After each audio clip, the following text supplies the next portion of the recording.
Highbridge, a division of Recorded Books, presents Broadcast Hysteria, Orson Welles' War of the Worlds, and the Art of Fake News, by A. Brad Schwartz. Read by Sean Renette. Believe nothing you hear, and only one half that you see. Edgar Allan Poe. Introduction.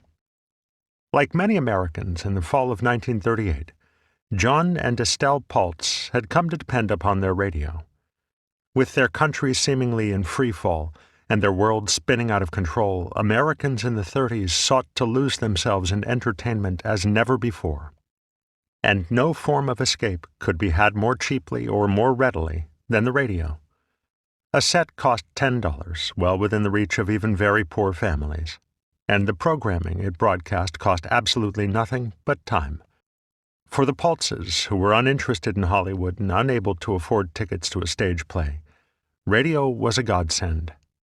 They had exactly $6 to their names on the evening of Sunday, October 30th, 1938, and so appreciated all the free entertainment they could get. The couple lived at 8 East 15th Street, New York City, less than a block from Union Square. Theirs was a working-class neighborhood filled with low-cost amusements, where the stores were packed with cheap merchandise and the lunchrooms with cheap food. Between features in the movie theaters, patrons played Screeno, a variant of bingo created for the Depression. Winners walked away with a coveted bag of groceries. But all the Paltzes wanted that Sunday evening was to curl up by the fireside and listen to their radio. When Estelle switched the set on, sometime after 8:30 p.m., it happened to be tuned to WABC, the New York affiliate of the Columbia Broadcasting System. The Paltzes weren't really listening at first, but the ominous announcements pouring out of the loudspeaker soon captured their attention. The CBS announcer read bulletin after bulletin describing some kind of armed invasion of the eastern seaboard. Enemy aircraft were landing in New Jersey, and war machines were sweeping across the state toward New York. The Army could do nothing to stop them, and more were coming all the time. As the Paltzes listened, CBS patched into a transmission from the 22nd Field Artillery, which had established a line of defense in the Watchung Mountains of northern New Jersey. The gunners opened fire on the invaders and scored a direct hit on one of the machines, but that barely slowed them down. The other invaders released a thick cloud of black smoke, poison gas, that swept over the artillerymen. The Paltzes thought they could hear the soldiers choking to death live on the air. On the verge of terror, Estelle asked her husband what he thought they were listening to. "A news broadcast, surely," he replied. It sounded so real it couldn't possibly be anything else. Realizing that their city might be under siege at any moment, Estelle felt as though her blood were coagulating in her veins. Now they were listening to a transmission from the leader of a bombing squadron, flying in over the invading machines as they crossed the Pulaski Skyway, the major artery leading into New York City. But before the airmen could release their bombs, the invaders sprayed the planes with some kind of death ray, bringing them all down in flames. The squadron leader managed to crash his plane into one of the machines, destroying it. But that still left 5 invaders moving rapidly toward Manhattan, trailing huge clouds of poison gas in their wake. Another announcer broke in. "Newark, New Jersey, Newark, New Jersey. Warning, poisonous black smoke pouring in from Jersey marshes. Reaches South Street. Gas masks useless.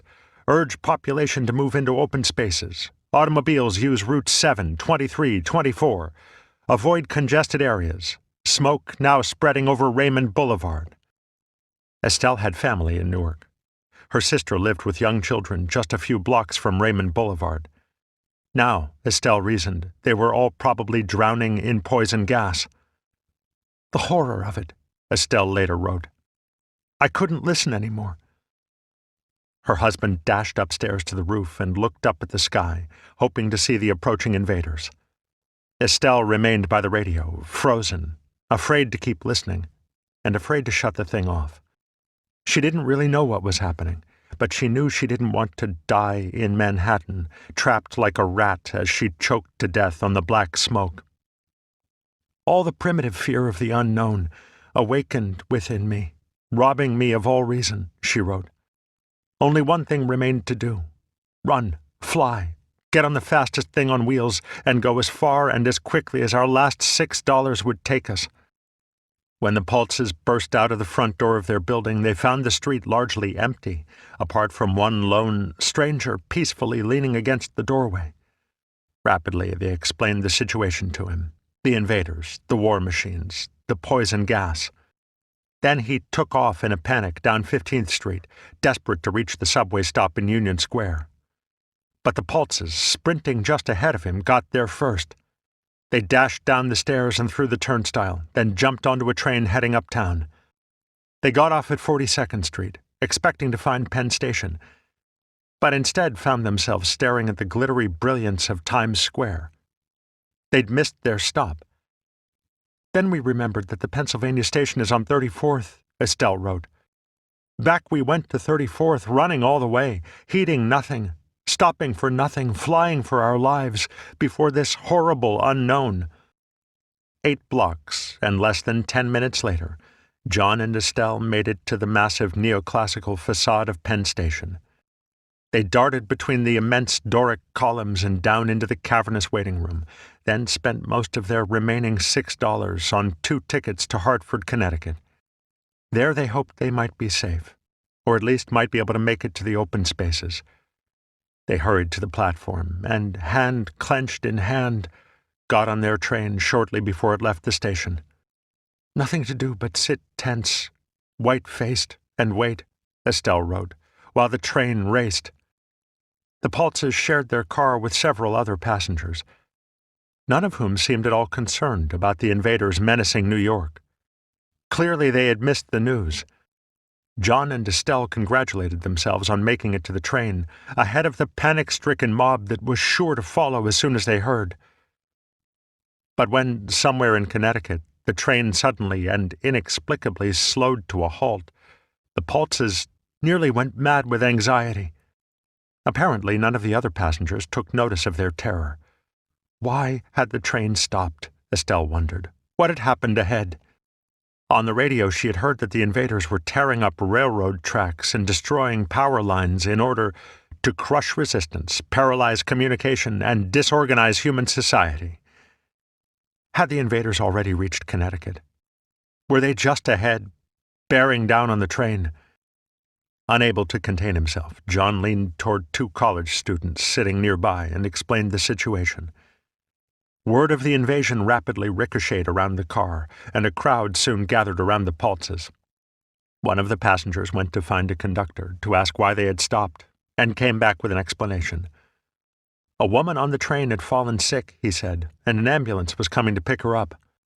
But by now the entire car was half convinced that the story of the invasion was true. Estelle was probably not alone in thinking that the conductor had made up the sick woman to keep the passengers calm. The passengers in the car were growing restless, talking, debating, and shouting over one another. The people began to wonder, Estelle wrote, half fearing that we were not mad, that what we were saying might be true. Finally, one of the passengers said something to John that Estelle could not hear over the rising commotion. John, perhaps panicked, perhaps relieved, turned to his wife and, shouting to make his voice heard over the ruckus, asked, "Who is Orson Welles?" Estelle knew very well who Orson Welles was. She had seen the young actor-director on stage in one of the revolutionary productions that had made him Broadway's golden boy. At the age of 20, Welles had shocked the city with his Voodoo Macbeth, set in Haiti and staged in Harlem with an all-black cast. At 22, he had premiered the radical labor opera The Cradle Will Rock in direct defiance of the federal government, which tried to shut the play down on opening night. Later that same year, Welles debuted his own theatrical company, the Mercury Theatre, with a production of Julius Caesar in modern dress. He gave the show a fascist aesthetic that made Shakespeare's portrait of dictatorship seem chillingly relevant for 1930s audiences. Now, at 23, Welles had his own radio series on CBS, where he adapted other literary classics as effectively as he had Shakespeare's plays. Estelle knew right away that Welles was the one man capable of imagining and bringing to vivid life the kind of thing we had heard.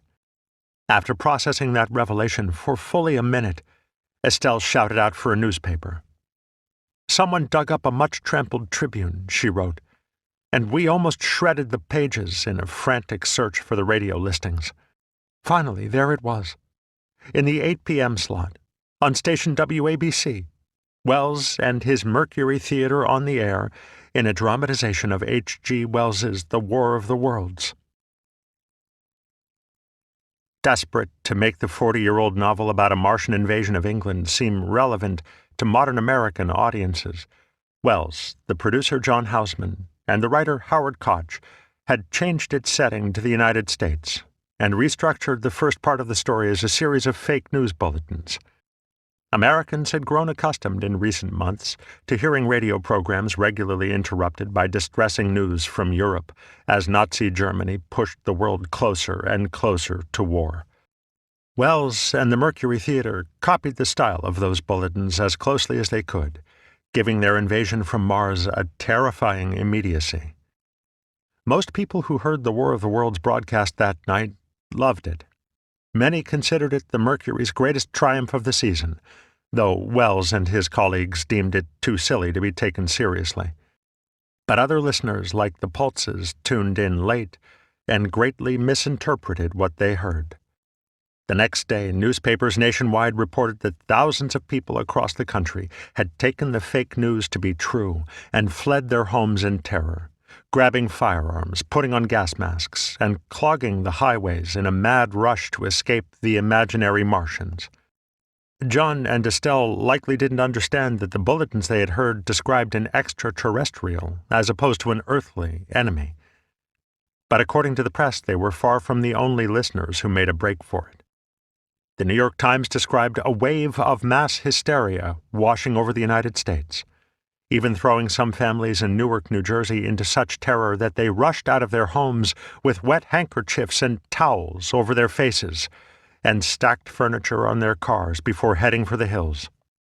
Frightened listeners supposedly jammed phone lines to newspapers and authorities coast to coast, with one San Franciscan quoted as inquiring, "My God, where can I volunteer my services? We've got to stop this awful thing."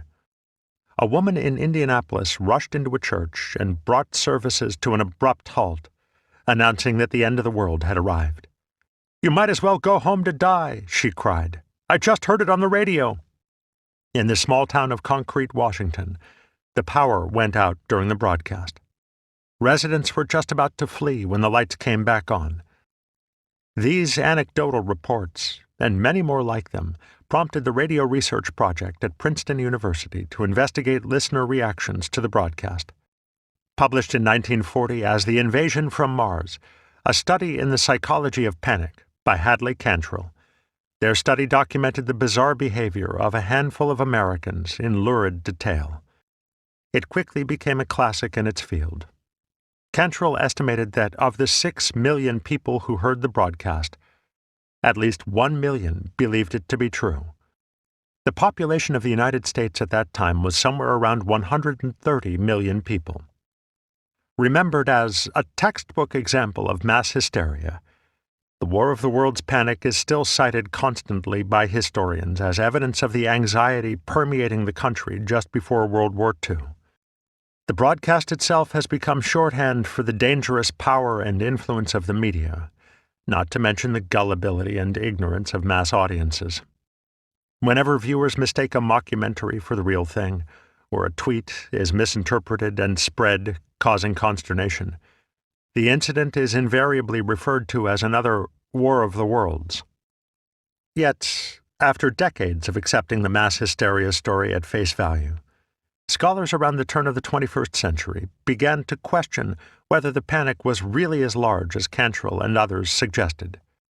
A close reading of The Invasion from Mars reveals that Cantrell's team deliberately oversampled people frightened by the broadcast, ignored survey data from listeners who knew it was fiction, and only interviewed listeners in New Jersey, where all accounts agree that the panic was most intense. Other researchers have called those very news articles into question, arguing that they were poorly sourced, highly repetitive, and largely inaccurate. These reports and the book they inspired present an extraordinary claim that a tidal wave of terror swept the nation on the evening of October 30th, 1938. But they present little hard evidence to back it up. In 2013, media coverage of the broadcast's 75th anniversary put the growing gap between the conventional wisdom and the more skeptical view on full display, with little hope of a consensus.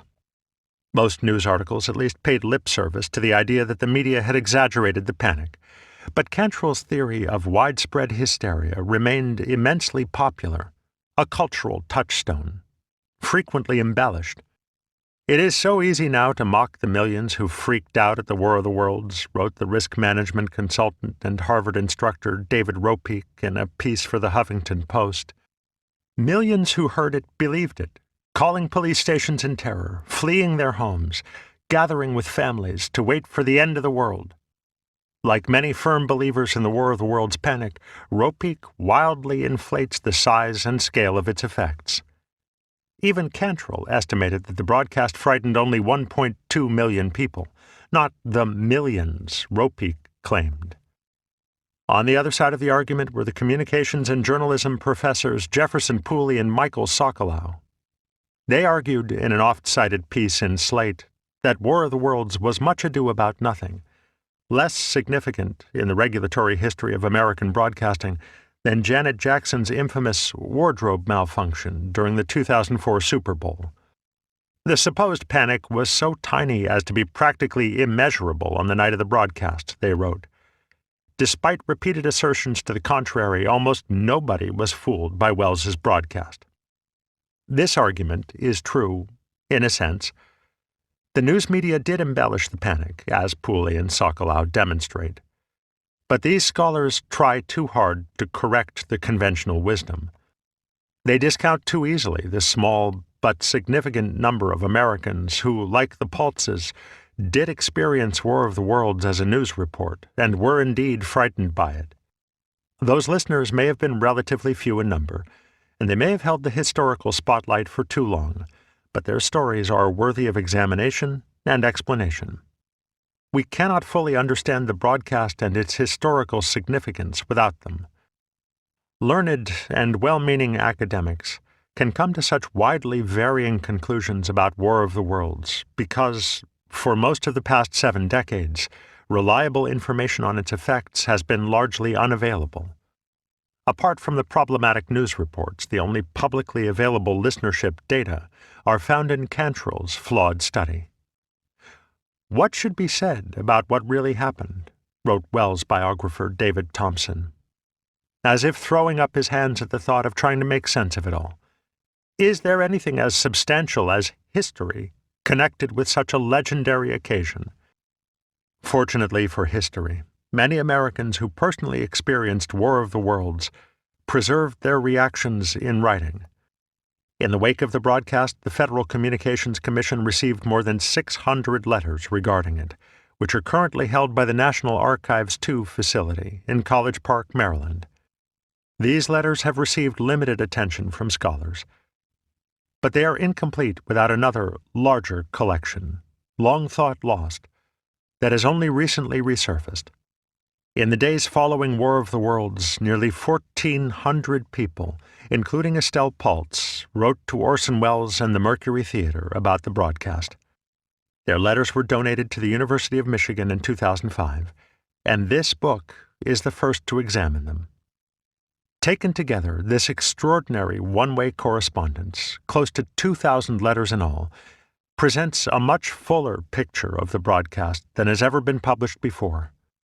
They capture the voices of men, women, and children from all walks of life, and from all but one of the 48 states, locked in time at that moment between economic collapse and World War, stamped onto foolscap by a typewriter or scrawled onto sheets of legal paper with a dull pencil. In letters dripping with invective or bubbling with praise, these listeners sent in newspaper clippings, wrote original poems, even drew cartoons. Frequently, they requested Welles's autograph. But above all, they wrote to take part in a national debate on the role of mass media in American life. They recognized that the radio, and the speed with which it transmitted information, presented great possibilities and even greater dangers to their society, and they revealed their anxieties about the power of the media in their letters. Although today we live in a world where information moves much faster than Americans in 1938 could possibly have imagined, these listeners' concerns about the radio are just as applicable to the Internet or social media in our own time. In the 1930s, writing letters to broadcasters was common practice, as much a part of the radio experience as sending in box tops for a decoder ring.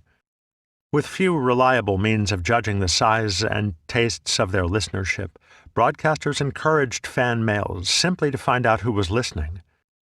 But listeners wrote in for their own reasons, not just to give feedback or to make suggestions, but to carry on an imaginary conversation begun over the airwaves. In a way, wrote the researcher Herta Herzog in 1941, the radio seems to have taken the place of the neighbor. Listeners treated the voices they welcomed into their homes each week as if they were friends, familiars, confessors. They were not afraid to share private, even embarrassing details in a letter to a celebrity who would probably never read it personally. Frequently, listener letters betrayed opinions that their authors felt very keenly, but would probably never have spoken aloud. As one New Jersey woman explained to Orson Welles, "I am writing as a friend, and hope you will regard me as such." The letters written to the Mercury and the FCC in the wake of War of the Worlds do provide evidence hinting at how many people were frightened, and how fear spread that night. But more important, they also show how the country reacted to the idea that a radio show had supposedly panicked the nation. This, in some ways, was the real War of the Worlds panic. The fear the broadcast raised about the power of the media in American society. When combined with the newspapers, the Cantrell study, and other first-hand accounts, these letters bring the night of October 30th, 1938, and the days that followed, which decided the fate of Orson Welles and of American broadcasting itself, into focus for the first time. War of the Worlds should not be defined by a single burst of blind, unreasoning panic. The broadcast caused a complex series of hysterias, ranging from hysterical praise to hysterical fury. The fear that saturates these letters is not of Martians, but of what damage the new instrument of radio might do to American democracy. For some, the stories of panic in the newspapers were proof that the nation was too stupid to survive the age of fascism. For others, a few loud calls for government censorship of radio suggested that the First Amendment, too, was under threat.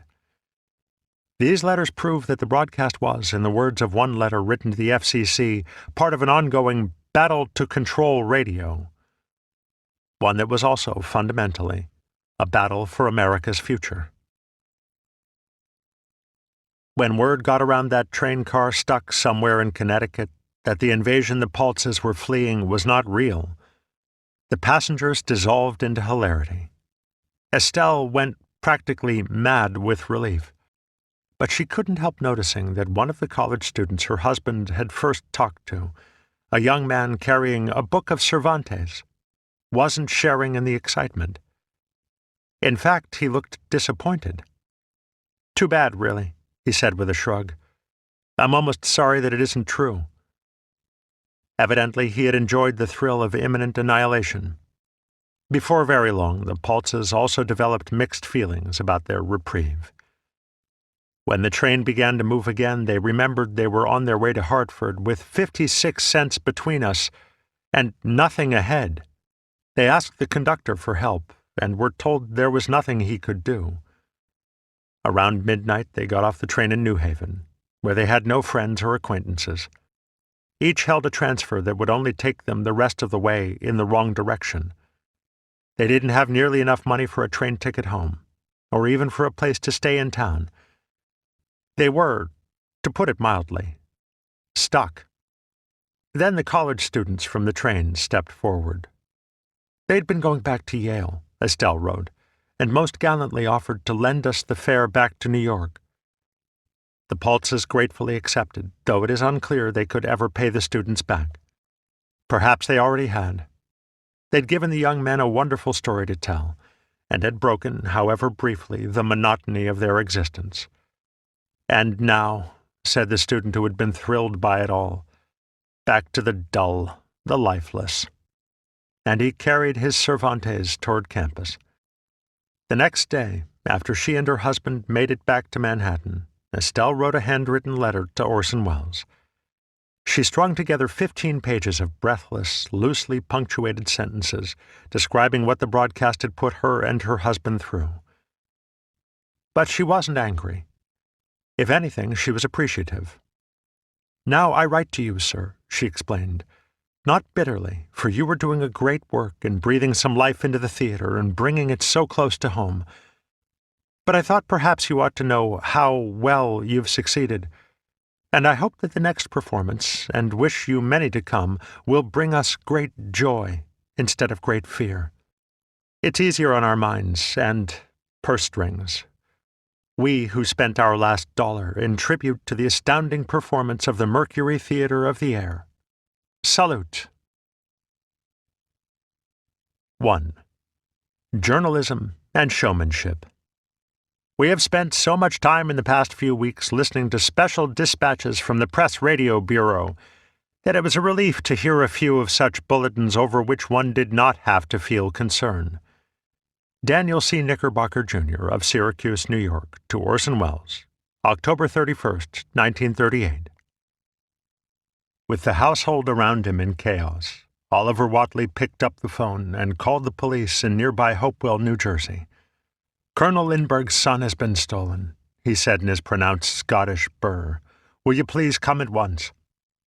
It was the evening of March 1st, 1932, 5 years after Whatley's employer, Charles Augustus Lindbergh, achieved international celebrity as the first man to fly solo across the Atlantic Ocean.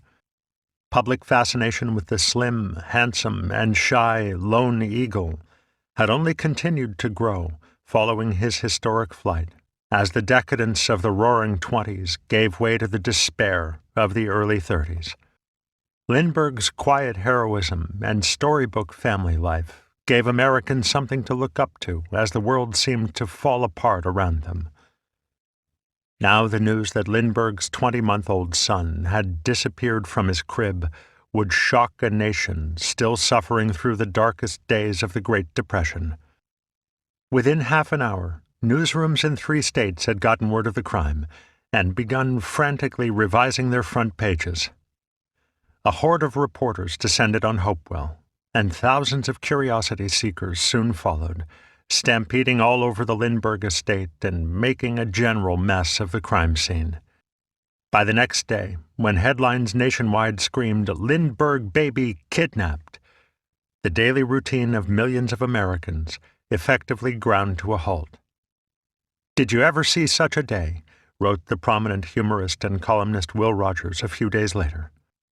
"Nobody don't feel like doing anything, taking interest in anything. The attention of the world is on a little curly-headed baby. Until he is found, we can't get back to normal." Unable to focus on anything else, Americans hungered for news of the case. Newspapers, even though they printed countless extra editions, could never keep up. In one day alone, the New York Times answered over 3,000 phone calls from people impatient for updates. And so radio, a relatively untried news medium, stepped in to meet the demand. Station WOR out of Newark had broken the news first, with a bulletin at 11:35 p.m. on the night of the kidnapping.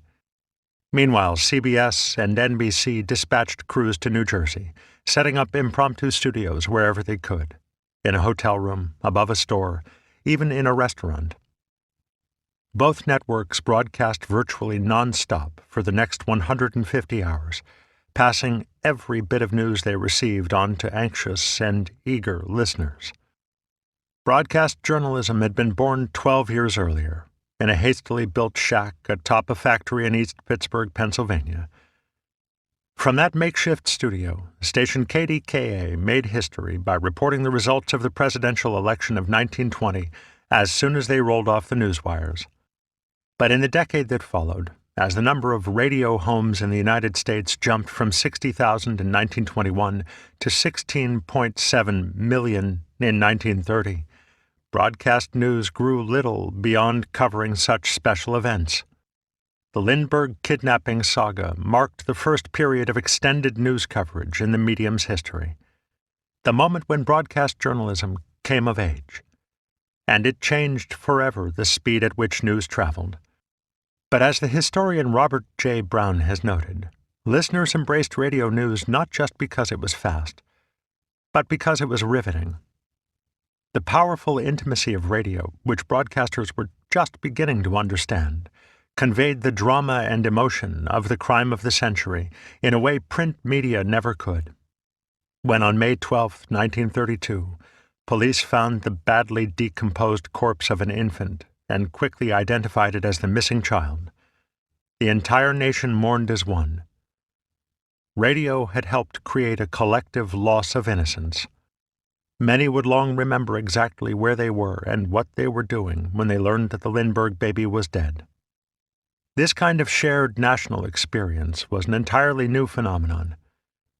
Never before in human history had such a great mass of people, spread over such a wide area, been able to follow events instantaneously. Radio allowed people to be both disparate and together, isolated yet involved. It helped foster a sense of national community at a time when economic and social turmoil threatened to tear the country apart. And no one understood this power better or harnessed it quite as well as the newly elected President of the United States, Franklin Delano Roosevelt. When FDR took the oath of office on March 4, 1933, the American banking system had essentially collapsed. 38 states had temporarily closed some or all of their banks, forcing people to live off their pocket change or revert to the barter system as they waited to withdraw much-needed cash. Roosevelt had a plan to stabilize the financial system, but it had no chance of success if nothing was done to allay the nation's fears. So on the night of March 12th, he used the radio to make his case to the American people, reassuring 60 million listeners that their savings were indeed safe. In the first of what came to be known as his fireside chats, the president explained, in simple and direct terms, why this crisis had occurred, how his administration planned to solve it, and what was required of the American people to make the plan work. Above all, he sought to dispel what he called the phantom of fear, to prevent people from taking hasty or panicky action. "You people must have faith. You must not be stampeded by rumors or guesses," he said. "Let us unite in banishing fear." No president had ever spoken to the country like this, and the effects were immediate and unprecedented. A flood of telegrams from grateful Americans overwhelmed the White House as soon as the speech ended. Thousands of appreciative letters soon followed, each testifying to renewed faith in the future. Rather than rush to withdraw their savings first thing in the morning, people all over the country lined up to redeposit hoarded cash and gold. Within a month, $1.2 billion had returned to the banking system, and most of the shuttered banks successfully reopened. Roosevelt's address and the cooperation of a nation had staved off financial ruin. The radio had made it possible. Roosevelt's success on the radio is often ascribed to his plain and straightforward speaking style, and to the unique timbre of his voice, which carried well over the airwaves. But that first fireside chat also showed his ability to capitalize on radio's immediacy, its liveness, to spur listeners to action. In his speech, Roosevelt called directly on the American people to help pull themselves back from economic catastrophe. "We have provided the machinery to restore our financial system," he said. "It is up to you to support and make it work. Together, we cannot fail." Listeners responded to the urgency of his words because urgency is radio's defining characteristic. What is heard on the air is transitory, as fleeting as time itself, and it therefore seems real, wrote the psychologists Hadley Cantrell and Gordon Allport in 1935. By letting Americans hear history being made, radio came to represent the immediate present. Listeners learned to expect that what they heard over the loudspeaker was happening now, in the very moment of transmission. This quality of immediacy made momentous events seem even more pressing for radio listeners. Throughout that Depression decade, radio delivered news of tragedies and crises from every corner of the continent with ever-increasing speed and intensity. To read about a faraway disaster in a newspaper was, in some sense, to learn about it in safety, far removed from the actual experience of living through it. But the radio made each catastrophe intense and immediate. Listeners, notes Edward D. Miller, actually felt transported by the words of correspondents and commentators as they experienced these tragedies in real time. Occasionally, the commentators themselves became a part of the story. In September 1934, when a devastating fire on the luxury liner SS Morro Castle killed 137 passengers and crew off the coast of New Jersey, radio broke the news first and covered the event throughout the day. As the announcer Tom Burley of WCAP in Asbury Park told his audience that the burned-out vessel was drifting toward shore, he looked out his window and saw the massive wreck sliding out of the mist. WCAP's studios sat right on the Jersey coast, and the Morro Castle was barreling straight toward his building. "My God," Burley blurted on the air, "she's coming in right here!" The ship beached a few hundred yards from where he sat, and in the following days, scores of New Jerseyites came to view the wreck, many of them drawn by the radio. Other broadcasters stretched the medium's bounds far beyond New Jersey. Through transatlantic telephone wires and shortwave transmissions, radio regularly took Americans to Europe during one of the most tumultuous times in its history. H.V. Kaltenborn, the widely respected dean of commentators on CBS, recognized radio's ability to transport listeners and used it to educate his audience, whom he referred to as his old traveling companions. In mid-1936, Kaltenborn even let Americans listen into the sounds of actual fighting during the Spanish Civil War, as he hid with a microphone in a haystack near the Battle of Irun. 2 years later, when Hitler's Germany annexed Austria, commentators like William L. Shirer and Edward R. Murrow brought eyewitness accounts of the fascist advance straight into millions of American homes. All of a sudden, no crisis, disaster, or tragedy seemed truly remote anymore. Broadcast news kept Americans better informed about current events than they had ever been before, but it also kept the nation permanently on edge. Instead of helping to relieve a disturbed people in time of war scares, floods, hurricanes, fires, etc., radio has taken the other side, and for sensational scoops kindled that fear with announcements breaking up programs, wrote one Connecticut man after the War of the Worlds broadcast. Why, it is really sickening. Americans wanted to believe that the Atlantic and Pacific could isolate them from any future European war. But radio demonstrated that the world was much smaller than they thought. The very instrument that many tuned to for escape and entertainment also helped make a scary decade even scarier. Yet listeners remained fascinated with the medium's ability to connect them with distant happenings. They saw radio not just as a constant stream of information and entertainment, but as a newfound link to the outside world. Although smaller stations often aired pre-recorded music or programming, the networks rejected the practice because it violated radio's immediacy. Even though such transcriptions cannot be distinguished by the majority of people from real performances, listeners feel dissatisfied, wrote Cantrell and Allport. The thought of a whirling disc cannot create the sense of participation in actual events that is radio's chief psychological characteristic. Or, as John Royle, vice president of NBC, put it in 1938, the difference between a live program and a transcribed program is the difference between a pretty girl and her picture. For this reason, the major broadcast networks banned the use of pre-recorded content in the 1930s. Everything listeners heard over NBC and CBS in that decade, every concert, every dramatic program, every comedy show, aired live, because of preference, not technical necessity. The networks argued that the use of recordings in news broadcasts, even more than in musical or dramatic programming, was particularly deceptive. A sort of hoax on the listener, because audiences had been trained to regard radio shows as live events. By this logic, truth and liveness went hand in hand. One could not exist without the other. A recording, even of a real event, seemed less authentic to 1930s listeners than a live performance of a fictional program. This posed a serious problem for broadcast journalists, since news rarely occurred within easy reach of a live microphone.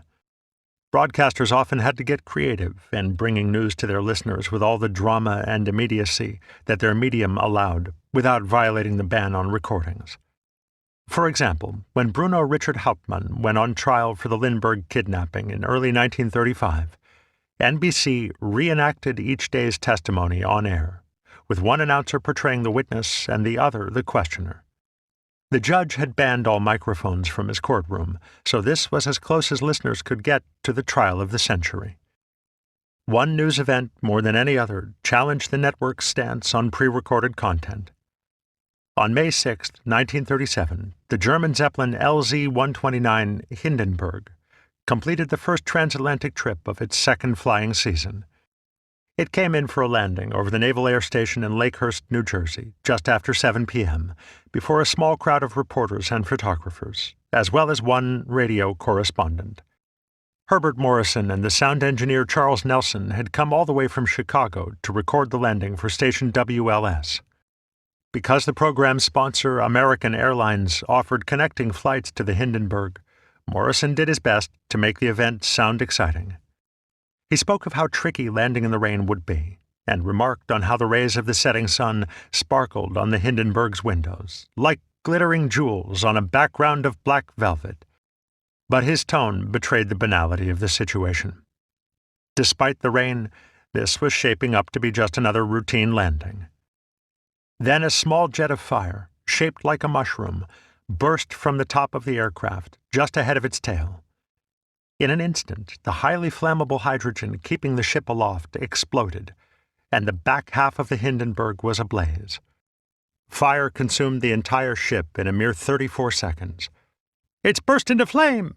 Morrison shouted into the mic before he was cut off. The shock wave from the explosion had knocked the needle off the recording disc. But Nelson replaced it quickly enough to capture Morrison's voice as it went rapidly from calm to panicked to racked with emotion. "Get this, Charlie!" Morrison screamed, forcing his way through the crowd to keep his eyes on the sinking dirigible. It's crashing terrible! Oh my! Get out of the way, please! It's burning, bursting into flames, and it's falling on the mooring mast and all the folks between it. This is terrible! This is one of the worst catastrophes in the world! It's a terrific crash, ladies and gentlemen.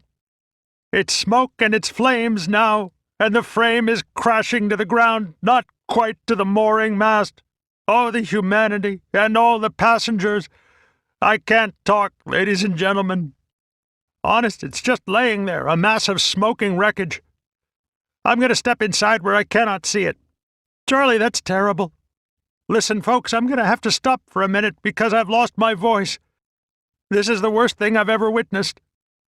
After composing himself, Morrison continued to describe the scene and to interview survivors, stopping frequently to help people get away from the burning wreck. All the while, he kept addressing the audience as if he were broadcasting live, even though no one would hear the record for hours. Word of the disaster first reached radio audiences in New York about 8 minutes after the explosion, with a news flash over station WHN.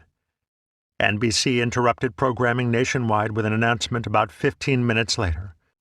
Meanwhile, Morrison and Nelson rushed back to Chicago. Their 40-minute recording of the disaster and its aftermath first aired over WLS at 11:45 a.m. on the day after the explosion. Despite the newsworthiness of Morrison's recording, the major networks hesitated to put it on the air. They still regarded pre-recorded content as inauthentic and potentially deceptive, likely to mislead the audience into thinking they were listening to a live event.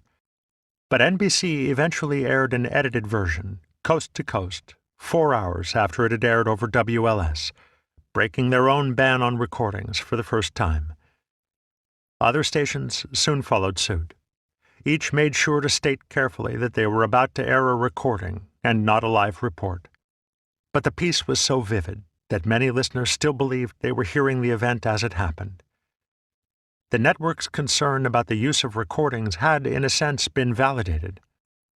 However, many Americans had already listened in on the Hindenburg explosion hours before Morrison's recording first aired. The network had another way of making past events seem immediate, a technique widely praised and immensely popular, yet in many respects infinitely more deceptive than just playing recordings. The historian Eric Barnow has noted that in more recent years, this method would probably be considered criminal, an early version of identity theft. But in the 1930s, it was perfectly acceptable for radio stations to restage news events in a studio, complete with actors and sound effects, and broadcast them for later audiences, as long as the recreation aired live. Broadcasters justified the practice by clearly stating that these were reenactments, not recordings, and listeners embraced it as an entertaining way of reporting the news without breaking their connection to live events. The show that pioneered this technique was called The March of Time, and by 1937 it was probably the most popular news program on the air. Listeners tuned into CBS just 2 hours after the Hindenburg explosion would have heard an in-depth report on the tragedy from The March of Time. After giving a brief history of the Zeppelin's development, the show let listeners hear the terrible explosion itself, complete with the sounds of frenzied cries, crackling flames, and crumpling girders. None of those noises were real. With scant information to work from, the March of Time's writers and technicians had thrown together a recreation of what they thought the event had sounded like, long before anyone had heard Herbert Morrison's recording. But it would have been difficult for 1930s audiences to tell the difference between the recording and the recreation. Although broadcasters clearly labeled both for what they were, their incredible realism made at least some listeners think of each as a live event. They seemed more real than reality itself. This new kind of reporting the news, as the first episode of The March of Time proclaimed itself, almost didn't get off the ground. It began in 1931 as an advertising campaign for the young Time magazine, the brainchild of Roy Edward Larson, general manager of Time, and the Ohio broadcaster Fred Smith. They felt that bringing the stories in a current issue of Time to vivid life on the air, using the techniques of radio drama, would greatly increase the magazine's circulation. But Larson worried about impersonating real people, because he knew that many listeners would believe the impersonations were real. Smith replied that they would take pains to portray the characters as accurately as any serious news show ever could. How could the newsmakers object, wrote the radio historian John Dunning, unless they objected to what they themselves had said? Larson pitched the concept to Time Inc. founder Henry Luce as a combination of journalism and showmanship. But Luce did not care for it. As the film scholar Raymond Fielding has noted, the two men had fundamentally different philosophies about the news business. To Luce, journalism is a crusade, wrote one colleague in 1937. To Larson, a game. But Larson's enthusiasm and cajoling eventually won out. Luce agreed to fund first a pilot episode and then a 13-week season on CBS. Because Larson used only top radio talent, the best announcer, the best director, and the very best actors he could find, not to mention a full orchestra, the show proved exorbitantly expensive, costing about $6,000 per episode, equivalent to over $94,000 today. Luce strongly doubted that The March of Time, as it soon came to be known, would be worth it. The first episode of The March of Time, which brought listeners impressions of such figures as Mahatma Gandhi and Chicago Mayor Big Bill Thompson, among many others, established the format that the show would follow for almost a decade. Each script was based on the current issue of Time, expanding news items in the magazine into half a dozen dramatic scenes. The writers straddled the line between journalist and dramatist, drawing facts from the magazine as it was being put together. If the outcome of a story was uncertain, they wrote different versions and chose which one to air at the last minute. Although they used actual quotations where available, the format of the show required them to make up most of the dialogue. They wrote lines that fit the facts as they understood them, but which the people portrayed on the show had never actually said. When this technique was later applied to a film series, also called The March of Time, Luce described it as fakery in allegiance to the truth. Much the same could be said of the radio show. It may not have been fake news, but it was certainly faking the news. Tying these disparate scenes together was the booming, disembodied voice of a narrator, dubbed the voice of time, and portrayed variously by Ted Husing, Harry Von Zell, and Cornelius Westbrook Van Voris. He commented on the action with godlike omniscience, and his shouted catchphrase, "Time marches on," cued the transitions from scene to scene. In effect, the voice of time embodied radio's power to transport listeners through space. At his command, the show whisked audiences across great distances as orchestral music blared. This effect lent the fictionalized scenes another layer of credibility. In annihilating auditory distance, wrote Cantrell and Allport of The March of Time, the radio has, to some extent, destroyed for the listener his capacity to distinguish between real and imaginary events.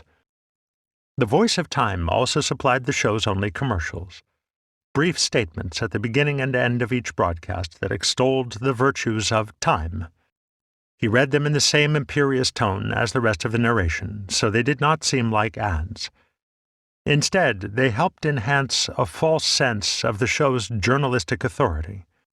1,000 new details, new facts in the world's history, come into being every hour, said the voice of time at the outset of that inaugural broadcast.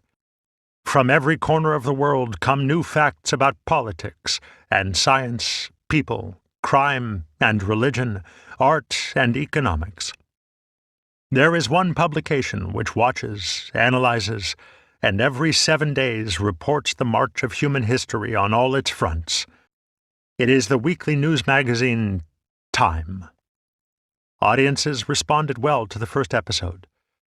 The book publisher John Farrar wrote to Time that the show was so powerful it almost brought him to tears, and the series built a following over its first 13-week season. Listeners loved the fly-on-the-wall perspective it gave them on current events.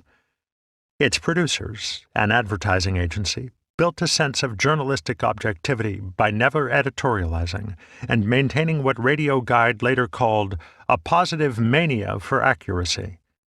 As its first season came to a close, a poll of radio critics found The March of Time to be the third most admired drama on the air, behind two different series based on the Sherlock Holmes stories.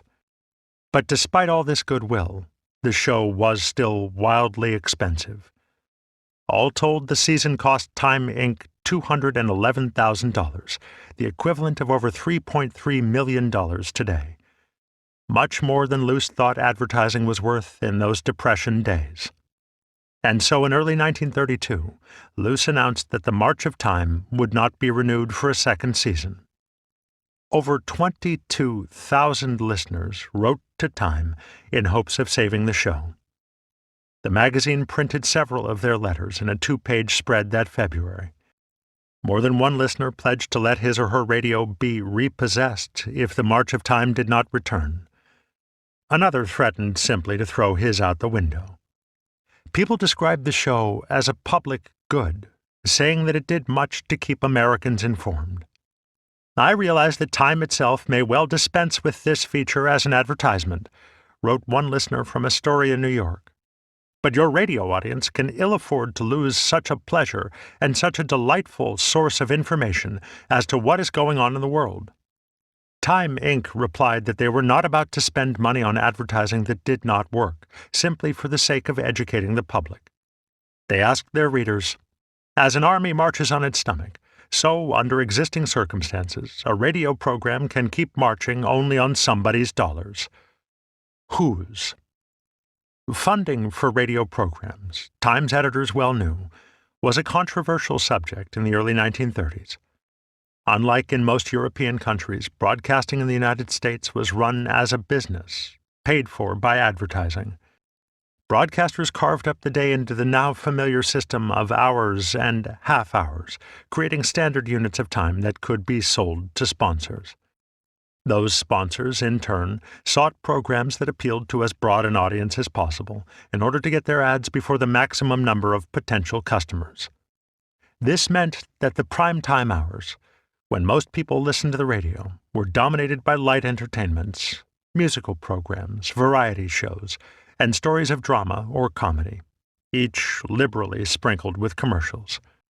Many people at the time saw this as a betrayal of radio's promise, its ability to enlighten and inform the public on a heretofore unimagined scale. The airwaves were held to be public property, licensed to station owners for a limited time. Broadcasters were expected to serve the public interest, not just sell soap and cigarettes. As late as 1934, Congress seriously considered setting aside a quarter of all broadcast frequencies for non-commercial educational use, though the proposal failed to make it out of the Senate. To placate these reformers, American broadcasters aired a considerable amount of unsponsored programming at their own expense. Referred to as sustaining shows, these included symphonic concerts, lengthy discussions of major national issues, and experimental dramas. As the broadcasting historian David Goodman has noted, the major networks essentially bent over backward to avoid a government cleanup of their industry by airing so much civic, educational, and high cultural programming. In the mid-1930s, stations typically gave between 60 and 90% of each broadcast day over to sustaining shows. But these were often the hours that could not be sold to advertisers anyway, such as those in the middle of the day, or opposite a particularly popular program on another station, when few people would be listening. Most Americans still found their time with the radio constantly interrupted by ads for products like Jell-O and Pennsylvania Blue Coal. Officially, the March of Time was just another paid advertisement, the exact opposite of a sustaining show. But Time's editors cast it as a public service. In an editorial, they echoed the arguments of radio reformers in criticizing what advertising had done to broadcasting. For all its blatant claim to being a medium of education, they wrote, radio contributes little of its own beyond the considerable service of bringing good music to millions. They implied that CBS itself should pay for any further episodes of the March of Time, the better to serve the public interest. And after some behind-the-scenes negotiations, CBS did just that, reviving the March of Time in 1932 as a sustaining show. The network stopped footing the bill after that year's presidential election, but other corporations soon stepped in to fill the void. Electrolux, Wrigley's Chewing Gum, and other advertisers kept the March of Time on the air until 1939 by essentially paying for Time Inc.'s commercials. The show that blurred the line between news and entertainment, between fact and fiction, like none other on the airwaves, also managed to turn advertising into education. Listeners, however, did not think of the March of Time as an advertisement, or even as a radio drama. They considered it a news program, and trusted it as such. The show introduced many Americans to the most important figures of their day, from Winston Churchill to Joseph Goebbels, Haile Selassie to William Randolph Hearst, even if the voices were all fake. But the impressions were uncanny and easily mistaken for the real thing. The son of the King of Spain, for one, could not distinguish his father's voice from his March of Time impersonator. The show attracted the best actors in radio, notably Agnes Moorehead, who frequently portrayed Eleanor Roosevelt, and required them to research their subjects extensively until their impressions were exact. When prominent people died, even controversial ones like Bruno Hauptmann or Senator Huey Long, their doppelgangers on the March of Time often felt a unique sense of loss. The most popular impersonation by far, and perhaps the most exact, was a voice that Americans already knew very well, Franklin Delano Roosevelt's. As with the other impressions, Many listeners assumed that the show somehow used the president's real voice. "Why don't you tell us when you were using a record?" one March of Time listener complained in 1932. "Everyone knows that was a gramophone record of Mr. Roosevelt you put on last night." Time's editors always made clear that Roosevelt's voice, recorded or otherwise, never appeared on their show. But many still believed that they regularly heard the president on the March of Time, and this became a matter of concern for the Roosevelt administration. FDR's voice was a powerful instrument, with the proven ability to calm a nation. Roosevelt worried that by constantly counterfeiting it, the March of Time would dilute some of its power. Soon after Roosevelt's inauguration, the White House asked the March of Time to stop impersonating the president. After some hesitation, they complied, announcing that they would remove FDR from their cast of characters in early 1934. More letters from dismayed listeners poured into their offices, asking both the March of Time and the president himself to change their minds. "Much as Mr. Roosevelt uses the radio, we still have little opportunity to hear from his own lips the living drama of the New Deal," wrote one Californian. "The March of Time supplied the missing links. True, the voice issued from the lips of an actor, but verisimilitude gave life to the conned lines." The loss of Roosevelt's voice did nothing to hurt the March of Time's popularity. It remained beloved by listeners and critics, and its style of fakery in allegiance to the truth was widely influential. Many smaller stations used the March of Time technique to dramatize local news stories. Detroit's WJR, for example, aired a March of Time clone called News Comes to Life that restaged news events just like its predecessor. A poll conducted in 1939 found that the vast majority of radio listeners, 95%, liked the March of Time style of dramatized news better than regular news reportage, and this should not be surprising. Unlike straight news commentary, which was allowed to be dry, the March of Time's primary goal was to entertain, and of course to sell magazines. Throughout its run, the March of Time caused occasional misunderstandings, and even serious confusion. The most notable incident occurred in 1937, when a Hawaiian radio man picked up an episode about the search for Amelia Earhart and took it as a transmission from the missing aviator. But more dangerous, perhaps, was the way it turned current events into a kind of theater, by focusing on personalities rather than hard facts. This effect soon found its way into the political sphere.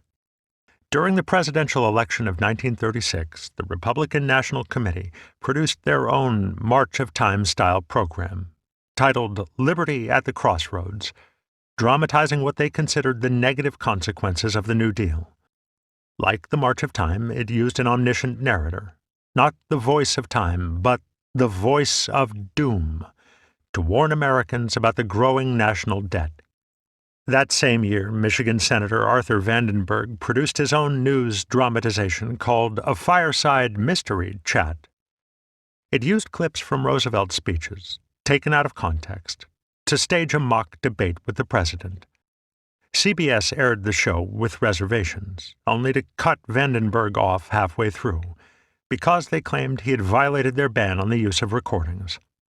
One wonders if he could have stayed on the air by employing an actor and not the president's actual voice. Both shows foreshadowed the negative campaigning and theatricality that would define elections in the television era, and they show the clear influence of fakery in allegiance to the truth. The March of Time has a complicated legacy. Broadcasting historians often praise its artistry and ingenuity, and justifiably argue that it did much to get Americans interested in current events. But it also mingled fact and fiction in a dangerous way, confusing public service with naked commercialism. Its fusion of news, entertainment, and advertising set the stage for other programs, less interested in accuracy or fair play, that were to follow. Much of 21st century news coverage owes more, perhaps, to Larson's vision of journalism and showmanship than to the hard news coverage of H.V. Kaltenborn and Edward R. Murrow. And War of the Worlds owes the March of Time an even greater debt. We take you now to Nuremberg, Germany. For Americans listening to CBS at 2:15 p.m. Eastern Time on September 12, 1938, so began 18 days of anxiety as Europe teetered on the brink of war. Listeners heard Adolf Hitler demand that the Sudetenland, the German-speaking region of Czechoslovakia, be ceded to Germany immediately. If the Czechs refused to give it up, Hitler made clear that the Nazis would take it by force. Thanks to a quick translation from CBS, Americans knew that this territorial dispute, thousands of miles away, could, in the very near future, throw the world into another total war. Suddenly, the jitters felt in England, France, and Czechoslovakia were felt just as strongly in the United States. In the following weeks, American radio networks routinely interrupted their regularly scheduled programming to deliver late-breaking news bulletins. By the end of the crisis, rarely an hour went by on CBS without some kind of news report. Listeners got used to hearing these interruptions, and to trusting them implicitly, because events were moving so fast that only the radio could keep up. In the minds of the masses of American people, radio has grown to occupy a supreme place as the disseminator of accurate, unbiased, last-minute news, wrote a Maine woman to the FCC after War of the Worlds.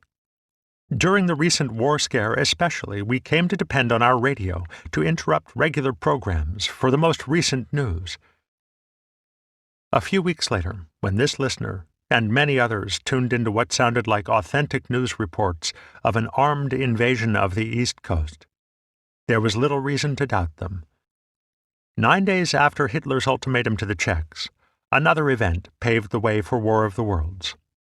On September 21, 1938, one of the most devastating hurricanes in recorded history slammed without warning into New England.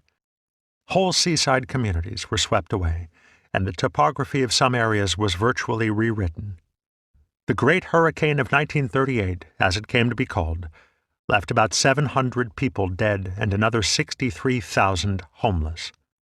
It remains the deadliest storm ever to strike New England because it caught the region entirely off guard. Residents were left in a state of shock, reeling at the thought that such destruction could come so completely out of nowhere. Some who tuned in late to War of the Worlds, just over a month later, were ready to believe in yet another unexpected catastrophe. The people of New England have just gone through a flood and hurricane and were particularly susceptible to this program, wrote a New Hampshire man to the FCC. The flood and disaster were a fine example of radio's ability to help in an emergency. But after last night, the people have lost faith, I believe. Yet so caught up was the rest of the country with developments in Europe that the Great Hurricane was largely ignored outside of New England. On September 29th, the four powers reached a deal. In exchange for peace, they gave in to Hitler's demands. British Prime Minister Neville Chamberlain called the deal "peace with honor, peace in our time." American broadcasters were also celebrating. Thanks to their coverage of the Czech crisis, radio listenership jumped almost 40%, and sales of radio sets increased dramatically. No network benefited more from the public's sudden taste for news broadcasting than CBS. The insightful commentary of H.V. Kaltenborn and others had turned it into America's most trusted source of news. On September 30th, CBS broadcast a special announcement to acknowledge the work of their news staff and to thank audiences for tuning in so frequently. The announcer said that they had received thousands and thousands of letters and hundreds of telegrams praising their coverage. The statement closed with CBS's heartfelt promise to continue to treat news of extreme importance in just this way, or, we hope, an even better way, because of the experience we have gained and the heartening support you have given us. Exactly 1 month later, the work of a 23-year-old actor-director would make many Americans strongly reconsider the faith they placed in CBS. That artist had gotten his big break in radio on the march of time, and his name, as he so frequently reminded audiences, was Orson Welles. This is the end of the CD. The audiobook continues on the next CD. 2. Winged Mercury. Any man who can produce and act so well at 23 should feel proud of himself. I think you are a wonder. Eleanor B. Craig of New York City to Orson Welles, November 1st, 1938. It all began with that voice, deep, resonant, and powerful, booming off the walls of New York's Martin Beck Theatre in late December 1934. In the audience that night for a road company production of Romeo and Juliet sat a fledgling theatrical producer named John Houseman. Little from the show, not Katharine Cornell's Juliet or even Basil Rathbone's Romeo, left much of an impression on Houseman. But he was struck by the incongruity of that voice, erupting from an ungainly teenager who stormed about the stage in the role of Tybalt. Houseman sat entranced by this monstrous boy, as he described him in his memoirs, with his baby face, flat-footed walk, and the voice that spoke to Houseman of some raging inner fire. When he went backstage to congratulate the cast, Houseman looked in vain for the young Tybalt, and never found him. For the next few days he could think of little else.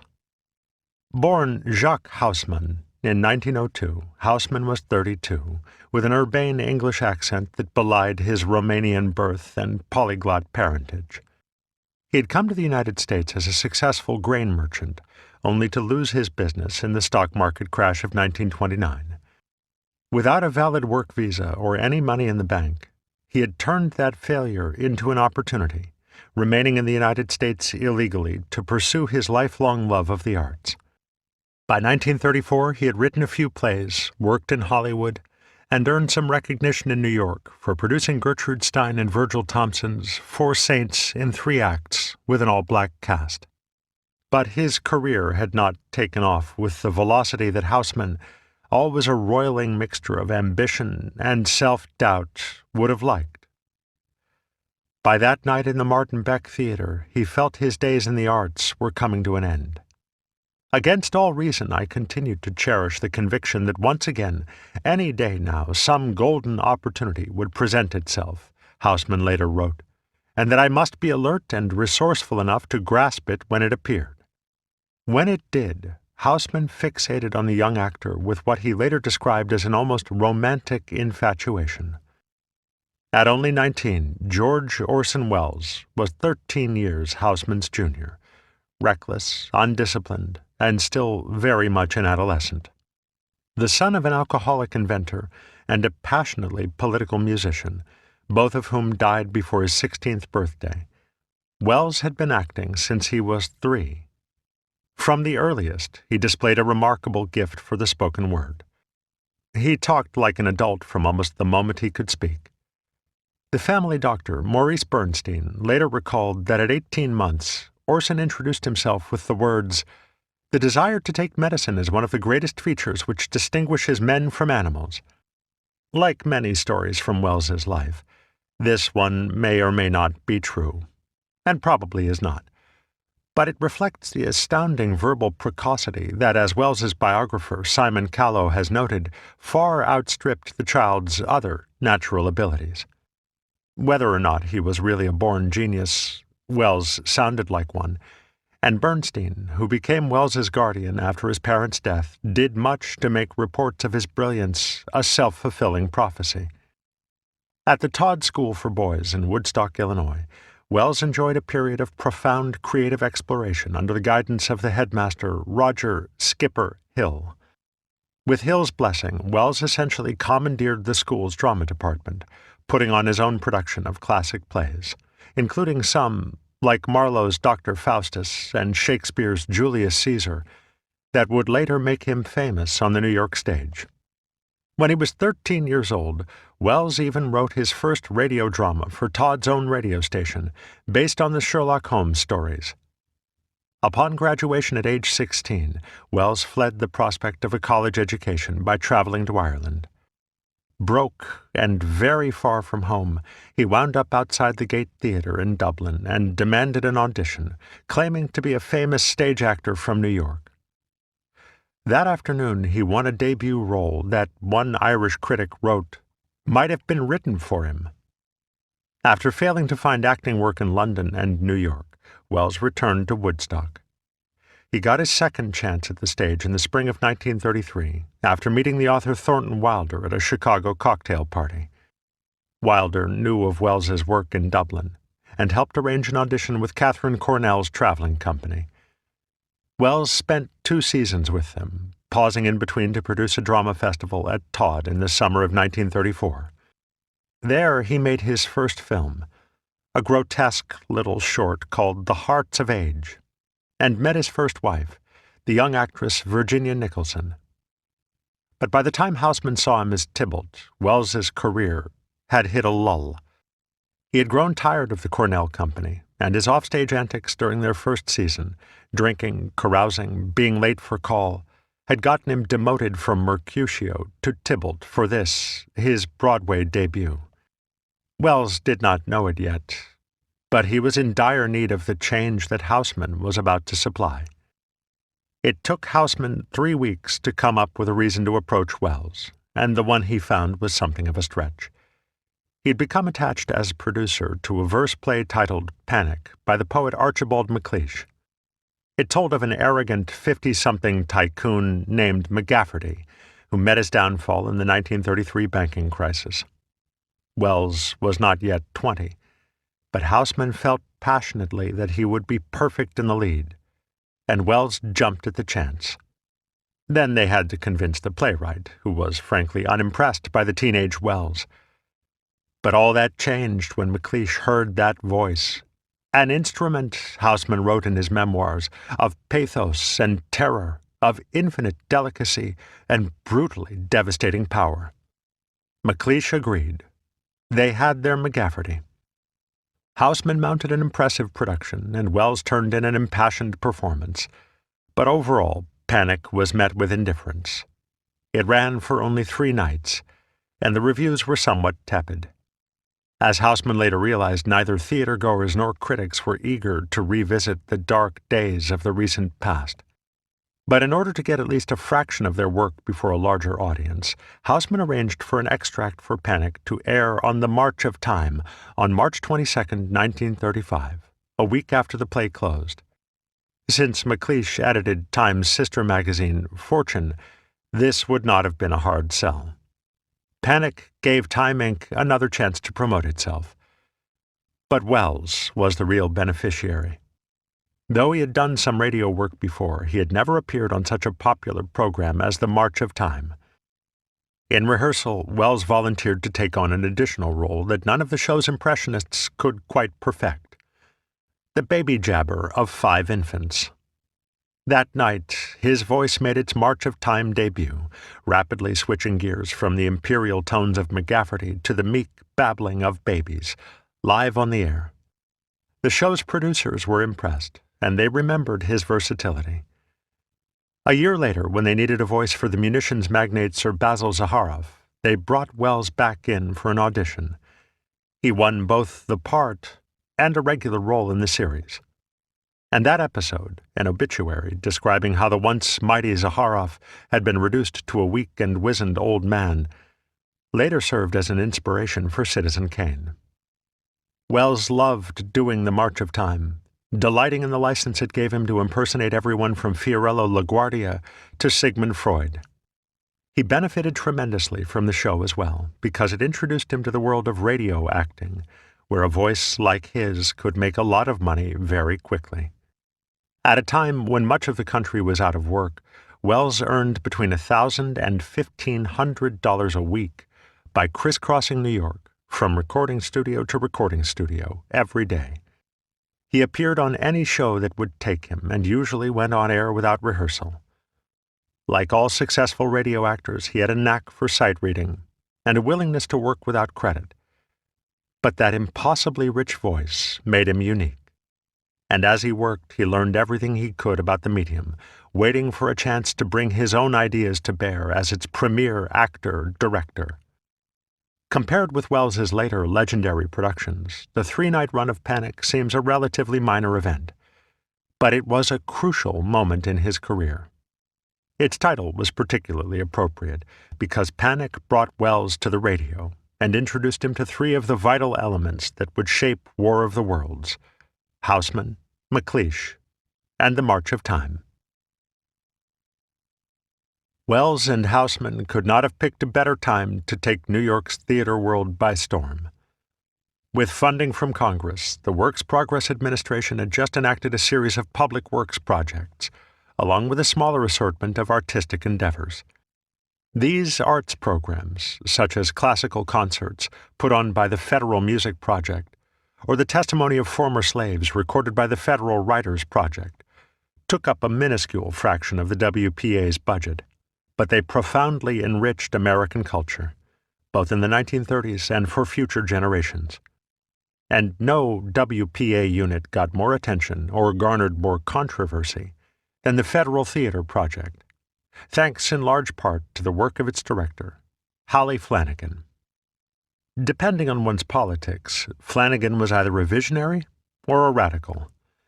She seized on the Federal Theatre Project as an opportunity to enlighten and challenge Americans, exposing them to ideas they would never encounter on the radio or in the movies. Typical of her approach were a series of living newspapers, plays that dramatized current events with documentary realism, somewhat like The March of Time. The first, about the Italian invasion of Ethiopia, actually had to be scrapped after the White House refused permission to quote the president's speeches. But unlike the radio series, these living newspapers focused exclusively on controversial subjects and encouraged audiences to take action. For conservatives, they were nothing less than left-wing agitprop. Critics of the New Deal used them to paint the Federal Theatre as a dangerous hotbed of radicalism. But, as the journalist Michael Hiltzik has noted, the project was less interested in politics than in diversity, both diversity of ideas and diversity of performers. And this was especially true in perhaps its most ambitious arm, the Negro Theatre Project. In 16 American cities, the Federal Theatre established Negro units for African American actors and stagehands. The New York unit was located in Harlem, and to run it, Flanagan tapped Rose McClendon, a well-known black actress, and John Houseman, both of whom had worked on Panic.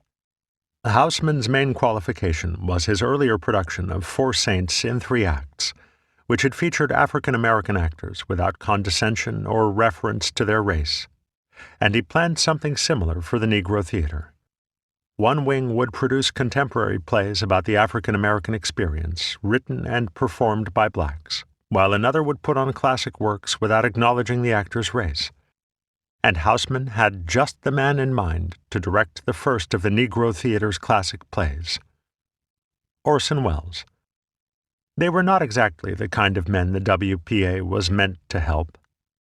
Welles was making money hand over fist in radio, and Houseman was an illegal alien living under an assumed name. But the WPA arts programs were allowed to hire some talent not in need of federal relief in order to produce work that people would want to see. In that respect, Welles and Houseman were perfect for the project, because they could certainly create attention-grabbing theater. For Welles, it was a heaven-sent opportunity to direct his first play on the New York stage, and he immediately brought Houseman an exciting idea supplied by his wife, Virginia. They would do Shakespeare's Macbeth in Haiti, replacing the witch's black magic with voodoo. Instead of ignoring the actor's race, as Houseman had originally intended, Welles would foreground it. But Houseman raised no objection, and Welles set about transforming Harlem's Lafayette Theatre into an eerie Haitian jungle. The riskiness of this endeavor cannot be overemphasized. Welles was only 20 years old, and his directorial resume consisted mainly of a few productions at the Todd School in Woodstock, Illinois. Yet suddenly, he was leading a cast of dozens, most of whom were not professional actors, and a few of whom could barely read, through one of Shakespeare's more difficult plays. All the while, he kept taking every radio job he could find, routinely working at least 18 hours a day. Because of Welles's radio schedule, rehearsals for Macbeth always began after midnight and ran until dawn. The brusque and imperious manner Welles adopted, to compensate for his youth and inexperience, threatened at times to spur the cast to mutiny. And to make matters worse, the play itself was at the center of a political firestorm. Before its premiere, many in Harlem assumed that the voodoo Macbeth was meant as a deliberate insult to the African American community. 4 Harlemites even attacked Welles one night outside the Lafayette. But as later productions would prove, these were the conditions that brought out the best in Welles. Life at the edge of collapse thrilled him and fueled his most memorable art. By opening night, April 14, 1936, Houseman's publicity had built up fervent anticipation throughout Harlem. A throng of 10,000 people clogged the streets around the theater for hours. And the play itself did not disappoint. Welles had drawn remarkable performances from his actors, professionals and newcomers alike, and the stagecraft, as in most of his productions, was exceptional. No one had ever done Shakespeare like this. And although the reviews were tempered with a fair amount of racism, they were almost unanimous in praising the young director. The next month, Orson Welles turned 21. Houseman knew the Negro Theatre could not hold on to Welles for long. His star was rising too fast. Since Houseman did not want to lose him, he convinced Flanagan to give Welles his own theatrical unit under the WPA aegis, devoted to modern productions of classic plays. And, with a twinge of guilt but not much regret, Houseman left the Negro Theatre so he could run it. In Project 891, as it came to be called, Welles and Houseman produced some of the Federal Theater's most innovative, arresting, and varied plays. From the zany farce Horse Eats Hat to Christopher Marlowe's tragical history of Dr. Faustus. The latter was a particular triumph for Welles. With a ruthless editorial eye and liberal use of magic tricks, he turned the Elizabethan tragedy into a 90-minute shocker that played to packed houses for months. Props flew across the stage, and actors disappeared before the audience's very eyes, thanks to clever applications of black velvet and lighting effects. As Welles told a reporter at the time, his goal was to create on modern spectators an effect corresponding to the effect in 1589 when the play was new. We want to rouse the same magical feeling, but we use modern methods. That was the secret to Welles's early success. His talent for infusing classics with showmanship, and he brought much of the same technique to radio. In fact, Welles could not have done Faustus or any of his early plays without the radio. Although the government bankrolled Project 891, there was never enough money for the scenery and effects Welles wanted. So he acted regularly on the radio just to pour his considerable earnings into his stage productions. To get from theater to recording studio and back as fast as possible, he began hiring an ambulance to speed him through traffic, claiming there was no law reserving ambulances for the sick. Each night before the curtain rose on Faustus at 9, he would dash across town for a radio broadcast at 8, perform before the microphone in full stage makeup, and then return to the Maxine Elliott Theatre just as the play got underway. Once the play was over, he later claimed, he then had to rush back to the studio to perform the radio show again for West Coast audiences. Around this time, Welles accepted the lead in a new pulp adventure series called The Shadow. He played Lamont Cranston, a suave playboy with the unique ability to cloud men's minds and render himself invisible. As the unseen crime fighter, The Shadow, Cranston solved mysteries alongside the plucky socialite Margot Lane. Welles took the part purely for a paycheck, and he found the show enjoyable, if hokey.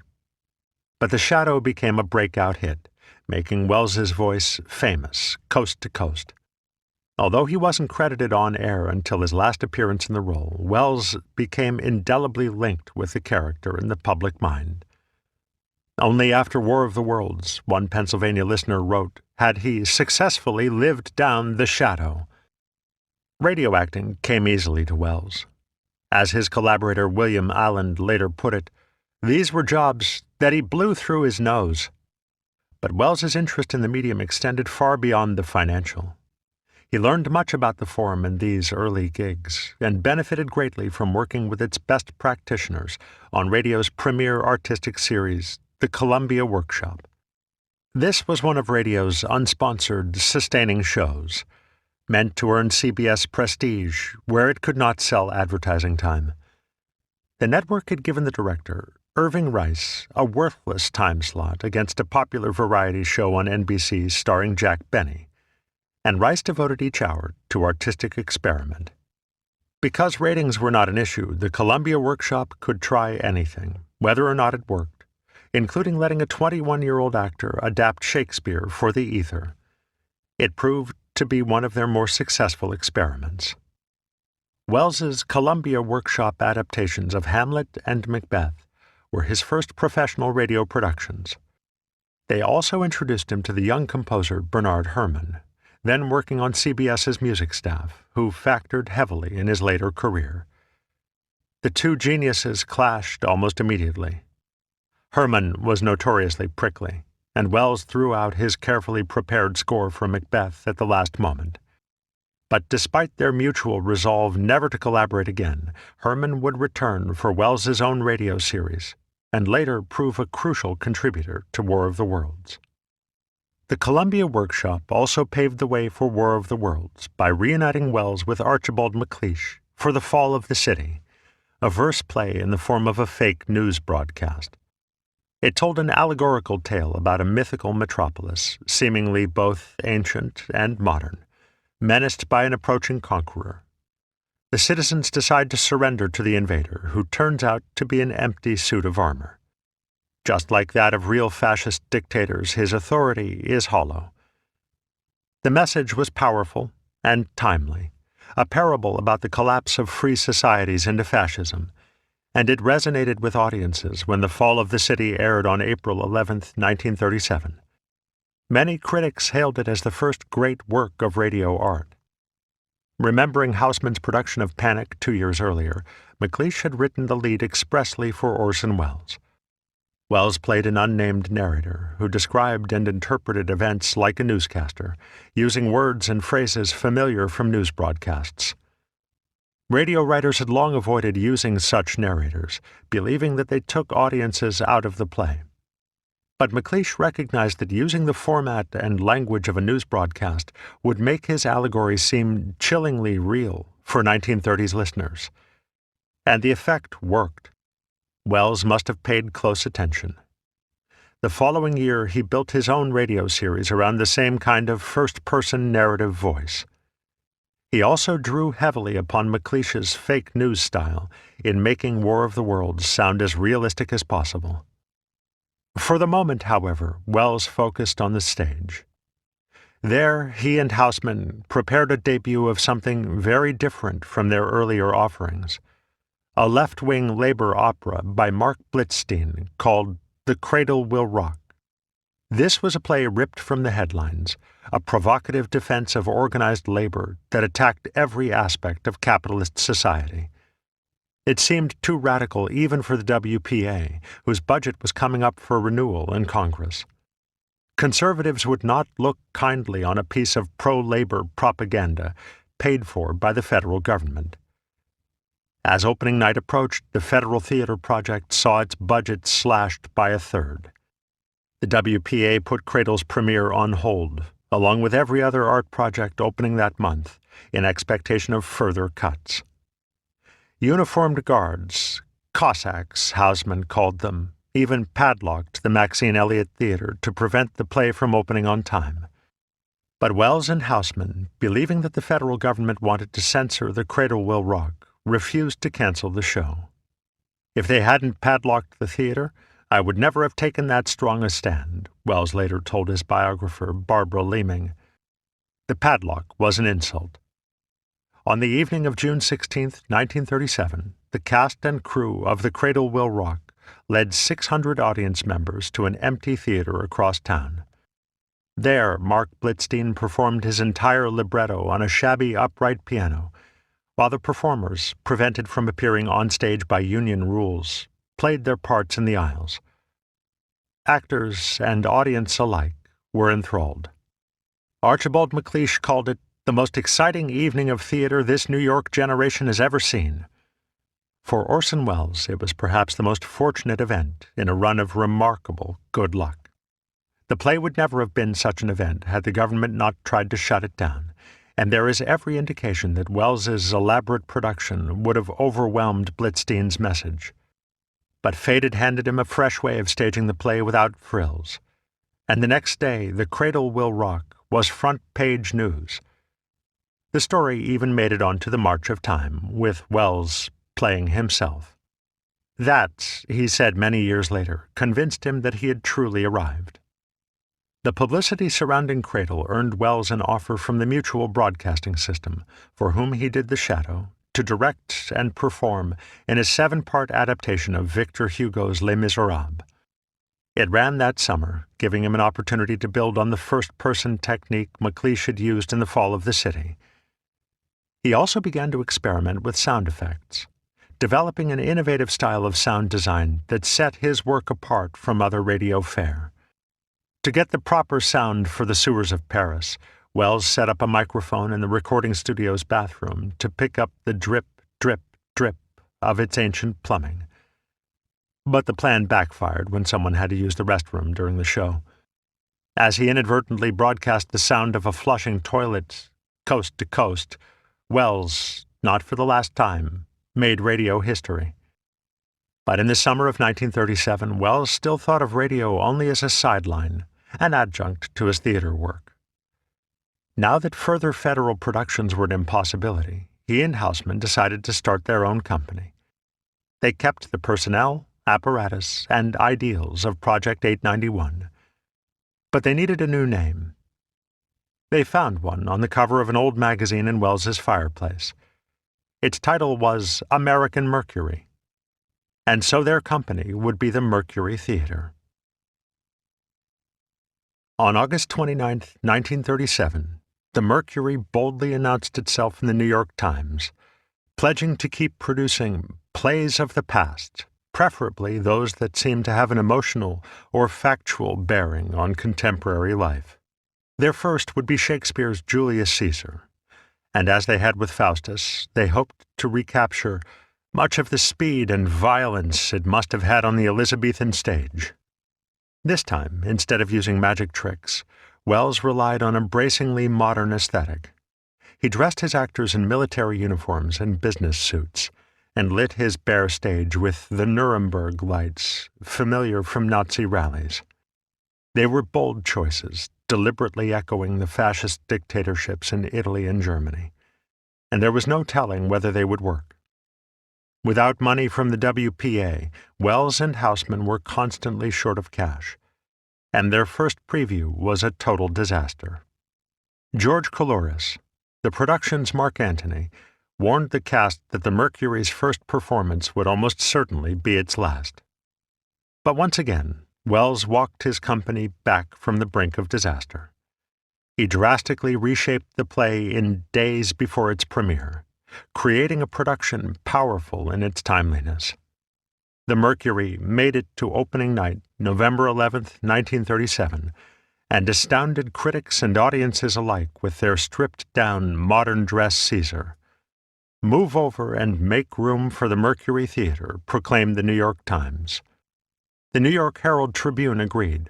Here, after all of this waiting, is a production so imaginative, so completely fascinating in all its phases, that there is nothing to do but let ourselves go and applaud it unreservedly.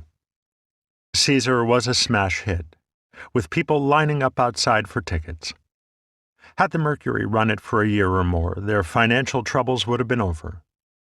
But Welles and Houseman would never have done anything so sensible. "We had gambled and won," Houseman later wrote.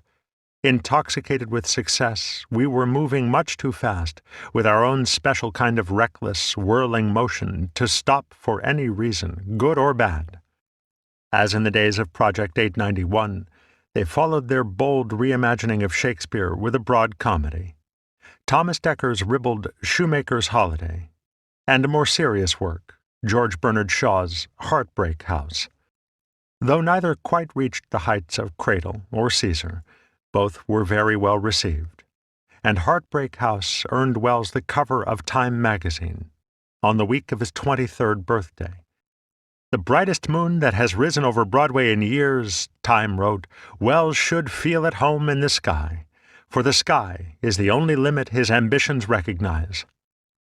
By the time the Mercury closed its first season, in the spring of 1938, Welles's rapid rise had caught the attention of CBS. The network wanted to fill out their summer schedule with a sustaining show that might, if it picked up enough listeners, garner a commercial sponsor. And they saw promise in the Mercury. They offered Welles the chance to produce his own 9-week radio series, Mondays at 9 p.m., featuring the Mercury actors in fresh adaptations of literary classics. Welles could choose whatever source material he liked, though CBS strongly encouraged him to adapt public domain adventure classics that were cheap to acquire and fun for the whole family. The budget was small, $50,000, but the opportunity was priceless. Above all, Welles's authorship would be unquestioned. Unlike his earlier anonymous radio jobs, this would clearly be labeled as the work of a single artistic genius, Orson Welles. CBS announced the new series in a press release on June 8, 1938, just over a month before its debut. It took its title, first-person singular, from the narrative technique Welles had borrowed from Archibald MacLeish.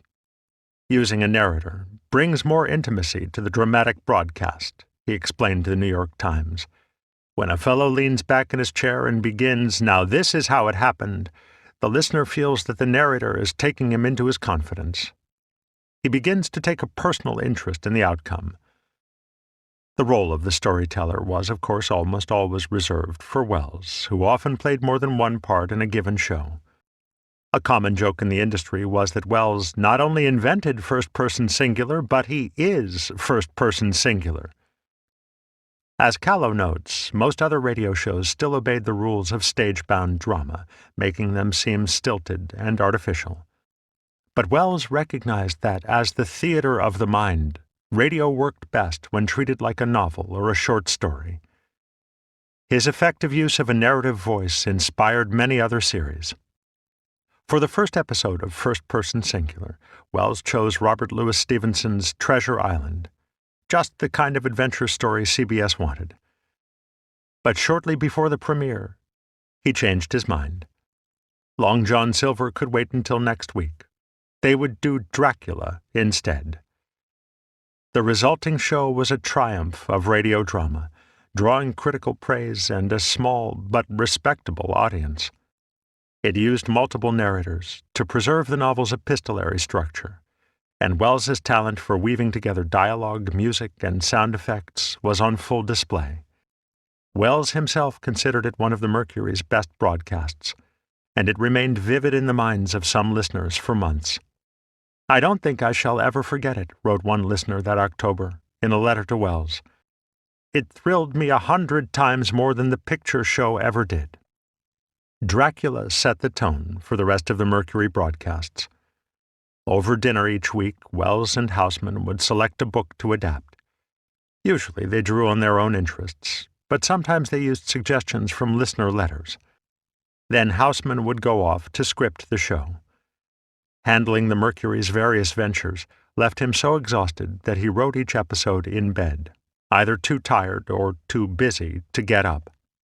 Welles revised each script intensively and recorded an early rehearsal on acetate discs to see how the show would sound. The actors were some of the best in radio, including Ray Collins, Joseph Cotton, and Agnes Moorehead, people Welles had gotten to know on such shows as the Columbia Workshop and the March of Time. In fact, Welles's producer, Richard Wilson, later said that casting decisions were often made on an actor's past performance on the March of Time.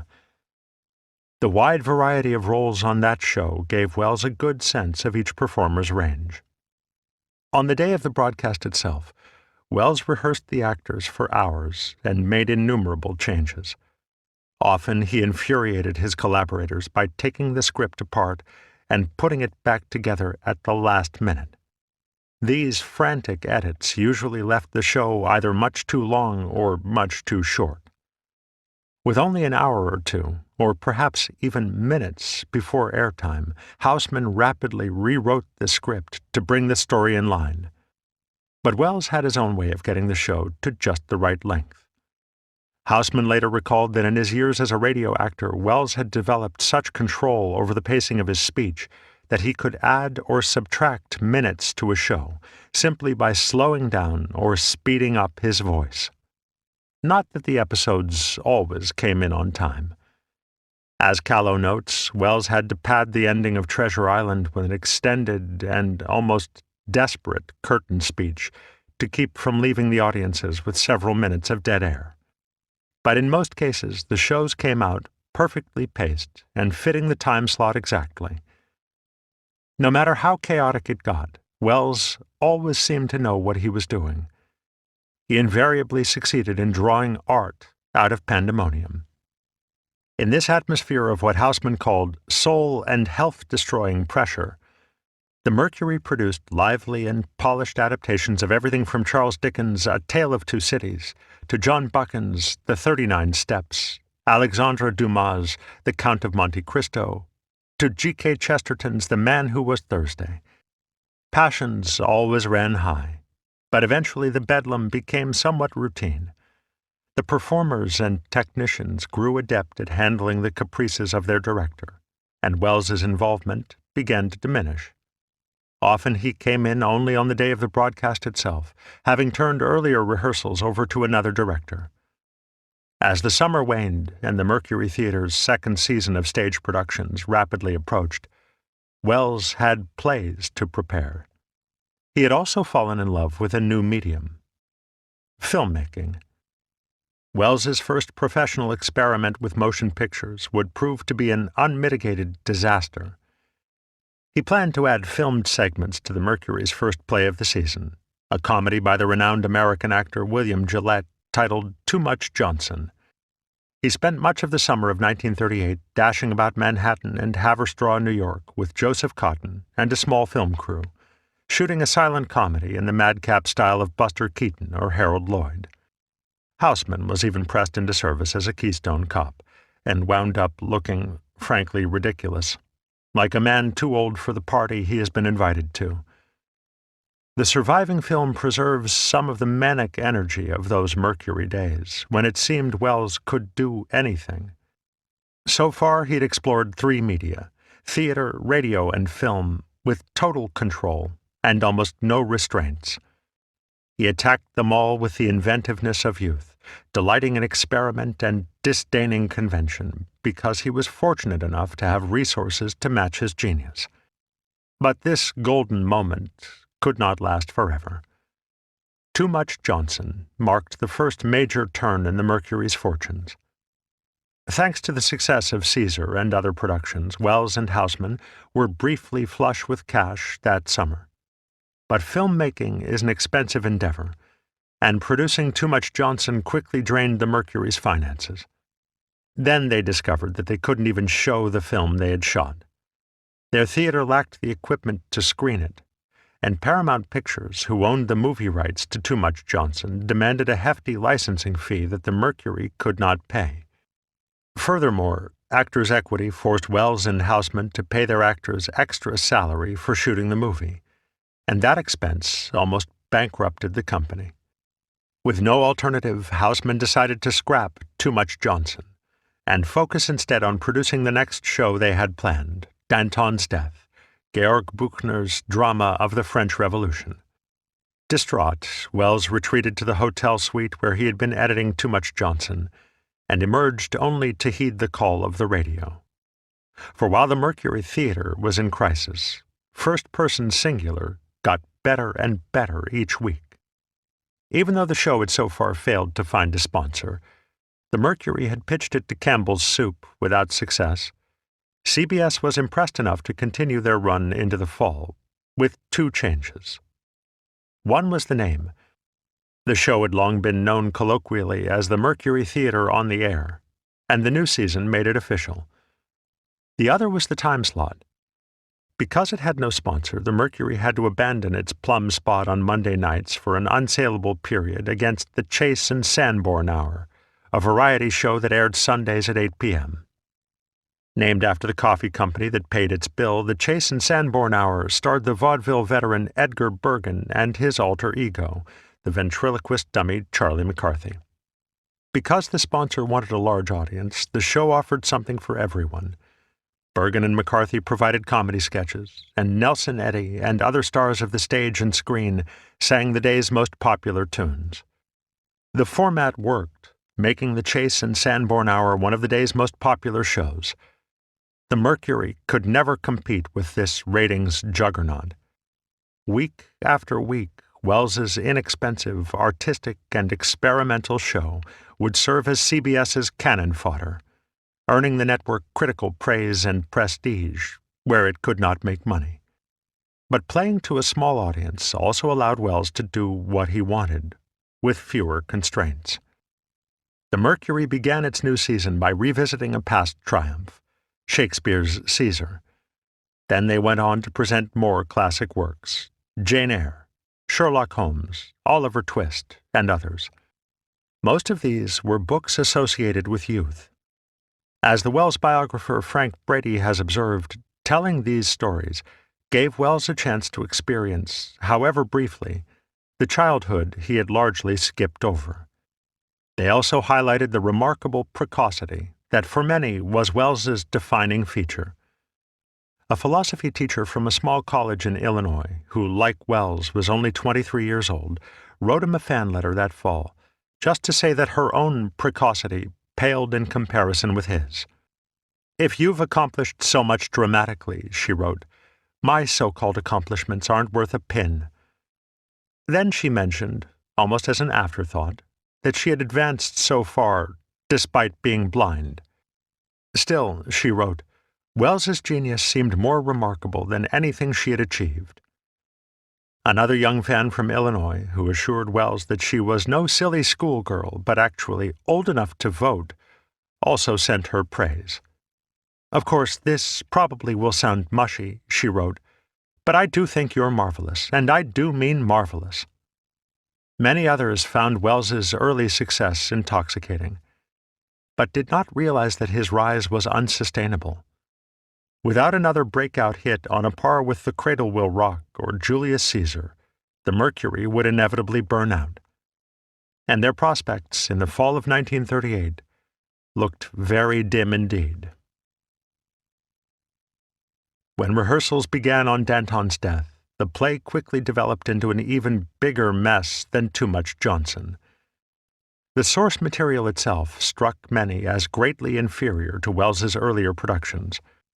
One Mercury actor called the play turgid, and another said it was a piece of shit. Its selection also offended the company's primarily left-wing audience, who thought that Welles planned to attack communism, just as he had used Caesar to attack fascism. To get around the weaknesses in the text, Welles constructed an elaborate set, with a huge elevator at the center of the stage, which proved to be something of a death trap. Preview performances were canceled left and right as engineers struggled with the set, pushing the play's opening into the first week of November. Finally, the elevator crashed during one rehearsal, and an actor, Erskine Sanford, broke his leg.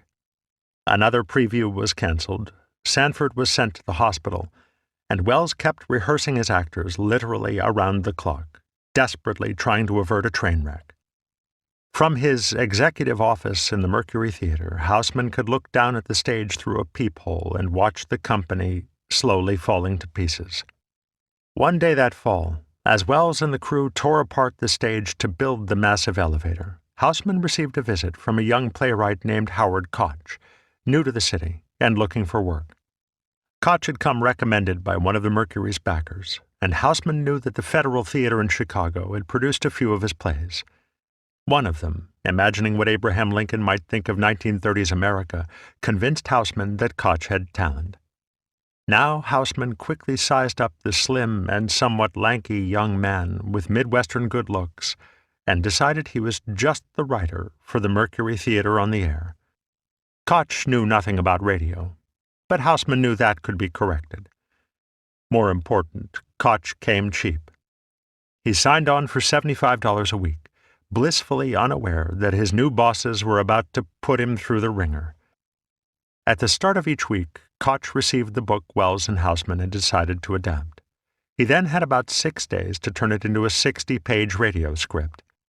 This kept Koch working day and night, writing page after page for Welles and Houseman to read, rehearse, and correct. Koch's pencil never stopped, nor did the requests for changes. To help move things along, Houseman lent Koch his secretary, a young college student named Anne Froelich, who typed up Koch's penciled pages almost as soon as they were written. Working for the Mercury, Koch later reflected, was not easy, but it built his writing skills and discipline. After adapting Hell on Ice, a nonfiction work about a doomed Arctic voyage, and 17, Booth Tarkington's novel of adolescent angst, Koch learned that his next assignment would be The War of the Worlds by H.G. Wells. Welles and Houseman had not chosen the novel because they particularly liked it, but because it fit a concept that Wells was eager to try. I had conceived the idea of doing a radio broadcast in such a manner that a crisis would actually seem to be happening, he later said, and would be broadcast in such a dramatized form as to appear to be a real event taking place at that time, rather than a mere radio play. Without knowing which book he wanted to adapt, Wells had brought the idea to Houseman and Paul Stewart, a veteran radio actor and director who co-directed the Mercury broadcasts. They discussed various possibilities, including The Purple Cloud by M.P. Shiel and The Lost World by Sir Arthur Conan Doyle, before settling on The War of the Worlds. Houseman doubted that Wells had ever read the story, but he passed it on to Koch anyway, with the instruction to convert it into late-breaking news bulletins. As Koch read the novel and began trying to adapt it, he hit a wall. Even with the fake news conceit, he found it impossible to turn the fantastical story of an alien invasion into a credible radio drama in less than a week. On Tuesday, October 25th, after 3 days of work on War of the Worlds, he called Houseman to say the book was hopeless. He wanted to adapt something else, and suggested a story written by one of his friends. Houseman was unconvinced, so Froelich got on the line to back up the exasperated writer. "It's all too silly," she told Houseman. "We're going to make fools of ourselves, absolute fools." Ever the diplomat, Houseman rang off with the promise to see if Wells might agree to another story. But when he called the Mercury Theatre, where Wells had been rehearsing Danton's death for 36 straight hours, he could not get his partner on the phone. All Houseman had to replace War of the Worlds was something he had written for the summer series and eventually given up on, an extremely dreary adaptation of R.D. Blackmore's Lorna Doone. So, with no other options, he called Koch back and lied. Wells, he said, was determined to do the Martian novel this week. In fact, it was Orson's favorite project. After promising to help with the adaptation, Houseman hung up, leaving Koch to struggle with the ideas of Wells and Wells. 3. Martians of the Mind's Eye. Incidentally, I tip my hat to the men who did the radio adaptation, and to men behind the scenes who made each sequence click like clockwork. Abner I. Weissman, of New York City, to Orson Welles, October 31st, 1938. In the spring of 1895, Herbert George Wells, a 28-year-old former science teacher turned theater critic, left the bustling city of London for the tranquil country of Surrey. Ill health had forced him to seek a kinder climate, and he hoped to devote more time to his burgeoning career as a writer. The first of his scientific romances, the novel The Time Machine, was about to be published on both sides of the Atlantic. The Island of Dr. Moreau would follow a year later, and The Invisible Man the year after that. Each drew upon the latest scientific discoveries to tell stories that seemed fresh, exciting, and terrifying because of their plausibility. But powerful political undercurrents also ran through Wells's work, reflecting his deeply held socialist beliefs. His fourth scientific romance, inspired by his time in Surrey, would again be as much a work of social criticism as of science fiction. Out for a walk one day that spring, Welles and his brother Frank discussed their country's colonial misadventures in Tasmania. European settlers there had wiped out an entire indigenous population by trapping some people like animals, giving others poisoned food, and shooting the rest on sight. Looking out over the quiet countryside, Frank Welles mused aloud. Suppose some beings from another planet were to drop out of the sky suddenly and begin laying about them here. The ironic reversal of a colonial superpower's suddenly finding itself colonized fired H.G. Wells's imagination. That summer, he began work on a novel about an alien invasion of the Earth, the first of its kind. Upon its publication in book form in 1898, Welles dedicated The War of the Worlds to his brother, crediting him for the offhand comment that established an entire genre. In the novel, hyper-intelligent Martians attempt to colonize the Earth in order to escape the slow death of their own planet. They launch themselves through space in metal cylinders fired from a massive cannon on the surface of Mars. The first cylinder lands in the small English town of Woking, where Welles lived at the time. There the Martians construct three-legged fighting machines that allow them to move swiftly about the countryside. Using highly advanced weaponry, a heat ray and poisonous black smoke, they sweep through England and conquer London, quickly decimating the military and reducing the British people to refugees. The novel's unnamed narrator, a scientifically inclined writer reminiscent of Welles himself, struggles to reach his wife in London as more Martians arrive. Trapped in an abandoned house with an increasingly unstable clergyman, the narrator witnesses the invaders rounding up surviving humans to feed upon their blood. Eventually, the narrator escapes, reaches London, and discovers that the Martians are all dead or dying from earthly diseases against which they have no immunity. At the novel's end, the narrator reflects on how the war has cured humanity of much of its arrogance, and wonders whether the Martians will try to invade again. Welles took great pains to make the story as realistic as possible. He wrote The War of the Worlds in a spare, journalistic style, as if it were a work of history or reportage. The book is packed with up-to-date scientific detail and frequent references to real newspapers and even actual scientific articles, one of which Welles wrote himself. He used maps from the British Ordnance Survey to plot out every step of the Martian invasion, and often rode around Surrey on his bicycle, looking for suitable places and people for destruction by my Martians. Welles enjoyed the work quite a bit. He wrote to a friend of his delight in killing my neighbors in painful and eccentric ways, and specifically selected for destruction parts of London that he did not like. But these details made the book especially frightening for its first generation of readers. The novel seemed particularly prescient in the wake of World War I, which saw widespread destruction and chemical warfare, much like what Welles described. Our present civilization, it seems, is quite capable of falling to pieces without any aid from the Martians, Welles wrote when the novel was reissued in 1924.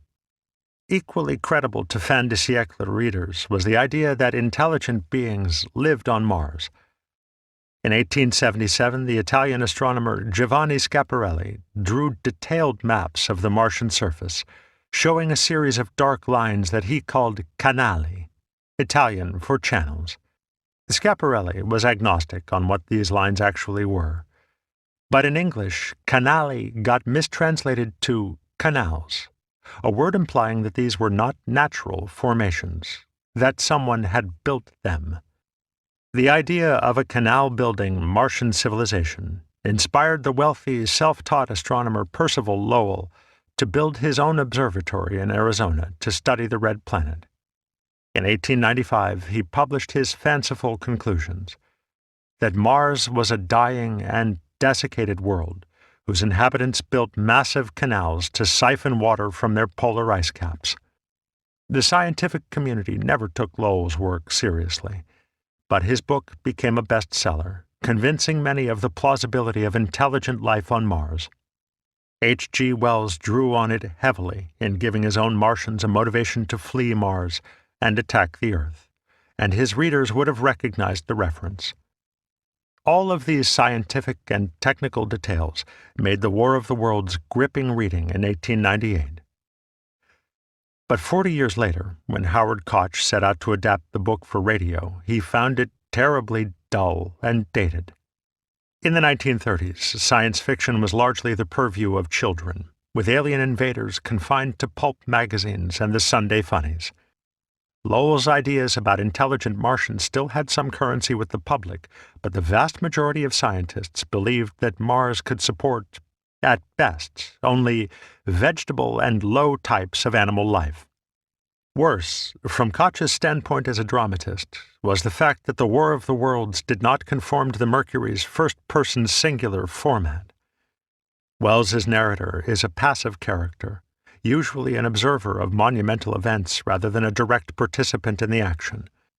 Koch struggled to inject drama into this largely impersonal chronicle.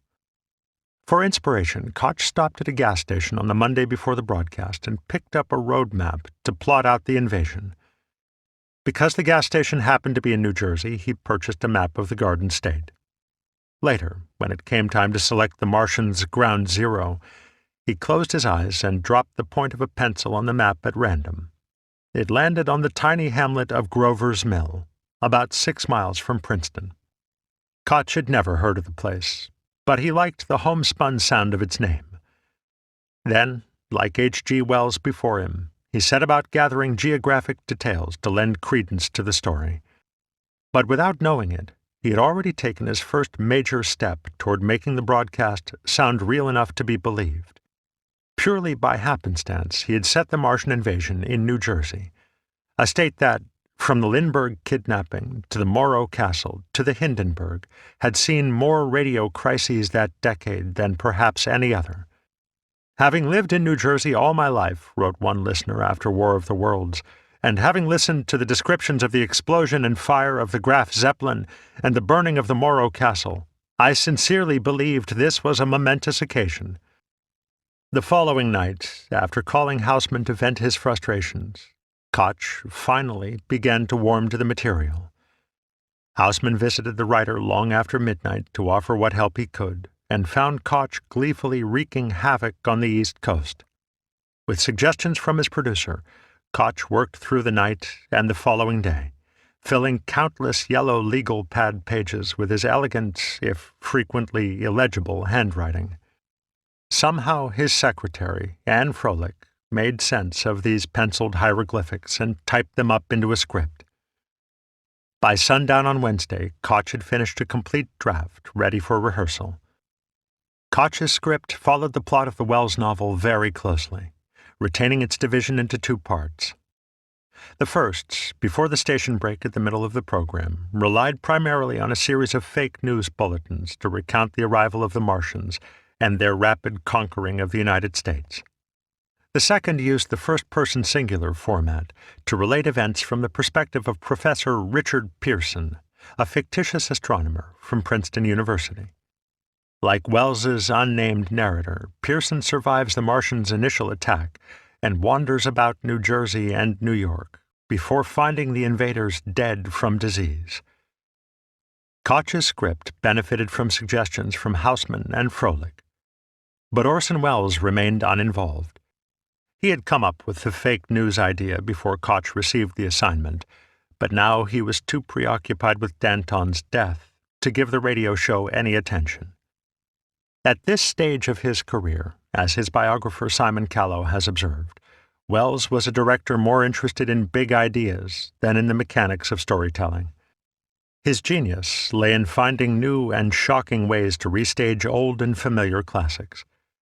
The idea of doing The War of the Worlds as a series of fake news bulletins was not all that different from setting Macbeth in Haiti in a voodoo milieu, or setting Caesar in fascist Italy. It was fresh, exciting, and current, just the kind of idea that would excite Welles creatively. He had no intention of making a statement. His only interest was in thrilling his audience. And although Welles had never done a fake news broadcast before, he had been working up to it for some time, with several shows that deliberately echoed current events. On August 15, 1938, the Mercury Theatre on the Air had performed John Drinkwater's Abraham Lincoln, just 90 minutes before a radio address by President Roosevelt. Welles made the contemporary parallels clear in his opening monologue. "Much of this you will recognize, and much of it is news," he told his audience, "as if it were happening in the White House tonight." For the Mercury's broadcast of Julius Caesar, their first show of the fall season, Welles had H.V. Kaltenborn read selections from Plutarch's Lives of the Noble Grecians and Romans in between Shakespeare's scenes, as if he were commenting on the action. By using the voice of radio's preeminent newsman, Welles made the play sound like breaking news, just as he had made it look modern on stage. He probably sought a similar effect by applying news bulletin techniques to the War of the Worlds. Of course, in later years, Welles suggested more than once that he had had a bigger goal in mind for his Martian broadcast. Its fake news bulletins, he claimed, were meant to be intentionally deceptive in order to teach the public a lesson about their over-reliance on radio. But these comments were made with the benefit of hindsight, in an attempt to claim more credit for the broadcast's effects than he or anyone else deserved. No one else who worked on War of the Worlds, including John Houseman and Howard Koch, ever made such a claim. In fact, they denied it long after legal reprisals were a serious concern. And the notion that Welles deliberately planned the scare in order to draw channel-surfing listeners away from NBC, as at least one biographer has claimed, is, in Houseman's words, absolute rubbish. No one could have anticipated how audiences would react to War of the Worlds, and so no one realized just how cavalierly Welles and the Mercury were playing with fire. If anyone there had, CBS would never have allowed the show on the air. Network executives had little reason to expect a problem, because by late 1938 many other shows were blurring the line between radio news and radio drama. The growing popularity of news broadcasts and the melding of journalism and entertainment on programs like The March of Time had inspired other radio writers to experiment with using news techniques in fictional shows. The Fall of the City was perhaps the earliest example of this trend in American broadcasting, but its success encouraged others to follow McLeish's example. Even an episode of Welles's own The Shadow, which aired the previous December, had interrupted itself with a fake news bulletin to speed up the action. "Don't overlook the fact that the radio audience responds heartily to news broadcasts," explained a 1937 guide to radio writing. "Capitalize on this desire for news whenever possible." But no show on American airwaves copied the news bulletin format quite so closely, or pushed the boundaries between fact and fiction quite so far, as War of the Worlds would the following October. In all likelihood, Welles's direct inspiration to do a fake newscast came from Air Raid, McLeish's follow-up to The Fall of the City. It premiered on the Columbia Workshop on October 27, 1938, 4 days before War of the Worlds. Inspired by the bombing of Guernica during the Spanish Civil War, McLeish dramatized an aerial attack on a small European town with chilling realism. Once again, he told his story from the perspective of a news announcer, played this time by the Mercury actor Ray Collins. With the same language that had transported Americans across the Atlantic during the Czech crisis. "Stand by, we'll try to take you through." Air Raid brought listeners into the homes of these fictional Europeans as warplanes bore down on them, to vivid and powerful effect. Although the play aired after Koch began scripting War of the Worlds, McLeish had been writing it for about 7 months, and Welles certainly knew about it before its debut. He even sat in on a rehearsal. A CBS photographer captured him in conversation with McLeish, Collins, and the director, William N. Robson, as if he were a member of the cast. Knowing what McLeish had prepared for the Columbia Workshop very likely encouraged Welles to do something similar with War of the Worlds, though his approach would be less poetic than McLeish's. Welles, however, never acknowledged McLeish as an influence on War of the Worlds. Instead, he told the film director Peter Bogdanovich that he had gotten the fake news idea from another broadcast, 12 years before, in the United Kingdom, which had generated headlines on both sides of the Atlantic. Houseman, too, vaguely recalled the British show and the controversy it had caused, though he never imagined that the Mercury's broadcast could have a similar effect. This is the end of the CD. The audiobook continues on the next CD. Although he never laid claim to it, Father Ronald Arbuthnot Knox probably deserves credit for the accidental invention of fake news broadcasting. Born in 1888, Knox followed his father, an Anglican bishop, into the ministry of the Church of England at age 24. But 5 years later he converted to Catholicism and soon became a prominent apologist for his adopted faith. In his spare time, Knox penned several successful detective novels that earned him membership in Britain's Detection Club, alongside such lights of the genre as Agatha Christie. He also wrote several keen and biting satires, and his puckish sense of humor would leave its mark on British broadcasting. Unlike in the United States, where national radio networks didn't emerge until the late 1920s, broadcasters in the United Kingdom had a national audience from the very beginning. The British Broadcasting Company, which only later became a corporation, was founded in 1922 as an offshoot of the Post Office, giving all Britons access to the same programming at the same time. But because it spoke both to and for the entire nation with uncontested authority, Knox grew concerned about its power to shape public opinion.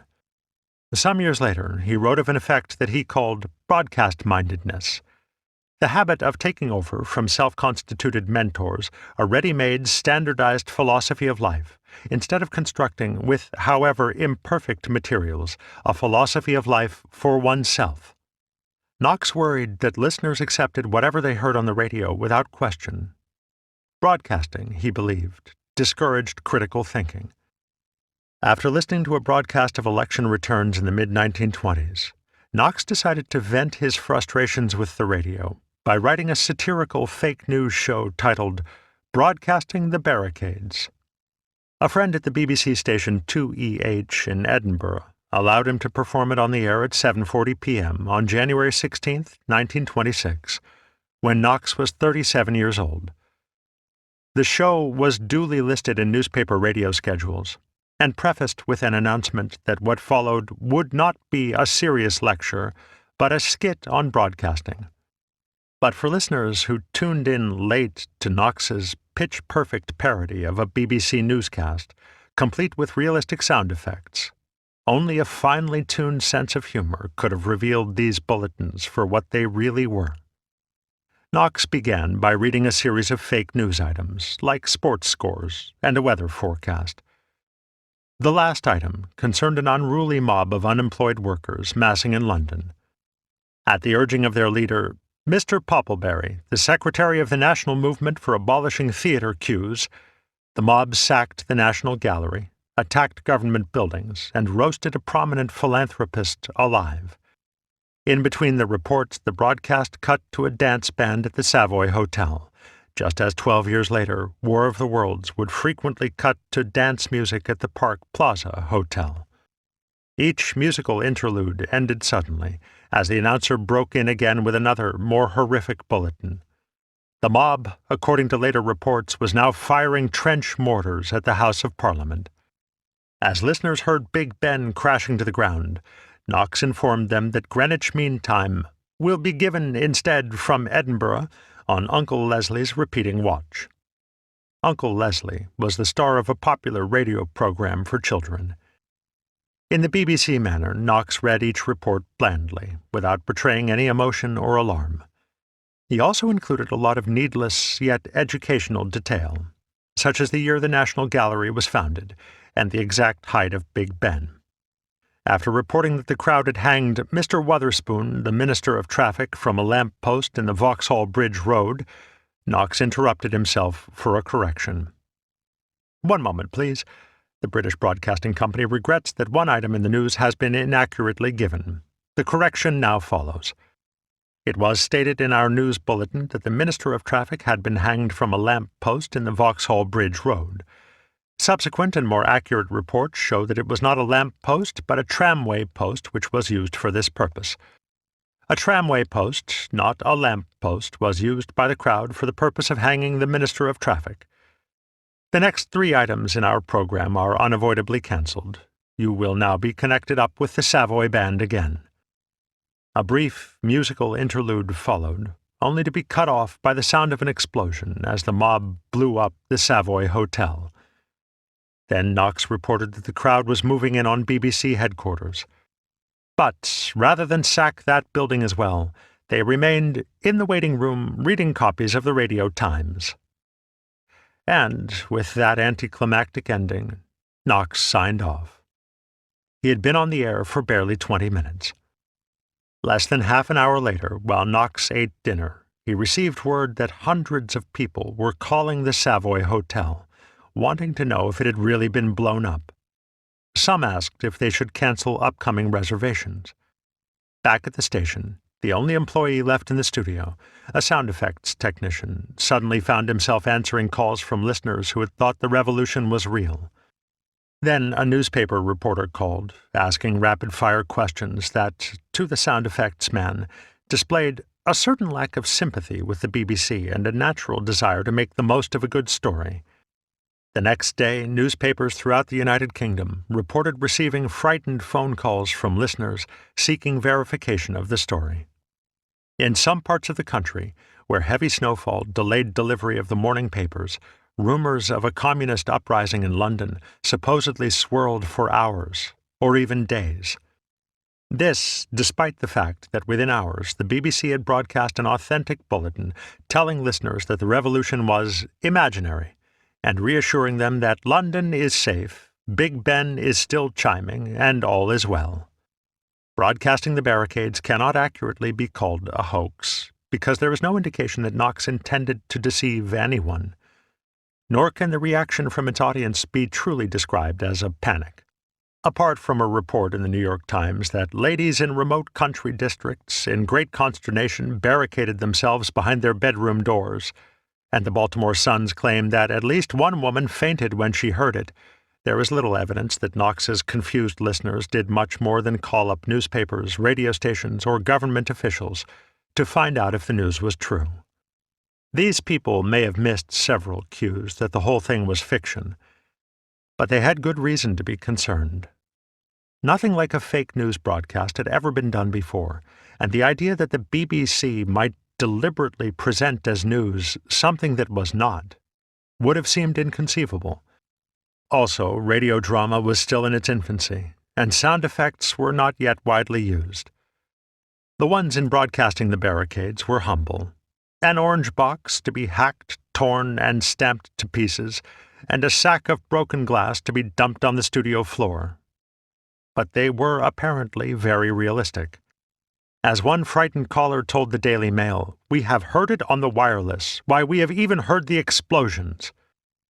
Most important, the content of the broadcast was not at all far-fetched. The Russian Revolution was not even a decade old, and there were rumblings that left-wing radicalism might gain a foothold in the United Kingdom. Just 4 months after broadcasting the barricades, the nation found itself crippled by a massive 9-day general strike, which left virtually no strata of society unaffected. In such a climate, hearing news over the radio that unemployed workers were attacking government buildings and lynching cabinet ministers may have come as a shock, but not as a surprise. Knox's rioters were just as fictional as Welles's Martians, but their existence was infinitely more plausible. Nevertheless, newspapers in both Britain and America made much of the incident, roundly criticizing the BBC for airing the program and the public for believing in it. Humor and satire are dangerous implements when they are applied to mankind in the mass, wrote the Irish Times. The BBC will be wise if in future it takes no risks with the public's average standard of intelligence. But in researching press coverage of the event, the historian Joanna Bork noted a curious quirk in this reportage. Newspapers tended to report that people in other parts of the country, outside their usual readership, were the ones most frightened by the show. The Times of London, for example, implied that the fright was confined to Ireland, and the Scottish papers, and Father Knox himself, claimed that the English had been fooled, but the more sensible Scots had not. Viewing the incident from afar, the New York Times declared that a similar incident could not happen in this country, and wrote that the Führer was thoroughly representative of this stodgy old country, Great Britain, and the dear old ladies who have abandoned knitting needles for wireless sets. Everyone, in short, seemed to point the finger at someone else, all confident that they were too smart to be taken in by a broadcast that made their rivals look like fools. This suggests, perhaps, that these articles are tinged with a certain degree of either embarrassment or embellishment.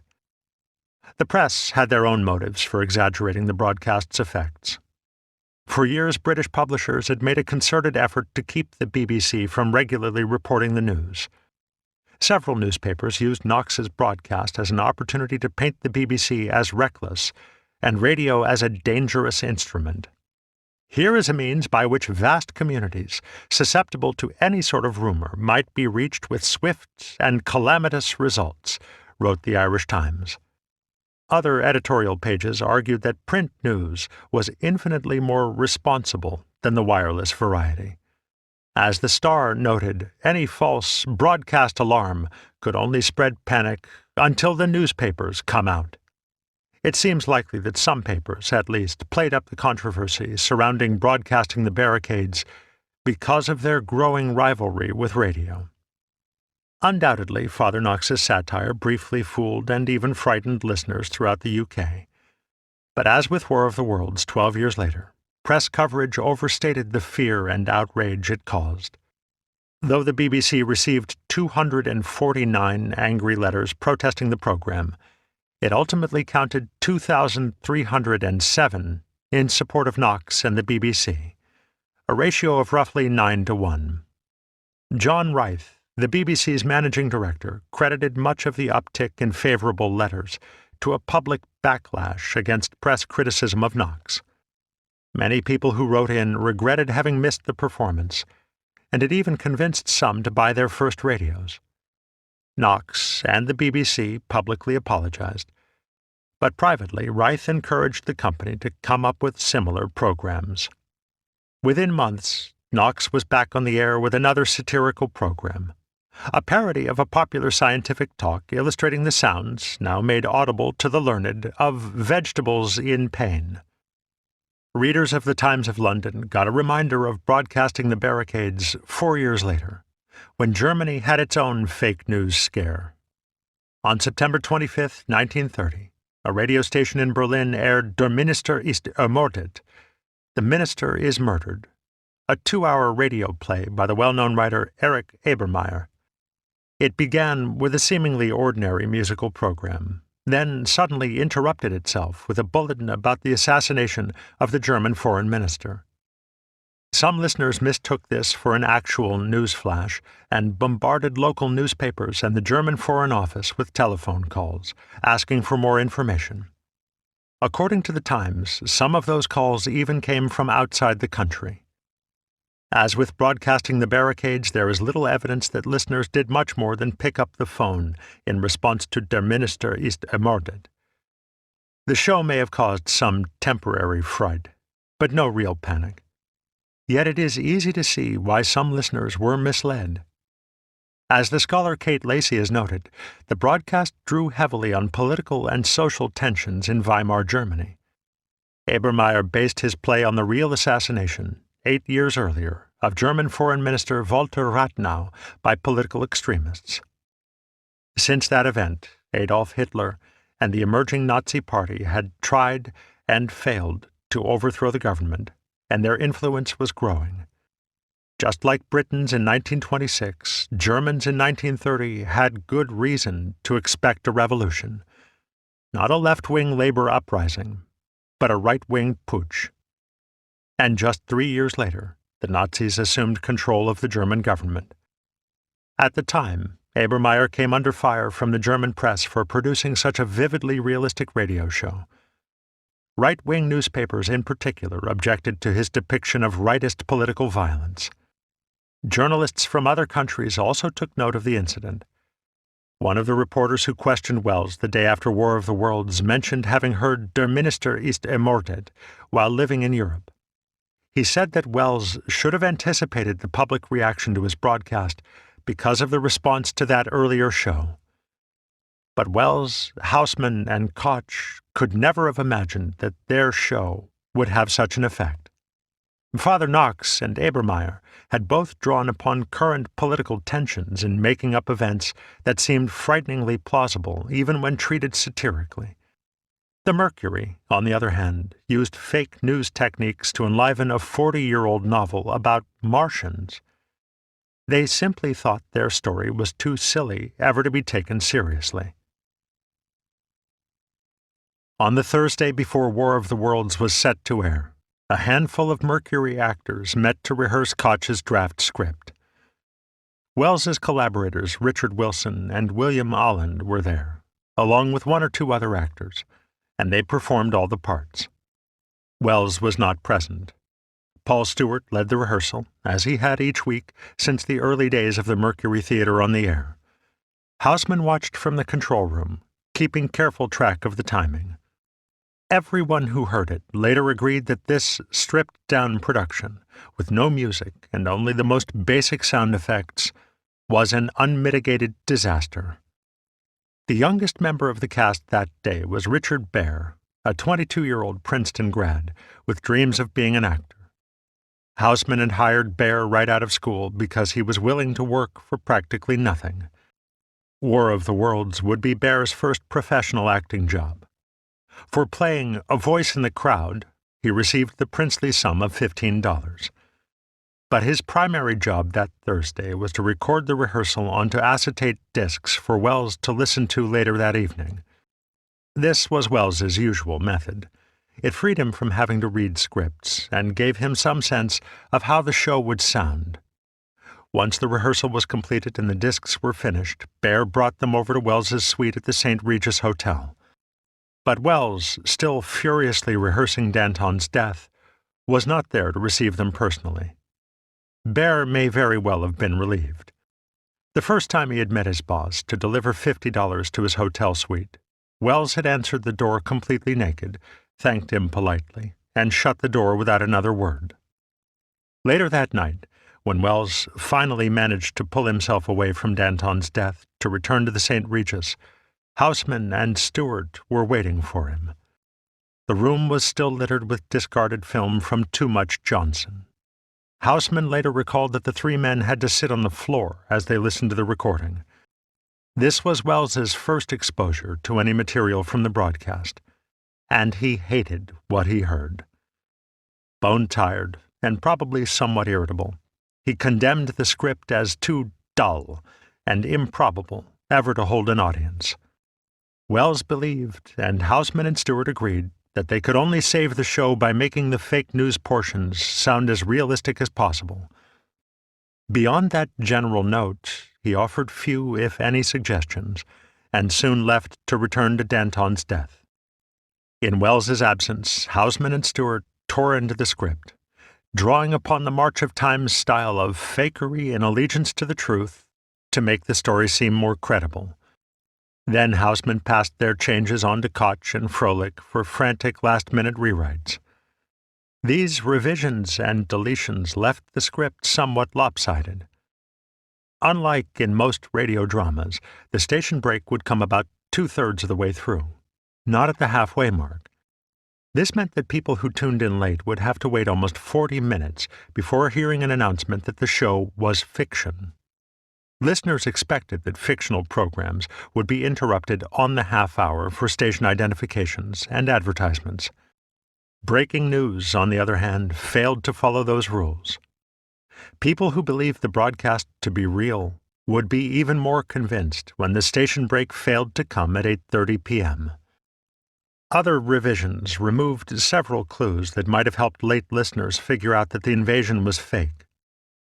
Two moments in the first draft that broke with the news broadcast fiction to present conventional dramatic scenes were deleted or revised.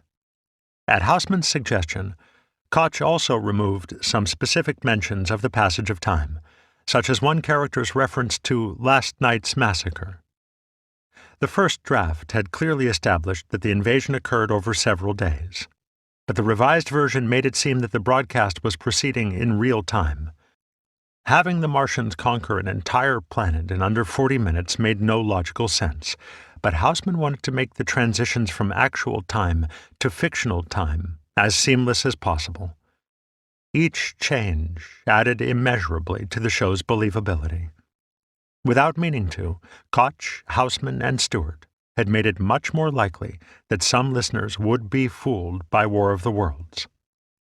Before the script could be mimeographed and passed out to the cast, a draft was sent to CBS's legal department for review. It came back with almost 30 requested changes. Some involved standard issues of taste and decency. A line referring to fleeing mobs trampling one another was deleted, as was the Martian war cry, "Ula, ula, ula," because both were thought to sound too horrific. But the censor's main concern was changing the names of real institutions mentioned in the script to avoid libel suits. So, the United States Weather Bureau in Washington, D.C. became the Government Weather Bureau. Langley Field became Langham Field, and so on. The Mercury grudgingly complied, but the changes were so minor as to be almost insignificant. Apparently, no one at CBS had any idea how dangerous the show might be. The network executive Davidson Taylor even offered suggestions on how to improve the news bulletin portions of the program. Other changes came from the cast and crew. Houseman later recalled that War of the Worlds was unusually collaborative, with almost everyone in the company, apart from Welles, pitching in to save the show. Actors suggested ways of reworking the dialogue to make it sound more naturalistic, comprehensible, or convincing. One cast member pointed out a line, taken from the Welles novel, where a survivor of the Martian attack suggests hiding in the drains. To Americans, who only associated drains with the bottoms of sinks and showers, that Britishism would make no sense. So the word was changed to sewers. But no one in the cast took the show quite as seriously as Frank Readick, a veteran radio actor who had preceded Welles as the Shadow. Readick played Carl Phillips, a hapless reporter who witnesses the arrival of the Martians and dies in their initial attack. His is perhaps the most crucial role in the broadcast, because it is through his eyes that the audience is first asked to accept, to whatever degree, the Martian's existence. The credibility of the show depends largely on his terrified reaction. For research, Readick hunted up a copy of Herbert Morrison's Hindenburg recording and listened to it again and again, studying the way Morrison's voice swelled in alarm and abject horror. In the broadcast, he replicated those emotions with remarkable accuracy. However, not everyone in the cast thought that the show could be saved. Ben Gross, radio critic for the New York Daily News, later recalled approaching one of the Mercury's actors during that last week of October to ask what Welles had prepared for Sunday night. "Just between us, it's lousy," the actor said. In his view, not even Welles could do anything with a story that belonged in the funny papers. He told Gross not to tune in. The show would, he said, probably bore you to death. By Saturday, the script was locked and given to the sound engineer John Dietz for a technical rehearsal, directed once again by Paul Stewart. Welles later credited Stewart for devising many of the tricks, such as the frequent musical interruptions, that made the show sound so realistic. Ora Nichols, head of the sound effects department at WABC, also contributed greatly to the broadcast's verisimilitude. She had the perfect background for the Martian broadcast, having created sound effects for both the science fiction of Buck Rogers and the fakery of the March of Time. The exact tricks she used on War of the Worlds have been lost to history, but legend has it that she achieved the scraping sound of the opening Martian cylinder by unscrewing a pickle jar in a bathroom. Welles admired her work so much that after the furor died down, he sent her a handwritten note of appreciation. "Dear Ora, thanks for the best job anybody could ever do for anybody. All my love, Orson." After the tech rehearsal ended, Welles called the studio from the Mercury Theatre to find out how things were shaping up. A sound man answered and told him that Houseman and Stewart had already left. Then Welles asked what he thought of the show. Very dull, It'll put him to sleep," he said. "Where's the love interest?" That would not have been what Welles wanted to hear, since Danton's death was not turning out much better. He now faced disaster on two fronts, and it may very well have seemed to him that his remarkable run of luck was at its end. But, as Houseman well knew, Welles did his best work with his back against the wall. Finally, War of the Worlds had earned its director's full attention.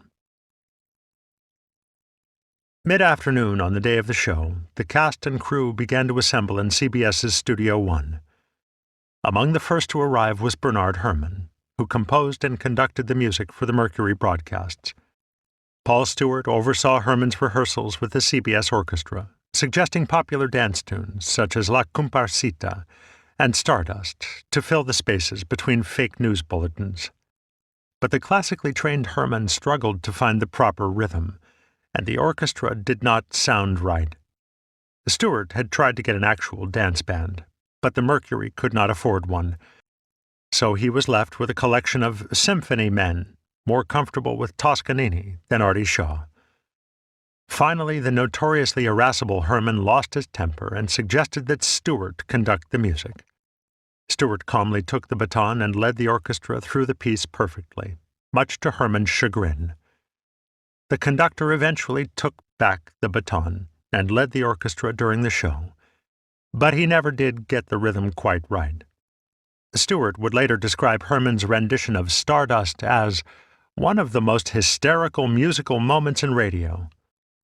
Meanwhile, Welles, his coat off and his sleeves rolled up, stepped up on his own podium to Herrmann's right. The script lay before him on a music stand, and the actors clustered around microphones directly in front of him. Through the large glass windows on his right, Welles could see Houseman and the others in the control room. From that central spot, Richard Baer recalled, Welles directed the show like a conductor. He waved his arms in the air and threw cues to Herrmann and his actors as if they were musicians in an orchestra. And like Herrmann, he quickly began to lose his temper with the material. Baer remembered him describing the script as both corny and the worst, silliest thing he had ever done, just a Halloween prank. Welles's assistant, Richard Wilson, also in the cast that night, recalled that Welles at one point dropped his script to the floor and called it the worst piece of crap I've ever had to do. The entire company, feeling much the same way, could not help laughing. But according to Houseman, such outbursts were typical of Welles in the frantic hours before each Mercury Theatre broadcast. He routinely berated his collaborators, calling them lazy, ignorant, incompetent, and many other insults, all while complaining of the mess they'd given him to clean up. He delighted in making his cast and crew scramble by radically revising the show at the last minute, adding new things and taking others out. There were even times, as William Alland recalled, when he cut up the script with scissors and pasted it back together in the precious few hours before airtime. Houseman once called radio a hysterical medium, and Welles did his best to make it that way. But out of the chaos came a much stronger show. One of Welles's key revisions on War of the Worlds, in Houseman's view, involved its pacing. Welles drastically slowed down the opening scenes by adding dialogue and drawing out the music to the point of tedium. Houseman objected strenuously, but Welles overruled him. He believed that listeners would only accept the unrealistic speed of the invasion if the broadcast started slowly, then gradually sped up. Once the interplanetary war began, the pacing became chaotic, rudely jerking listeners from location to location and event to event, without giving them any time to get their bearings. As the radio scholar Neil Verma has observed, the broadcast moved listeners swiftly through space, much like the March of Time, but without that series' central narrator. The effect was wildly disorienting. By the station break, even most listeners who knew that the show was fiction would be carried away by the speed of it all. For those who did not, those 40 minutes would seem like hours. One of Welles's most effective revisions came directly from his experience on the March of Time. Koch's first draft had included a speech from the Secretary of War, reassuring listeners that their government was doing everything possible to combat the Martians. But it had been eliminated, likely at the behest of CBS's lawyers, before the script was mimeographed. Welles put it back in and reassigned it to a less inflammatory cabinet official, the Secretary of the Interior, in order to appease the network. But he gave the character a purely vocal promotion by casting Kenneth Delmar, a March of Time actor who could do a pitch-perfect impression of Franklin Roosevelt. Impersonating the president on air on almost any show that was not the March of Time was still expressly forbidden. But Welles suggested, with a wink and a nod, that Delmar make his character sound presidential, and Delmar happily complied. These kinds of ideas only came to Welles at the last minute, when disaster waited in the wings. As Richard Wilson observed decades later, radio brought out the best in Welles because it was the only medium that imposed a discipline Orson would recognize, and that was the clock. With the hours and then the minutes before airtime ticking away, Welles was forced to come up with innovative ways to save the show, and he invariably delivered. The cast and crew responded in kind. Everyone began to take the show more seriously and to give it their best efforts for perhaps the first time. A few may have even realized that the show might not prove disastrous after all, at least not in the way they had anticipated. When the revisions were complete, the cast and crew ran through the full script twice. Their first performance was almost 8 minutes too long, a typical problem for the Mercury Theatre. Last-minute cuts and changes were made, and sometime after 6 p.m., a final dress rehearsal came in at about 58 minutes. A perfect length. With less than an hour left before they were set to go on, the cast scarfed down a hurried dinner while Welles and Houseman made whatever revisions they thought were necessary. Finally, just 2 minutes before airtime, Welles resumed his place at the podium, drained a bottle of pineapple juice, and donned his headphones.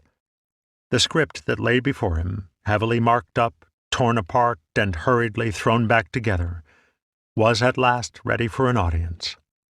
When Welles cued the announcement that the night's show would be an adaptation of H.G. Wells's War of the Worlds, he could have had no idea how powerful the broadcast would prove to be, or that it was about to make him an international celebrity. 4. Yours in Terror. At any rate, you are to be congratulated on this marvelous piece of work, as its realism was too much to describe. I was scared to death. Henry Clark of New York City, to Orson Welles, October 30th, 1938. It was 8 p.m. on the East Coast, 5 p.m. on the West. All across the continent, from Orono, Maine to Fort Stevens, Oregon, Aberdeen, South Dakota to Round Rock, Texas, and throughout southern Canada, radios tuned to one of CBS's many affiliated stations poured out the stately descending chords of Tchaikovsky's Piano Concerto No. 1 in B-flat minor. Since the past July, this dignified melody, given a full-bodied treatment by Bernard Herrmann's in-house orchestra, had signaled the beginning of each broadcast of the Mercury Theatre on the air. Most radio series used classical music because it was in the public domain and therefore cheap. The Lone Ranger's use of the William Tell Overture being the most famous example. But the Mercury's opening theme came as a specific suggestion from Davidson Taylor, the network executive in charge of the program. Slim, eloquent, and culturally refined, Taylor had chosen the piece over objections from CBS's marketing department, which wanted something more up-tempo and accessible to a mass audience. The Tchaikovsky, on the other hand, seemed to package the show for a more refined leadership. As Theodore Adorno once noted, radio listeners had been trained to take that piece as a banner of high culture. It made them think, aha, serious music. But this ran somewhat counter to Wells's own hope that the show would, like his stage work, appeal to a wide audience. After all, many of the Mercury's best episodes, from Dracula to Sherlock Holmes to tonight's War of the Worlds, were meant to be crowd-pleasing thrillers. After 20 seconds of Tchaikovsky, the music cut out, and the announcer, Dan Seymour, came on to introduce Orson Welles. Typically, at this point in the program, Seymour trumpeted the accomplishments of the Mercury, and Welles spoke a little about the author whose work would be dramatized that night. But War of the Worlds began with very little preamble. Welles launched right into a monologue taken almost verbatim from the novel, his voice sonorous and sinister as he described how the Martians had been watching humanity for some time. None of the other Mercury shows had gotten underway quite this quickly or carried such a foreboding tone. But tonight there was no time for kidding around. With source material this fantastical, Welles knew he had to play it as straight as he could. From its very outset, this would be a different kind of program, serious, unsettling, and scary. Then Welles set the scene, an optimistic future, exactly 1 year from that night, in which all of the nation's anxieties were a thing of the past. With a segue into a prosaic weather report, the show established a fictitious broadcast within a broadcast. It was now about 8:02 p.m. in CBS's Studio One. The Mercury would not break this news broadcast fiction for another 38 minutes. Not many people were listening. The Mercury Theatre on the Air had built a small but dedicated following since its premiere that summer. But because it was geared more to the classes than to the masses, as one New Jersey listener expressed it, the show had so far failed to make much of a mark on the radio landscape. Its audience fell into what the sociologist Herbert J. Gans has called the public with upper-middle culture taste. Well-educated, well-read, and artistically inclined listeners. They were not quite at the forefront of avant-garde high culture, but they rejected the melodramatic thrillers, soap operas, and comedy variety shows most popular with listeners and sponsors. They embraced the Mercury Theatre on the Air as high culture with mass appeal. After 6 days of listening to moronic, asinine radio plays, a Brooklyn couple wrote to Welles the day after the broadcast, "Your plays come as a refreshing, cool drink in an arid desert." This is not to say that all of the Mercury's regular listeners were radio snobs, though more than a few of them were. Most simply enjoyed good drama and good literature. Those outside major cities particularly appreciated the show as a rare opportunity to experience Broadway-caliber theatrical productions. At the end of each broadcast, wrote a woman from Orange, New Jersey, in a letter to Welles, "I feel somehow that I should send you the price of a theater admission for an hour well spent." And for young listeners with a love of theater, many of whom were aspiring actors or writers themselves, Welles was an inspiration. "You seem to symbolize that youth has a place in the legitimate theater," wrote a 15-year-old fan in Milwaukee. Most Americans, however, were not so discriminating. They were perfectly happy with what one of Welles's fans called the frothy crapperoo available on other stations. Each week, the Mercury reached only 3.6% of the radio audience, or about 4 million listeners. By contrast, its time-slot rival, the Chase and Sanborn Hour on NBC, regularly commanded a whopping 34.7% of listeners at the same time. Many of Welles's fans found the Chase and Sanborn Hour moronic and inane, yet it remained immensely popular thanks to the comedy sketches featuring ventriloquist Edgar Bergen and his dummy Charlie McCarthy. This could create a fair amount of conflict in households, or even within individual listeners, whose loyalties were divided between Bergen and Welles.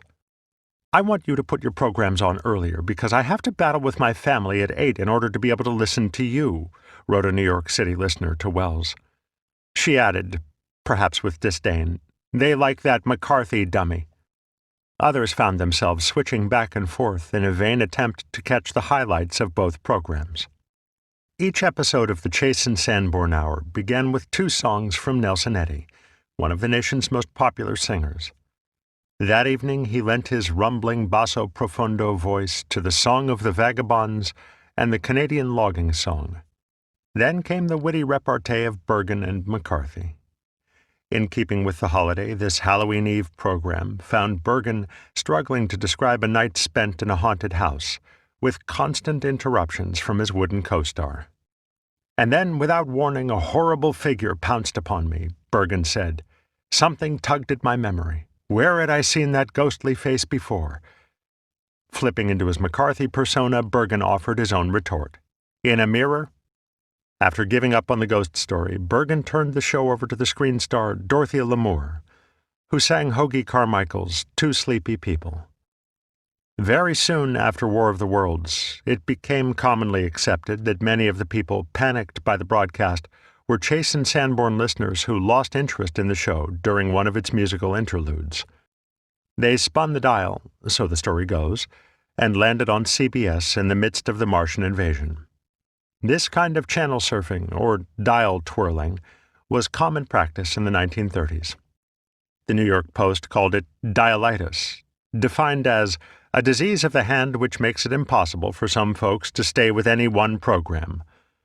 Welles's fans and others who took radio drama seriously as an art form deplored dialitis. They felt that the medium could only mature when audiences learned to pay attention.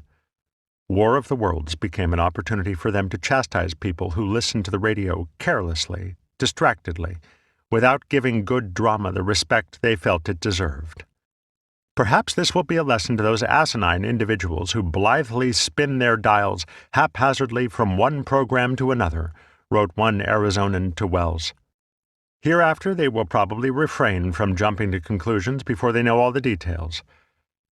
But these dialitis critics jumped to some untenable conclusions of their own. All the hard evidence suggests that the Chase and Sanborn hour was only a minor contributing factor to the Martian hysteria. People who wrote into the Mercury Theatre or the FCC after War of the Worlds were often very specific about when and how they had tuned in. For those who were frightened, it was important to establish how they had been deceived in order to prove they were not silly, stupid, or superstitious. For those who were not, it was a way of showing that anybody who listened correctly would not have been fooled. Yet of all the nearly 2,000 surviving letters written in the broadcast's wake, only 6 came from people frightened by War of the Worlds because they channel surfed away from Bergen and McCarthy. Additionally, an audience survey taken after the broadcast found that only 12% of listeners who heard War of the Worlds tuned out the Chase and Sanborn hour after the first comedy routine, as the dialitis myth suggested. The Mercury, therefore, only captured a small sliver of Bergen and McCarthy's audience, and over 80% of the people who heard War of the Worlds missed the Chase and Sanborn hour entirely. The dialitis theory survives because it offers an easy explanation for how a show with such a small audience could have panicked a large number of people.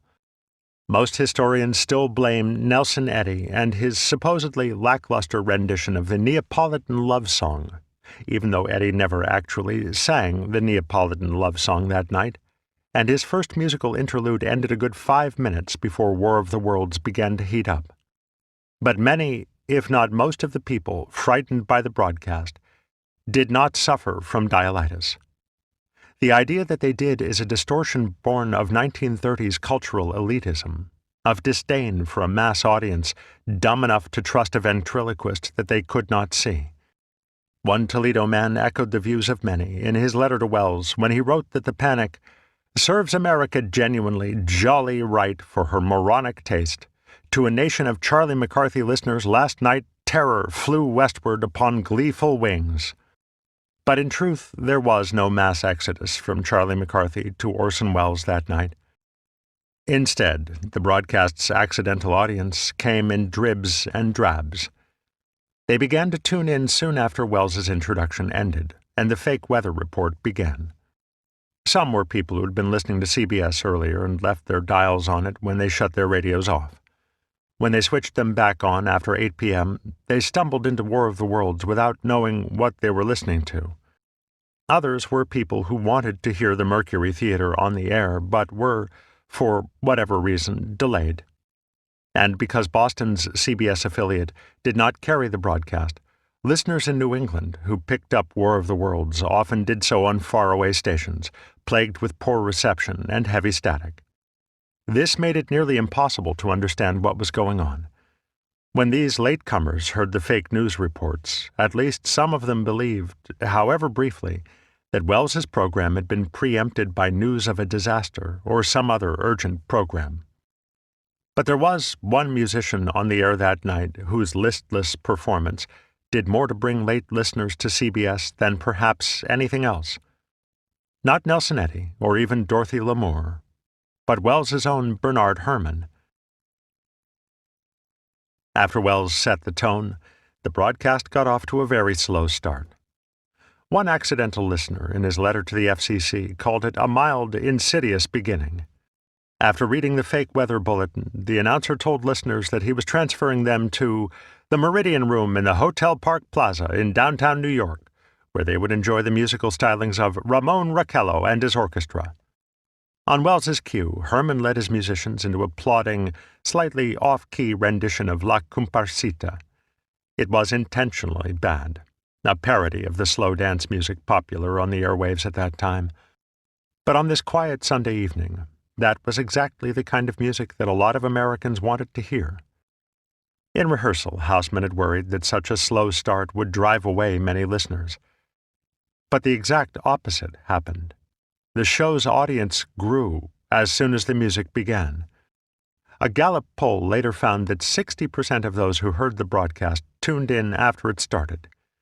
People all over the country were reading, studying, doing the dishes, or putting the kids to bed, and they wanted to hear something that would help them relax. Some spun the dial and stopped when they found the Spanish strains of Herrmann's orchestra. Others had been using their radios as background music, listening without really paying attention, and missed the initial announcements. Well, I can't definitely say that the announcer did not mention the fact that the following was a play, wrote one woman in her letter to the FCC. Still, I heard no mention of it. I did hear the announcement that a program of dance music would follow. Because radio shows often began with a commercial at the top of the hour, many people only half listened to the first few minutes of any program anyway. Most of Welles's audience did the same that night. Then the music faded away, and the audience heard, "Ladies and gentlemen, we interrupt our program of dance music to bring you a special bulletin from the Intercontinental Radio News." The report that followed, that astronomers in Chicago and Princeton had seen several explosions of incandescent gas occurring at regular intervals on the planet Mars, was not really the stuff of a late-breaking news flash. Some listeners may have even wondered why the network bothered to interrupt the music at all. For at least one listener in California, this first mention of Mars was enough to make clear that he was listening to a play. But barely a month earlier, Europe had come within a hair's breadth of World War, while the east coast of the United States suffered its most destructive hurricane in generations. The words, "We interrupt our program," and "a special bulletin," were still powerful enough to make people sit up and take notice, or to wake up listeners who were half dozing. "Quick, listen, Mars is exploding," shouted Lucille McLean, a patient in a tuberculosis sanitarium in Oregon, to the other convalescents resting nearby. Each patient had headphones to listen to the radio, and so all 7 women sitting on the front porch that gloomy, rainy Sunday evening put on their sets just in time to hear Ramon Raquello segue into Hoagie Carmichael's Stardust.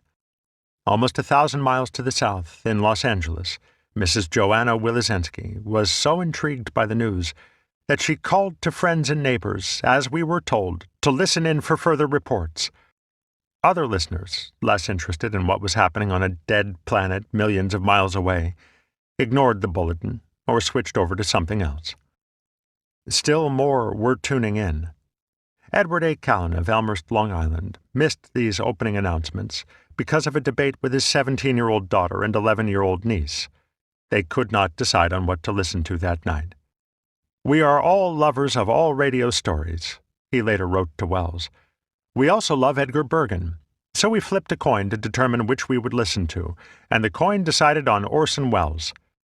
They tuned in about 5 minutes after the hour and heard the music interrupted for another announcement. According to this bulletin, the Government Meteorological Bureau found the Martian explosion significant enough to ask observatories nationwide to keep an eye on the red planet. "Due to the unusual nature of this occurrence," the announcer said, "we have arranged an interview with the noted astronomer Professor Pearson, who will give us his views on this event."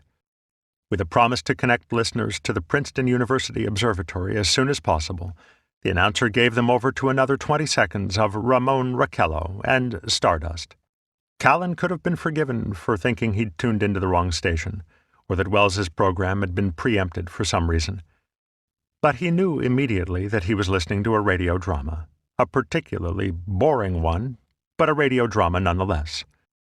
At this point, he wrote to Welles, it was anything but interesting, but as we have enjoyed your stories before, we decided to hang on, and are glad we did. When the connection to Princeton came through, listeners first heard an echoing, clock-like ticking. Then the reporter, Carl Phillips, played by Frank Readick, introduced himself. After explaining that the ticking came from the machinery of the observatory's massive telescope, Phillips began to interview Professor Richard Pearson.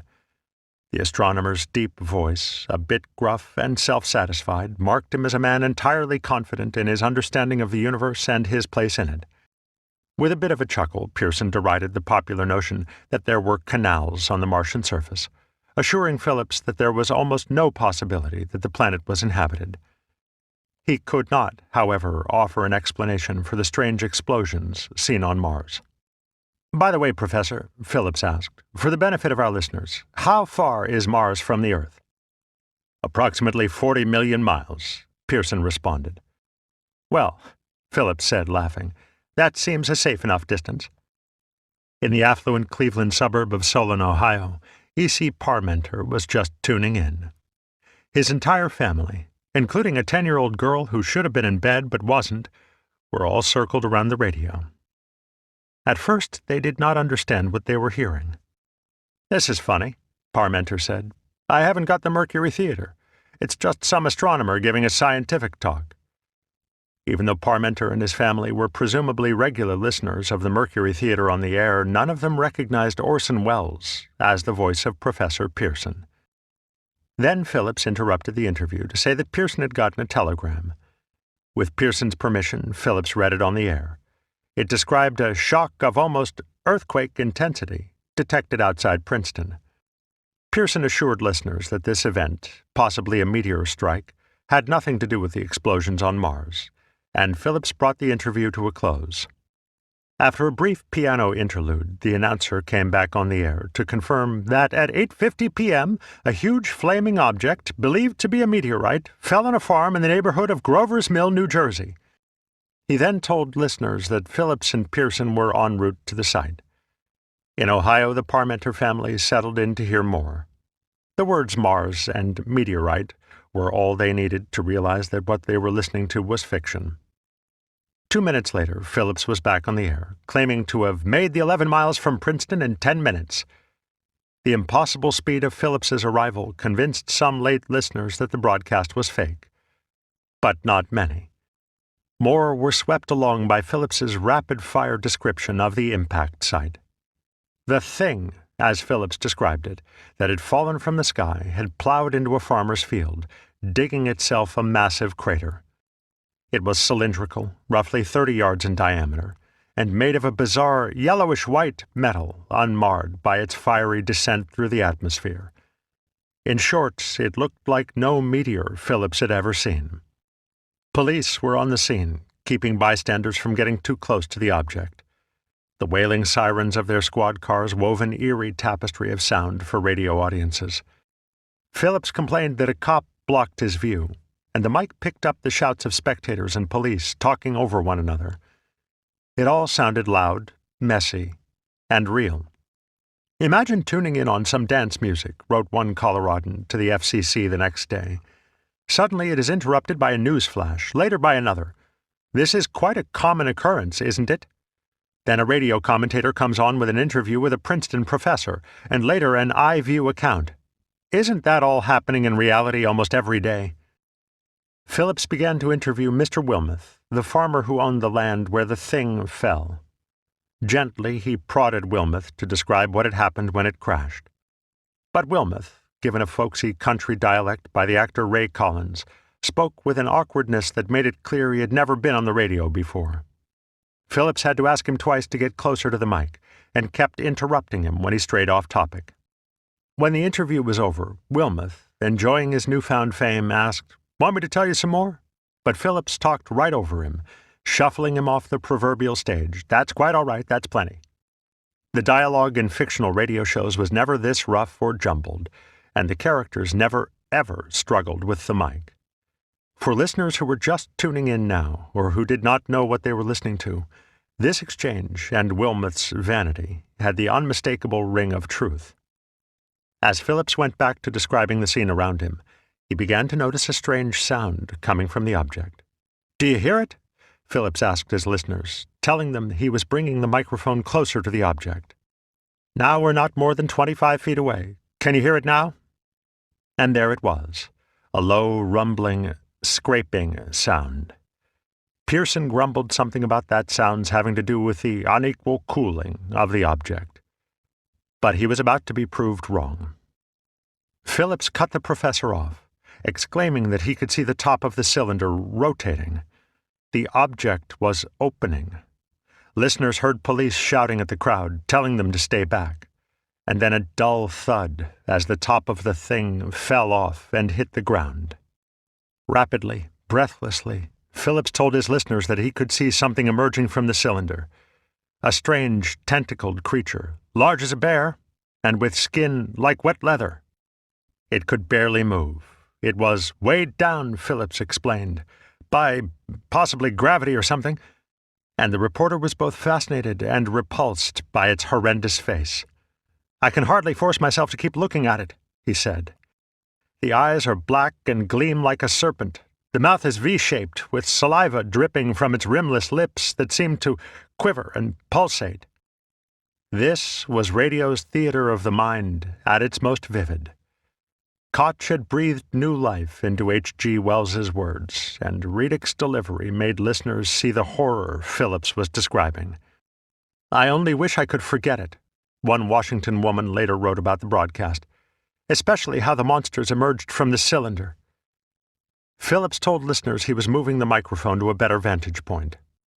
"Hold on, will you please?" he said. "I'll be right back in a minute." And then he left listeners with 30 seconds of eerily calm piano music as they tried to process what exactly they had just heard. This was the first major leap of faith the broadcast asked listeners to make. The slightly compressed time frame aside, everything up until this point had been more or less credible. But here things moved clearly into the realm of science fiction. Many late listeners, upon hearing Phillips's description of the slimy, tentacled alien, finally realized what was up. "Of course, when the Martians appeared, the horror element became comedy for me, in the realization that I had been had," wrote one Connecticut listener. Another wrote to Welles that Phillips's description of the Martian's face was all too much for me. "I picked up a paper and saw your listing, and my heart returned to normal." But thousands of others were listening in astonishment and stunned belief. They may not have trusted the message, but they saw no reason to distrust the messenger. "We, the American people, look to radio as our most reliable and quickest source of news," wrote one listener to the FCC. "We depend upon the authenticity of this news." If it seemed hard to believe that aliens had landed in New Jersey, it was even harder to accept that CBS, America's news network, would so violate the public trust. There have been articles by scientists published from time to time which say that they believe Mars to be inhabited by people, wrote one listener in her letter to the FCC. When one considers the advances and progress that have been made, which our forefathers would not believe, even a sane person might believe such a thing possible. The brilliant use of music and sound effects, to say nothing of Reidick's impassioned performance, made it even easier to accept the broadcast as genuine. There was, of course, the thought that such a thing could not happen. It could not be so, wrote one Arkansan to CBS. But there it was, presented as fact by the Columbia Broadcasting System as news, there being no way for a late tuner, or a tuner otherwise occupied at the beginning of the program, to know that it was drama and not a bona fide news bulletin. In struggling to reconcile the fantasy they were hearing with the realism of the program, some listeners relied on an accepted frame of reference, whether factual or spiritual, to interpret what they heard. "My husband thought it was the end of the world, and I thought it was Germany coming over here to destroy us," wrote one Californian to the FCC. Another listener wrote that she was briefly puzzled by the broadcast, but then there was a flash in my mind. Suppose this was a German war plan disguised as make-believe, a fairy tale, some new stunt. So she flipped to other stations, heard their regular programming, and realized that she had been deceived. Also, earlier references to the crashed spacecraft as a meteor led some listeners to believe they were hearing reports of destruction caused by a falling meteorite. There had been a spate of falling star sightings reported in the press that summer, and it was easy to imagine that another had landed in New Jersey. People, even now, were not necessarily listening attentively to each and every word of the program. They were filtering it through their own assumptions and making it fit with their own understanding of the world. The broadcast did not give listeners much time to reflect. Phillips was soon back on the air, words tumbling out of him as he explained that 3 police officers were approaching the pit with a white flag of truce, hoping to parley with the strange creatures. Then listeners heard a weird, unearthly whine as Phillips described a mysterious device rising out of the cylinder, a small beam of light against a mirror. As the Martian weapon opened fire on the crowd, Phillips's voice swelled with alarm, just like Herbert Morrison's in the Hindenburg recording. "There's a jet of flame springing from that mirror, and it leaps right at the advancing men," he cried. "It strikes them head-on. Lord, they're turning into flame!"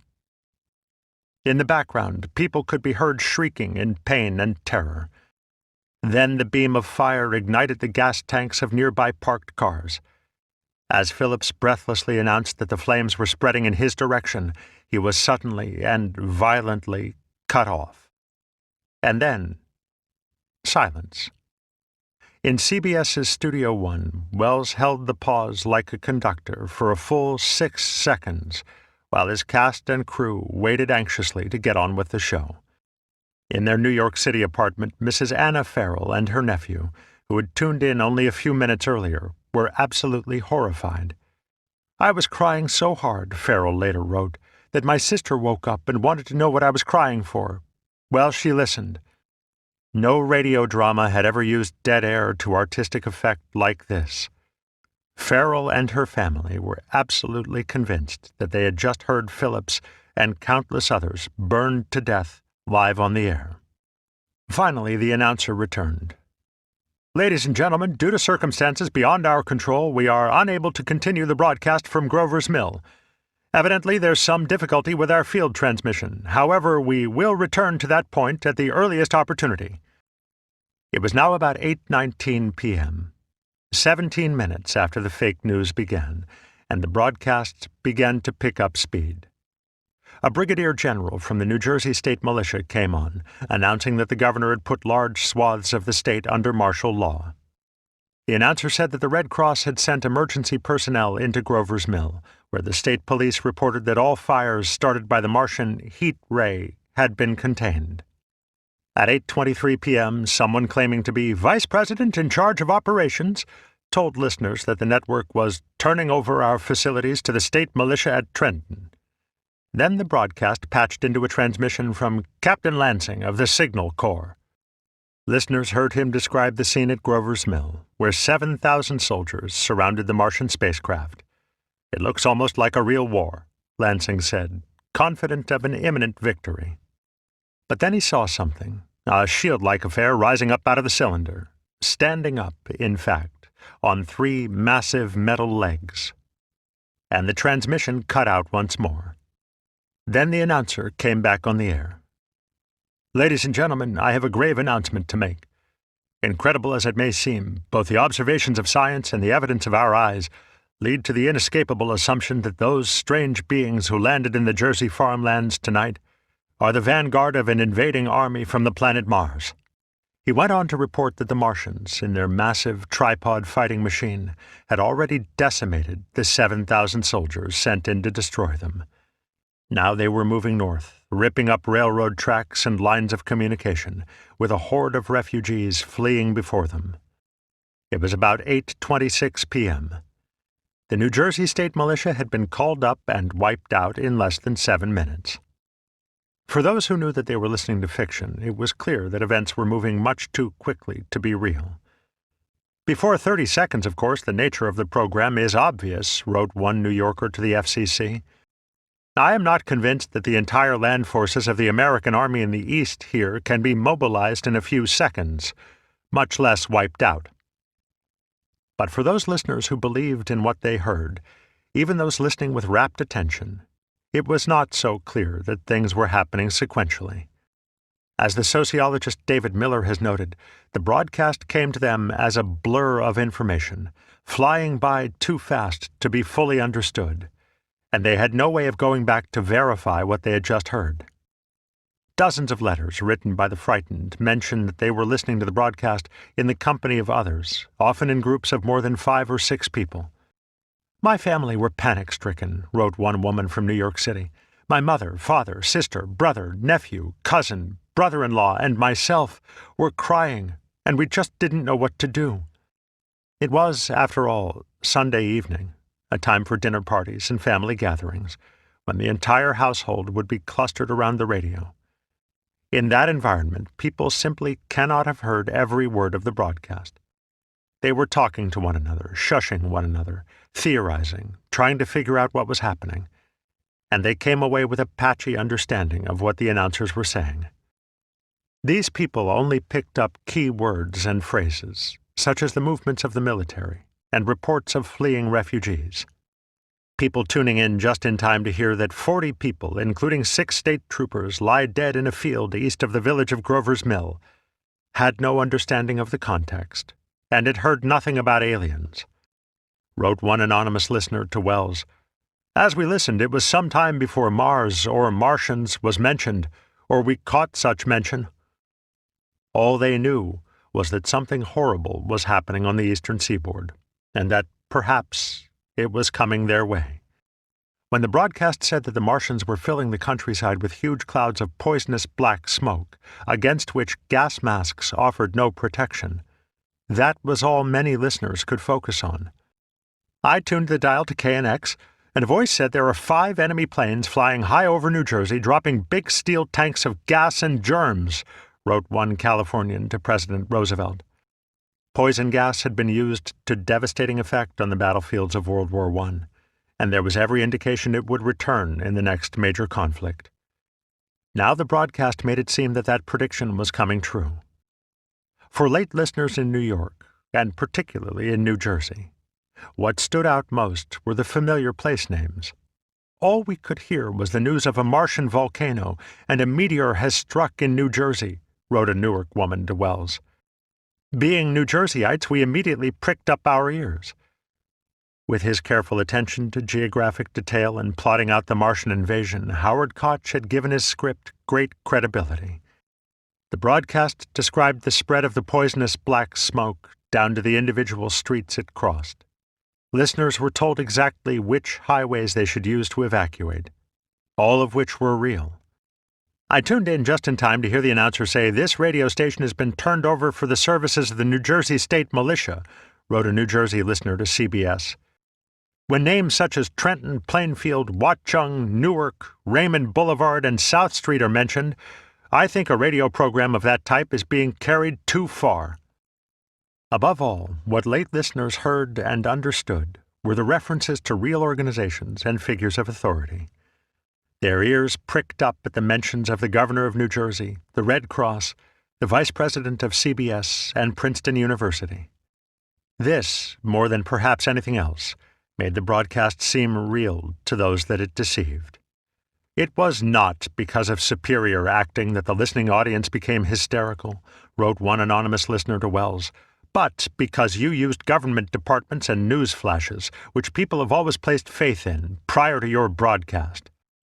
Listeners regarded the names of these institutions and officials as essentially trademarks, falsely assuming that they could not be invoked without the government's permission.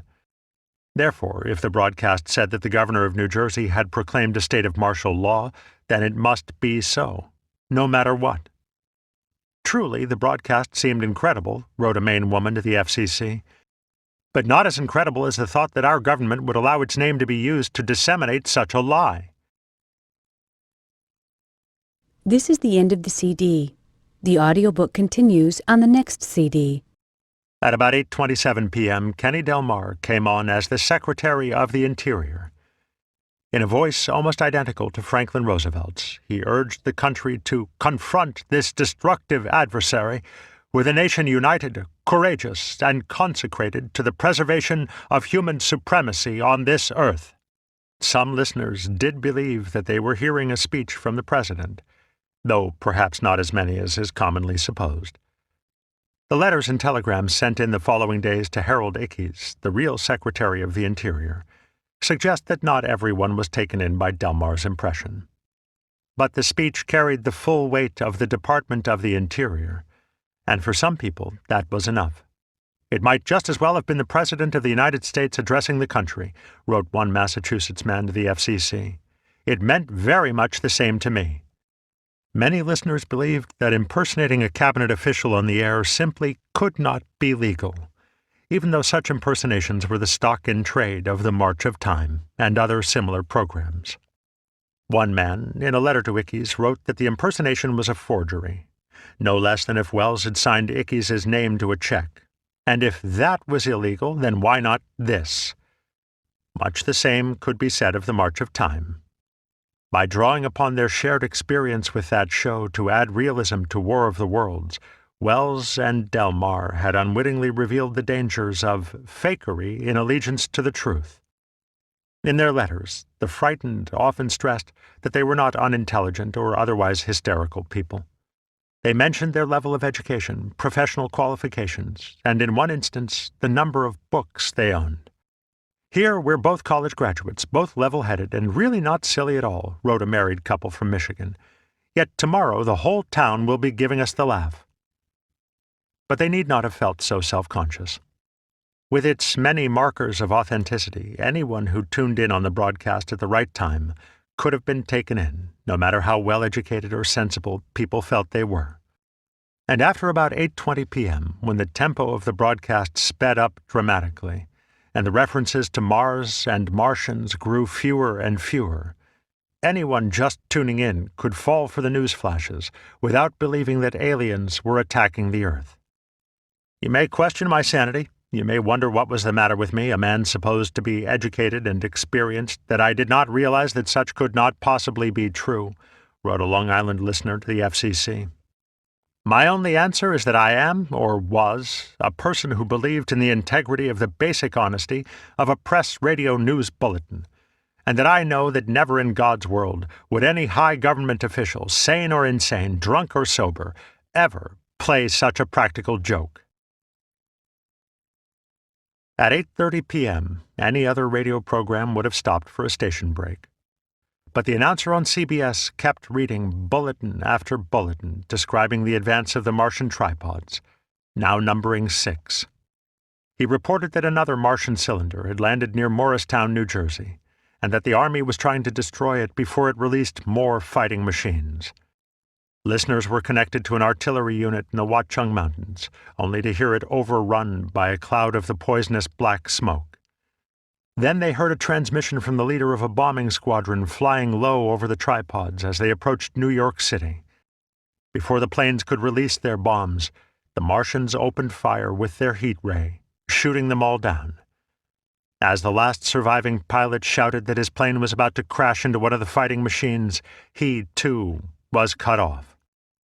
Then came what sounded like a brief exchange between ham radio operators, describing the spread of the black smoke throughout New Jersey. A cacophony of sirens, bells, and far-off whistles faded in, the clamor of a city being evacuated. Another announcer came on the air, reporting that he was standing atop the Broadcasting Building, New York City. He described the scene as frantic citizens fled Manhattan. "Streets are all jammed," he said. "Noise in crowds like New Year's Eve in city." He explained that most major roadways leading out of the city were blocked by a crush of refugees, while others tried to flee on dangerously overcrowded boats in the East River. But they had nowhere to run. "Martian cylinders are falling all over the country," the announcer said. "One outside of Buffalo, one in Chicago, St. Louis, seem to be timed and spaced." Ray Collins, the actor who had earlier played the farmer Wilmoth, read these lines with just the right amount of restrained desperation. His tone made it plain that the situation was entirely hopeless. "No more defenses," he said. "Our army wiped out. Artillery, Air Force, everything wiped out. This may be the last broadcast." It was 8:37 p.m. in New York. The rout of civilization, the massacre of mankind, as H.G. Wells described it in the original novel, was almost complete. It had taken roughly 35 minutes. Then the announcer said he could see the Martian machines approaching Manhattan over the Palisades, wading the Hudson like a man wading through a brook. There were 5 of them now, one having been destroyed when the crippled bomber crashed into it. Step by step, the announcer described their approach. Once they were all marshaled, like a line of new towers on the city's west side, the Martians began filling the concrete canyons with poison gas. The announcer told listeners that New Yorkers were diving into the East River in droves, trying to swim to safety, and he called out the approach of the black smoke, street by street. "It's reached Times Square," he said, the terror in his voice barely contained. "People are trying to run away from it, but it's no use. They're falling like flies.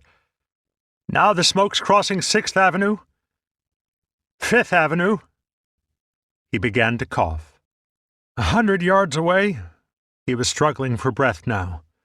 "It's 50 feet. Then listeners heard a sigh and a thud as the announcer's body hit the floor. That left them with nothing but the banshee wail of boat whistles and car horns far below.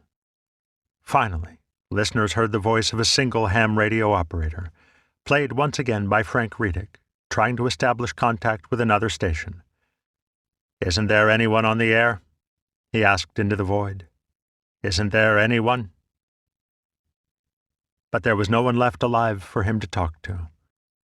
This was the dramatic climax of the broadcast. Listeners nationwide, whether they believed in what they heard or not, were on the edge of their seats. Even though the vast majority of Wells's listeners knew that they were listening to a play, some felt themselves being pulled in by the realism of it all. "I could feel the world reeling around me," wrote one Philadelphian later that night. "It was almost too realistic." Another listener, who knew full well that the show was a fiction, wrote to Wells that she still could not help covering her nose and mouth with a handkerchief as the Martians gassed New York. For these listeners, and many others, the broadcast had achieved the ultimate goal of any dramatic production. It had drawn its audience completely and totally into its fictional world. For the fraction of Wells's audience who thought the broadcast was real, this illusion went far beyond playful suspension of disbelief. The relentless Martian advance, so meticulously plotted by Howard Koch, effectively encircled listeners in New York, New Jersey, and Pennsylvania. They were stuck, with nowhere to run, in the path of a vicious and swift invader. And when the announcer mentioned that more Martians were landing in the Midwest, frightened listeners in Illinois, Missouri, and other states knew that they were next. This sense of being hopelessly trapped, with death an absolute and imminent certainty, was what made the broadcast such a terrifying experience for those it deceived. In their letters, these listeners vividly described how the show had them praying, sobbing, or shaking uncontrollably, and sometimes all at once. "I could not stop crying," wrote a listener in Ohio the day after the broadcast. "Every muscle in my body became tense, and today I am unable to go to my work because I feel like I had been beaten all over. My head aches all over, too." A New Yorker wrote to Wells, "A few years ago I nearly drowned, but God only knows those few minutes were nothing at all compared with the torture I went through last night." And a Pennsylvania man, describing his family's experience, captured the feelings of many when he wrote, "We all suffered 1,000 deaths. This intense, often visceral fear can only be called hysteria." Because these letters were usually written immediately after the broadcast, when emotions ran high, it can be difficult to separate genuine physical terror from hyperbole. 10 letters, for example, report people suffering heart attacks or near heart attacks during the broadcast, and a few more say that doctors were called to calm down frightened listeners. But it is not at all clear how serious these incidents really were. Though speculation swirled for weeks that War of the Worlds had caused 1 or 2 fatal heart attacks, no deaths were ever definitively tied to the broadcast. Undoubtedly, the show was powerful enough to make some listeners feel ill with fear, even leaving them bedridden for hours, yet unable to sleep. For perhaps a few listeners, weakened by illness or old age, the shock could be serious. But rarely did the effects last more than a day or two. Those whom the broadcast frightened, it terrified. But not for very long. What is clear is that however terrifying the broadcast was, it was rarely enough on its own to send people fleeing into the streets. Later reports of listeners who abandoned their homes en masse or took arms against the Martians were greatly exaggerated. Only 6 listeners who wrote to Welles mentioned having fled their homes because of the broadcast, though at least another 13 were ready to do so. And although the number of angry letters written to the FCC was ultimately much higher than those written to the Mercury, the number of writers who admitted fleeing in advance of the Martians is almost the same. 5 letters came from individuals who abandoned their homes, and one man sent the FCC a newspaper clipping describing how his young son had hurt himself by falling into a ditch as he ran for safety. Even for truly terrified listeners, panic was the exception, not the rule. "I don't even know whether your name is spelled this way," wrote a Michigan woman to Orson Welles. "But I do know that 15 minutes ago, my husband and I, our 2 sleeping little ones, cherubic in pink cuddly blankets, were racing downtown to get the car tanked. Yes, darn you, tanked with gasoline. We were off for the open spaces after putting in a $1.50 long-distance call to say goodbye to my mother." At a gas station in rural Virginia, a lawyer from the District of Columbia reported seeing a car pull up with an entire family piled inside. The driver jumped out of his car, his face white as a sheet, the lawyer later wrote, and asked me if I had heard about the terrible thing that had happened. I told him no, as the driver rapidly explained that monsters from Mars had killed thousands of people in New Jersey. Other people at the gas station, who knew nothing of the broadcast, began to grow alarmed. "Of course, with an elementary knowledge of science, I knew the story couldn't be true," wrote the attorney in his letter to the FCC.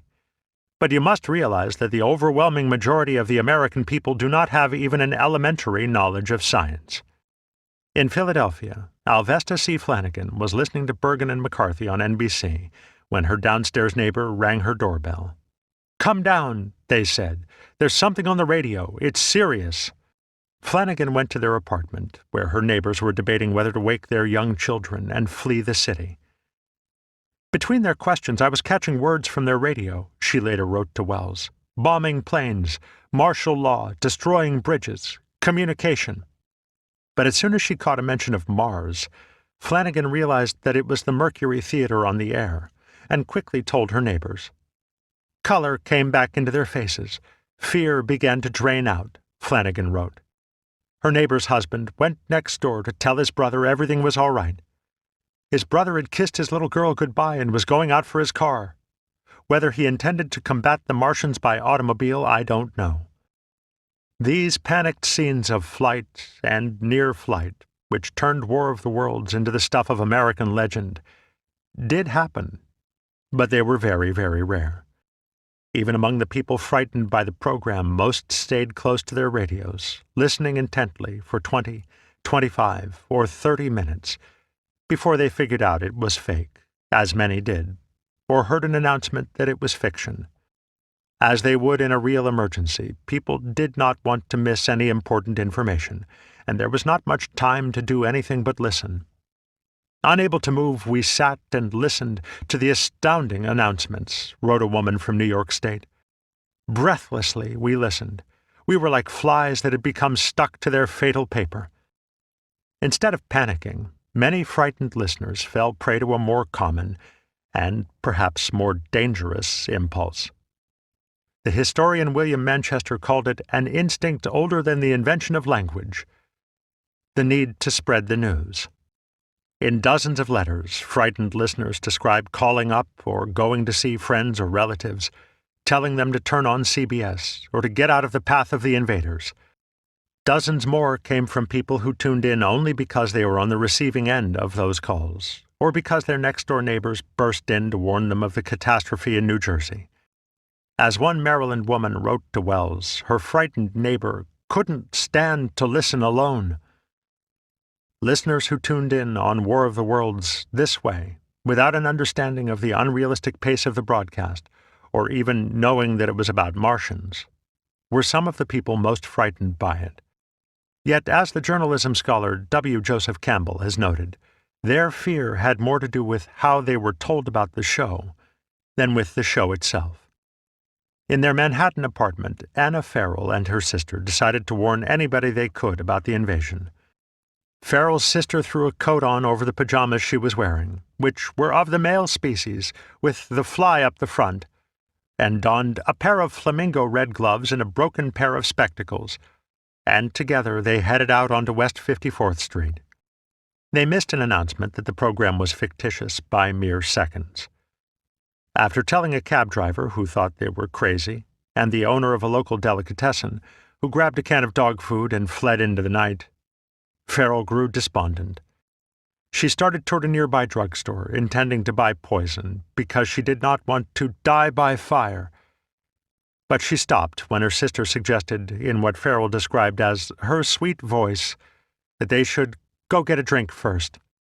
They found a local bar, had 3 Scotch highballs apiece, and decided that the Lord had sent us to the right place.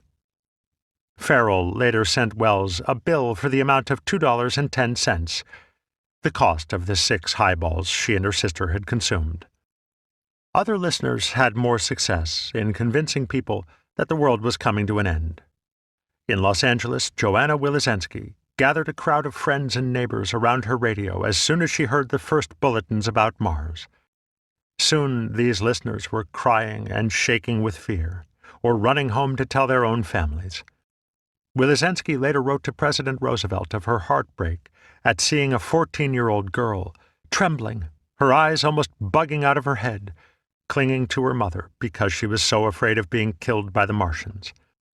If she felt embarrassed or otherwise remorseful for leading these people astray, Wilizensky did not write those feelings down. "I only wished I could get my hands on the one who had caused all this," she wrote. "I don't know what I would have done to him." Many of the people whose evenings were rudely interrupted by hysterical neighbors never even heard the broadcast. "Across the street from my home is a church," wrote one New Jersey woman to the Mercury. "And while the services were going on, so was your program. To me it was so real that I ran across the street, burst in on the service, and warned the people to proceed in all available cars to the highlands of New Jersey along Route 23. Before I had completed my excited speech, the church had cleared, and everyone was on their way home to gather their loved ones to safety." Only after she had scattered these poor parishioners to the 4 winds did this listener realize her mistake. "I now feel that I'll never be able to show my face outside my door again," she wrote, "thanks to you." A listener in New York State, who wrote in to protest to the FCC, was similarly shamefaced. "As matters now stand, I am an ass, for I had called many of my friends and suggested that they leave their homes immediately, and am being ridiculed for my actions." In college dormitories, fraternities, and sororities, this need to spread the word could easily create small outbreaks of hysteria. The broadcast terrified large groups of people on college campuses in at least 10 states, including New Jersey. In his letter to Welles, an Oregon student described the scene in his own fraternity house. 20 college students, all of above-average intelligence, gathered about a radio, pale, trembling, nearly paralyzed with fear and hysteria, listening to reports of an invasion of the world by mysterious monsters from Mars. In Kansas, another fraternity boy tuned in late to the broadcast, and believing it to be true, gathered everyone in the house around the radio.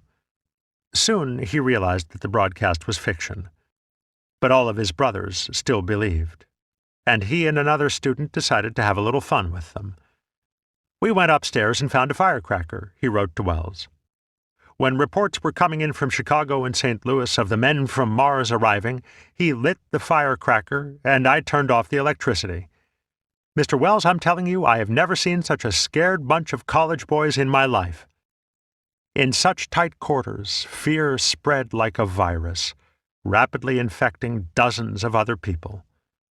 The quiet bell had just rung, and someone came crying out, "A rocket is coming from Mars! We are all going to be killed," wrote a student in Morristown, New Jersey. The news spread like wildfire. Anywhere a lot of people lived close together, especially in this kind of institutionalized housing, fear could easily become contagious. An inmate in a Michigan prison wrote to Welles that while listening to the broadcast, his fellow inmates did everything from reforming to getting prepared to be released by the invaders from Mars, and a more plain, scared bunch of boys you never saw in your whole life. As Hadley Cantrell later noted, concentrated fear among a large group of people could create a kind of echo chamber. People were more likely to believe in the broadcast because everyone around them believed in it as well. This viral effect is essential to understanding reports of panicked people running in the streets that night. Listeners in apartment buildings or dense neighborhoods, often in the path of the Martian invasion, could be seized with the impulse to spread the news. They ran next door or across the street to warn friends and neighbors, or to seek confirmation of what they had heard. Soon, wild rumors about invaders and poison gas were spreading far beyond the radio's reach. One New Jersey listener, for example, wrote to the newspaper columnist Dorothy Thompson that during the broadcast, "A policeman arrived at our front door and warned us to evacuate." But this officer had not actually heard the broadcast and could give no reasonable explanation for the warning he was giving all throughout our neighborhood, except that there had been a radio alarm broadcast of impending catastrophe. On the other side of the country, a California listener wrote to Welles that during the broadcast his son had heard people in the streets where he was spending the evening say that a comet had fallen in New Jersey and there were many killed. This hysteria had as much to do with the power of rumor as it did with the power of radio. It was also a localized phenomenon, intense where it was felt, but not felt very widely. One street in East Orange, New Jersey, was unusually quiet during the broadcast, but elsewhere in the state that same night a woman wrote Welles that she saw many people in the streets, scared to death that black cloud of gas would probably drift toward us soon. And the vast majority of Americans, even those living in New Jersey, saw no panic and had no idea anything unusual was going on. "The infernal machines passed within a few blocks of my house coming up the highway from South Jersey, and I didn't think to step outside and see them," wrote a man in Elizabeth, New Jersey. "After New York was destroyed, we all went to bed." Listeners who picked up a phone, instead of bursting in on a next-door neighbor, were better able to spread fear far and wide.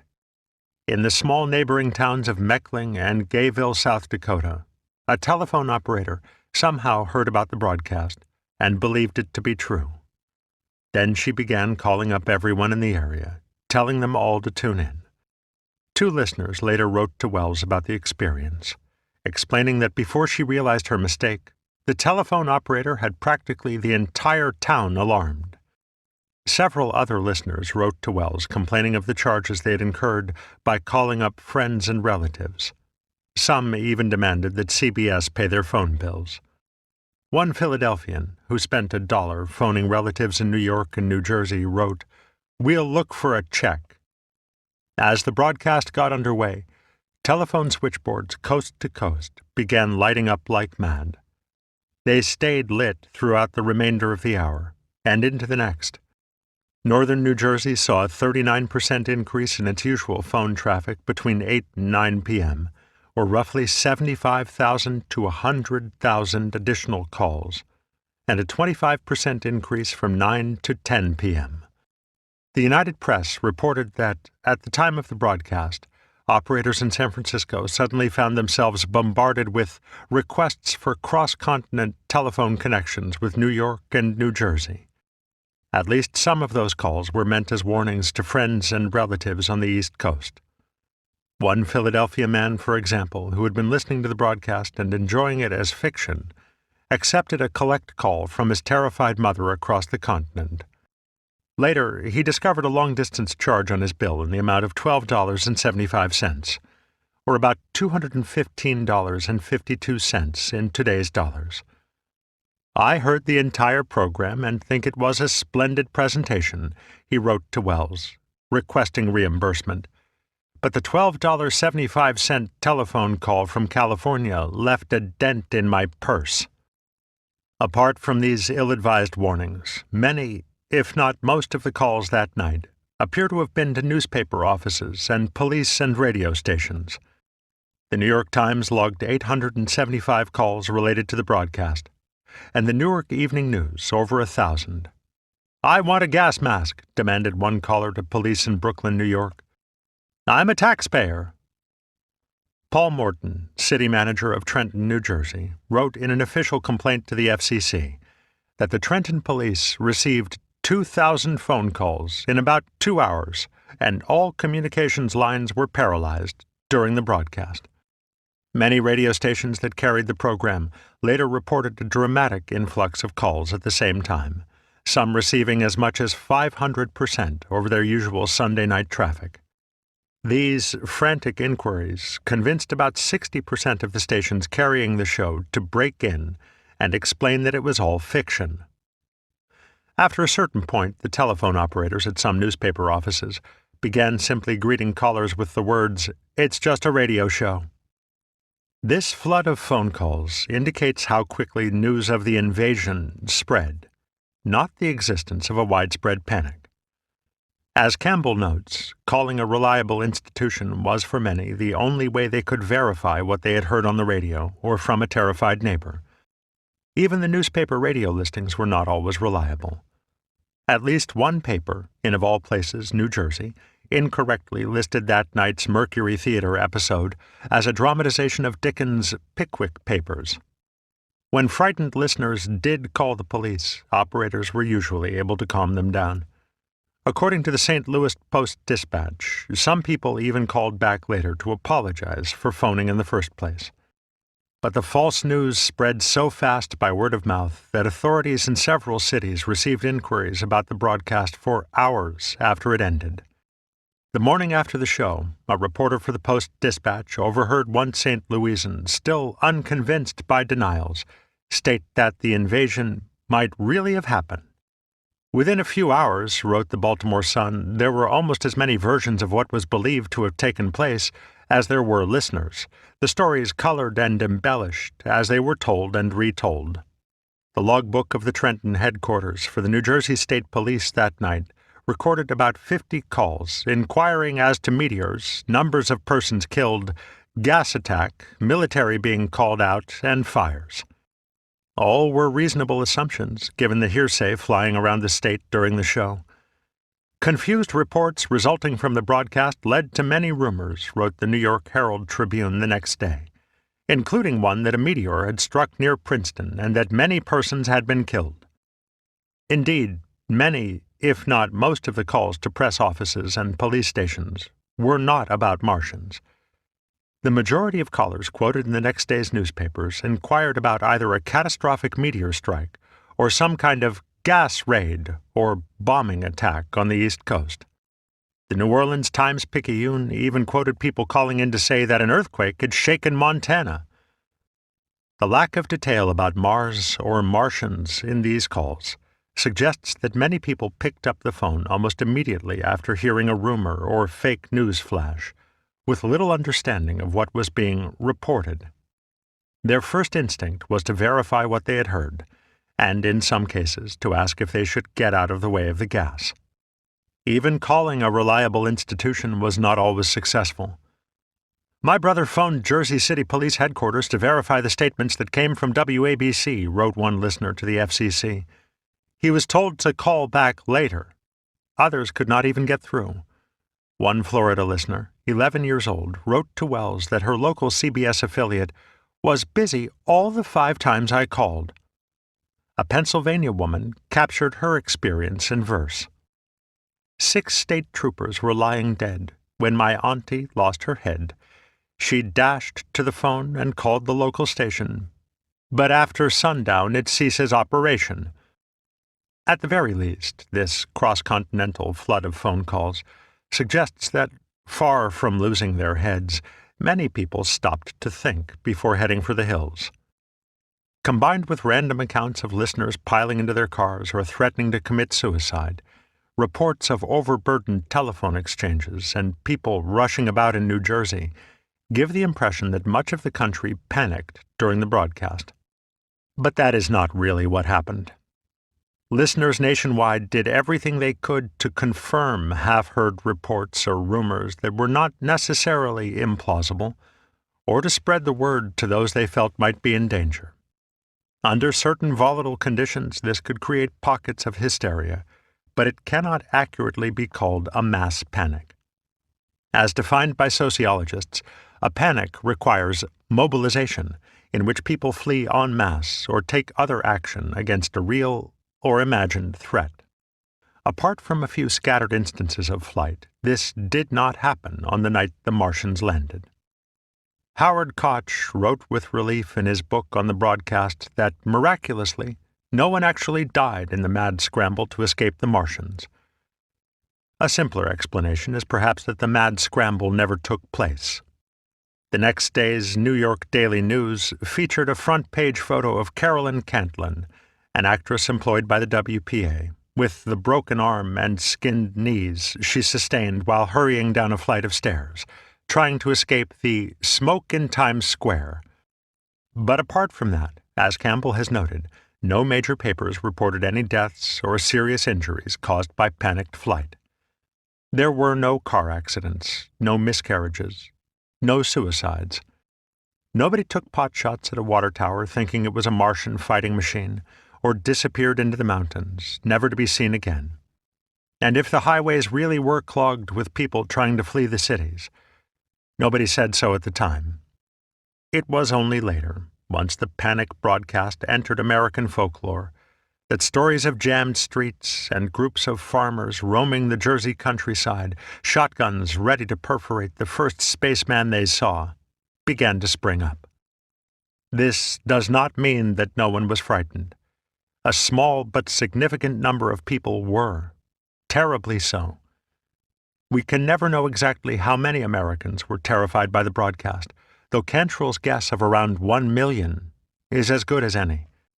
Out of a country of 130 million people and a total audience of perhaps 6 million, that is not insignificant.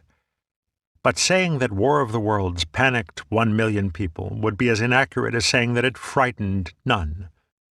1 million Americans may indeed have briefly believed the Earth was under attack from the Martians that night, or at least that something horrible was happening in New Jersey. But almost none of them actually panicked. 40 minutes after the hour, and about 10 minutes after it would have been expected, War of the Worlds finally paused for a station break. Then, out of the clear blue sky, we heard, "You are listening to the Mercury Theatre's presentation, etc., etc.," wrote a frightened listener in Brooklyn. What a downslide my heart took. What a load off our minds. Many other frightened listeners shared their delight in this sudden reprieve. Such a relief when they announced what it was, wrote a Georgia woman to Welles. Then we all laughed and laughed. It had given us a thrill we hadn't had in ages.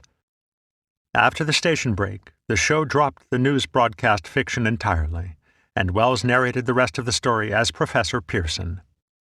His character wandered through the desolated countryside, encountered a megalomaniacal survivor, and eventually discovered that the Martians had all died from bacteria, slain after all man's defenses had failed, by the humblest thing that God, in his wisdom, put upon this earth.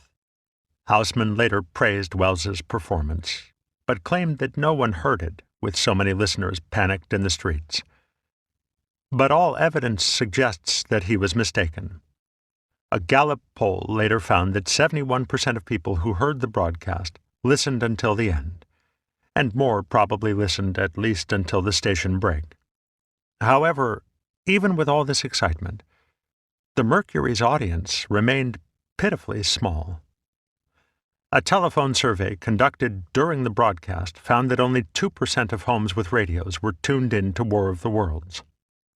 Those few who had believed they were hours or perhaps minutes away from a horrible death now found themselves with powerfully mixed emotions.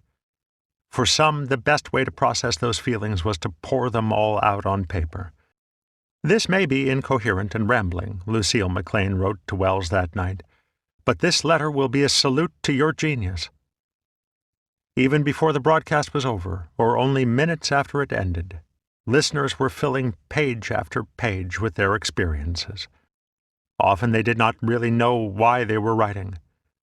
"It's 9 o'clock now, and I'm writing this letter, and my legs are still a little shaky," wrote a Wisconsin man to Welles. "For a Halloween scare, it couldn't be beat." Some listeners felt the need to lash out.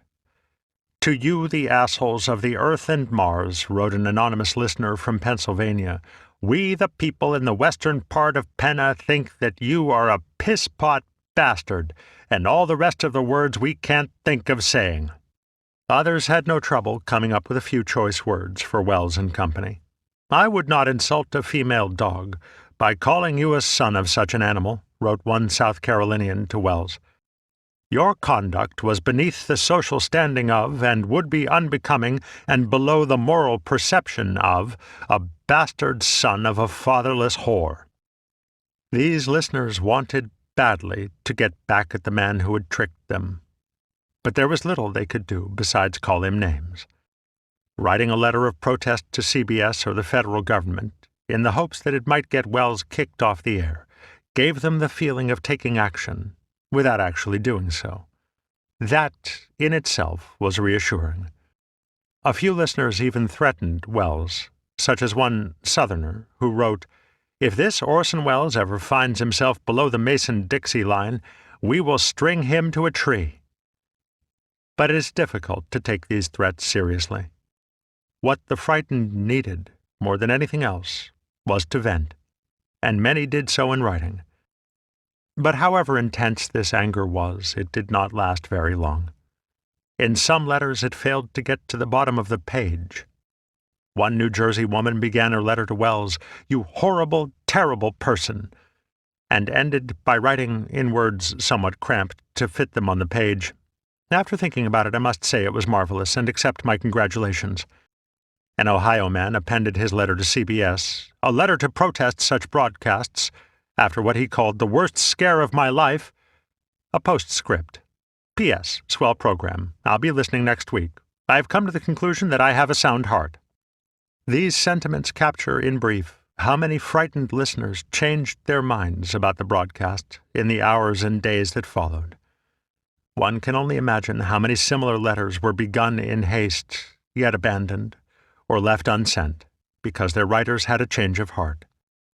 About 52 letters of protest were written to the Mercury Theatre on the night of the broadcast, most, if not all, from people who had been frightened. Another 26, all from frightened listeners, can only be described as ambivalent. If any one of us had been in your presence at the conclusion of the story, we can truthfully say we would not know whether to congratulate you or kick you, wrote one ambivalent listener to Welles. We, however, are certainly glad to be alive. But even combined, these 78 letters are still less than the 82 pro-Welles letters written to the Mercury that same night. And about 25 of those came from people who had been frightened, yet praised the broadcast anyway. "I am writing to give you a laugh," wrote one listener to Welles. "I am laughing now, too, but I wasn't 20 minutes ago."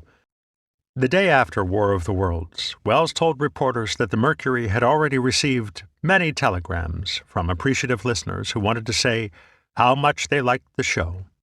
The positive telegrams sent that same night to station WABC, the CBS affiliate in New York, numbered in the hundreds. Many came from frightened listeners who, according to the New York Herald Tribune, laughed it off and took the attitude that the joke's on me. They wired the station not to complain or threaten lawsuits, but instead to applaud the extreme vividness of the presentation. Even more supportive letters from frightened listeners came in the following days. Some simply enjoyed the thrill, for what is more worthwhile in this life than a well-rounded fund of experiences, wrote one Ohioan. But others found the experience thought-provoking and immensely valuable. As a Wisconsin woman put it on November 3rd, Your broadcast took my safe little life in its King Kong hands, juggled it around carelessly for the space of 15 or 20 minutes, and allowed it to settle gently, again with proper perspective and in normal proportion. Some of the drop-off in angry letters sent to Welles can be attributed to people's writing to the government instead. Newspaper coverage of the broadcast gave the FCC sudden national prominence, leading many angry listeners to write directly to them. "The only reason you didn't receive this complaint last night," wrote one Maryland man, "is because I didn't know with whom to communicate." Indeed, angry letters written to the government peaked a day later than those sent to the Mercury, with 63 penned on October 30th and 185 on Halloween. But they dropped off just as sharply. 53 were sent on November 1st, and only 14 on November 2nd. And on both of those days, as well as the next two, more pro-Welles letters were sent to the FCC than anti-Welles letters. Ultimately, the Mercury received 115 protests related to War of the Worlds, and the FCC received 353. Not all of these were from people frightened by the broadcast. Once it became a national controversy, many who had not heard the program felt the need to weigh in. But even so, these totals are not especially high. One episode of the horror series Lights Out was supposedly so scary that it generated 50,000 angry letters, and over 22,000 people wrote in to save the march of time from cancellation. Most of the letters written after War of the Worlds, which were penned in praise and defense of Welles, were not responding to the broadcast itself. Rather, they were responding to the reports of panic in the following day's newspapers. The national controversy that followed had very little to do with the opinions of people actually frightened by War of the Worlds. The broadcast garnered very strong reactions, both positive and negative, from the people who heard it firsthand. But for most, as with even the best theatrical productions, those feelings dissipated very soon after the performance was over. If a few frightened listeners were left with lingering resentments, more came to appreciate their brush with imaginary death. "I was profited very much by it, and I am sure if we would all confess, it did us good," wrote one frightened listener to the FCC. "I just can't find words to say how I do feel about this broadcast, but I feel better by it." It's a testament to the artistry of Welles and the Mercury that the program was such a remarkable experience for those who heard it firsthand. But if the press had not fanned the flames of controversy surrounding the show, the whole incident could easily have been forgotten. At 8:48 p.m., while Welles was still on air as Professor Pearson, the Associated Press issued its first bulletin about the broadcast. Note to editors: queries to newspapers from radio listeners throughout the United States tonight regarding a reported meteor fall which killed a number of New Jerseyites are the result of a studio dramatization. Less than 45 minutes later, Walter Winchell began his nightly newscast by reassuring listeners that America has not fallen. For many, this was the first they heard that anything unusual had happened that night. The real War of the Worlds panic, an upswell of anxiety over the power of the media and the future of American democracy, was about to begin. 5. Public Frightener Number 1.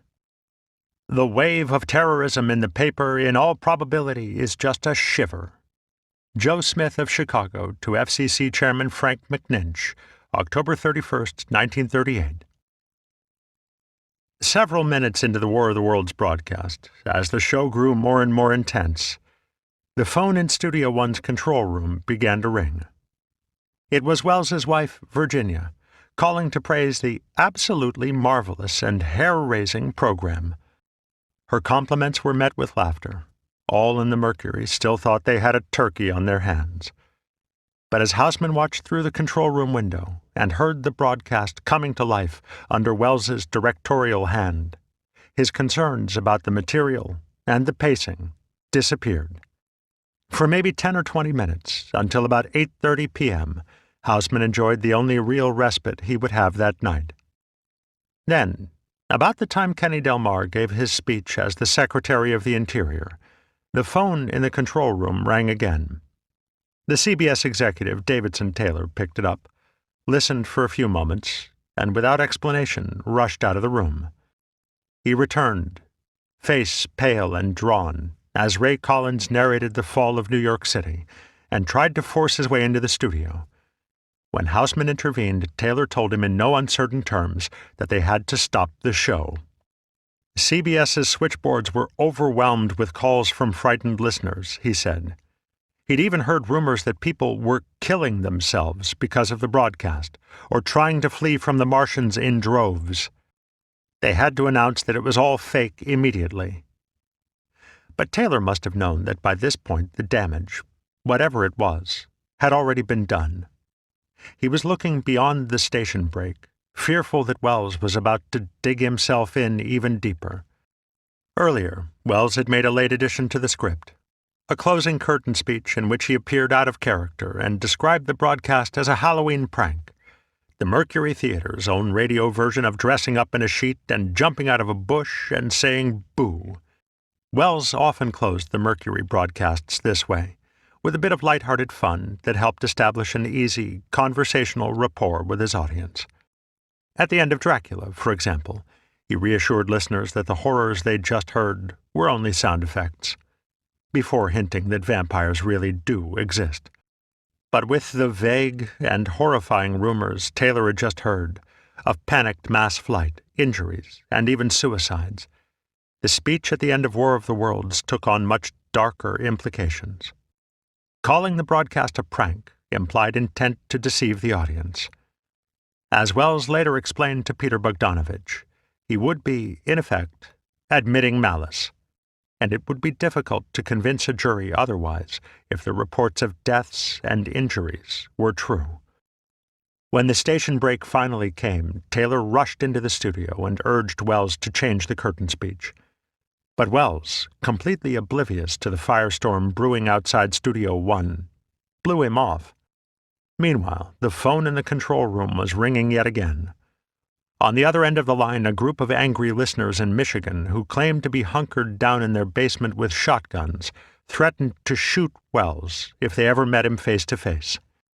When a CBS page dutifully brought that message into the studio just before the station break ended, Welles and his actors got their first inkling of how their broadcast had been received by its audience. But the show must go on. Welles gave the cue for Herman and his orchestra to strike up a slow, haunting melody that set the tone for the broadcast's languid second half. All of the energy of the first half evaporated. Without the fake news flashes, the Mercury troupe were left with the dull, lifeless broadcasts they had worked so hard to avoid. This sedate tone, however, masked a growing tension in the studio. Several minutes in, Welles glanced over at the control room window and saw two blue-uniformed men looking back at him. When one of the police officers tried to enter the studio, a member of the Mercury pushed him away from the door. The cops were not there to arrest anyone. Concerned about the sudden torrent of phone calls and unable to get through CBS's tangled switchboards, the local precinct had sent them over to see what was going on. But Welles had no way of knowing that. When he came on at the end to read his curtain speech, his voice sounded stiff and strained, barely betraying his nervousness. Uncharacteristically, he tripped over his words, turning the next best thing into the best next thing. As he signed off that night, there must have seemed a good chance that he was bidding farewell, not just to his audience, but to his radio career, and possibly even to his freedom.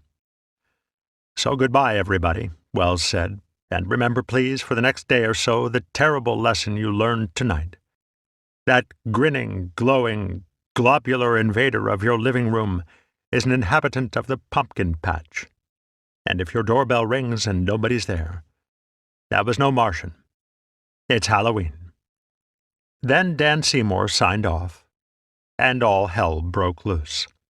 CBS employees burst into the studio, snatching up every bit of evidence they could find before the police or the press got their hands on it. All the scripts and recording discs were either locked away or destroyed on the spot. Meanwhile, the phones were ringing off the hook. Another angry listener phoned in a bomb threat, and someone at CBS called the police. Soon, cops were everywhere, hustling the cast and crew into a nearby restroom for safety while they swept the studio for explosives. Houseman denies this, the cast member Richard Baer later wrote, but I distinctly remember a group of frightened men squeezed in the ladies' room of the CBS building. Welles and Houseman were not among them. Network employees had hurried them downstairs and locked them in a back office. There they waited, completely cut off, with only a horribly vague sense of what their broadcast had done to the country. Their first contact with the outside world came in the form of a gaggle of reporters who bombarded them with misleading questions implying that the broadcast had killed as many people as a small war. The news hounds repeated rumors of mass stampedes, fatal traffic accidents, and suicides with absolute certainty, even though none of these had any basis in fact. When Welles and Houseman finally made it out the back way and into a car, Houseman was shocked to see that the streets were calm. The reporters had completely convinced him that the broadcast had thrown the country into chaos, and that he and Welles were mass murderers. Bedlam did reign that night, but only in newsrooms across America. Reporters and switchboard operators expecting a quiet evening suddenly found themselves overwhelmed by calls about a disaster in New Jersey. In his memoirs, the radio critic Ben Gross described how the broadcast threw the offices of the New York Daily News into chaos. Phones rang everywhere as confused reporters struggled to get a call into CBS. Photographers dashed out in search of the story, whatever it was. At the blazing switchboard, a telephone operator rapidly reassured caller after caller that there ain't no men from Mars. Similar scenes played out in other areas of the country. As far away as Memphis, journalists at the Press Scimitar were swiftly mobilized to tackle the late-breaking story. The managing editor, city editor, and a number of reporters sped to the office after receiving wild reports that cities are being bombed, wrote the New York World Telegram. News staffs had little reason to doubt the story, because most of the early calls were not about Martians. The next day's newspaper articles quote many inquiries about a catastrophic meteor strike in New Jersey, and very few about aliens. Without knowing that they were hearing the garbled plot of a science fiction story, journalists on the receiving end of those calls immediately sought to verify the information. Many contacted the regional offices of the major news services for confirmation, spreading the word of the meteor even further. This explains why the first AP bulletin about the broadcast concerned a reported meteor fall and not an alien attack. Some newspapers even reached out to the radio stations directly. Inquiries from the press and others prompted the CBS affiliate in Providence to tell its listeners that the source of the false bulletins was a drama with a meteor in it. Other papers sought confirmation closer to the source. The Philadelphia Inquirer, for example, called the Princeton Press Club for details on the supposed meteor at Grover's Mill. Excited by the news, a young student working there contacted the chair of the geology department at Princeton University, Dr. Arthur F. Buddington. Without having heard the broadcast, Buddington believed he had been given a rare chance to view a fresh meteorite. As he later told the New York Herald Tribune, such opportunities come around only once in a man's lifetime. So he and another professor, Dr. Harry Hess, went looking for it. They drove around Grover's Mill for about an hour, but only found several other people on a vain hunt for the fictitious space rock. The next day, their folly found its way into newspapers all over the country. Usually, those stories left out the fact that Buddington had heard of the meteor through a well-meaning but misinformed newspaper reporter. As the hour of the broadcast went on, the character of the calls coming into newspaper offices began to change. Now the callers wanted to know if the bulletins describing a gas raid or bombing attack on the East Coast were real, and whether they should do as the announcer said and evacuate the area. To the operators, these callers often sounded agitated, even hysterical, obviously in a state of terror, as the New York Times described it. In some areas, the callers included police, who also faced a sudden influx of calls about the invasion. With no information on their end, these cops called their local newspaper to find out what they knew. By this point, most news staffs knew the source of the false alarm and were able to explain that it was just a radio show. But the sheer number of inquiries and the hysterical nature of many of them convinced the press that something momentous was going on, even if the war was not real. Many papers composed bulletins describing the phone calls they had received and sent them out on the major news wires. Soon, teletype machines in newsrooms coast to coast were chattering with bizarre reports of hysteria and panic. One bulletin said that in Pittsburgh a man called in to say that he had barely stopped his wife from drinking poison before the Martians got her. "I'd rather die this way than like that," she was quoted as saying. The Boston Globe sent out a report that one of its callers believed she could see the fire and that she and her neighbors were getting out of here. According to another bulletin, an unnamed man called the Kansas City AP Bureau to say that he had piled his family into his car, gassed it up, and was ready to evacuate. "Where is it safe?" he asked. The Bureau sent his query around the country. As the media critic W. Joseph Campbell has noted, these were isolated, scattered instances of hysteria, often coming in second or third hand. But taken together, they seemed to paint a picture of a nation in headlong flight from imaginary aliens. As the AP, UP, and the Chicago Tribune news service wires in our office gave evidence, the panic's coils had also clutched most of the cities, towns, and hamlets from coast to coast and down south to the Mexican border. Gross, the Daily News critic, later wrote. The people of the United States had succumbed to an unprecedented mass hysteria. That was the way it seemed to most newspapers, even though they had no way of accurately judging the size of the disturbance. So they extrapolated, based on these extreme examples of fright, a nationwide panic that never actually existed. Americans knew today the chilling terror of sudden war, of meeting invasion from another world, unsuspecting and unready, began a front-page story in the Washington Post. So unnerved were Americans at the prospect of invasion that at least 2 persons suffered heart attacks, hundreds fainted, men and women fled their homes, would-be fighters volunteered, and hysteria swept the nation for a long and fearful hour. The Los Angeles Times began its own front-page article with a series of similarly alarming images. Residents of New Jersey fled their homes tonight.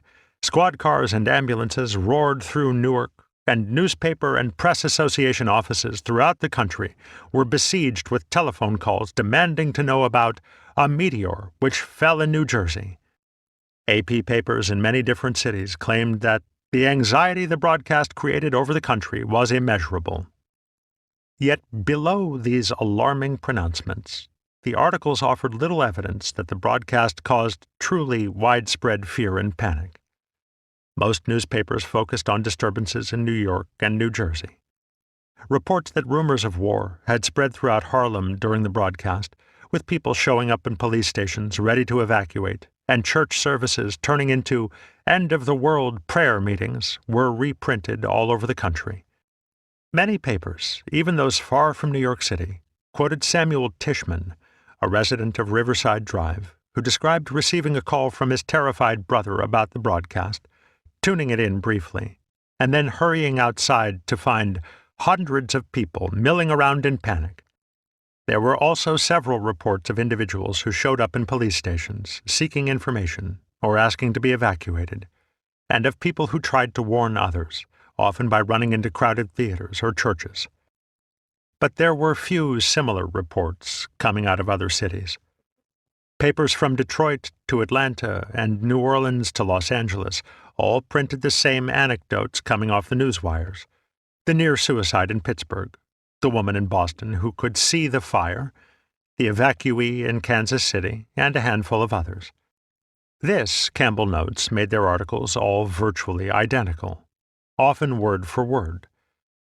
But no paper provided more than a few local details of panic, often just a sidebar about the number of phone calls received in that particular office. The Milwaukee Journal even ran an article stating that the supposedly nationwide hysteria had left their city largely untouched. Only a small number here took the broadcast seriously, they wrote. They went on to claim that because Milwaukee is a Charlie McCarthy town, few people there even heard the show, and because Milwaukeeans are a canny lot, given to sharp appraisal of anything, few of those who did believed it. There seemed ample evidence of fear and confusion in New York and New Jersey, but not of the wave of mass hysteria that supposedly seized thousands of radio listeners throughout the nation, as the New York Times put it in their lead. However, War of the Worlds did not make the front pages everywhere. The New Orleans Times-Picayune, for example, ran a 3-column story on the panic, but they kept it on page 3, with barely a mention on page 1. They also reported receiving relatively few calls from the frightened listeners. Indeed, it seems that, for many newspapers, the broadcast merited extensive coverage simply because of all the calls from people wanting to know if it was real. Where there were few calls, War of the Worlds got less attention. Rather than acknowledge that their information was spotty and incomplete, most newspapers wildly generalized. They focused on isolated cases of extreme hysteria, and, by either implication or overstatement, made it seem that that behavior was widespread. Many newspapers reported on an incident in Newark in which rumors of a gas bomb attack convinced over 20 families in a single neighborhood, at the corner of Hedden Terrace and Hawthorne Avenue, to flee their homes. Police cars and an ambulance were called to the scene, where they found people loading furniture onto cars and wearing wet handkerchiefs and towels over their faces as impromptu gas masks. The New York Times and the Los Angeles Times prominently featured this alarming anecdote, but made it clear that they were describing a single, isolated instance at a specific location. The New York Daily News, on the other hand, falsely applied it to the entire region. Without waiting for further details, thousands of listeners rushed from their homes in New York and New Jersey, many with towels across their faces to protect themselves from the gas which the invader was supposed to be spewing forth. By projecting the absurd behavior of a handful of people onto the broadcast's entire audience, the Daily News suggested the panic might be larger and more severe than it actually was. Other papers did much the same thing. With little solid information to go on, reporters filled in the gaps with their own assumptions. They had no way of accurately knowing whom the broadcast frightened, or how many. Yet several papers implied, or even claimed outright, that most of the panicked people were women. Mothers whose sons are National Guardsmen called tearfully to learn if the district guard would be called out, wrote the Washington Post. Women, frantic with fear, voices betraying their terror, asked if they could remain in their homes. The Milwaukee Journal claimed to know of several cases of women becoming hysterical with fear as a result of the broadcast, including 2 who were terrified even though their husbands knew it was fiction. And, most egregiously, the Washington Post and the Detroit Free Press incorrectly described Arthur Buddington and Harry Hess as women members of the geology faculty at Princeton, who went, equipped with flashlights and hammers, to Grover's Corners on a hunt for the fictitious meteor. Outside of these articles, there is little hard evidence that the broadcast frightened more women than men. The Princeton psychologists who later studied War of the Worlds found that the 2 sexes were equally likely to believe under the right conditions. But these articles are full of accounts of frightened women because hysteria is a very gendered word. It derives from the Greek hystera, meaning uterus, and refers to the ancient belief that an unoccupied womb could drive a woman insane. For millennia, hysteria was a medical diagnosis that applied only to women. In the 1930s, it was still primarily considered a female problem. To the journalists compiling these articles in 1938, it would have seemed natural to assume that most hysterical listeners were women. Instead of admitting their ignorance, they relied on a familiar stereotype. That was the danger of fakery in allegiance to the truth. The journalists who wrote these stories in the very early hours of Halloween morning under encroaching and inexorable deadlines felt free to make things up or stretch the truth in a way that agreed with the facts they thought they knew. They believed they were merely enhancing the truth, adding details where none existed. But they didn't understand the story as well as they thought they did, and they passed their misconceptions on to the public. These half-truths, generalizations, and mistakes add up to a different kind of fake news, one born of sloppiness and haste, but deceptive nonetheless. The newspapers took a complex, multifaceted event and drastically oversimplified it. In the process, they created a false narrative of a nationwide mass panic. This is the end of the CD. The audiobook continues on the next CD. It should not be surprising that many news staffs developed an exaggerated sense of the broadcast's effects, since a large portion of the calls from frightened listeners were directed at them. But several observers, in 1938 and since, have seen more than confusion and sloppiness in these misleading articles. Instead, they have argued that newspapers deliberately played up the event to attack their newfangled rival, the radio.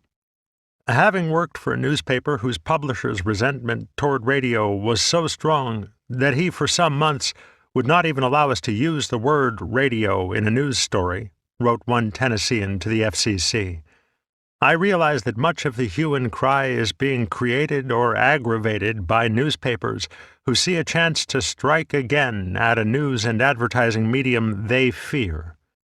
Years later, Welles also asserted more than once that print journalists were out to get him after the broadcast because radio had siphoned off much of their ad revenue in the 1930s. Houseman, too, often claimed that the reporters who assailed him and Welles that night were out for blood because radio had scooped them time and again during the recent Czech crisis. This has become the standard argument for those who doubt that War of the Worlds really caused widespread panic. After studying dozens of news articles about the broadcast, W. Joseph Campbell came to the conclusion that the press's delight in chiding an upstart rival prompted them to blow the panic out of proportion. Like Houseman, he suggested that radio's successes during the Czech crisis particularly rankled print journalists. American newspapers thus had competitive incentives to denounce radio and characterize it as irresponsible and unreliable, he wrote. Many newspapers seized the chance to do so with enthusiasm. This idea has grown into a kind of counter-myth to the story of nationwide panic, an easy way of explaining why and how the hysteria became exaggerated. But like the panic itself, it does not stand up to close scrutiny. It is certainly true that in the early days of radio, newspapers fought hard to keep broadcasters from reporting the news by restricting access to the wire services. Hostility between the two media bubbled up in the early 1930s in a series of legal battles that historians call the press-radio war. For the first time since Gutenberg, new technology had prompted a major realignment in how people consumed news and information. Those in more established media struggled to adapt. Some were scared to death of it. Newspaper publishers had better wake up, warned one Tennessee publisher in 1932, or newspapers will be nothing but a memory on a tablet at Radio City. But not every print journalist saw radio as an existential threat.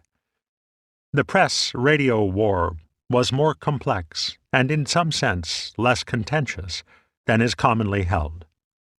In the early days of radio, many newspapers contributed greatly to the medium's development by founding their own stations. They used radio largely as advertising, airing brief news bulletins cribbed from the major wire services that teased the stories in that day's paper. The wire services allowed this, according to the radio historian Francis Chase, Jr., because it kept broadcasters from doing their own news gathering. As long as the press maintained control of the news itself, they believed that radio posed no threat to their business. But not all print journalists agreed. Smaller newspapers without a direct connection to radio viewed the medium as a dangerous competitor.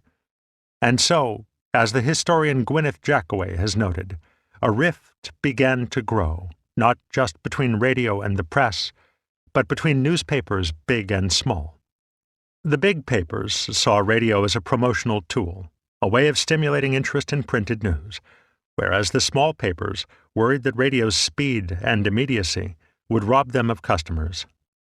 Only one thing, Jackaway notes, could bring the two sides together: concern over advertising revenue, the lifeblood of both publishing and broadcasting. And after the stock market crash of 1929, when advertising dollars, like dollars of all kinds, suddenly became scarce, the character of the conflict changed dramatically. Radio was one of the few industries that saw unparalleled growth during the Great Depression. Its advertising revenues rose dramatically, even in the toughest years of the early 1930s, while newspapers' ad revenue dropped sharply during the same period. Publishers that owned or were affiliated with radio stations tended to ascribe that loss to the Depression. But those with no ties to broadcasters, who were decidedly in the majority, blamed it solely on their newfound competition. At the same time, radio began to flex its muscles as a news medium, covering first the Lindbergh kidnapping in 1932, and then the presidential election later that same year. On Election Day, Roosevelt took the country in a landslide, and radio's coverage of the returns roundly trounced its print competitors. Suddenly, radio seemed to be hitting the press from all sides, and the press panicked. In April 1933, members of the American Newspaper Publishers Association, ANPA, resolved to stop printing radio listings unless stations paid for them as advertising. Later that same month, the Associated Press and other wire services stopped selling news content to the major networks. Under the headline, AP and ANPA Declare War on Radio, the trade journal Broadcasting noted the short-sightedness of this decision.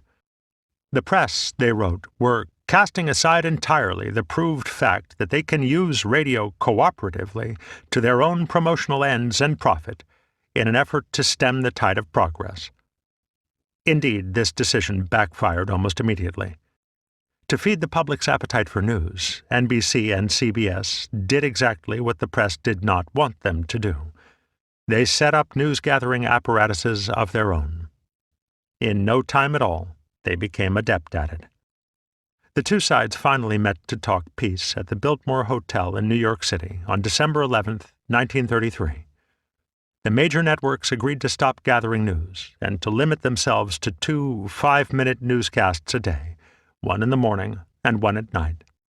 These, the agreement noted, were mainly intended for thousands of radio listeners, invalids, shut-ins, and the blind, who were unable to read the newspapers. The wire services would provide content for those broadcasts through a new office, the Press Radio Bureau. But the networks would have to pay for it, and would always refer listeners to their local papers for more details. They were also prohibited from selling advertising time for these newscasts or reporting on events that had happened within the last 12 hours. The Biltmore Agreement, as it came to be known, handicapped the two elements of radio most concerning to many newspapers: its advertising revenue and its immediacy. But these qualities were also what attracted some publishers to the new medium. The industry as a whole could not decide whether to embrace radio or to tame it, and this tension would prevent the Press Radio Bureau from ever catching on. The tumultuous events of that decade had left Americans hungry for news, and advertisers began to sense great promise in sponsoring news broadcasts. Hoping to cash in on this demand, two of the major wire services, the United Press and the International News Service, went back on the Biltmore Agreement and resumed selling news to the networks. This made the Press Radio Bureau essentially superfluous, and it died quietly in 1938. In less than 5 years, the newspaper's assault on broadcasting had entirely broken down. As Jackaway put it, there was just too much money to be made in radio. As early as May 1937, Broadcasting reported that newspaper publishers had largely resolved to end their hostility toward radio. They decided it would be better to work with broadcasters than to keep fighting them. One publisher referred to radio as a sister business to the newspapers. Broadcasting called it a handmaiden of the press. The gendered language is notable. Newspapers saw themselves as an older, wiser, and stronger industry, trying to win over a young and inexperienced competitor. They did so mainly with money. By 1938, newspapers owned or controlled about 30% of American radio stations. And just 6 months after War of the Worlds, the ANPA signaled their newfound harmony with broadcasters by electing a pro-radio publisher as their president. In their annual report, the ANPA further encouraged members to give continued cooperation to broadcasters. Publishers still had some reasons to fear the rise of news broadcasting.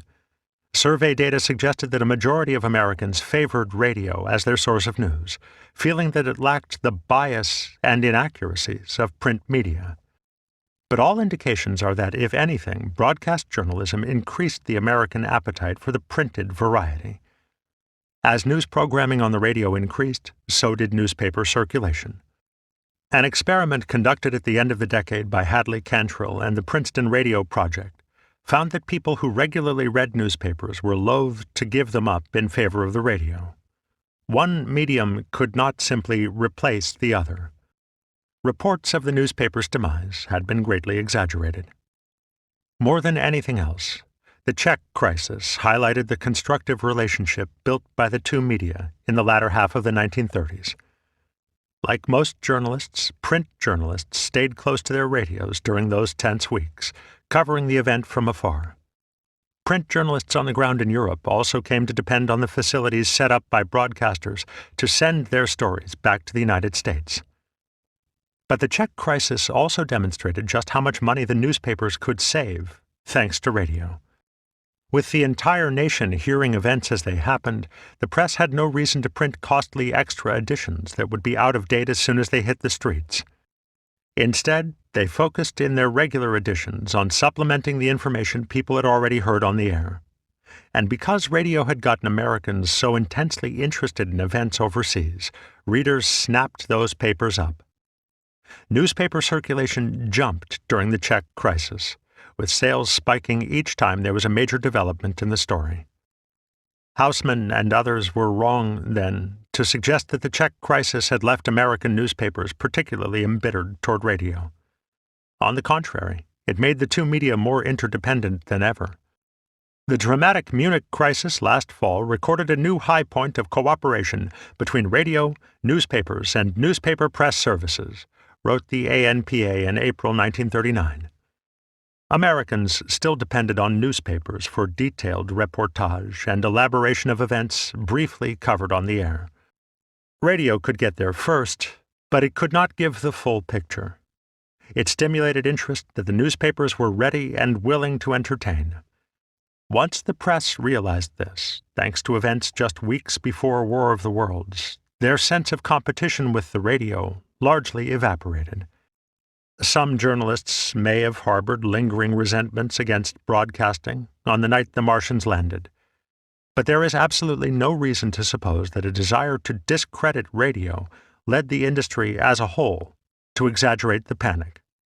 By that point, so many newspapers had a hand in broadcasting that in attacking the radio they would in effect have been attacking themselves. As the historian Michael Stamm has argued, the press-radio war was not really fought between broadcasters and publishers. Instead, it was a conflict between newspapers themselves over whether radio was a benefit or a threat. Ultimately, they decided to embrace it, provided they had some measure of control over it. And much of the industry came to this conclusion long before War of the Worlds. The long view shows that the press-radio battle fought in the early to mid-1930s was less of an existential fight than a momentary break in a steady process of media consolidation. Misguided fears about advertising losses, brought on by the Great Depression, drove the two media apart. But not for very long. In this respect, it would be wrong to say that the press lost the war. The real losers were the smaller newspapers who could not or would not affiliate with radio stations. As the Princeton Radio Project noted in 1940, the growing power of companies that owned both newspapers and radio stations, combined with an overall decline in advertising revenue, would make it impossible for smaller papers to compete.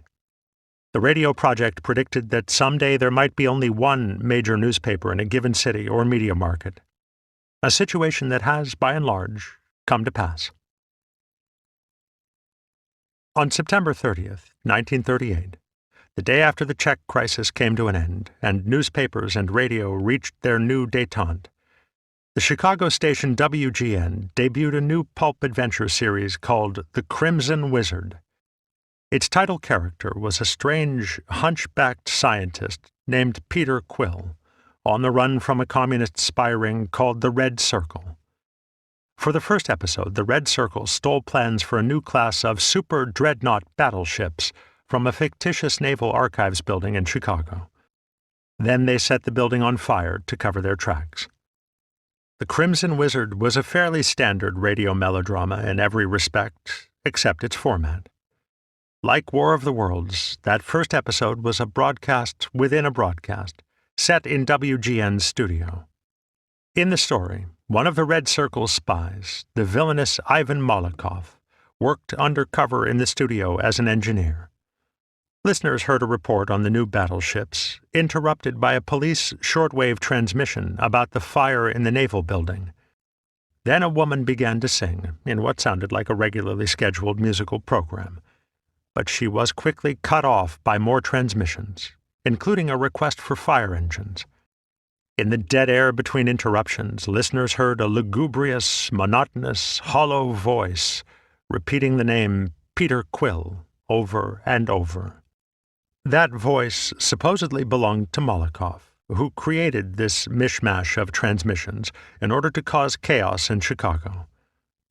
And according to the next day's Chicago Tribune, the show had that effect in real life as well.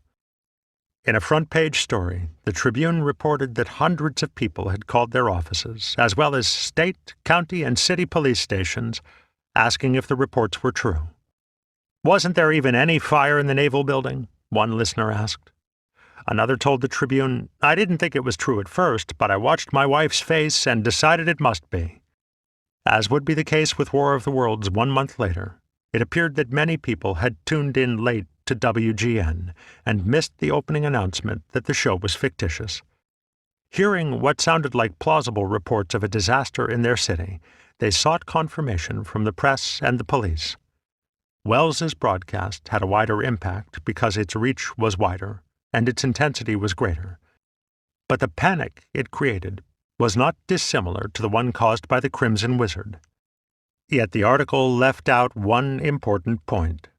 The Chicago Tribune owned WGN. The station's call letters were an acronym for World's Greatest Newspaper. In fact, the Crimson Wizard was essentially a joint production between WGN and the Tribune, co-created by the station's program director and the paper's managing editor. After each episode aired on Friday, it was permanently recorded in print in the color graphics section of the following Sunday's Tribune. Rather than explain exactly what the Crimson Wizard was about, the front-page story about the fright it caused directed readers to pick up the next day's color graphics section for more information. It also ran just 2 columns away from an advertisement for the printed Crimson Wizard stories. Right in the middle of its front page, among articles on such pressing matters as the march of German troops into the Sudetenland and alleged corruption within the CIO, the Tribune had run an ad for its own radio series, dressed up as a legitimate news story. And the fake news did not stop there. Just over a week later, on October 9th, the Tribune ran a short piece alleging that the president was suddenly jittery about spies. They claimed that he had called up all the counter-espionage forces of the United States government to prevent foreign nations from learning our national defense plans. According to the Tribune, the only possible explanation was that the president had been listening to the Crimson Wizard. "It is perhaps too late to demobilize our fighters of spies," they wrote. "But the president must be told that the story of the Crimson Wizard is fiction. Little did we imagine that the combination of radio and a serial story was being done so realistically that the government itself would take it seriously." In many ways, this seems more dangerous and irresponsible than the earlier story. It mixes alarming news concerning a real government official with a barely disguised advertisement. And it is not entirely clear that readers were supposed to know that it was, in fact, fake. Rather than declare war on the radio, the Tribune, like a lot of large newspapers, opted for synergy. They used their paper to promote their radio station, and vice versa. This, in the long run, was wise from a commercial standpoint, but it led to playing dangerously fast and loose with the rules of journalism. As the Tribune reported, the Crimson Wizard probably did prompt a few phone calls from confused listeners. It seems unlikely that they would make up such a story out of whole cloth, though no other Chicago newspaper reported on the incident. But the Tribune also chose to put it on their front page when it had no business being there, in a rather shameless attempt to sell papers. Despite radio's challenge, newspapers were still the dominant news medium of their day, with the power to create or direct widespread conversation. The Tribune tried to use that power to focus undue attention on a radio show. Much the same could be said of how other newspapers handled War of the Worlds. 1 month later, the Tribune buried their coverage of War of the Worlds on page 3, among articles on child brides and ads for ladies' clothing. The piece, a 3-paragraph squib, described only the large number of phone calls received by police and the press. It gave no anecdotes of panic and failed to mention Welles's name. Almost certainly, awareness of their own journalistic shenanigans kept the Tribune from giving the broadcast much coverage. As one Chicago man put it in a letter to the FCC, the self-professed world's greatest newspaper gave this scare such little space because of their own radio scare a few weeks previously. But this conspicuous near silence made the Chicago Tribune one of the few newspapers in the country to treat the story with anything approaching restraint. Writing in 1947, Paul W. White, managing director of CBS News, argued that headlines, by their very nature, push newspapers toward sensationalism. Alarming headlines, or scare heads, increase a paper's circulation, even if they exaggerate the stories they are supposed to advertise. Not in every case, but in too many cases, White wrote, news stories are written to justify headlines which will make people want to buy newspapers. This fact, along with the flood of frightened phone calls, helps explain why War of the Worlds wound up on so many front pages nationwide. Like most Sundays, October 30th, 1938, was a slow news day. At the time, there were rumblings that the press played up the panic because they lacked good copy for their Monday editions. As one observer noted, the controversial radio shows that aired on Sundays got much greater press attention than broadcasts on other days of the week. The Crimson Wizard incident proved that some newspapers, at least, were not averse to using the radio to drum up their circulation. And nothing sells newspapers like massive headlines about Martians and panic. Indeed, the press seems to have had little interest in the story beyond those headlines, because they did almost no follow-up reporting after the front-page stories on Halloween. Newspapers nationwide covered the show for at least 2 weeks after it aired, but these were generally reports on the FCC investigation, human interest stories, and editorials. Few papers bothered to question their initial reports or correct their mistakes. No journalist made a serious attempt to figure out how much of the country had even heard the broadcast, much less how many in its audience were frightened. It fell to the Princeton Radio Project to commission a Gallup poll 6 weeks after the broadcast to find out how many people had believed it to be true. Had they not done so, we would not today have even the faintest idea of how many people were frightened. Instead, news staffs and editorial boards accepted the panic immediately and wholeheartedly, seeing it as proof of a wide variety of social ills. Many papers commented on radio's supposed power to deceive. No hoax in print could be misunderstood and suddenly stir masses to panic, as did this radio blunder, wrote the New York Herald Tribune. This vice of halfway comprehension or even whole-way miscomprehension is inherent in the medium and must plainly be zealously guarded against. War of the Worlds had proved that radio's speed and immediacy were a liability as well as a benefit. Staid newspapermen saw the virtue in stopping to think before jumping to conclusions. A few newspapers even congratulated themselves on being the resource frightened callers turned to for verification or reassurance. But it would be wrong to read these editorials as a wholesale attack on the medium. Papers with particularly close ties to radio tended to lay the blame for the panic elsewhere. The day after the show, the Detroit News, itself a radio pioneer, condemned the broadcast, but not the radio itself. In a front-page editorial, they made sure to remind readers that the blame for what happened rests with the broadcasting chain, not the local stations such as WJR in Detroit, under contract to carry the program. The Chicago Tribune took things a step further by harshly criticizing the people who had been frightened. "No harm has been done," they wrote. "On the contrary, the incident may have jolted a few persons into a realization of their intellectual limitations." Above all, what characterizes many editorials is their patronizing tone. "Radio is young and has not yet learned all its lessons," wrote the Milwaukee Journal. "But it is time radio began to grow up."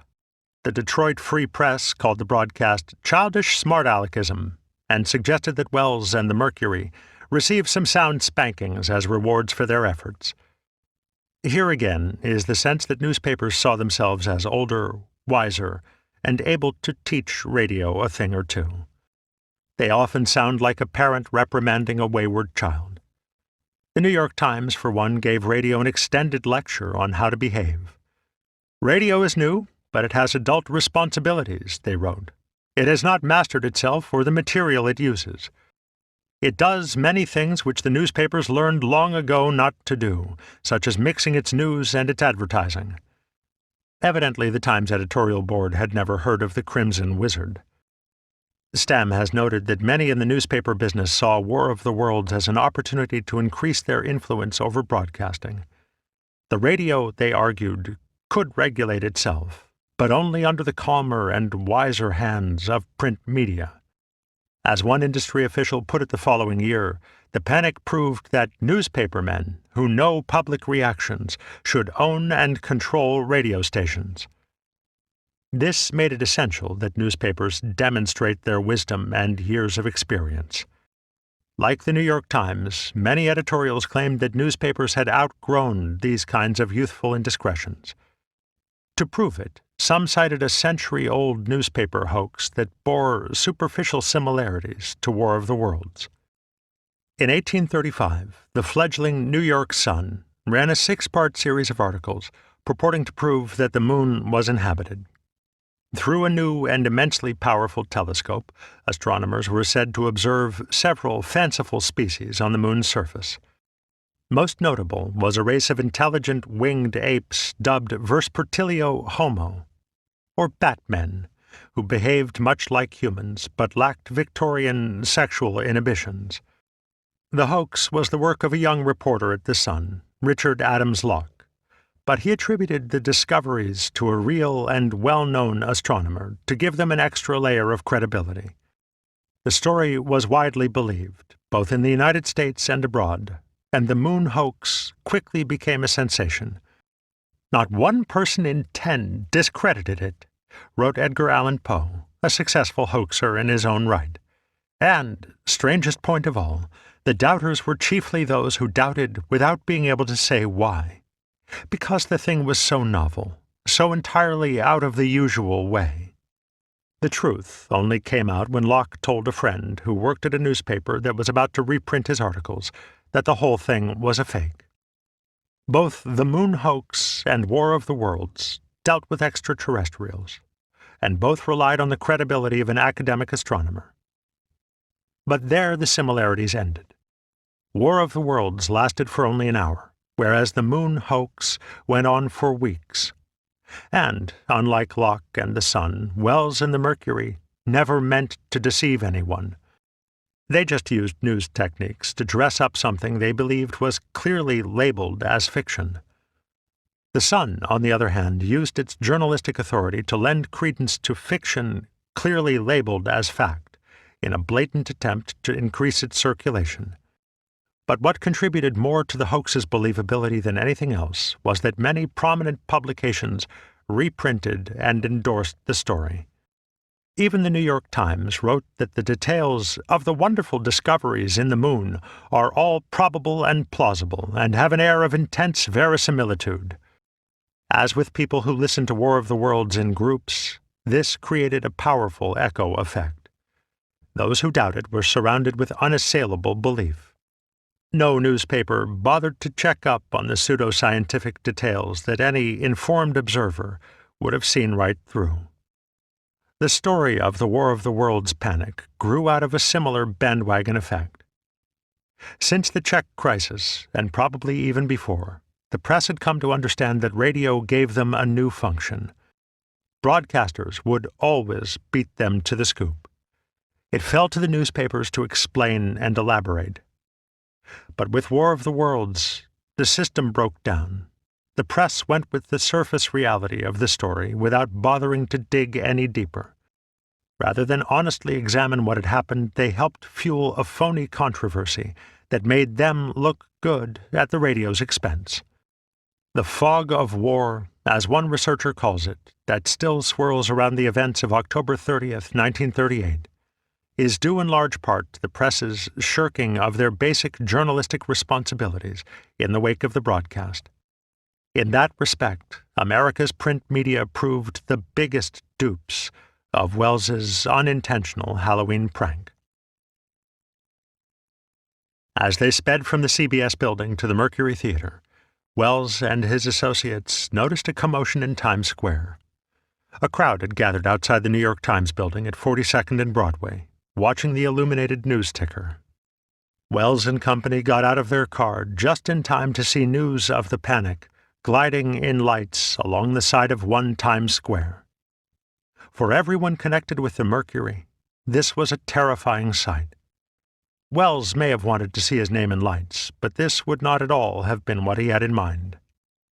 Richard Baer made it back to the theater ahead of Welles, where he found the cast of Danton's Death, including Joseph Cotten, Martin Gable, and Arlene Francis, still waiting for their perpetually tardy director. Baer tried to explain what had happened, but no one believed him. It seemed like only the latest of Welles's wild excuses.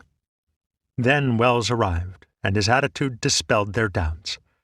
He seemed hounded, afraid, like a fugitive from the law. Francis later recalled that Welles said he might be arrested at any moment, and others felt the same way. Soon after the broadcast, Bernard Herrmann called his wife, the writer Lucille Fletcher, to tell her what had happened. He was like a kid, terribly thrilled, Fletcher said many years later. He thought Orson was going to be arrested. I think he wanted to be arrested, too. No one in the Mercury, least of all Welles, could quite believe what had supposedly happened. Soon a crowd of press photographers arrived at the theater. One of them snapped Welles's picture as he stepped up onto the stage. He stood with his arms at his sides, palms out, and a weary, forlorn look on his face, as if beseeching his tormentors to leave him be. The camera flash lit him from below, casting the glow of innocence on his features and throwing a long shadow onto the curtain behind him. He looked weak, pathetic, and eminently remorseful. Like an early Christian saint, as Welles said with a laugh many years later. And that was how many Americans first met Orson Welles, staring out at them plaintively from the front page of a newspaper over the caption, "I didn't know what I was doing." The Detroit News ran a similar picture, proclaiming him public frightener #1. "I can't tell you how sorry I am for you," wrote a New Jersey woman to Welles 2 days after the broadcast. "What made me decide this mostly was the very pitiful picture of you in one of the current newspapers. You looked so frightened and bewildered that I decided to write immediately." Welles looked just as shocked as the nation felt. "When I opened the morning paper, I was astounded, that is the only word to use, at what I saw," one Oregonian wrote to Welles. "I couldn't believe my own eyes." The vast majority of Americans had neither heard War of the Worlds nor seen any evidence of the hysteria it caused. Yet the headlines that Halloween morning made it clear that something monumental had happened. "Fake radio war stirs terror through U.S.," screamed the front page of the New York Daily News, in the kind of heavy, bold type usually reserved for the beginnings and endings of actual wars. The banner headline of the Boston Globe, "Radio Play Terrifies Nation," stretched across the paper's full 8 columns, pushing a story about the treatment of Polish Jews in Germany below the fold. In a letter to Welles, one listener described a Massachusetts newspaper that had given most of its front page to War of the Worlds. And way down at the bottom of the page, crowded into little letters, it gives an article about Hitler and his troubles, this listener wrote. Boy, when you can crowd that guy off the front page, you're doing something. With their huge headlines and alarmist prose, America's newspapers turned War of the Worlds into a national event. Suddenly, everybody was talking about it, from grade school classrooms to college campuses. Not in many a day have I heard radio discussed at restaurants, in offices, on street railway cars, as I have since Sunday night, wrote one Chicagoan. Another listener wrote to Welles that the broadcast is the topic of New York this morning, and yet I seem to be in the minority in having listened to it all the way through. I have heard innumerable people today in my office and in restaurants in New York wishing aloud that they had heard the play all the way through, or could hear it again. Indeed, many people who missed the show wanted to know what all the fuss was about. So many, in fact, that requests for a repeat performance poured into the Mercury and the FCC. The CBS affiliate in Washington, D.C., reported that it had received 200 calls about the show the next day, 5 out of every 6 asking that it be aired again that night. In response, CBS emphatically denied that they had any intention of ever presenting War of the Worlds again.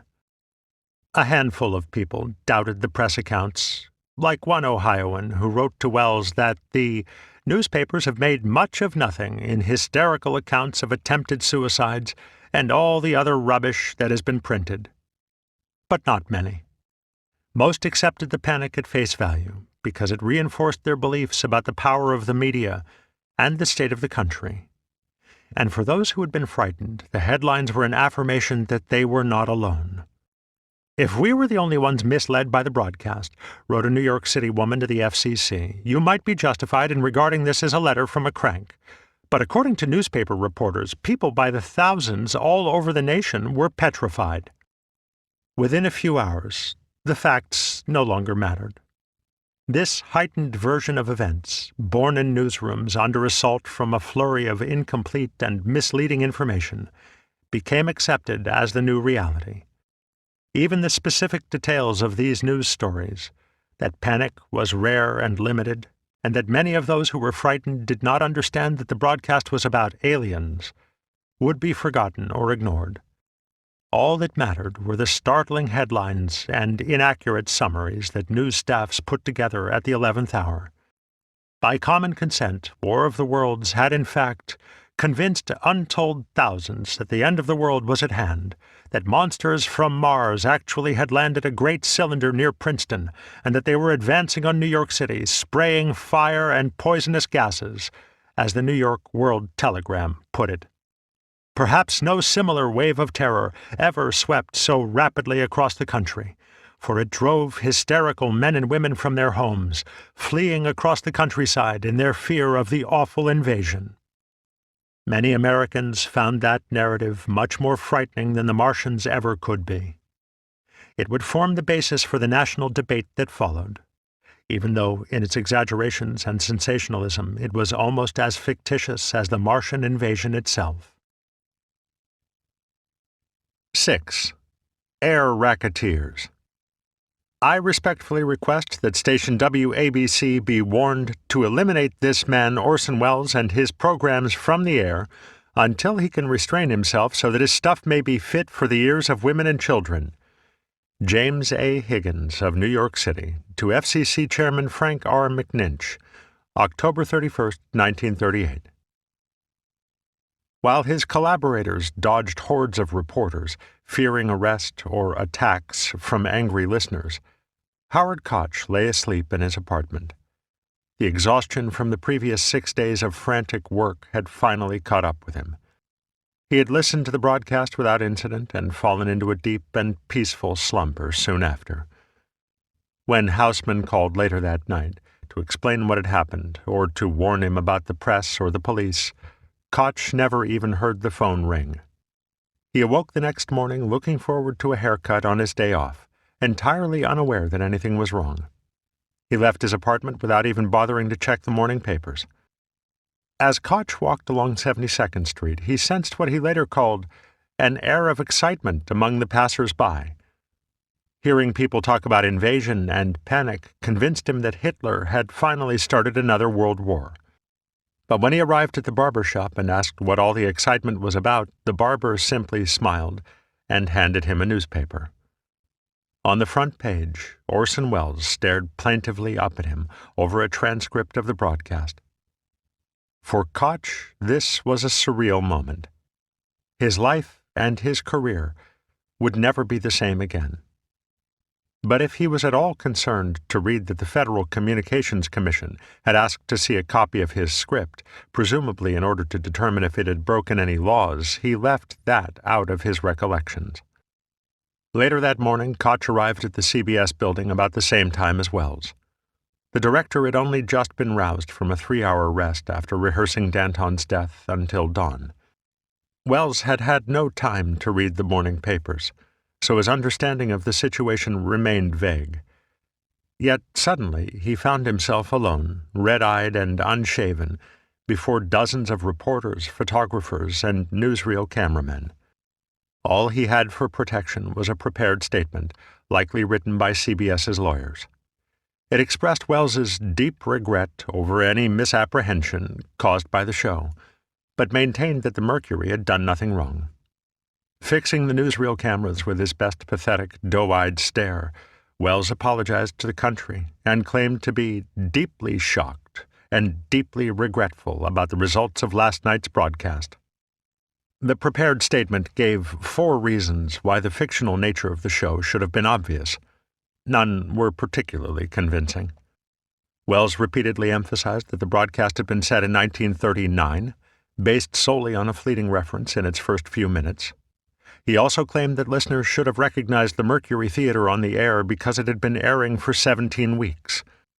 But he failed to mention his series' low ratings and new time slot, and the fact that none of the previous episodes had resembled the fake news format of War of the Worlds.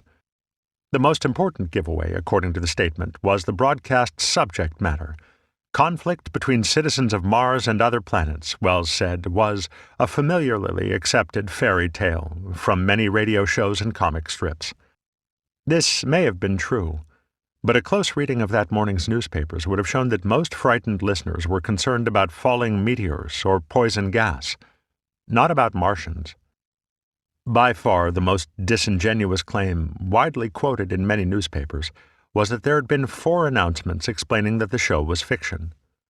This was technically true, if highly misleading. It counted the introduction at the very beginning, which most frightened listeners missed, and Welles's curtain speech at the very end, which came too late to do much good. The other 2 announcements came during the single station break, when the announcer said twice that the show was based on the War of the Worlds. In other words, there was really only one interruption, 40 minutes in, though many stations had interrupted the show at some point. But for listeners who had been deceived and who had heard no interruptions until the station break, it sounded as if Welles were lying to cover his tracks. The claim that there were 4 announcements is a deliberate falsehood, wrote one West Virginian to the FCC, as at no time during the broadcast was anything of this kind said excepting at the finish when the damage had all been done. Reading the prepared statement, designed to get him off the hook, had only made Welles look even guiltier. Many years later, Welles would imply that he really was feigning innocence, hiding his delight in order to dodge $12 million in lawsuits. On the Today Show in 1978, he claimed to have gotten a huge laugh out of the whole incident, and said he never thought it was anything but funny. But there is every indication that here again Welles embroidered the truth, because he had very little to laugh about that Halloween morning. Threats of legal action were still pouring in. One anonymous man called CBS and promised to sue them for every cent you've got, and the FCC had heard rumors that a $100,000 suit was in the works. Sarah Collins, an actress living in Los Angeles, received a fair amount of press later in the week for actually filing suit against CBS, claiming $50,000 in damages for a nervous shock caused by the broadcast. Ultimately, the damages alleged in lawsuits would not quite reach into the millions. Houseman later estimated the total at about $750,000. But that would still have been enough to make anyone think twice about letting Welles near a microphone again. Then there was the FCC. They refused to pass judgment immediately, but left open the possibility of punitive action against CBS. And if Welles had bothered to read any of the angry letters mailed to him or the FCC that day, he would have found a lot of support for kicking him off the airwaves permanently. "I think that you are nothing but an impossible, sawed-off nincompoop who should be barred for life from radio, and I shall work towards that end," wrote one Rhode Islander. "I only wish I could have my hands on you for 5 minutes." An anonymous New Jerseyite suggested that your days of fame are just about over, Mr. Orson Welles. Perhaps hundreds of people who listen to your program either died or at this very moment are suffering a nervous breakdown. And to think the blame will all be placed on you. Yet another angry listener suggested that Welles leave the country. Even H.G. Wells was against him. The author of the novel The War of the Worlds had his American representative, Jacques Chambrun, demand that CBS publicly apologize for rewriting his book. Wells had just released a new novel, apropos of Dolores, and feared that people would think the broadcast had been a publicity stunt to promote it. In truth, Welles had no involvement in the show, but he soon reaped the benefits of his newfound notoriety. Demand for the novel skyrocketed, as did interest in the Red Planet. The Baltimore Sun reported that all copies of The War of the Worlds were checked out of that city's public library before noon on Halloween. Astronomy books were open on many library tables, they wrote. Questions on the inhabitants of Mars were phoned to the information desk. Within a few months, Dell released a new illustrated edition of Wells's novel in paperback. "When they told it on the radio," the cover proclaimed, "it terrified the whole country." For Orson Welles, on the other hand, things looked very bleak indeed. Everyone who knew Welles thought that War of the Worlds had ruined him. There is absolutely no reason to believe that he felt any differently. "If I'd planned to wreck my career," he told several people at the time, "I couldn't have gone about it better." When he went before reporters at what he later called a terrifying mass press interview, he knew exactly how high the stakes were. So he did everything he could to seem pitiful, to convey remorse and regret.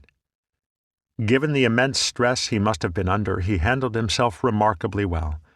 He appeared both calm and conciliatory, contrite yet unafraid. But there were moments when the mask cracked, revealing not glee, but exhaustion, and even hints of fear. Welles, as several biographers have alleged, gave a truly masterful performance that morning. But in no way did he enjoy the attention. On the contrary, he was fighting for his professional life. After giving his statement, Welles took questions from the reporters surrounding him on all sides. As flashbulbs popped and movie cameras rolled, he chose his words with extreme care. He made sure not to insult the intelligence of those he had deceived, even as he expressed shock and surprise that anyone could believe in men from Mars. He was evasive without seeming to be, giving few specific answers and dodging difficult questions with all the adroitness of a politician. The reporters kept coming back to the question of why the broadcast had been done so realistically. Welles maintained that, as with the Mercury's earlier production of Dracula, he wanted to give listeners the kind of thrill they might experience in a horror movie, and nothing more. "You can never tell how a thing will catch on, can you?" he asked. In general, Welles tried to minimize the inventiveness of War of the Worlds, describing it as just another radio drama. He said truthfully that many other radio shows used fake news techniques, and so he had not expected to frighten anyone. His only concern, he told the press, had been that perhaps people might be bored or annoyed at hearing a tale so improbable. When asked why the Mercury had used the names of real places rather than fictional cities and towns, Welles responded that the original novel had used actual British locations. Using American locations for an American audience simply made sense. He also went out of his way to praise the novel, the fine H.G. Wells classic, as he called it, in order to mollify its outraged author. He refused to say that he would never do another fake news broadcast, calling it a legitimate dramatic form, and he offered no comment on whether there should be laws prohibiting similar shows. The wisdom of radio executives and of an organized public will decide these things for us, Welles said. It's not up to me to speak. I'm the accused. For those whom the broadcast had frightened, it seemed hard to believe that such shows were not illegal. They assumed that some censorship mechanism already existed to keep people safe from terrifying hoaxes. The CBS and Orson Welles may call a play like that censored, wrote one Indiana woman to the FCC. Well, it is time the censors are given a chance to explain which of them are crazy and how many of them are crazy. Some letter writers knew that the FCC was empowered to prohibit false or fraudulent signals of distress, and they wrote in arguing that War of the Worlds constituted a false SOS. The legal scholar Justin Levine has noted that if the Radio Act of 1912 had still been in place, forbidding any false or fraudulent signal, call, or other radiogram of any kind, Welles's broadcast could very well have been considered illegal. But because the Communications Act of 1934 narrowed that language, limiting it only to signals of distress, War of the Worlds had not actually broken the law. This apparent lack of any legal restrictions on fake news infuriated frightened listeners. Some considered the broadcast itself to be a crime. Assault by a radio, one Pennsylvania lawyer called it. Had it occurred through misuse of the mails, there would have been legislation to cover it. Is there similar legislation to cover misuse of radio? One Virginian asked the FCC. If not, there should be.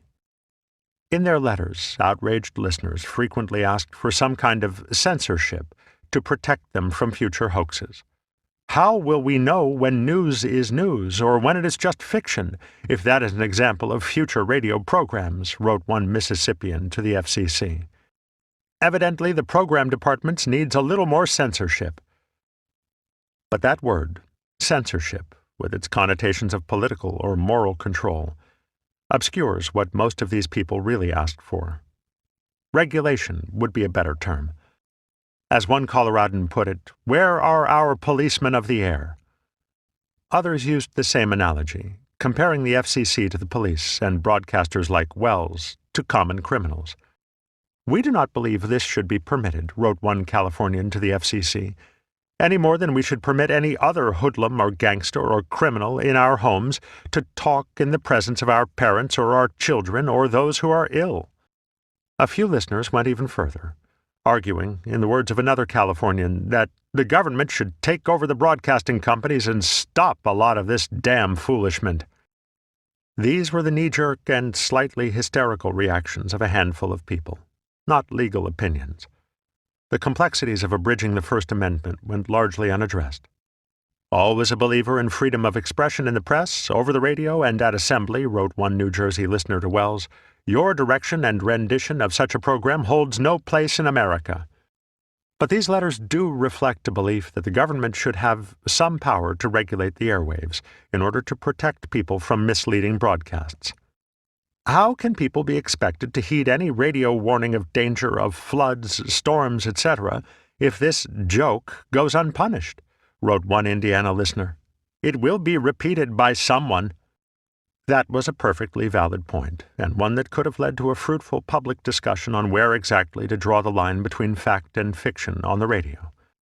But that debate never happened, in part because the incendiary connotations of radio censorship created something much more contentious, and even uglier. Although War of the Worlds may not have actually panicked the United States, radio itself created what could be called an ongoing moral panic throughout that decade. As defined by the sociologist Stanley Cohen, moral panics occur when a society perceives a threat to its established value system. Usually that threat is a new behavior or technology believed to corrupt the young. Society then rushes to defend itself in a disorganized, disproportionate, and often hysterical manner. As Cohen put it, the moral barricades are manned by editors, bishops, politicians, and other right-thinking people, all believing they know how best to deal with the problem. Cohen wrote about youth culture in 1960s Britain, but others have seen moral panics in the controversies surrounding everything from comic books to violent video games. The term applies just as well to the way parents and reformers reacted to radio in the 1930s. War of the Worlds came at a time of general moral panic over the influence of radio on American society. Those fears magnified public outrage caused by the show, even as they obscured the actual factors that frightened some listeners. Many Americans saw the stories of panic in the newspapers as further proof that radio harmed the developing minds of children, though the connection is specious at best. In particular, these people objected to horror, thriller, and crime dramas, youth poisoning programs, as one New York listener called them. A United States Senator, Democrat Clyde L. Herring of Iowa, even used the controversy to try to legislate against such shows. His attempt created a secondary hysteria over the fears of the media's power that had little basis in fact. Solemn, soft-spoken, and unassuming, Clyde Laverne Herring was no stranger to the spotlight. Like Orson Welles, he had previously graced the cover of Time magazine when it covered the Iowa State Fair in 1935. The article recounted Herring's rise from humble beginnings in rural Michigan to wealth and political success. As a teenager, Herring had befriended the young inventor Henry Ford, who later put him in charge of all the Ford dealerships in Iowa. By the time Herring left the company after World War I, he had amassed a personal fortune of around $3 million. He used that money to embark on a rocky political career, losing elections for governor in 1920 and senator in 1922. But the anti-Republican landslide that swept Franklin Roosevelt into the White House also got Herring elected governor in 1932. 4 years later, he ascended to the U.S. Senate. None of Herring's previous accomplishments earned him the kind of attention he received in the wake of War of the Worlds. The day after the broadcast, newspapers around the country quoted Herring's vow to pass a law controlling just such abuses as was heard over the radio tonight. Herring argued that the FCC should establish an office to review radio scripts for violent or indecent material. They would not have direct censorship power, but they would inform the FCC if any station aired something contrary to public interest, convenience, or necessity. It would then be up to the FCC to decide whether that station deserved to keep its license. There is no freedom of the press or radio involved at all, Herring told reporters. It is merely a move to tell radio what we want to come into our homes. Herring took his inspiration from the Motion Picture Production Code, a set of guidelines governing the content of Hollywood films. The major film studios voluntarily adopted the code in 1930 and set up their own censorship board, known as the Hayes Office, after its founder and chief proponent, Will Hayes, to police themselves. They did so mainly to forestall the kind of government regulation that Herring had proposed for radio. But Herring felt that War of the Worlds proved the need for broadcasting restrictions that carried the full force of federal law. Radio has no more right to present programs like that than someone has in knocking on your door and screaming, he said. Programs like that are an excellent indication of the inadequacy of our present control over a marvelous facility. Herring jumped on the broadcast so quickly, he spoke to reporters the very night that it aired, that some people saw ulterior motives in his outrage. "I think terror inspired this morning's outburst," wrote one listener to Orson Welles. "Or else he has a phenomenally alert mind and is seizing this opportunity to make Senator Herring a household word. Personally, I never heard of him before." Herring was undoubtedly ambitious. He later made a failed attempt to get on the Democratic presidential ticket in 1940. But there was a simpler explanation for his sudden support of censorship. He had proposed an identical bill earlier in the year, yet failed to introduce it. War of the Worlds gave him an opportunity to push the legislation again. His concerns had almost nothing to do with the broadcast itself, but he became by far the most vocal advocate of government censorship in its wake, thanks to the attention given to him by the press. Herring had no intention of censoring fake news or broadcast hoaxes. Instead, he wanted to ban what he called sleepy time nightmares, radio shows that excited children with scenes of horror, bloodshed, or suspense. Some of the bedtime stories, which are supposed to put children to sleep, but involve murder and violence, are an outrage and should be stopped, he told the press soon after War of the Worlds.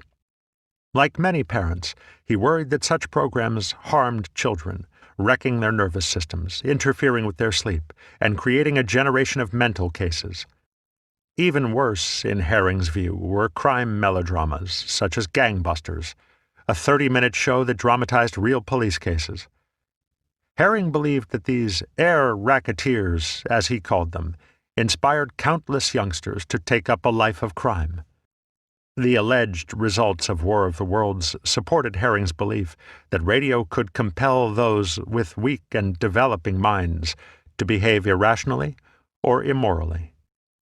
Many of these charges were identical to those lobbed for decades at the movies.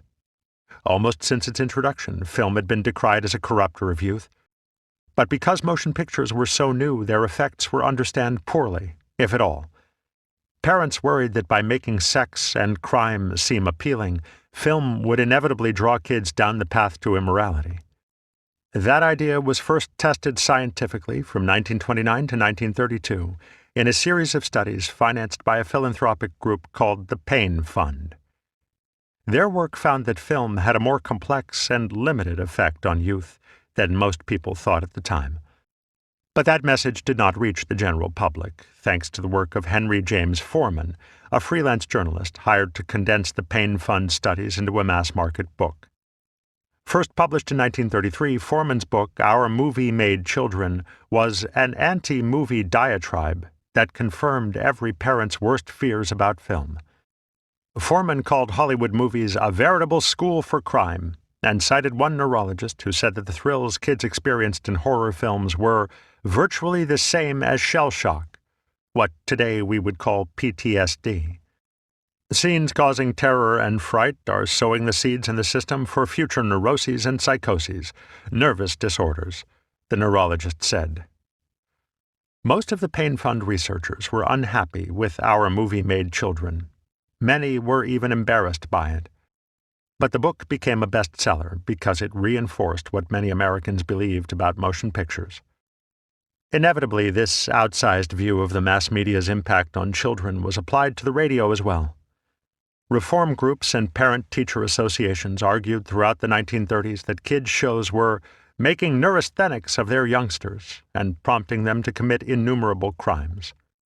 In 1937, for example, a 12-year-old boy shot first his teacher and then himself at an Ohio school. The incident was immediately blamed on a radio show, The Green Hornet, even though the connection later turned out to be false. Many adults found violent and horrifying radio programs even more worrisome than the movies. As Herring put it, radio invades the sanctity of the home, making it difficult for parents to monitor what their kids were being exposed to. "We do not permit our children to attend horror movies," wrote one New Jersey man to the FCC after War of the Worlds. "The radio obligingly barges into our homes with nauseating details without at least giving us a warning. What is radio trying to do to America?" As with the movies, children tended to like best the shows that frightened and thrilled them.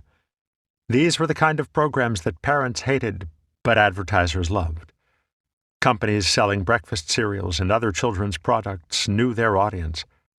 They made sure to sponsor programs that were violent and exciting, so more kids would listen and send in box tops to get the decoder rings and other toys promised on air.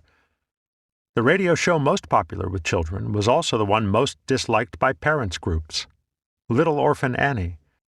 Its suspenseful cliffhangers were believed to cause unnatural overstimulation and thrill, and its advertising was so effective that kids nationwide indignantly demanded that their mothers buy them Ovaltine. In many ways, the Mercury Theatre on the air was the exact antithesis of the programs believed to harm children in the 1930s. It was an unsponsored show, featuring great works of literature, about as far from Gangbusters or Little Orphan Annie as one could possibly get. Rather than making children crave Ovaltine, it inspired them to read.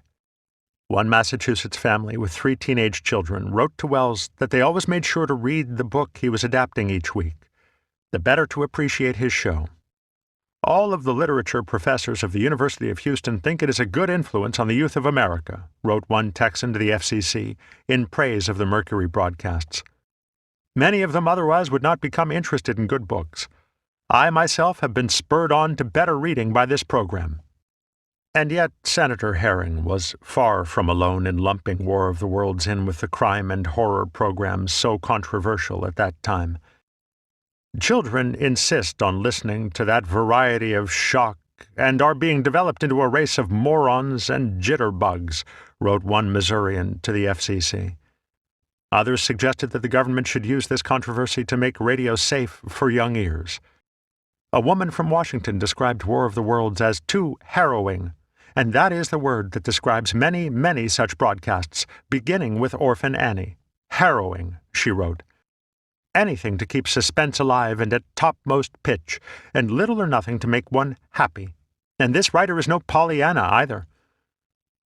Despite the broadcast's scary subject matter, more letters refer to crime shows like Gangbusters than to horror series like Lights Out. We wonder why this world is becoming corrupt, wrote one Vermonter to the FCC. There is no question in my mind.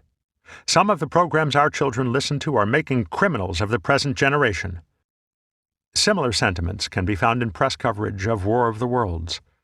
Some newspapers, including the New York Times, compared the fright caused by the broadcast to the creeps Welles had given kids as the shadow.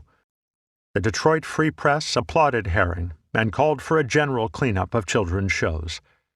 If thousands of grown-up men and women could be thrown into panic, what must be the effect on millions of boys and girls in America of tales of disaster and crime which greet their ears daily and nightly, they asked. The radio simply must be cleansed of its evil sensationalism, and if there is no other way to perform the job, it must be through some sort of government action. Like Senator Herring, these newspapers and listeners misunderstood entirely why War of the Worlds frightened some people. Yet they made up a significant portion of the calls for radio censorship in the broadcast's wake. Behind this outrage lay a generation gap. As the theater of the mind, radio particularly fascinated young imaginations. Parents who grew up in the age of print struggled to understand its appeal.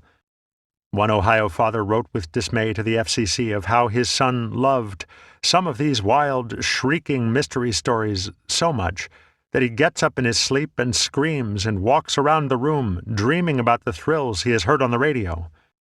The father found these youthful displays of imagination so worrisome that he had the child regularly examined by the doctor and gave him his own radio so he could listen to those disgusting programs on his own.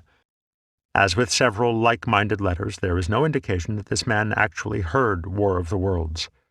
He referred to it as the Martian Adventurers program, as if it were a science fiction serial for children. But that did not stop him, and others, from using the controversy to attack a medium that they knew next to nothing about.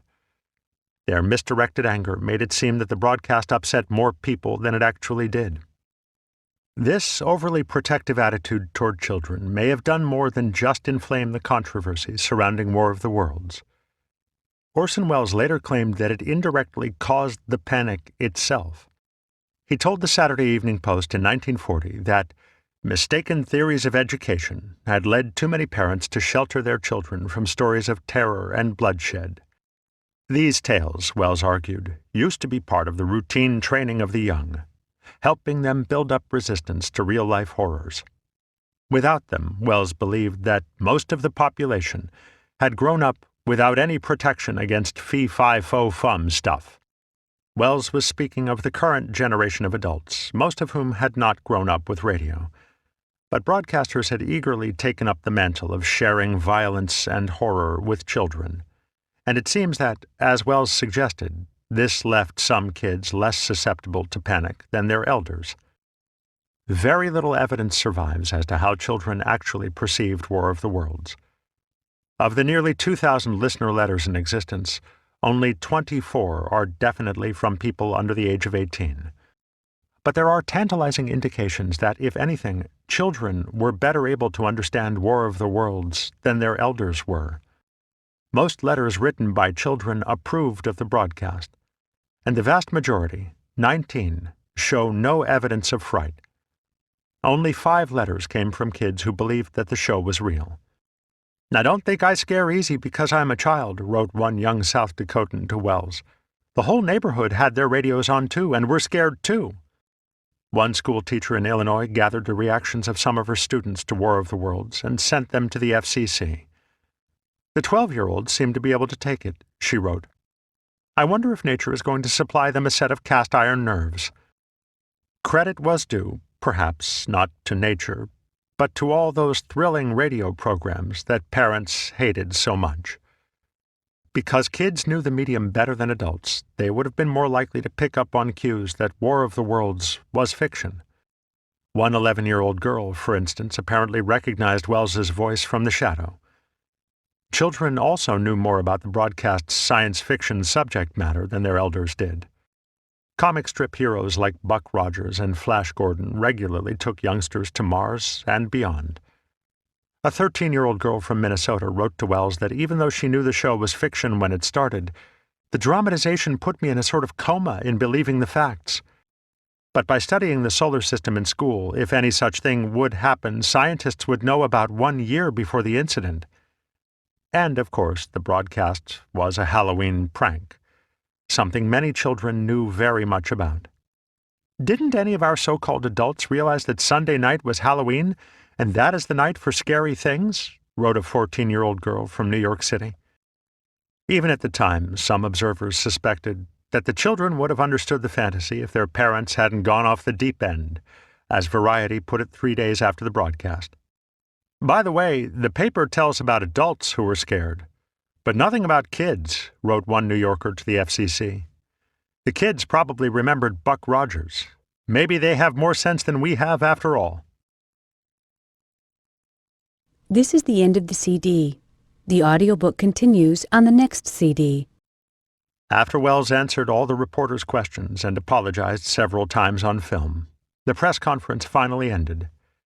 He had given a masterful display of contrition, and Howard Koch didn't believe a word of it. As Welles and Houseman left the room, Koch saw them silently congratulate each other. He found this gesture highly suspicious, proof, perhaps, that Welles really did pull the wool over everyone's eyes. But Houseman was probably just pleased with how Welles had handled himself, and relieved that he had not gotten them into any more trouble. It must have seemed, for the first time, that the Mercury might actually survive this flap intact. Welles stayed largely in seclusion for the next several days, and it took a while for his mood to improve. His biographer Simon Callow reports that on November 1st, Welles was still so upset that he fired someone simply for eating a Mars bar in the Mercury Theatre. But gradually, Welles began to realize that he had not committed career suicide. The newspapers treated him more kindly than he may have expected. Some editorials did lambast him, but others forgave him because they accepted the persona he presented to the press, that of a baffled young man who knew not what he did. At some point, too, Welles remembered an all-important rider his lawyer had attached to his contract with CBS. Because War of the Worlds had not plagiarized anything or libeled anyone, Welles could not be held responsible for any lawsuits brought against the network because of it. On the evening of October 31st, shortly before the curtain rose on a preview performance of Danton's death, Welles gave a surprisingly candid interview to a couple of student journalists from the Daily Princetonian. He remained overtly remorseful and apologetic, and initially refused to poke fun at the incident. "When you cause pain, you can't laugh about it," he said. "Ordinarily, I might be indignant with people for their gullibility, but as the unwitting agent of the suffering, I feel a little like one accused of murder." Then an unnamed Mercury actor burst into the room in full costume, overflowing with excitement. "Look at the Boston papers," he told Welles. "You throw sevens all the time. Anyone else would be thrown off the air for a performance like that, and you get credit for the biggest publicity stunt in years. This show will be a sellout." The news lightened Welles's mood even further, to the point where he could finally joke about the broadcast. Even then, he must have known that the incident would not destroy him. But he could never have imagined just how many people were about to rush to his defense. In their coverage of the fallout from War of the Worlds, many newspapers reported on Herring's censorship bill, alongside word that the FCC would investigate the broadcast. This made the two actions seem connected, whereas in fact they had nothing to do with each other. Some Americans assumed that the federal government would use the broadcast to tighten its control over the airwaves, or even to take over radio itself. "Senator Herring's statement is most alarming," wrote one Arizonan to the FCC. "There are certain interests in this country who have been hammering at the doors of radio's freedom of action for some time. I fear they will attempt to make a mountain out of the great Martian invasion molehill in an effort to gain an opening wedge in the battle to control radio." This fear of censorship prompted most of the letters written in response to War of the Worlds by Americans striving to protect free speech as they understood it. 7. The public interest. I am not afraid of an invasion from Mars. I am afraid of a non-intelligent public in a democracy. Ellen B. Nash of Tacoma, Washington, to Orson Welles, November 3, 1938.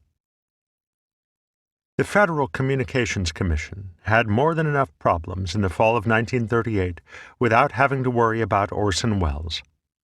Its 65-year-old chairman, Frank R. McNinch, had just embarked on an aggressive drive to streamline the agency at the president's request. Two of its most prominent members, Commissioners T.A.M. Craven and George Henry Payne, had publicly clashed with McNinch over those reforms earlier that month. But even as it started to split apart, the Commission spent months investigating whether the major broadcast networks were illegal monopolies. Public hearings, featuring testimony from the heads of NBC and CBS, were set to begin in 2 weeks. The broadcast, then, found the young FCC at one of the stormiest times in its history, as it struggled through serious growing pains. No one, not even its 7 members, could quite agree on just how much power the Commission should wield. The day after the broadcast, the commissioners seemed bewildered by the incident, unsure whether they should act, or even whether they could. Although U.S. law banned from the air all obscene, indecent, or profane language, it said nothing about fake news.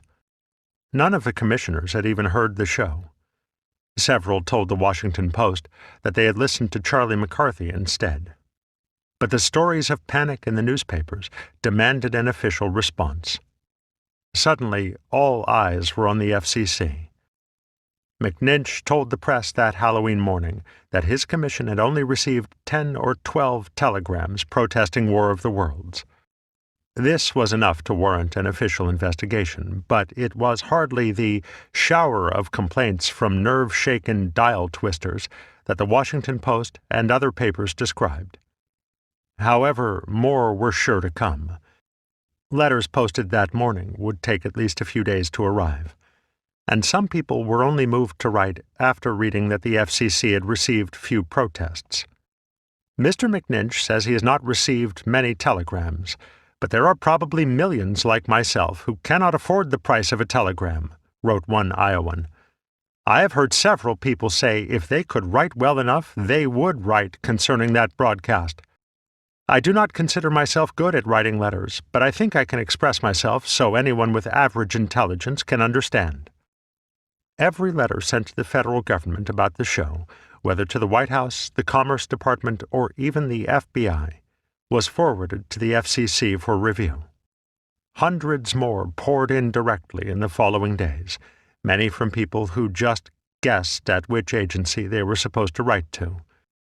If a citizen wrote Radio Commission, Washington, D.C. on the back of a postcard and dropped it in the mail, that card inevitably found its way to the FCC.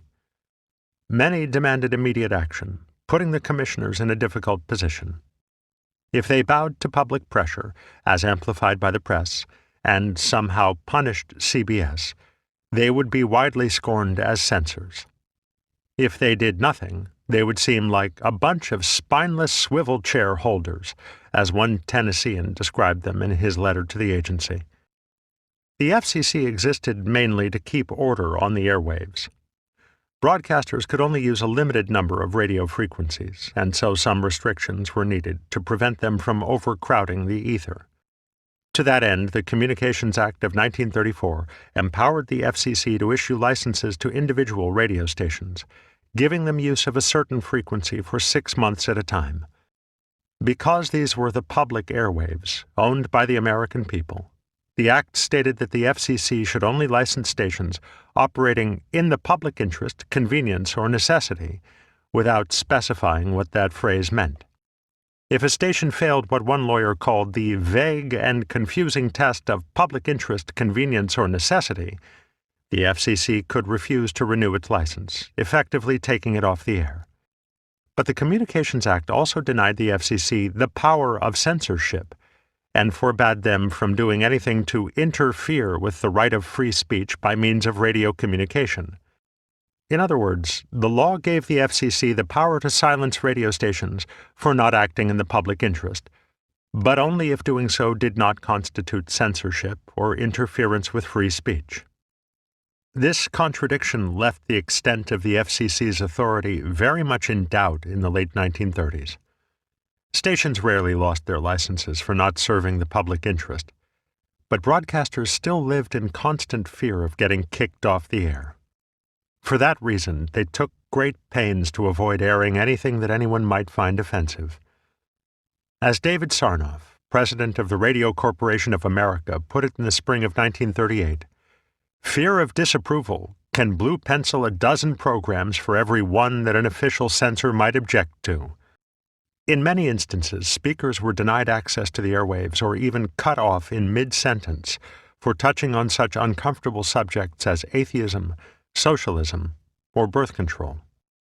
Often, the real censor was not the radio station or even the FCC, but the audience. As American Mercury noted in 1934, broadcasters feared to upset a hypothetical listener who is 12 years old and bristles with prejudices. Anyone could write a letter to the FCC protesting something on the radio, and the Commission took each letter very seriously. Occasionally, they even acted upon one. In the summer of 1938, the FCC received a single complaint about the use of phrases like hell, damn, and for God's sake in a radio production of Eugene O'Neill's play Beyond the Horizon. Later, when the licenses for several stations that had aired the show came up for renewal, the Commission voted not to renew them, based on that one complaint. The incident caused a public outcry, and the FCC eventually reversed its decision. But many still feared that the commissioners wanted to set themselves up as America's thought police.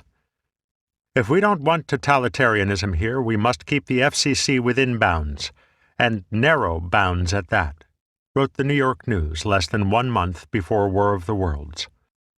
The sole dissenting vote came from Commissioner Tunis Augustus McDonough Craven, a retired naval commander and the FCC's only technical expert. Craven firmly believed that broadcasters should be left to regulate themselves, and he publicly criticized his fellow commissioners for trying to censor the air. The day after War of the Worlds, he came out strongly against federal censorship, warning the FCC to avoid the danger of censoring what shall and shall not be said over the radio. He argued that if the Commission did not tread lightly, they could easily frighten other stations away from airing more creative and artistic programs. "The public," he said, "does not want a spineless radio." Yet, as the broadcasting historian David Goodman has noted, fear of the FCC's power had actually inspired some of radio's most creative programs. Broadcasters desperate to prove that they served the public interest aired scores of unsponsored, high cultural shows, including the Mercury Theatre on the air, at their own expense. This strange mixture of free enterprise and fear of reform gave radio's golden age its unique character. The medium would have been much more spineless without it. Craven's laissez-faire attitude had a strong opponent in the FCC's most vocal member, George Henry Payne. Like Senator Herring, Payne had long protested radio programs that produced terrorism and nightmares among children, and he held a dim view of the industry in general. "The broadcaster enters our homes stealthily," he told the press in May 1938, "and often does much harm to our children by his blood-curdling programs, and to adults by his propaganda." For Payne, War of the Worlds called for swift action, even if it had not broken any set laws. Certainly when people are injured morally, physically, spiritually, and psychically, they have just as much right to complain as if the laws against obscenity and indecency were involved, he told the press. Rather than the vague requirement that stations operate in the public interest, convenience, or necessity, Payne believed that broadcasters should be made to obey a specific set of program standards. These standards, carrying the full force of law, would prevent them from airing anything too lewd or shocking. If a station refused to abide by them, it would lose its license to operate. The airwaves, Payne argued, belonged to the people, and so broadcasters had no right to offend or otherwise disrupt their listeners. "People who have material broadcast into their homes without warnings have a right to protection," he said the day after War of the Worlds. "Too many broadcasters have insisted that they could broadcast anything they liked, contending that they were protected by the prohibition of censorship." No one else on the FCC voiced similar views the day after the broadcast, though there was some agreement that horror programs should be regulated. Other commissioners were more circumspect, willing to say generally that something should be done, but not to offer any ideas. One unnamed commissioner told reporters that although he believed War of the Worlds had earned the Booby Prize for the year for being a prize boner, it would be unfair to punish the network for making a single mistake. Another, Paul A. Walker, told the New York Times, "Probably the broadcasters are as anxious to straighten things out as anybody." But Chairman McNinch, who after a year on the FCC remained something of a wild card, refused to pass judgment. And this gave broadcasters reason to worry. McNinch was short and slight, by no means an imposing man, but he had earned a reputation as a born reformer who took no prisoners. The entire radio industry was terrified of him. Owlish and elderly, with ears like rearview mirrors, Frank Ramsey McNinch had the hardscrabble look of a Dust Bowl refugee. He was born into poverty, the son of a Confederate veteran wounded at Gettysburg, and he worked his way through college, then earned a law degree from the University of North Carolina at Chapel Hill. In 1917, McNinch became mayor of Charlotte, where he ended a streetcar strike by arming private citizens against the strikers. Voters tried to recall him for it, but he kept his seat and went on to serve a second term. Here, it seemed, was a man who got things done. Herbert Hoover appointed him to the Federal Power Commission and lived to regret it, because McNinch soon displayed a penchant for regulation. Time called him a New Dealer before the New Deal began, and said that this avowed teetotaler kept a jug of milk on his desk to sip on throughout the day. Franklin Roosevelt bonded with McNinch soon after entering the White House, and in the late summer of 1937 appointed him temporary head of the FCC.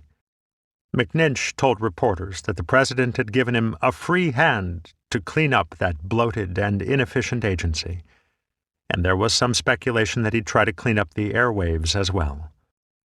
The FCC regulated the telephone and telegraph in addition to the radio, but McNinch made clear that his first order of business would be to straighten out the broadcast division.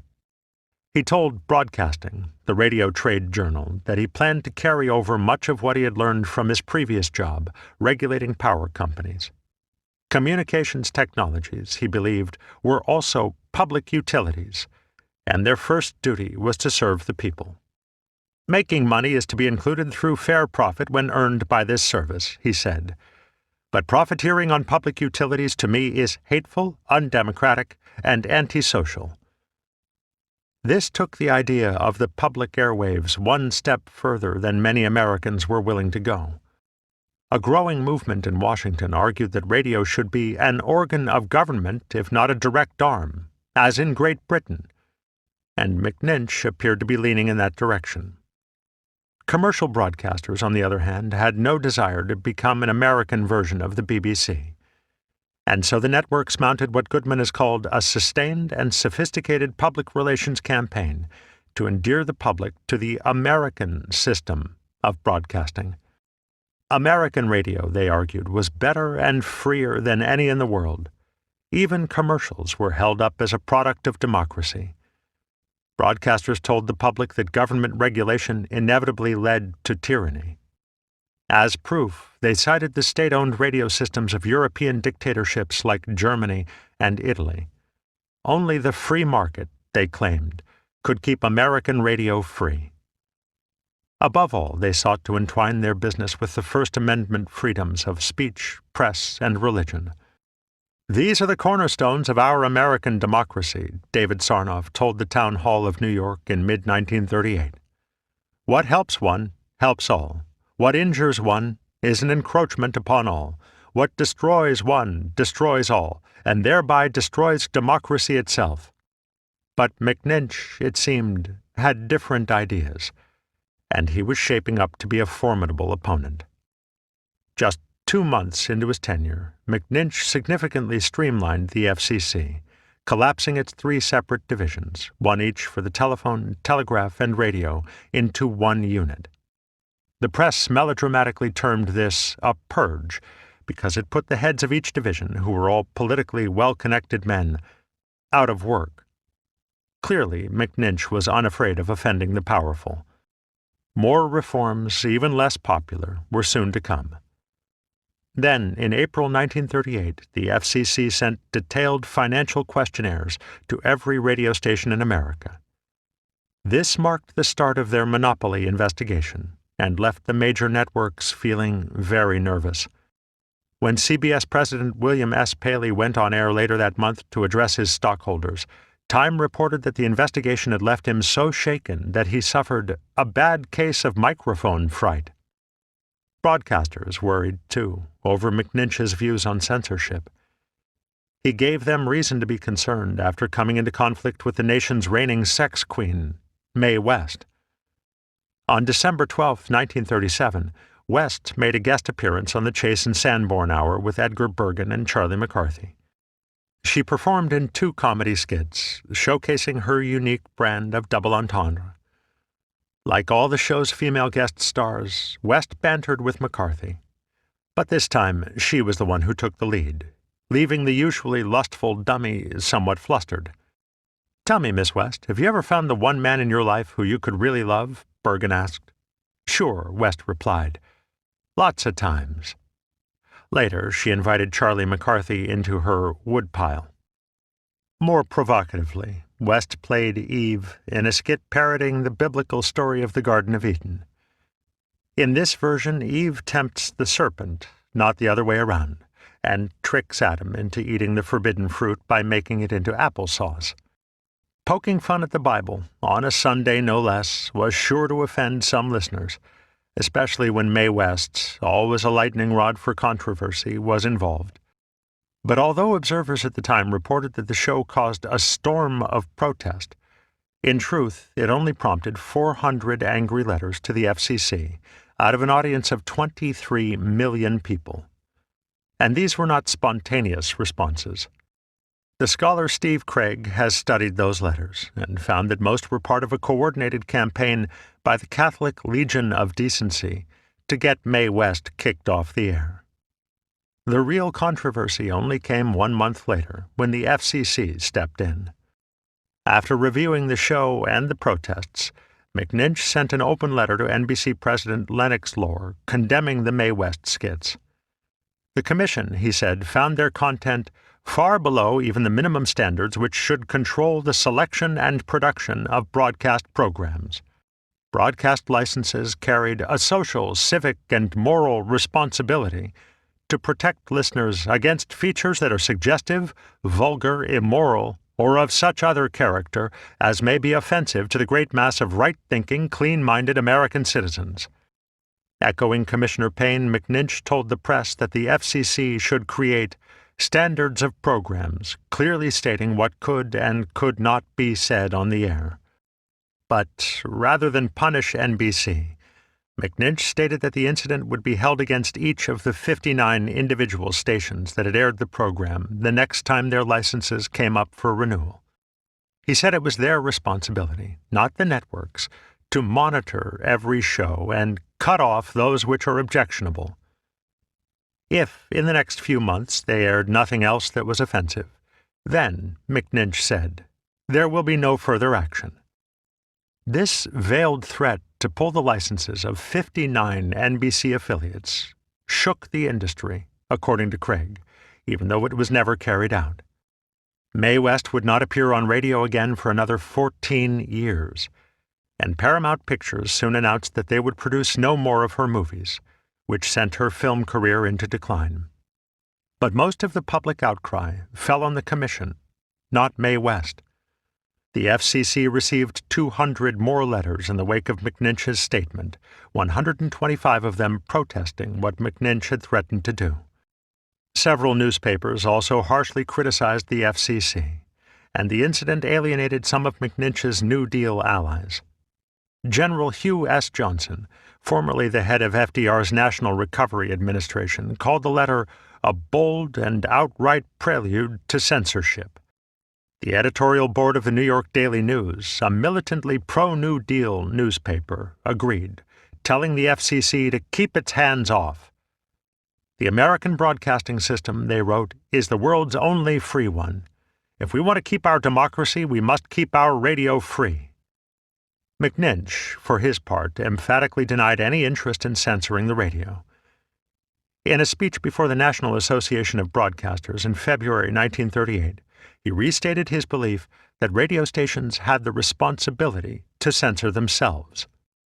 You know, as well as the members of the Commission, what is fair, what is vulgar, what is decent, what is profane, what will probably give offense, he said.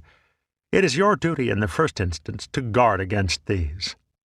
His words were overtly friendly, yet mildly threatening, since McNinch made clear that he had no intention of remaining hands-off.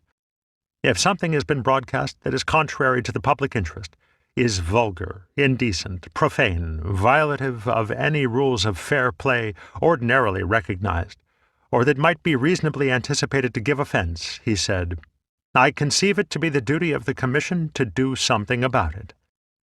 Those words, and his record of strong, if unpopular, action, made it hard to predict McNinch's reaction to War of the Worlds. A case could easily be made that Welles's broadcast was contrary to the public interest, and many who wrote into the FCC made just that case. Some time ago, there was much ado over a broadcast that featured Mae West and Charlie McCarthy, wrote one New Yorker to McNinch. If anything was made over such nonsense, then something drastic should certainly be meted out to this station. The radio industry, expecting punishment, immediately began to backtrack. CBS pledged never to air another fake news show when the circumstances of the broadcast could cause immediate alarm to numbers of listeners. And the National Association of Broadcasters said in a statement, "Those of us in radio have only the most profound regret." But, despite his fearsome reputation, McNinch was not hasty. The day after War of the Worlds, he sent a telegram to CBS asking for a copy of its scripts and a recording of the broadcast for the FCC to review. I withhold final judgment until later, he said in a statement. But any broadcast that creates such general panic and fear as this one is reported to have done is, to say the least, regrettable. That, for some frightened listeners, was putting it mildly. But those in the radio industry would have recognized the strong words at the end of McNinch's statement.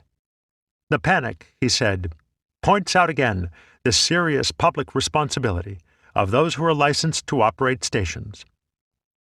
This reminded station owners of McNinch's power to take them off the air for not acting in the public interest. It must have seemed he was contemplating the same action he had suggested after the Mae West broadcast, punishing not the network itself, but each affiliated station that had aired War of the Worlds. For broadcasters whose livelihoods depended on their licenses, that was a scary prospect.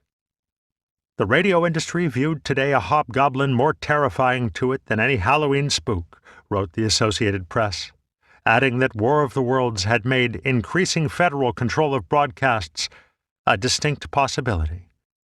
The Los Angeles Times also led with the suggestion that new standards defining what type of radio entertainment is in the public interest might come about as a result of the broadcast. These were wild speculations, reflecting the panic of an industry desperate to avoid further regulation. But the press validated them by printing them, making it seem as if the entire American system of broadcasting, even free radio itself, was under threat. Welles, too, appeared to be on the chopping block.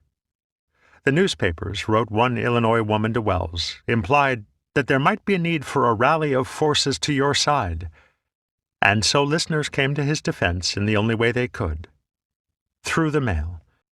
They wrote to CBS and the Mercury, urging them not to take Welles off the air, and they wrote to the FCC, protesting any moves toward regulation or censorship. They knew that broadcasters paid close attention to their fan mail, and they used their power as consumers to try to save Welles's program. If, because of your drama on Sunday, the Mercury Air Theatre is discontinued or molded into the nauseatingly familiar pattern of the other radio theaters, wrote one couple, there will be a good radio for sale cheap at our house. Listeners who wrote to Welles directly often tried to cheer him up with advice or moral support. They offered a ray of sunshine midst the angry clouds, as one New Yorker put it.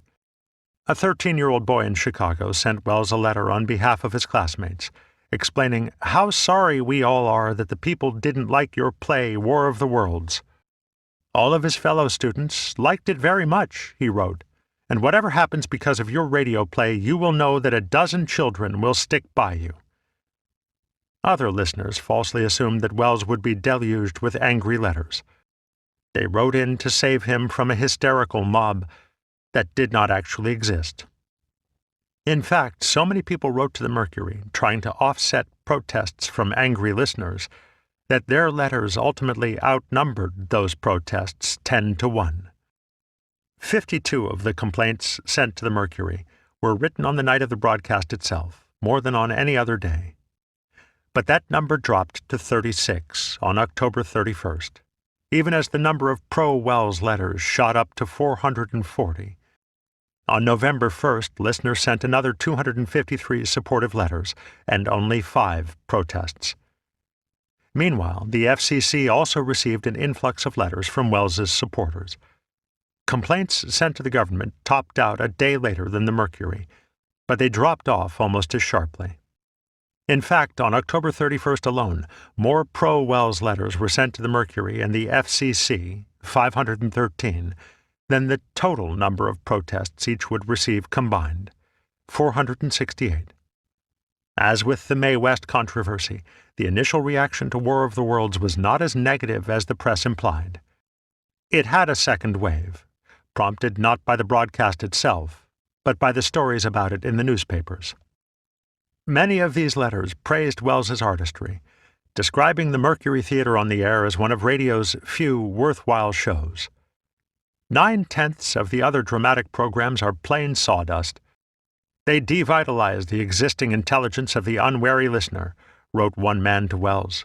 We need quality. These Mercury fans argued that too many radio shows, crime dramas, adventure serials, variety shows, catered to lowbrows and children. Must we always listen to swing and low-class comedians? Wrote a listener from Utica, New York. Can't we have a little drama realistically done for a change?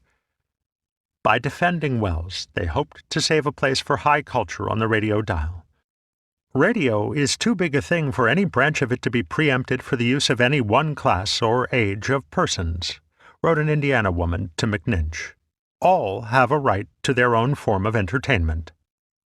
No one, however, acknowledged that many of radio's most refined shows existed largely because of the FCC's public interest requirement. Instead, they argued that any government action would hinder radio's growth as an art form. The singer and radio personality Eddie Cantor wired the FCC 3 days after the broadcast to urge them not to garrote radio with excessive censorship. Doing so would retard radio immeasurably and produce a spineless radio theater, he wrote, echoing the words of T.A.M. Craven. Others, expecting that Welles would be forced to tone his show down, wrote him directly to ask that he not humor the whims of the stupid, as one Ohioan put it. Instead of the FCC, these listeners imagined a dim-witted audience to be the real censors, attempting to silence a program that was too smart for them to understand. Intelligence tests done by the U.S. Army during World War I had found that the average American soldier had a mental age of less than 13 years. On its face, the result was ridiculous. As Walter Lippmann pointed out, the average from such a large group would statistically represent normal adult intelligence. But the finding changed how people thought about the mental health of the United States, prompting many to wonder how democracy could survive in a nation beset by such idiocy. And because radio spoke to the masses, the idea that most Americans had a 13-year-old mind came to define how broadcasters understood their audience.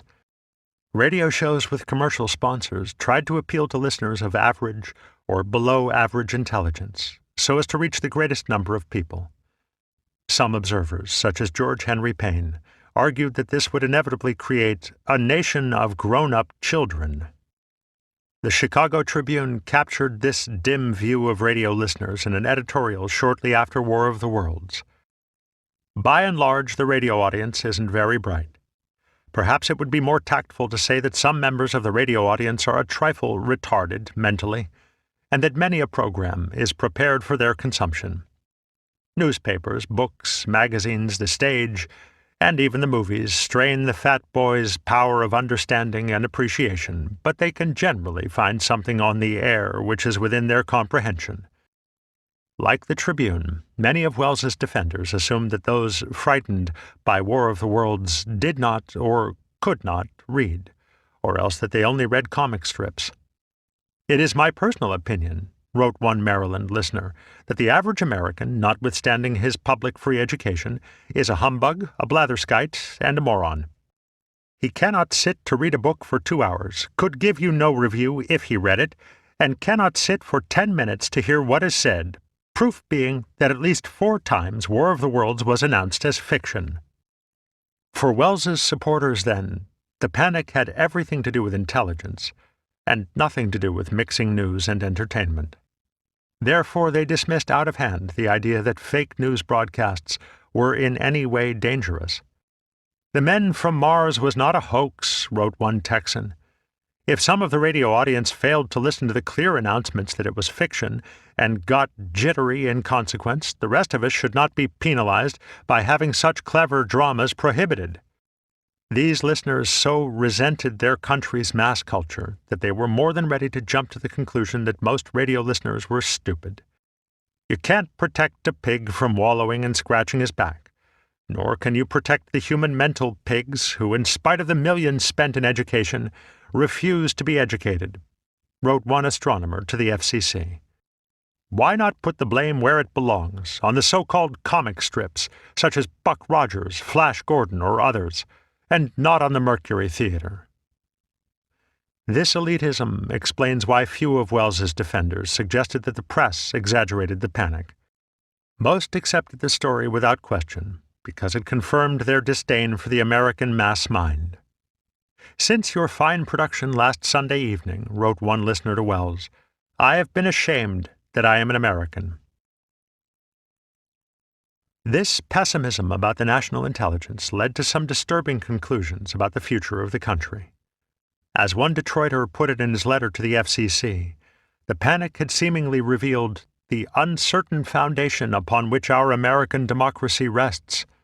Americans knew all too well how propagandists in Nazi Germany and other dictatorships used the radio to control their citizens.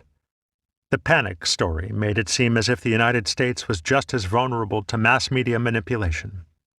I think you have proved conclusively what could happen in any nation whose radio system is government-controlled, wrote a Michigan man to Welles. We can easily see that if the government decided to scare the nation, as we believe Hitler does in Germany, that it would be impossible for anyone to convince the public that, after all, it was just a play. We are thankful that we still have free speech, whether in the pulpit or on the radio. No one in the FCC actually advocated a government takeover of radio, but many Americans believed that censorship or regulation could have no other end.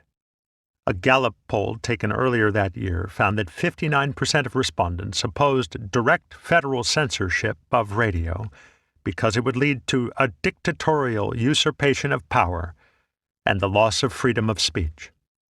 I can't understand why anyone in our free United States should want or encourage censorship of the air, wrote one Montanan to Welles.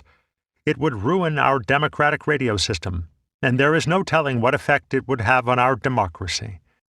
Many other listeners closely tied American broadcasting to American democracy in their letters. Violating one, they argued, would inevitably violate the other.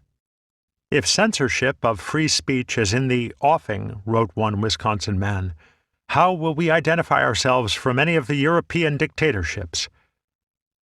To others, it looked as if the country was already heading in that direction. The Great Depression brought American democracy closer to outright failure than at any point since the Civil War. President Roosevelt's emergency actions in the spring of 1933 walked the country back from the brink. But by 1935, the nation had begun to backslide. The Supreme Court declared some of FDR's biggest achievements unconstitutional. Business interests began to pick apart the New Deal even further. As unemployment continued to grow, many wondered if democracy had proved itself incapable of solving the problems of the modern world. The fascist states of Europe seemed, to all outward appearances, remarkably successful, their iniquities and shortcomings carefully hidden from view. Many argued that unless the United States took similar steps toward a dictatorship, it would inevitably collapse into communism. There seemed no alternative.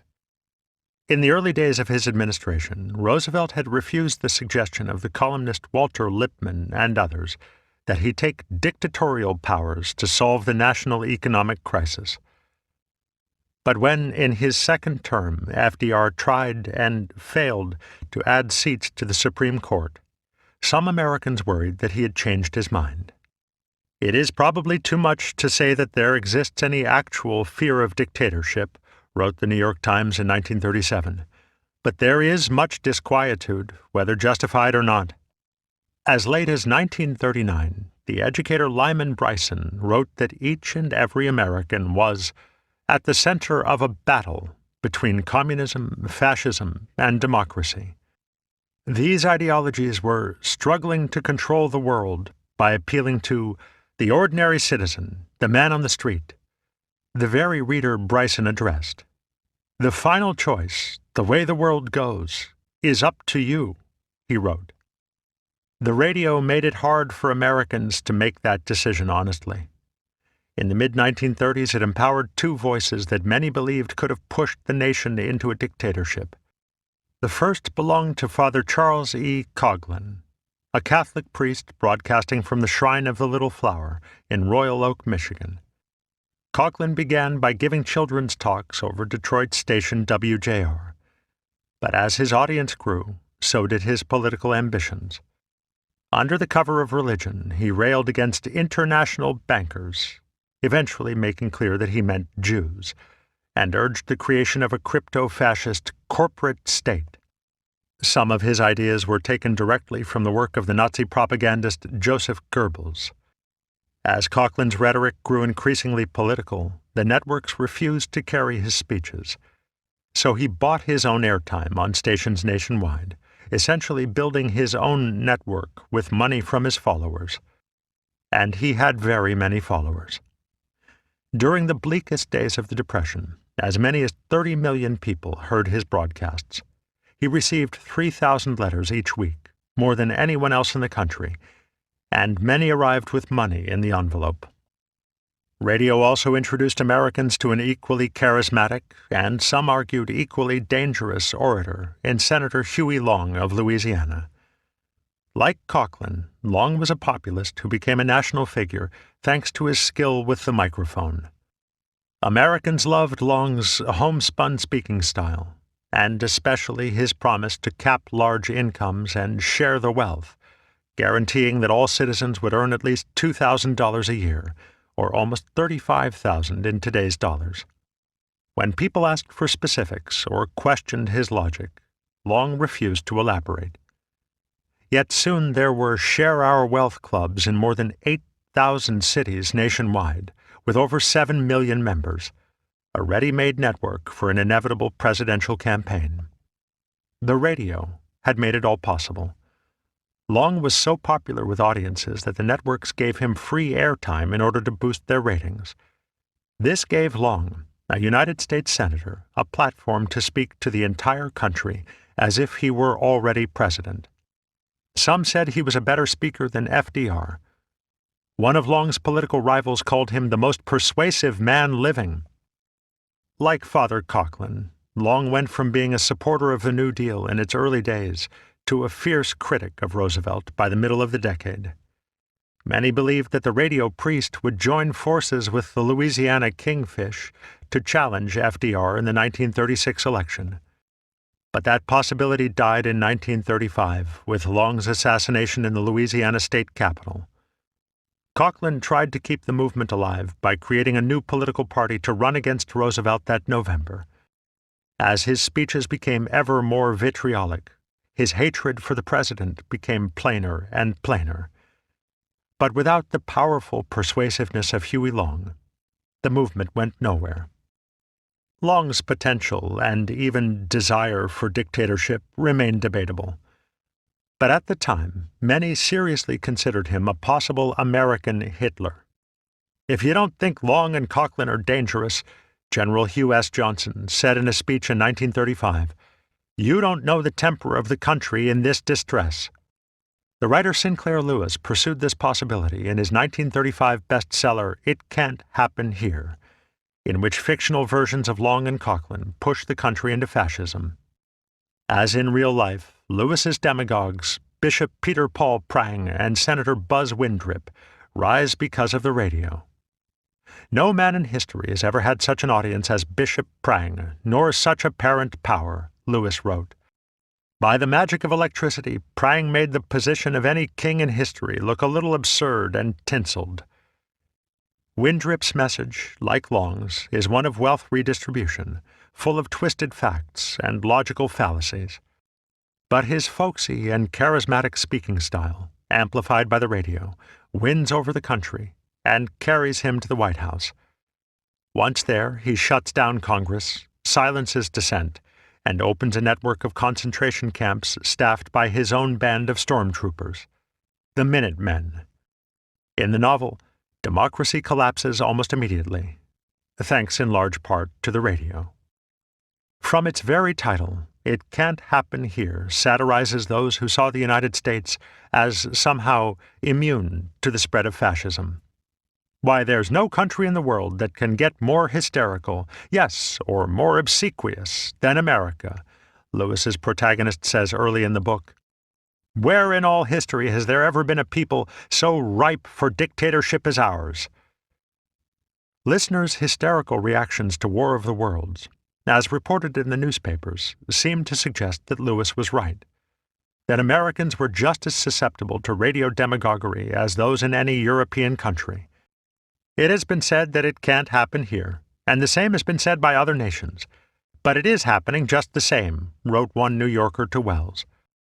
After your interpretation of last night's play, I think a lot of us will realize that it can happen here, and the demonstration that followed might give us just a hint of what is going on the other side, and that we want no part of it. Like many listeners, this one expressed the hope that the panic might convince America to stay out of any future world war.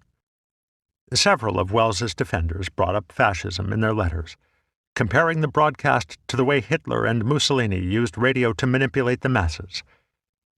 It's little wonder the much-discussed isms have gained such a foothold, a Maine listener wrote to Welles. If the American people are as gullible and as excitable as that, a smooth-tongued orator could soon turn their head. A few even suggested that Welles had proved himself a potential dictator. I congratulate Mr. Welles on his dramatic ability to sway mobs, wrote a Missouri woman to CBS. Maybe he is to be our Hitler and control us with the sway of his radio voice. He must feel tremendously complimented by the evidence of his power. Such comparisons are specious at best. As the historian Michael Stamm has noted, Welles did not appeal to listeners with persuasive oratory, nationalism, or racial pride. He momentarily startled some of them by faking a news broadcast. The effects of War of the Worlds were much more limited and much less dangerous than those of the radio speeches of Adolf Hitler or even Father Coughlin. But listeners made that connection because the panic story reinforced their fears of radio's power. They saw it as a hypnotic instrument, letting men like Hitler or Huey Long mesmerize whole countries into taking leave of their senses. As one Washingtonian put it in his letter to Welles, maybe Hitler is on the right track in his opinion of the mentality of the masses. More than Martians or even Nazis, these Americans feared their own countrymen. In playing up the stories of people evacuating their homes or contemplating suicide because of the Martians, the press had badly caricatured those frightened by War of the Worlds. Welles's defenders distorted that caricature even further in their letters. They pictured countless Americans tuning into the show, hearing something about aliens, and immediately rushing outside in a panic, never imagining that the fright was actually more complex and more measured than that. This reaction of many of the American public entirely changes my conception of our nation as a people of clear and intelligent thinkers, wrote one listener from Staten Island. It is almost unbelievable to think that this nation would act in such an unbalanced manner. The panic, as these listeners understood it, essentially sounded the death knell for self-government. How could Americans withstand a homegrown dictator, much less an invasion from outside enemies, if this was how they responded to a radio show about Martians? Anyone who turns on a radio, catches a few sentences, and then turns off the radio and rushes out to die is too much of a fool to be let at large, wrote one Pennsylvanian to the FCC. They are positively a danger to the community. Later researchers and historians would see in the panic only evidence of America's jitteriness after the recent Czech crisis. But as David Goodman has noted, most people at the time simply saw it as proof of mass stupidity. No, it was not the result of jitters over the war situation, wrote one Californian to the FCC. It was the result of ignorance, undeveloped intellects, and unrestrained emotionality, which is the only resort low mentality has in a crisis. This preoccupation with the national intelligence, Goodman wrote, reflects concerns about radio's power to spread propaganda. Welles's supporters felt that frightened listeners had failed in their civic duty to process everything they heard critically, and so they blamed them, and not Welles, for the hysteria caused by the broadcast. Please note that I write the panic created by the public, wrote one Canadian to Welles. I have read of and heard this public blame governments, the author, the producer, the radio network, and individual stations for the national hysteria, but not one of the panicky persons placed the blame where it belongs, upon himself. Other listeners wrote, rather haughtily, that those who were frightened should learn a thing or two from the experience. I have no sympathy with those who demand punitive or restrictive action, wrote one Floridian. It seems to me that those who were duped deserved and needed the lesson they got, and that the lesson was a good one. Some even suggested that if frightened listeners didn't learn their lesson, they should have their radios taken away from them. Or worse. But most agreed that with despotism on the rise and democracy seemingly on the wane, the government should leave broadcasters alone. "I believe that just now we shall do well to protect really basic liberties," wrote one Kansan to McNinch. "Fundamental in that aim is the freedom of radio to act without restraints, so long as it shows consciousness of its immense power and responsibility. That, to my mind, it is now doing, and doing admirably." This, of course, was exactly the argument broadcasters have been making for some time, that their American system produced a free radio unlike any in the world. The War of the Worlds letters suggest that they had succeeded in convincing the country that free speech and free market capitalism were one and the same. Some listeners even argued that the radio industry could be trusted to regulate itself without government interference. As one New Yorker put it, "No regulatory body can ever work as effectively as public opinion." Speaking for the entire industry, the trade journal Broadcasting agreed, calling War of the Worlds "as strong an argument as has yet been advanced in favor of radio by the American plan." For this reason, they thanked Messrs. Welles and Welles for giving another contribution to better radio. Many newspaper editorials also defended the radio against further regulation. Even when they chastised Welles and CBS, most were firmly against any government censorship. Instead, they argued that this controversy would teach broadcasters greater responsibility. "Censorship is not the answer," wrote the Milwaukee Journal on November 1st. "It never is the answer in a democracy. The answer lies in the use of better judgment on the part of those who have freedom of communication." The next day, the New York Daily News wrote that they had received nearly 200 letters regarding War of the Worlds, half from people angered by the broadcast, and half furious at those who were frightened. But the Daily News forgave both Welles and those he had fooled, reserving its own wrath for the FCC and Senator Herring. "We wish the FCC would relax and go back to sleep," they wrote. "We hope the next Congress, and as many Congresses thereafter as necessary, will smack flat all radio censorship bills with the avalanche of no's they deserve in a free speech, free press, free religion, free assemblage country." There is every indication that most Americans felt the same way. Instead of leading to calls for government intervention, as broadcasters had feared, War of the Worlds had the opposite effect. It pushed the United States further away from censorship. The panic story inflamed fears that radio might tip the country into tyranny, and in such a climate, Americans were liable to see any FCC action as a step toward totalitarianism. "The very fact that the broadcast frightened so many people makes it all the more plain that the government should not control the radio," wrote one Texan to the FCC. "For if radio can make people think as the radio says, why then each ruling power could make them think and believe anything, true or not." But the government takeover that these listeners feared was largely illusory. Despite its many missteps, the FCC existed in a delicate balance with broadcasters. It acted as a check on radio's commercial interests, ensuring that the medium truly acted in the public interest. By rejecting the FCC's oversight, Americans gave the public airwaves over to commercialism. In so doing, they helped hasten the end of radio's golden age. As early as 2 days after the broadcast, it was clear that the FCC would take no action in response to War of the Worlds. When the commissioners met on November 1st, they discussed only routine matters. None of them had listened to Welles's broadcast yet. They still awaited delivery of a recording from CBS.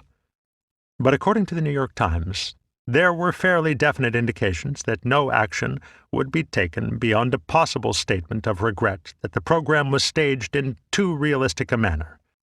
Even the redoubtable George Henry Payne pivoted back to his pet cause. He complained again about radio terror programs that are frightening children, and told the press that the FCC should investigate such shows. The commissioners knew that they had no legal authority to act. Some members told the Washington Post off the record that they were essentially powerless, unable to do more than issue a stern reprimand to CBS. Unlike in the cases of Mae West and Beyond the Horizon, no one could make the argument that War of the Worlds included obscene, indecent, or profane language. Everything else fell into a very gray area, into which the FCC was hesitant to venture. As McNinch explained to the Baltimore Sun, there is censorship now, with a responsibility on the stations themselves.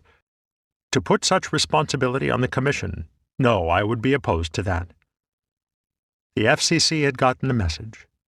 They would exercise their regulatory powers more loosely from now on, because they knew broadcasters would keep radio under control. On November 7th, McNinch called an informal meeting with the heads of NBC, CBS, and the Mutual Broadcasting System to discuss the issues raised by War of the Worlds. McNinch suggested, and the network heads agreed, that news terms like flash and bulletin should be kept out of fictional programs to avoid general alarm. News broadcasting itself, however, would not be changed. There was also some discussion of program standards, which McNinch encouraged the networks to impose upon themselves. Because of the prohibition on FCC censorship, McNinch made clear that he was not speaking on behalf of the Commission or suggesting any further government regulation.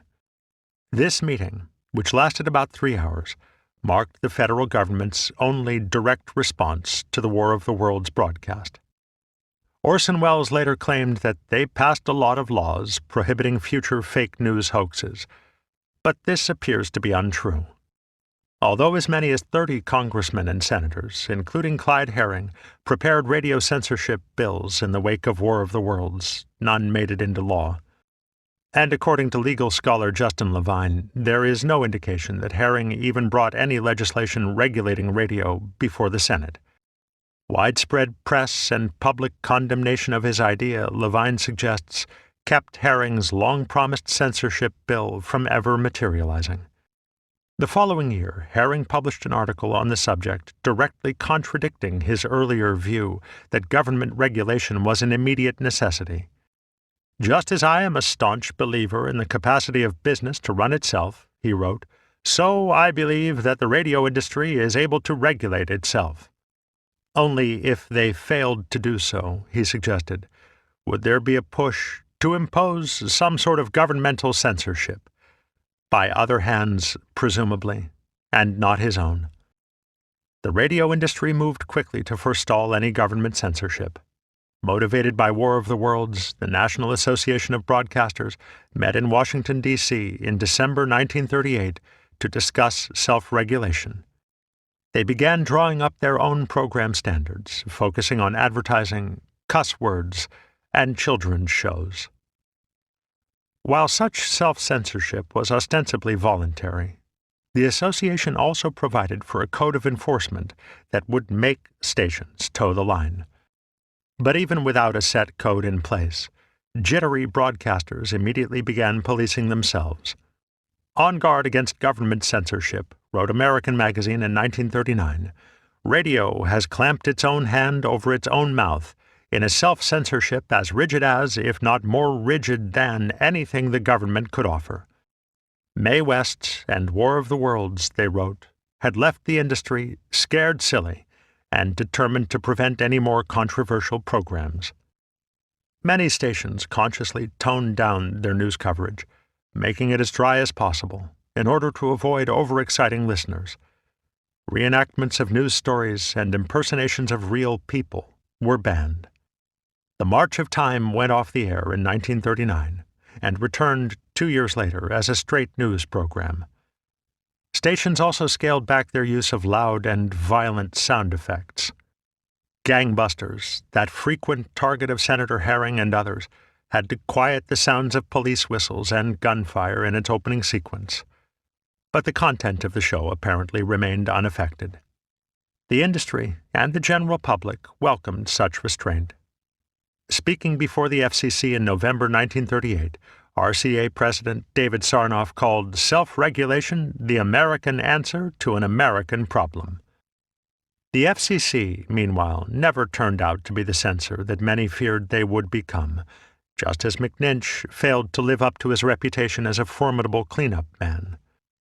Events conspired against him, forcing him toward the uncomfortable question of censorship. He badly overreacted to the Mae West incident, painting himself as a would-be censor and a bit of a Puritan. Even though he proceeded more cautiously with War of the Worlds, the public outcry still left the FCC with yet another black eye.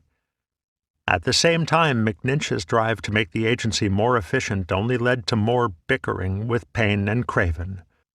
The unrelenting war, as Time called it, between these three men came to a head late in McNinch's tenure, when he tried, and failed, to eliminate Payne's and Craven's jobs. In 1939, he left the commission because of ill health. Time suggested that instead of cleaning up the FCC, McNinch's efforts had left his successor, James Lawrence Fly, with a new mess of his own to deal with. Fly, a 41-year-old attorney, had worked for the federal government for a decade, most recently as general counsel for the Tennessee Valley Authority. Like McNinch, he emphasized that broadcasters' freedom of action came with a duty to the public. But Fly pursued this idea further, seeking to turn the airwaves into a true marketplace of ideas, as he put it. Freedom to listen is an essential counterpart of freedom of speech, he said in 1943. Those who control this mechanism of free speech must treat free speech not as a right, but as a duty.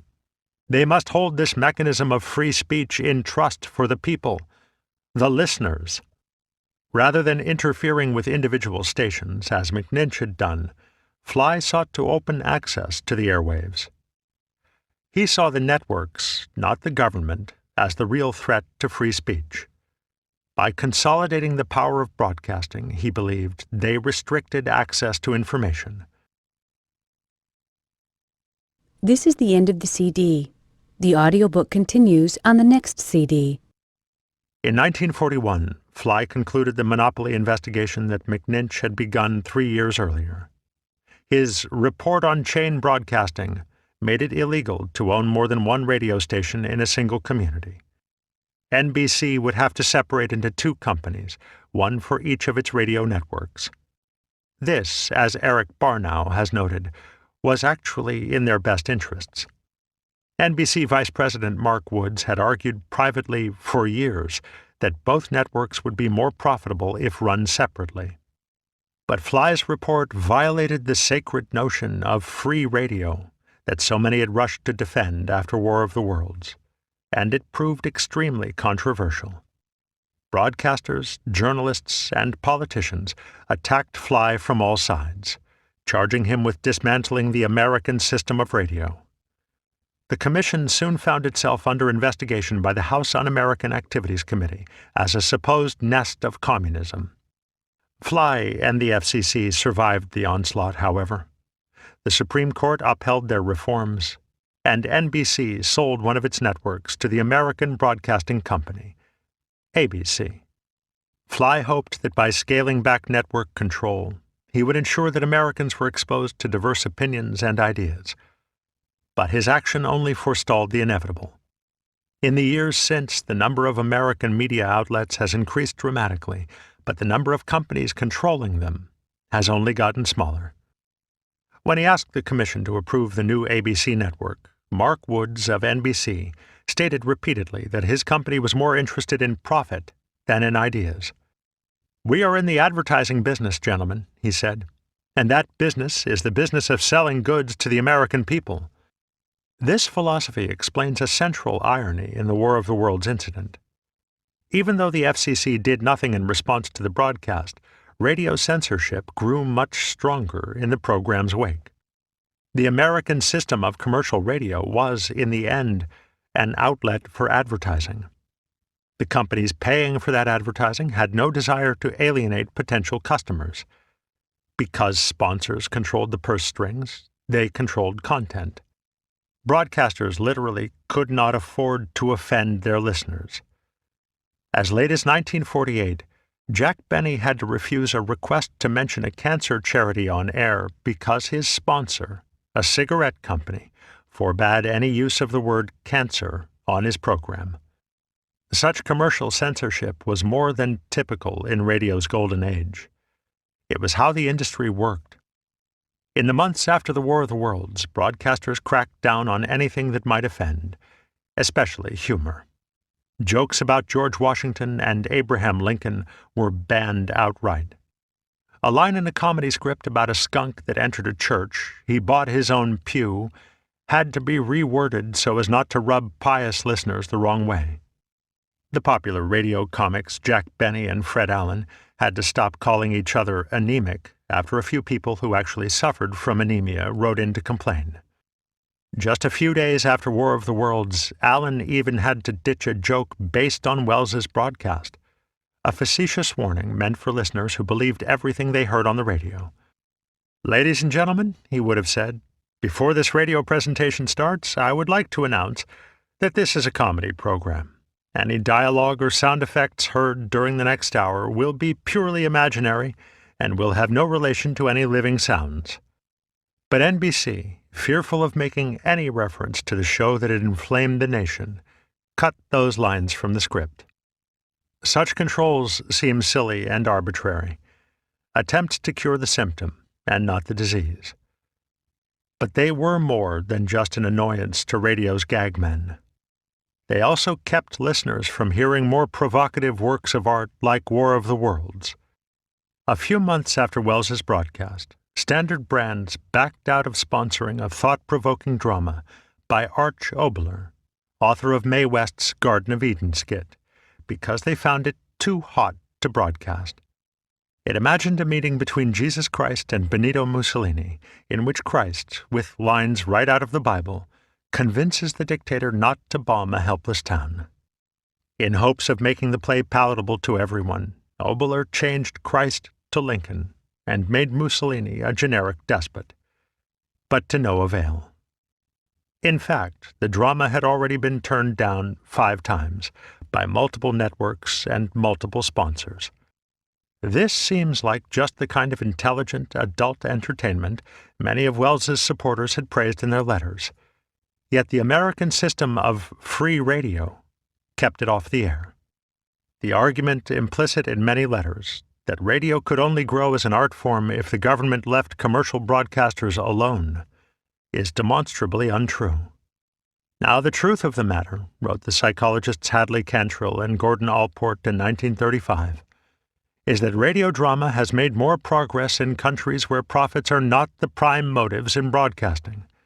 Broadcasters in Canada and England, they argued, had greater freedom to try costly experiments because they were not beholden to sponsors. American airwaves saw an explosion of similar, if limited, creativity in the 1930s because the FCC's public interest requirement forced broadcasters to pursue quality, not just profits. Fear of government regulation, notes Welles's biographer Simon Callow, turned the networks into great patrons of the arts. They subsidized the work of artists like Orson Welles and Archibald MacLeish, even when their shows were unprofitable, in order to serve the public interest. Those artists, in turn, created what has come to be called the Golden Age of radio. But after 1938, as the idea of free radio supplanted broadcasters' duty to the public interest, commercialism took over and creativity diminished. The radio scholar Neil Verma has noted that by 1943, all of CBS's great unsponsored programs, such as the Columbia Workshop and the Mercury Theatre on the Air, had either been cut or sold to sponsors. The network began to exert greater control over the shows they aired, shaping content more and more to fit the needs of advertisers. Artists like Norman Corwin, perhaps the medium's greatest writer, found themselves facing the choice of either working in soap operas or not working in radio at all. Television usually gets the blame for killing the radio, but advertising stunted its growth long before that. And when TV did arrive on the scene, it came without any of the unsponsored shows that had made radio so exciting decades earlier. Its job, first and foremost, was selling products. Television, Corwin later said, was born without a conscience. Americans struggled with the questions of broadcast censorship in the 1930s because radio, like all new media, exposed them to new ideas and new art forms. Some, whether presented by Mae West or Orson Welles, were uncomfortable. But free speech often comes with discomfort. Advertising, on the other hand, has to be inoffensive, at least to its intended audience. Listeners were right to associate government censorship with tyranny. Dictatorships can only exist with tightly controlled mass media. But War of the Worlds was by no means a total victory for free speech. Instead, Americans simply chose one censor over another. 8. The Story of the Century. It makes one wonder if, after all, we aren't a nation of mice and not men. Mrs. Michael Konovich of Queens, New York, to the FCC, November 1st, 1938. Grover's Mill sits about 5 miles and a world away from Princeton University. It's a little more than a bump in the road, a small knot of clapboard buildings tucked away in the farmlands of central New Jersey. At its center is the town's namesake, a pale blue grist mill predating the Revolutionary War, which stands at the edge of a placid mill pond. In the fall of 1938, its millstones still turned, slowly grinding out grain, as they had for nearly 2 centuries. Life in the little town went on without incident, as residents enjoyed their last few days and hours of anonymity quietly.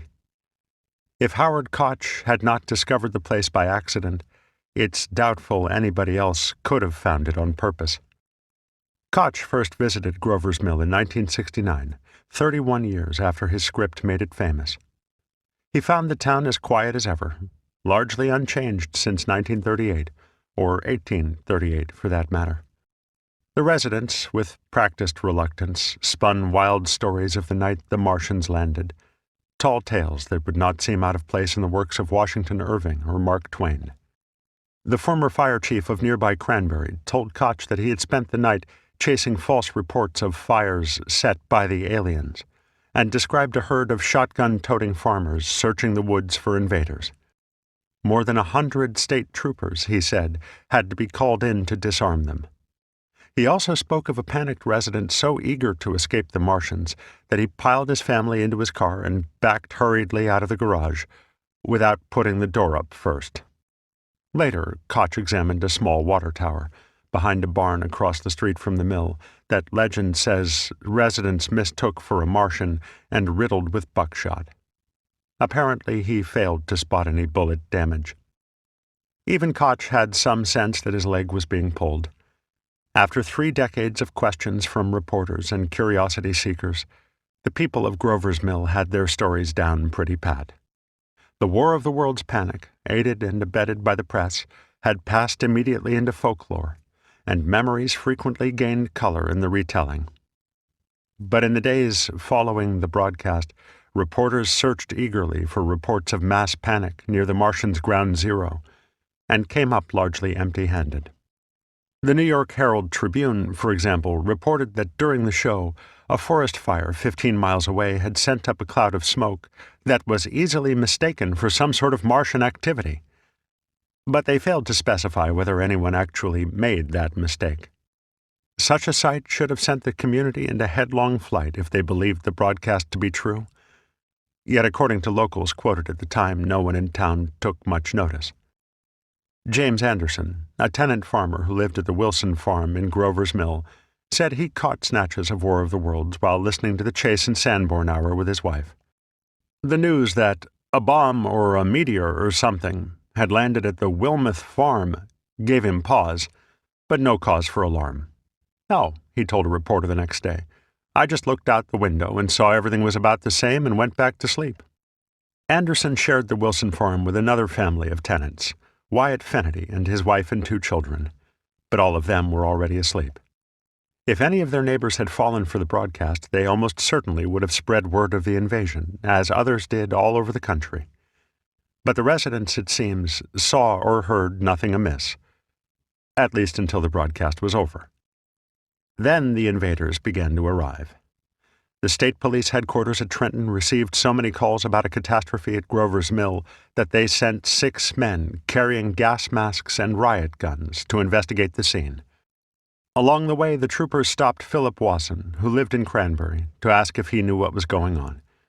I couldn't convince them it must be a fake, Wasson later told the press. And 2 hours later I saw them, still riding around looking for whatever it was supposed to be. But according to the Trenton Evening Times, when the state troopers arrived in Grover's Mill, they found nothing more than a dilapidated mill overrun with hundreds of would-be rescuers and thrill-seekers. It seems that many people had, like the Princeton professors Arthur Buddington and Harry Hess, gotten word of a meteor strike and come to see what they could see. The owner of a local drugstore even put out a sign directing people to the meteor, probably because he was tired of having people ask about it. At least 50 sightseers parked their cars in a nearby field, destroying the crops of the hapless farmer who owned it. The Daily Princetonian reported that the farmer spent the rest of the night on his back porch, impotently waving a torch at anyone who got too close. The state troopers soon learned that the meteor was fake and quickly told the crowd. But by then it was too late. Tiny Grover's Mill sits at the juncture of 4 county thoroughfares, making it a potential bottleneck.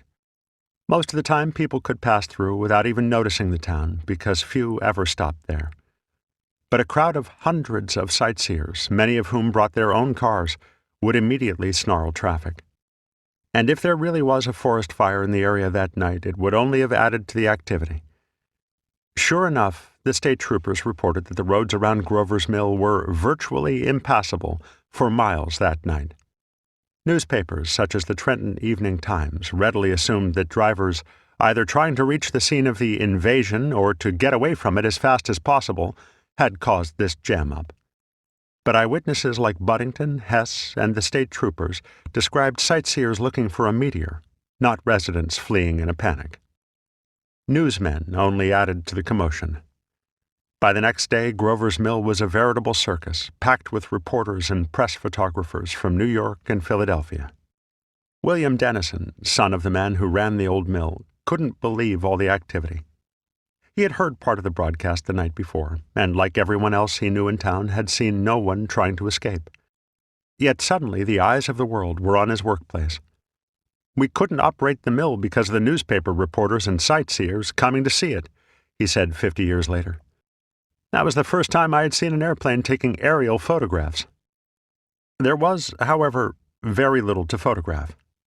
After all, how does one capture the aftermath of an event that never actually took place? So the cameramen improvised. They snapped photos of the mill with a small crowd of locals chatting in front of it. They heard about the nearby Wilson farm and, quickly substituting it for the Wilmouth farm, took pictures by land and by air of the Martian landing site.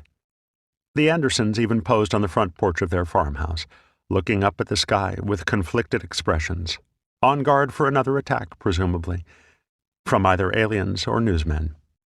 But no one in Grover's Mill was quite as picturesque as 76-year-old William Dock, a decrepit old man in battered clothes who, shotgun in hand, left his unlikely mark on the pages of history. There is no way of knowing whether Bill Dock actually heard news of the invasion that night, grabbed his double-barreled shotgun, and went out hunting Martians, or foreigners, as Koch had it. Some newsmen said that he did, but they were guilty of other embellishments. What is certain is that the next day, a photographer from the New York Daily News convinced Dock to pose in the warehouse across the street from the old mill, reenacting how he had supposedly defended Grover's Mill from the invaders. The picture perfectly captured how people imagined the panic, and it went the 1930s equivalent of viral. 2 weeks after the broadcast, Life ran it in a spread of images from popular science fiction stories, putting old Bill Dock right alongside such stars of the silver screen as King Kong, Flash Gordon, and Boris Karloff in Frankenstein.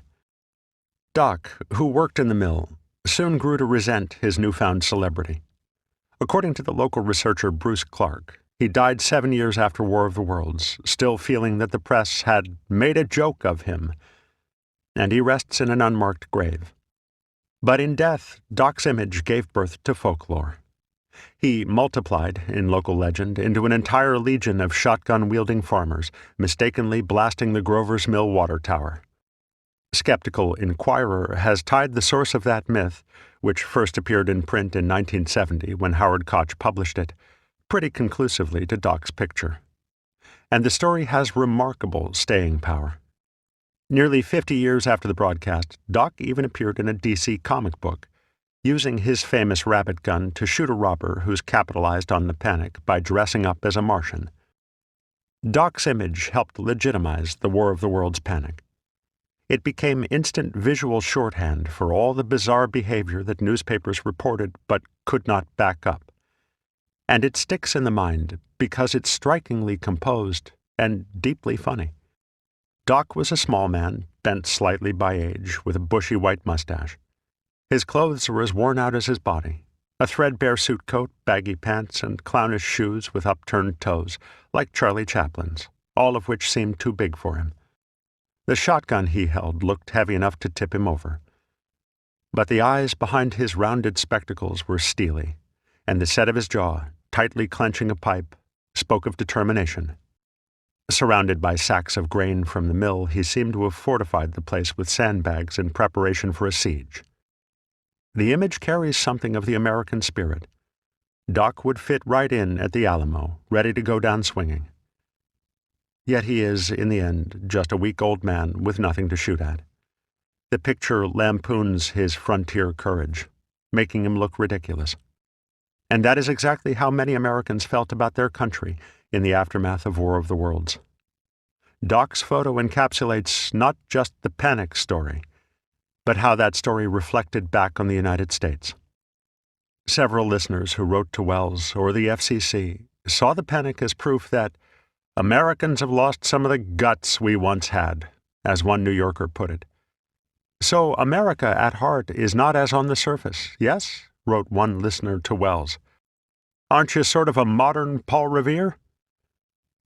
Others bemoaned the loss of America's frontier toughness. They argued that the pioneers who had won the West never scared as easily as radio listeners apparently did. Where are our true Americans that were invaded by Indians in covered wagons and stood up and took it like men, wrote one Michigan woman. No place to run for protection then, but these mollycoddled jitterbugs show what they're made of. Just a bunch of crybabies. Modern life, these listeners felt, had sapped some of America's strength. They believed that somewhere between the covered wagon and the radio, the United States had lost its grit. This made some protest the idea of a government investigation all the more, because it drew attention to a national embarrassment. As a staunch and loyal young American, wrote another New Yorker to Welles, I resent the fact that the rest of the world has been made conscious of the many morons we harbor in our country. Radio's wall-to-wall coverage of the Czech crisis had piqued public interest in foreign affairs as never before. Just when many Americans began to wonder about their place in the international community, the panic made it seem that they'd been caught with their pants down. Hitler and Mussolini, some listeners imagined, would be delighted. By what has been written, said, and acted, Mr. Hitler must be laughing his head off, if he ever laughs, to think what cowards we are, wrote one New Jersey woman to Welles. Well, he knows now, and I imagine is filled with his own particular brand of joy. Newspapers in many European countries had a great deal of fun with War of the Worlds, but none more so than in Nazi Germany. The press there inflated the panic even further to make a mockery of the United States. Death ray panic in New York. Half of America flees to bomb-proof cellars, ran a headline in Der Angriff, a German newspaper run by Joseph Goebbels. The Völkischer Beobachter, the official newspaper of the Nazi Party, claimed that tales of German atrocities reported in the American press were just as fictitious as the Martian invasion. Americans, they snidely suggested, were apparently ready to believe anything. Even Hitler made a crack about the incident in a speech 1 week after the broadcast. I have to do everything, and will do everything, to keep Germany so well armed and equipped that her peace can never again be threatened, he told a crowd in Munich on November 8th. That does not mean that I will start a war scare in the world, a panic, perhaps, about an impending invasion of Martians. It had taken only days for the panic story to ricochet around the world and get repurposed into Nazi propaganda. Some letters suggest that the broadcast had given the Nazis more than just an opportunity to ridicule the United States. Perhaps, some thought, it had given them a few ideas. Now, if a foreign power were making plans to invade the U.S., wrote one Pennsylvanian to Welles, why shouldn't they include in their plans a radio broadcast of such proportions and content as to destroy the morale of the citizens, and perhaps that of our defense forces as well? A woman from Texarkana wrote that this disgusting display of much-boasted American courage must furnish Messrs. Hitler and Mussolini with immense satisfaction. She added, it is as well, perhaps, that the American public, so smug in its selfish but false feeling of security, get used to the idea of invasion. Sooner or later we will likely be faced with the real thing. The United States, as it turned out, would be spared a Nazi invasion. But other countries would not be so fortunate. And when the war came, the announcement came over the radio. On the evening of August 31st, 1939, a top-secret SS unit staged a mock attack on a radio station in Gleiwitz, Germany, just across the border from Poland. They pretended to seize the station while wearing Polish uniforms. Then one of them broadcast a short speech in Polish, claiming that they were part of an invading Polish army. To add verisimilitude, the SS men fired guns in the air and left behind a dying concentration camp inmate dressed in civilian clothing and riddled with bullets. The event, which William L. Shirer later called one of the most bizarre incidents ever arranged by the Nazis, had been planned weeks earlier by Heinrich Himmler and others in the Gestapo. They wanted to make it seem as if Poland had attacked Germany in order to justify an immediate invasion. Staging an attack on a radio station and broadcasting a false message far and wide could create the appearance of an incursion with the help of only a few actual troops. The next day, September 1st, the Nazis invaded Poland, with Hitler claiming before the Reichstag that Polish troops had attacked Germany. American newspapers reported on the Gleiwitz attack as if it were real, though few were fooled for long. But it didn't matter. 2 days later, on September 3rd, 1939, Britain and France declared war on Germany. The Second World War had begun, and it all started with a radio hoax. By the fall of 1938, many Americans realized that another European war was all but inevitable. The question then became whether or not the United States would get involved. Some isolationists hoped that Welles's broadcast, and the panic it had supposedly created, would convince the country to mind its own business. The nationwide hysteria is a healthy indication that the people of this country want peace, wrote one Connecticut man to CBS. They got a small taste, a very minute taste of the horror of war, yet that was enough to arouse a fear and hatred for war and a deep desire for peace. Another listener wrote that the broadcast had made him more sympathetic to the peace secured without honor during the Czech crisis. He called War of the Worlds good red meat for thought in the cause for peace. However, the case for isolationism was an increasingly difficult one to make. Hitler's relentless march across Europe had already convinced most Americans that it would be impossible to stay neutral forever. Support for aiding Britain and France in a war against the Nazis was growing, even though most Americans were not yet willing to go into battle themselves. Instead, they believed that the United States should be prepared for any future conflict, but take no steps to initiate it. Many saw War of the Worlds as a valuable dry run for an invasion or some other catastrophe. More than one listener compared it to a fire drill. Its alleged effects on the nation gave them reason to worry. In 1 hour's time, CBS have proven conclusively that this country is totally unprepared for invasion of any kind, wrote one Pennsylvanian to the FCC. That is more than anyone else has accomplished in 20 years. The panic story made it seem as though America would dissolve into chaos at the first sign of an emergency. Not 1 in 100 persons in the United States knows what to do in case of a sudden attack by invaders, wrote one Minnesotan to Welles. This fact is proven 100% by the fact that fear-crazed persons went to churches to pray, ran wildly into the streets, drove aimlessly away from their supposed doom, jammed telephone switchboards by crying hoarse questions at bewildered operators, and acted in similarly unintelligent, ignorant ways. Many suggested that this confusion and terror proved the need for national civil defense drills. They argued that if people had known where to get gas masks or find a bomb shelter, the panic would not have been so severe. "I do not admit without a little decrease of pride that I fainted," wrote a military cadet, frightened by the broadcast. "But today I realize the importance and teaching that the program taught, to be prepared for such an emergency." War of the Worlds had shaken the United States out of its complacency.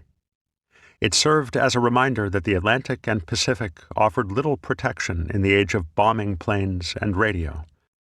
Many Americans began to rethink their stance on isolationism. "The apathy of we Americans is appalling in the light of what is happening," wrote one New Jerseyite to Welles. "Not by the Martians, but by three monster Frankensteins, Germany, Italy, and Japan." Franklin Roosevelt, who had not heard the show, laughingly told reporters on November 1st that it would have no effect on the nation's defenses. But this turned out to be untrue. The broadcasts, noted General Hugh S. Johnson, had given unintended assistance to the president's great defense program. Army strategists took note of the panic and reconsidered how radio might be used in a future war, either as a tool to keep the public informed or as a psychological weapon. Variety reported that some in the federal government believed War of the Worlds has inadvertently done a lot for national defense. This helped sway the country in Welles's favor. Instead of a dangerous hoax or a national embarrassment, people began to think of War of the Worlds as a public benefaction worthy of thanks and praise. And there were other silver linings to be found in the panic story. Many pious Americans, concerned that their country was losing its religion, were pleased with reports that frightened listeners had fled into churches, desperate to save their souls before the Martians claimed their bodies. They gave Welles credit for starting a brief but significant religious revival. "There were some old mossback sinners who prayed that night, who had not prayed in 40 years, wrote one South Carolinian to Welles. Welles had planned for none of this. He had only hoped to make the broadcast convincing enough to hold his listeners' interest. But for some, the very panic that threatened Welles's career actually became an argument to keep him on the air. "For God's sake, stop apologizing for that thing," wrote one listener to Welles. "It was the greatest service you've ever done or ever will do for mankind." The closing argument in Welles's defense came by way of America's most opinionated newspaper woman, Dorothy Thompson. This blue-eyed tornado, as one journalist called her, had made her name as a foreign correspondent, one of the first to recognize how dangerous the Nazis truly were. At a time when most Americans still saw Hitler as a Chaplin-esque clown, Thompson's fierce criticism of the little man got her kicked out of the Third Reich. Back in the States, she became a widely influential radio commentator, with a regular audience of 6 million people. Her thrice-weekly column in the New York Herald Tribune, On the Record, rivaled the popularity of Eleanor Roosevelt's. In a style one critic described as gutsy and fresh, Thompson left her mark on the issues of the day, both foreign and domestic. It was only a matter of time before she tackled War of the Worlds. Thompson's column of November 2, 1938, titled "Mr. Welles and Mass Delusion," poured superlatives on the broadcast and its results.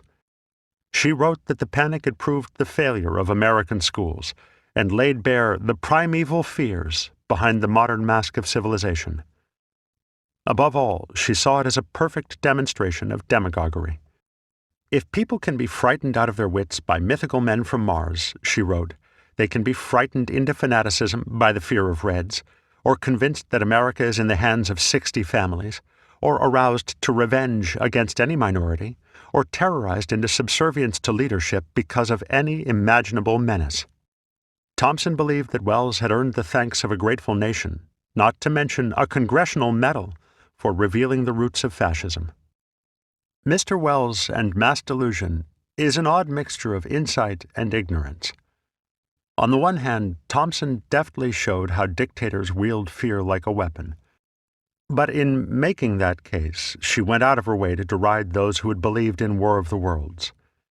She claimed that the broadcast was obviously fictional, no matter when listeners tuned in, and that the only parts at all realistic were the names of real places. That anyone could have fallen for it, she wrote, proves the incredible stupidity, lack of nerve, and ignorance of thousands. And this is where her argument breaks down. She dwelled on the show's fantastical elements and left out almost everything that made the broadcast convincing. Her entire argument is based on the assumption that War of the Worlds made much of its audience believe in an alien attack. But there is ample evidence that many frightened listeners understood the broadcast as something quite different, reports of either a natural disaster or an earthly invasion.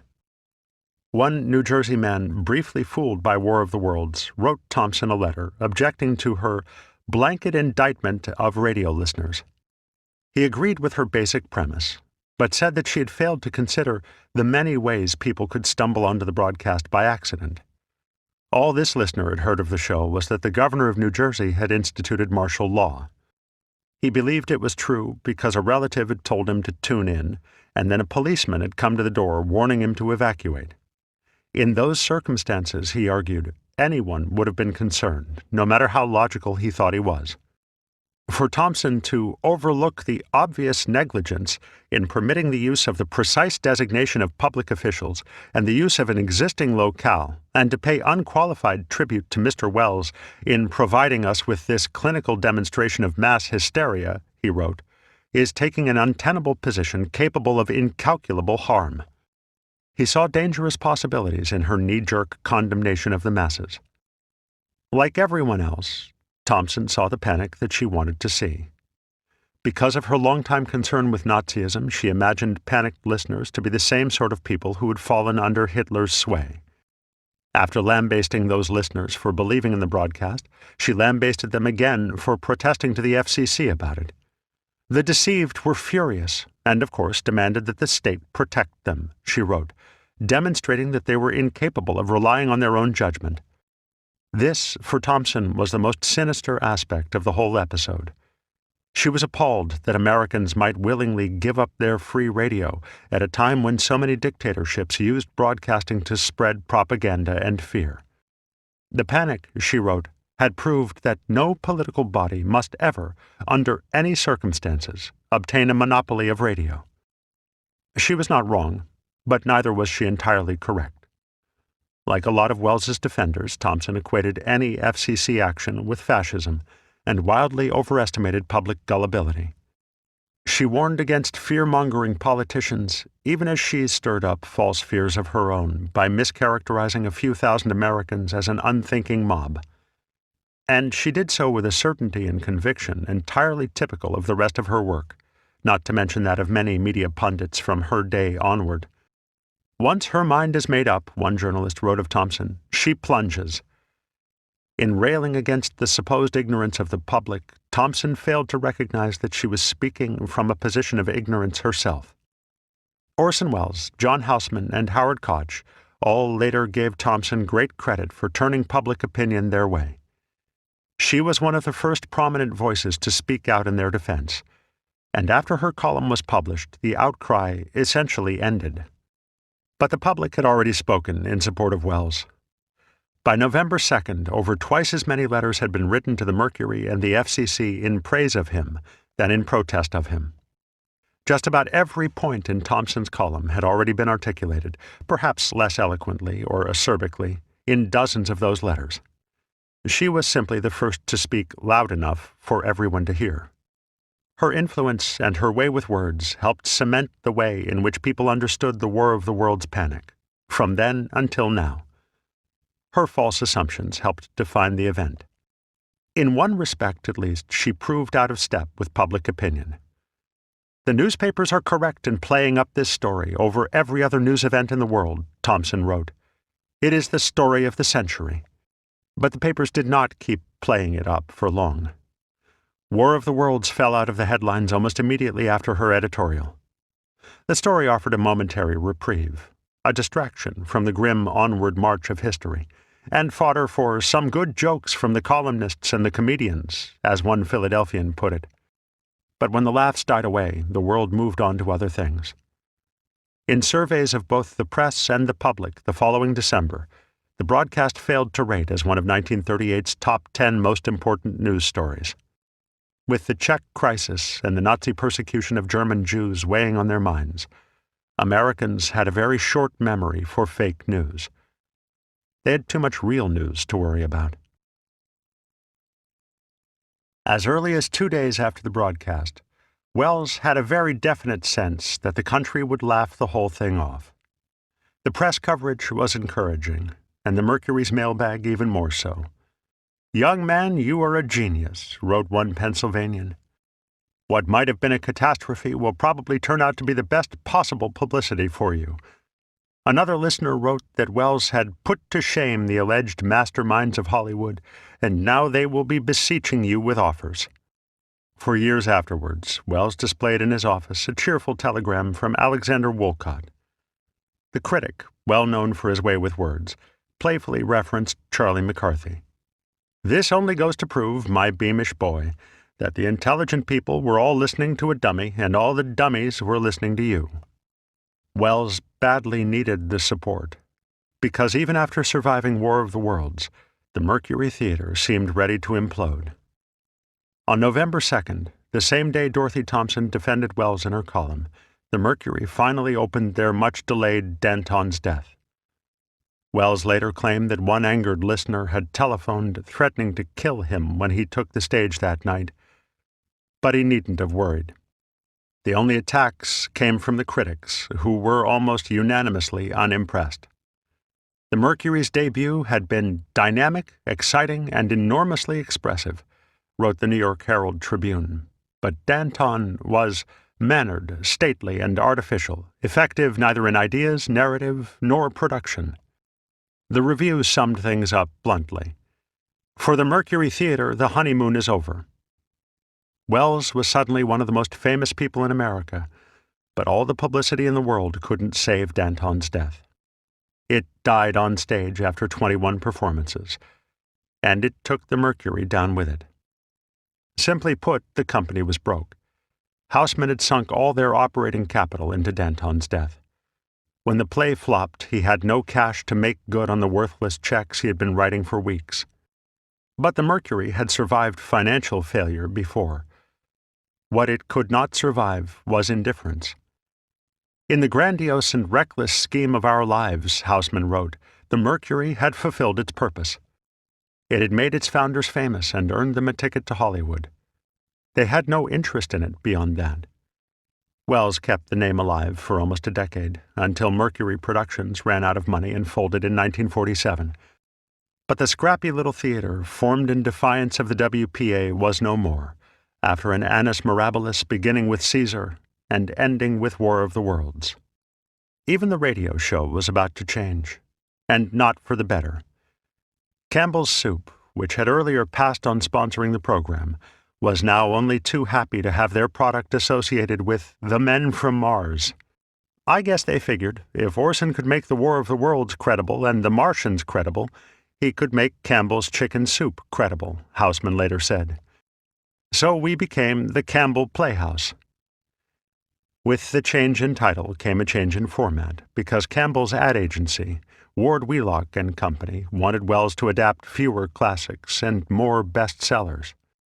Now he found himself forced to banter with celebrity guest stars on air and bicker with his sponsor behind the scenes. Not for the last time, Welles had changed an entire art form, only to lose control over it.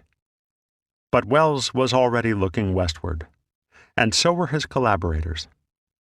In March 1939, Howard Koch, the newest member of the Mercury Triumvirate, became the first to leave. He accepted a job offer from Warner Brothers and moved to Los Angeles to become a screenwriter. His 6 months with the Mercury had been exhausting but immensely valuable, the stepping stone to a brilliant career. Offers from Hollywood poured in for Welles, too, but only George Schaefer, president of RKO Radio Pictures, could give the 24-year-old novice what he really wanted: total control. Campbell's insisted that Welles stay in New York to do their show, but he went out to L.A. anyway and flew back one day each week for the broadcasts. In no time at all, he became TWA's most frequent flyer. That summer, Welles signed the most legendary contract in movie history. He would produce 2 films, from idea to execution, straight through to final cut. RKO had to sign off on the stories, but after that, Welles would do everything: write, direct, act, and hire whomever he wanted. The entire town hated him for it. But that was all right. Welles didn't much like the town, either. He lived the high life, spending money he didn't have and burning through ideas. But all he came up with were a series of false starts.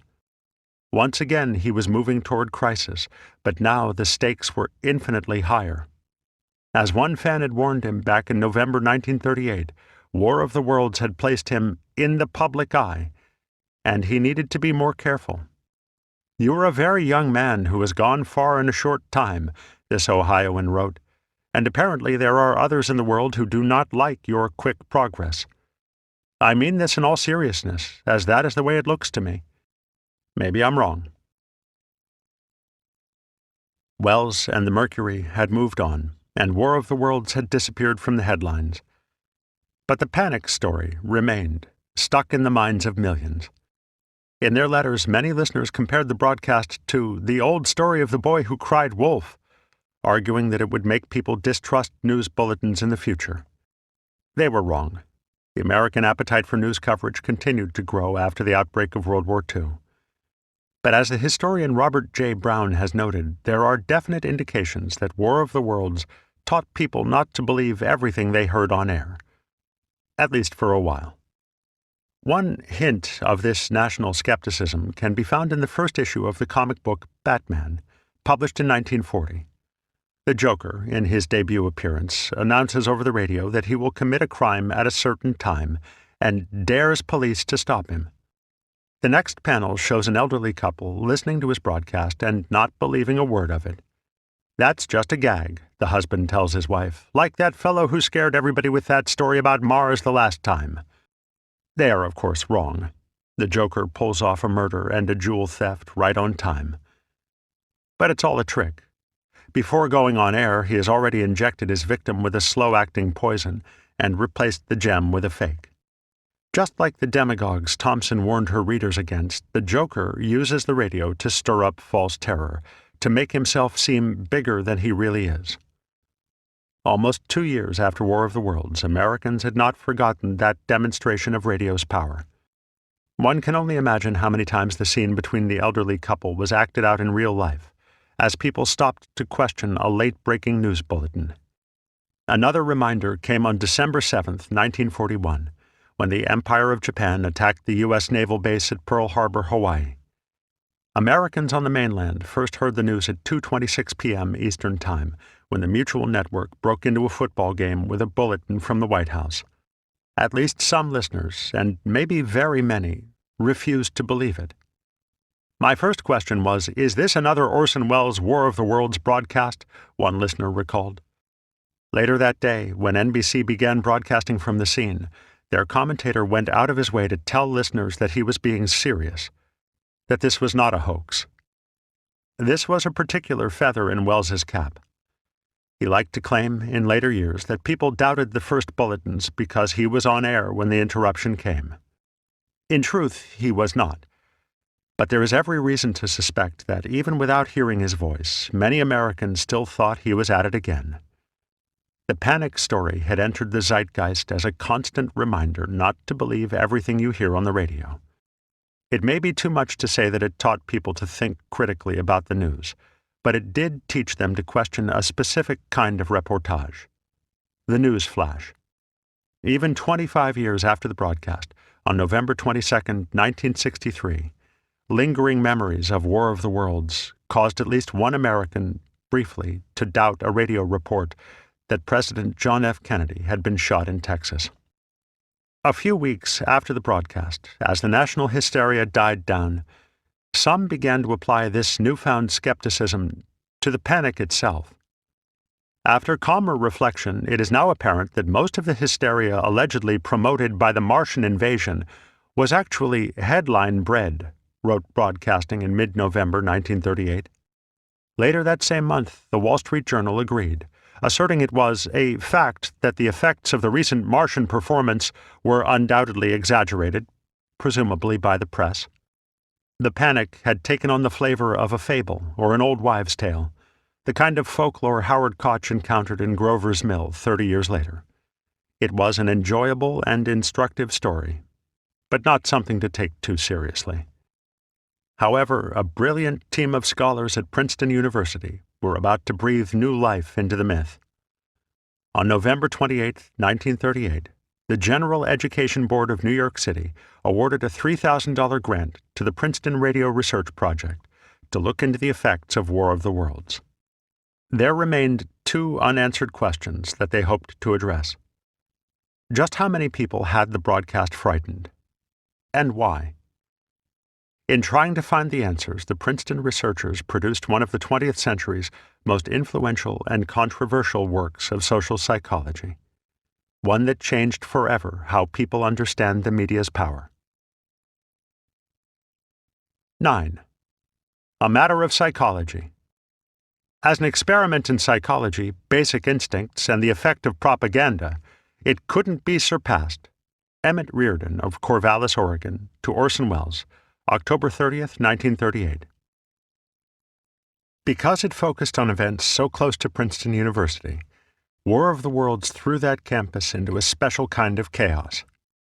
While Professors Buddington and Hess went out in search of the meteor, followed soon after by Princeton's ROTC unit, anxious mothers swamped the local Western Union office with telegrams, asking if everything was all right.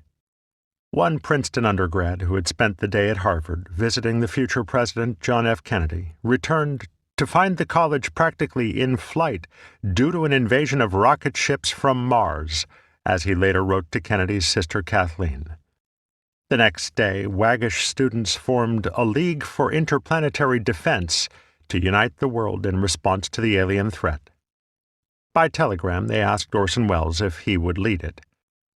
A young social psychologist at Princeton named Hadley Cantrill took note of all the excitement. Cantrill was 32 years old, an up-and-coming scholar with a background in radio research and a fascination with mass psychology.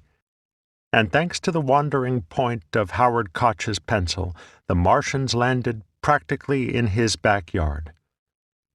Suddenly, the entire country became his laboratory. 3 days after the broadcast, he threw out whatever he had prepared for his course that term, Psychology 303, and lectured instead on War of the Worlds. By all accounts, Cantrill cut a dashing figure on campus. He was handsome and charismatic, and he carried a certain aura of importance. This may have been Western swagger. He came from Hiram, Utah, and always considered himself a Westerner at heart, or it may have been the product of his Ivy League background. Cantrill graduated as a valedictorian at Dartmouth in 1928 and earned a Ph.D. from Harvard in 1931. After a brief stint at Columbia, he arrived at Princeton in the spring of 1936 and soon became one of the university's most popular professors. Students responded well to his energy and enthusiasm. For years, they ranked him as one of Princeton's best lecturers. There is every reason to suspect that he brought that same energy to Room 10 of Guillot Hall on the morning of Wednesday, November 2, 1938. In his lecture, Cantrill assured students that almost anyone could have fallen for War of the Worlds. The recent Czech crisis, he said, had conditioned Americans to believe in radio news flashes. Furthermore, comic strips and pulp magazines had made a Martian invasion seem far from impossible. But that only partially explained the bizarre behavior reported in the newspapers. Cantrill went on to claim that years of economic turmoil and fear of war had left Americans unsure of the basic and fundamental meaning of it all anyway. Because they were ready to believe in yet another catastrophe, they were particularly vulnerable to suggestion. This, Cantrill claimed, allowed the broadcast essentially to hypnotize its listeners, making them see things that were not really there. Hearing that the invaders couldn't be stopped, and that they were killing everything in their path, increased the feeling of individual desperation for each listener. This led, inevitably, to panic. Cantrill had not had time to do much research beyond reading the newspapers before coming to these conclusions. Instead, he drew upon the common understanding of media effects at that time. No one had ever proposed a set theory of media's influence, but scholars like Cantrill worked under a set of assumptions that came to be called the magic bullet theory, or the hypodermic model. They believed that evolution had conditioned human beings to react instinctually, rather than rationally, to certain stimuli. By playing upon those instincts, the media could essentially bypass the intellect, addressing audiences at their most basic, primitive level. As Professor Walter B. Pitkin, a Columbia University psychologist, explained it to the San Francisco Examiner shortly after War of the Worlds, the spoken word, especially when the sounds are made emotional, as in a drama broadcast, stirs up the primitive angers, fears, and other instinctive reactions. He compared the radio to a sort of hypnotic drug, relaxing listeners' inhibitions and leading to a sudden release of emotionality, in this case panic. Whatever the intelligence might do to check fear and similar reactions, he said, the ear neutralized. This theory led to serious concerns about the power of propaganda. If the media addressed people at a sub-intellectual level, then a clever propagandist could inject ideas straight into their minds. And if advertisers and demagogues could only find the right mental buttons to push, then supposedly they could make people believe anything. Memories of World War I, when the major powers used propaganda to tremendous effect, lent credence to these fears. Let us think, Pitkin told the Examiner, of what might happen if some charlatan in politics, for instance, suddenly got control of the radio facilities of America. What might not he do? What a peril he might bring! By amplifying the media's voice, radio seemed to make propaganda unstoppable. Like a lot of academics, Cantrell shared these concerns. As a grad student in Germany, he had seen the roots of fascism firsthand, even witnessed Adolf Hitler speaking to a small group in a Berlin cafe. When he returned home, he remained on alert for similar stirrings in the United States. In 1937, he and several other scholars founded an Institute for Propaganda Analysis in New York, and Cantrell served as its first president. America is beset by a confusion of conflicting propagandas, he said at the time, a babel of voices, assailing us continually through press, radio, and newsreel. The Institute sought to help create an informed, intelligent, and skeptical mass public, able to make sense of that babel. They issued regular newsletters to schools and colleges, filled with tips on how to detect, interpret, and resist every kind of media persuasion. Only by viewing all media critically and unemotionally, they argued, could the average citizen overcome the appeal of propaganda.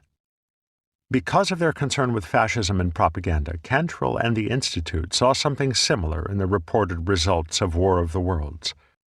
The panic, they wrote in a research proposal, proved that America carried the same kind of free-floating anxiety that had given rise to Nazism in Germany. But the Institute members would not investigate the broadcast themselves. Instead, work was already being done by another organization that Cantrell had co-founded, the Princeton Radio Research Project. Theirs would be a kind of academic detective work, chasing down leads, interviewing witnesses, and following up on rumors. And it would all be done at breakneck speed before the trails began to grow cold. They would fail to crack the mystery they set out to solve, but their work unlocked much greater truths about the media's influence on society. Though Cantrell was a pioneer in the study of radio, he came to the subject somewhat by accident. He had less interest in the medium itself than in its effect on the American mass mind. His lifelong fascination lay in what he called the psychology of everyday life, the ways ordinary people form attitudes and opinions. The radio, he believed, wielded greater influence over the mass public than anything yet known, but no one really understood its effects. This led him and the Harvard social psychologist Gordon Allport to publish one of the first major studies of the medium, The Psychology of Radio, in 1935. They wrote with concern of the tenacious grip that radio has so swiftly secured on the mental life of men, and gathered reams of data to judge its effect on listeners. But they also saw great potential in radio's ability to enlighten the public, writing that it might turn out to be the greatest single democratizing agent since the invention of printing. By charting the new mental world created by radio, Cantrell and Allport hoped to suggest how the medium might live up to its democratic promise. Broadcasters also wanted to understand better how listeners engaged with radio, but for very different reasons. If they knew what people listened to and why, they could better serve both listeners and, more important, advertisers. Crude methods for measuring audiences existed, but because they relied on telephone surveys and listeners' memories, they were largely inaccurate. Frank Stanton, a grad student at Ohio University, demonstrated just how inaccurate they were in his doctoral dissertation in 1935. The work impressed CBS, who gave Stanton a job in their research department. Like Orson Welles, he soon proved something of a boy genius. A decade later, at age 38, Stanton would succeed William Paley as president of CBS. Cantrell and Stanton met in the mid-1930s and bonded over their similar interests. They were both young scholars seeking to read the mind of the radio audience, yet dissatisfied with the methods already in place. Stanton tried to interest CBS in funding new experiments in research methodology, but the network failed to see the value of such speculative work.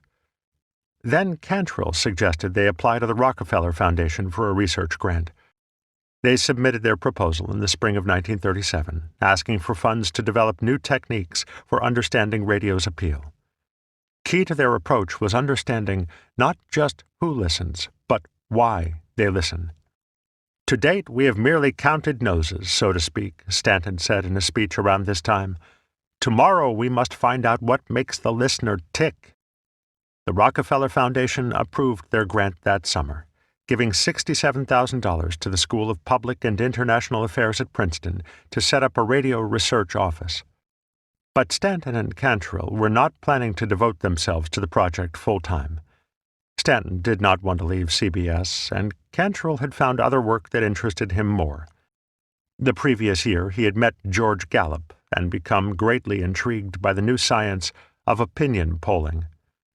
With Gallup's support, Cantrell began to dig into this new line of research. In time, it became his life's work. Both he and Stanton were, however, willing to serve as the radio project's associate directors if someone could be found to run it day to day. Cantrell had a man in mind, but he also had some reservations about him. This scholar was his opposite in almost every respect: background, management style, and temperament. Yet there was no more qualified candidate.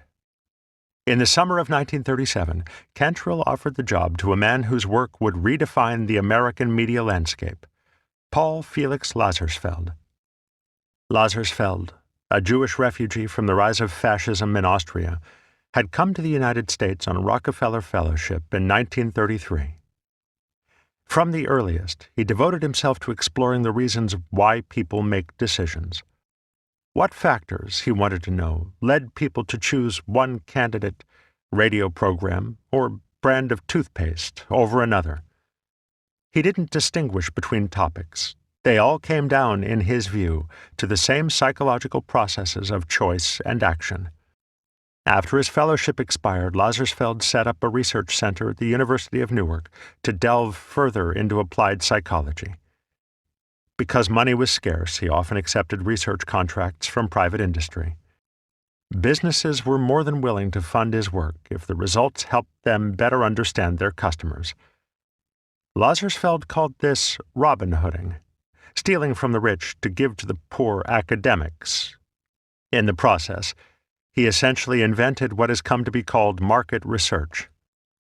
Lazarsfeld had heard about the formation of the Princeton Radio Project, and he knew that he was not Cantrell's first choice to run it. But he remained intrigued by the job's possibilities, and Cantrell did everything he could to win him over. In a letter written that summer, Cantrell promised Lazarsfeld a free hand in shaping the project to fit his interests. "When I write this, I'm almost tempted to take the job myself," Cantrell wrote. "Really, I don't see any drawback to it except that it will end." Lazarsfeld could hardly say no, but he would only run the project on his own terms. His disdain for convention and his openness to new ideas made the radio project an exciting place to work. He eagerly pursued new lines of research, new methods and techniques, often branching out in several directions at once. One of his more successful innovations, developed with Frank Stanton, was a program analyzer that recorded listener responses to each moment of a radio show. It resembled a lie detector, with a long sheet of paper slowly spooling beneath two pens. Listeners in another room pressed a green button when they heard something they liked and a red button when they heard something they disliked, leaving marks on the paper. By comparing that sheet to the recording being played, researchers could tell which parts their subjects enjoyed and which they had not. Stanton and others affectionately referred to the device as Little Annie. At least initially, Cantrell and Stanton were happy to let Lazarsfeld take the project in his own direction. Stanton, in particular, loved Lazarsfeld's energy and ideas. But relations between Cantrell and Lazarsfeld soon grew strained over Cantrell's concern about the project's budget. Lazarsfeld, writes the radio scholar Susan Douglas, was a disaster with money, a man who elevated deficit spending to an art form.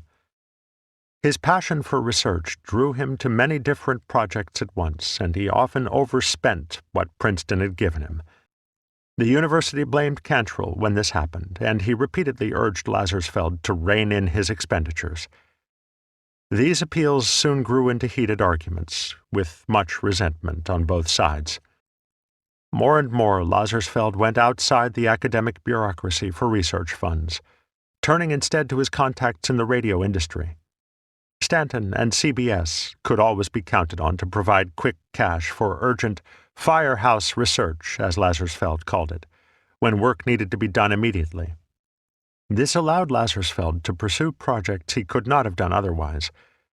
But his close ties to broadcasters often shaped his research along commercial rather than purely academic lines, turning the ivory tower into the knowledge factory, as the scholar David Jenneman put it.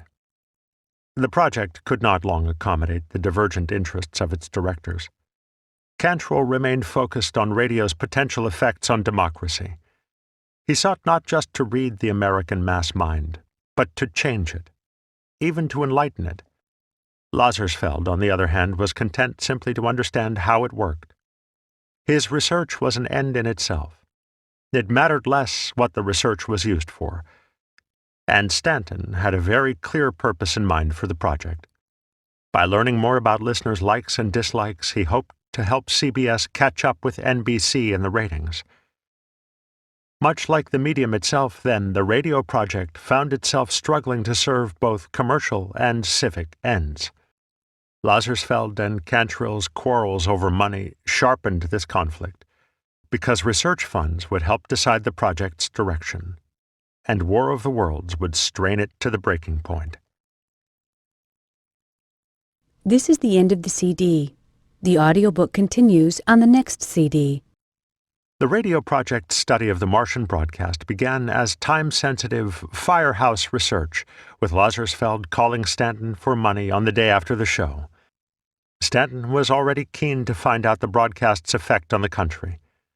He had listened to War of the Worlds at home with his wife, and they were among the few listeners who rushed outside, jumped into their car, and sped away before it was even over. But they had not been frightened. Rather, Stanton realized that some listeners were likely to be misled, and that his employer might get in trouble for misleading them. Sensing a research opportunity, he rushed to CBS to compose an audience survey meant to reveal the extent of the fright and the reasons for it. He called Lazarsfeld for help in composing the questions, then contacted an insurance investigation firm in Atlanta that he used for such surveys. The next morning, they began interviewing listeners all over the country. By the end of the week, they had talked to nearly 1,000 people. Lazarsfeld also wanted to have some members of the radio project interview frightened listeners, but he lacked CBS's resources. A quick infusion of cash from Stanton, however, allowed him to send a small team to New Jersey immediately. Their goals would differ somewhat from the CBS survey. Since Stanton wanted a rough sense of how many people had been frightened, his interviewers talked both to people who had believed and to those who had not. Lazarsfeld and the radio project, on the other hand, were interested mainly in why people had been frightened, and so his team only went out in search of listeners who had believed. To lead the work and conduct most of the interviews, Lazarsfeld relied on his wife, Herta Herzog. She had done groundbreaking research on radio in the early 1930s while studying under Lazarsfeld at the University of Vienna. During that work, she contracted polio and permanently lost the use of her right arm. But learning to write with her left, she completed her research and earned her Ph.D. in 1932. 3 years later, she followed Lazarsfeld to the United States, where they married. When Cantrell tapped Lazarsfeld to run the radio project in 1937, he also offered Herzog an assistantship, likely to entice her husband to come aboard. But she proved an invaluable researcher in her own right, skilled in interviewing and qualitative analysis. Herzog and her team began their work in Orange, New Jersey, not far from the radio project's old offices in Newark. Though they seem to have chosen the location purely for convenience, they could not have picked a better place to hunt for frightened listeners. Orange fell almost directly in the path of the Martian invasion. The broadcast had reported that Newark, right next door, was overrun by poisonous black smoke.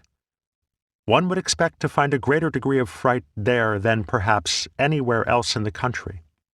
But Herzog did not worry about selecting her subjects scientifically. These were preliminary interviews meant to reveal the causes of fright, not its degree or spread. With little time in which to work, she remained in her immediate area. By talking to friends and neighbors of the frightened, Herzog and her team soon found 30 interviewees. Herzog hoped to find factors or trends that she could follow up on in other interviews, perhaps in other areas of the country. Without knowing exactly what they might find, she and the other interviewers had to remain flexible. They asked open-ended questions and allowed the subjects to digress if they felt like it. Lazarsfeld had developed a similar technique for market research. He encouraged interviewers to stay loose and liberal in order to keep the conversation fluid and revealing. And given such a potentially embarrassing topic, the questioners had to build a rapport with their subjects. Herzog was better at this than perhaps anyone else. The responses she and the other interviewers elicited were detailed and revealing. Herzog summarized her reports in a memo to Stanton sometime that November. Each interviewee, she wrote, carried some potential anxiety, such as concerns about the rapid advances of science or memories of the recent New England hurricane. The vast majority were anxious about war because of the recent Czech crisis, and this, Herzog suggested, left them vulnerable to becoming frightened. When asked why they found the broadcast believable, many listeners mentioned the use of real place names. This is not surprising, since all of them lived in New Jersey. But most listeners, 23 out of 30, found the references to government officials and scientists particularly convincing. Only 5 said that they believed simply because they placed great trust in the radio. Like the letters to Welles and the FCC, Herzog's findings suggest that, for most frightened listeners, the content of the show was more important than the medium itself. They reacted to specific elements that they found believable instead of trusting blindly in the radio.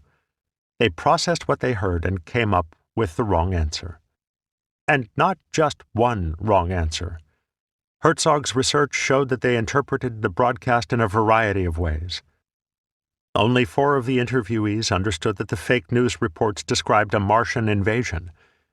Another 4 thought the aliens were animal monsters. But 10 thought there had been some kind of natural catastrophe, and 8 thought the Germans or the Japanese were invading. Herzog noted that the reaction broke down roughly into thirds. A third of the listeners thought it was an attack from an earthly enemy, a third thought it was some other kind of disaster, and a third believed in supernatural invaders. Again, this suggests that the reaction to War of the Worlds was much more complex than news reports indicated at the time.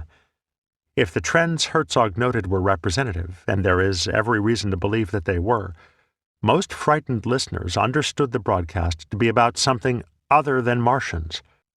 Its realism convinced them that something serious was up, but they missed the parts about aliens.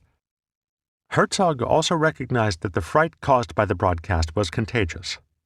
In the memo, she called attention to the fact that exactly half of their interviewees tuned in late after encountering someone who already believed. It probably would need a lot of strength to keep one's head clear in the face of other people's fear, she wrote. And although she did not mention it explicitly, she came close to realizing the importance of listeners' desire to spread the news. Near the end of the memo, Herzog described one woman who behaved as a messenger of great importance, running around to tell everyone she could that the Germans had invaded New Jersey. Given a few more interviews, perhaps Herzog would have noted the large role such behavior played in spreading fear.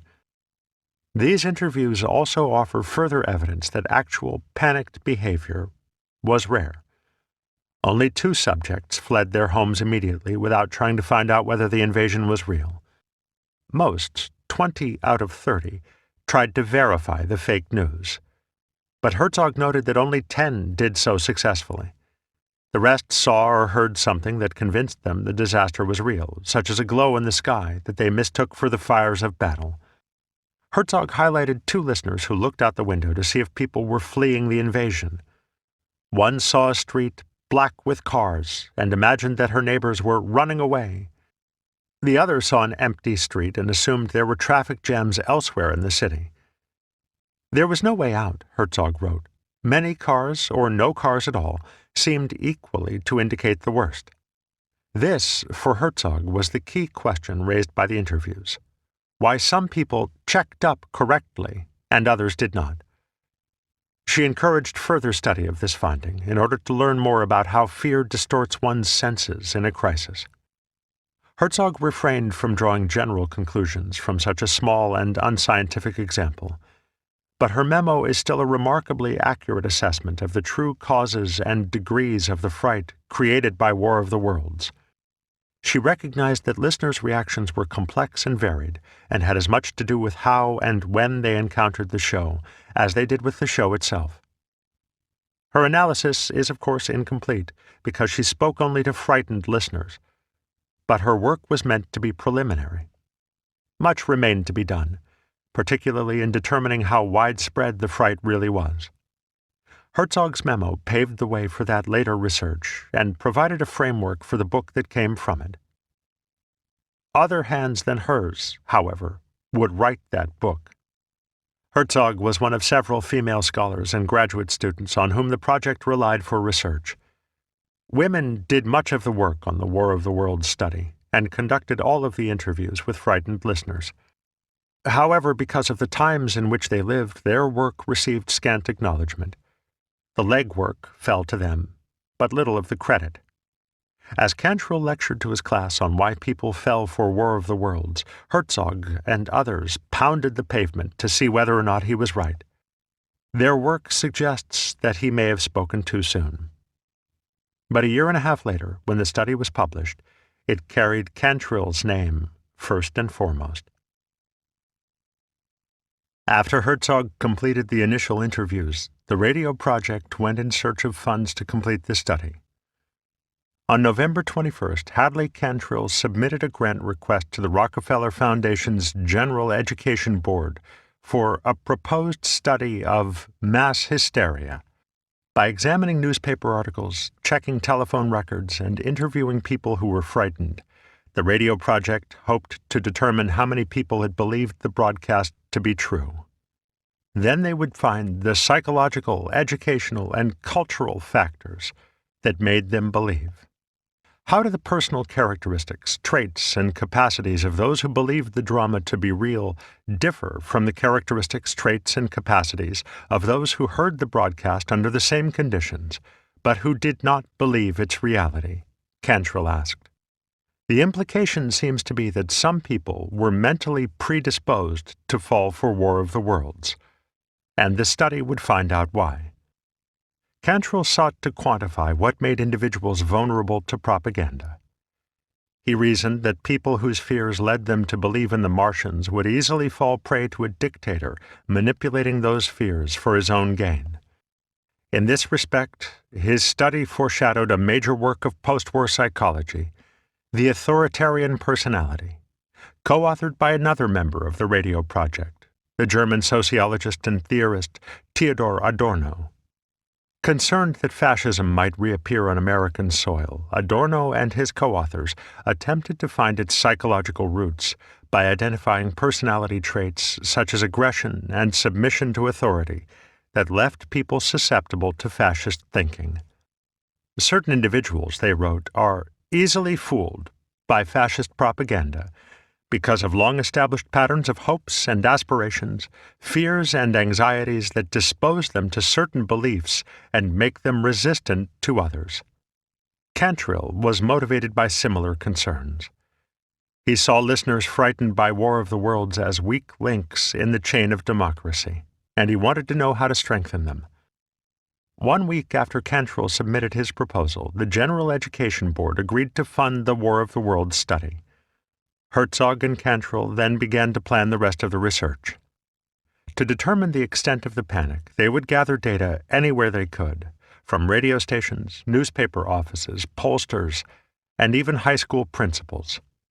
Frank Stanton gave them access to the CBS survey and other information from the network. They also reached out to the Mercury and the FCC for any listener letters they had received. From these sources, Herzog and Cantrill planned to create a spot map showing which areas saw the greatest concentrations of panic. But their data must have proved insufficient, because the spot map never materialized. In the end, they could only provide a general estimate of the panic, based largely on a single Gallup poll taken about a month and a half after the broadcast.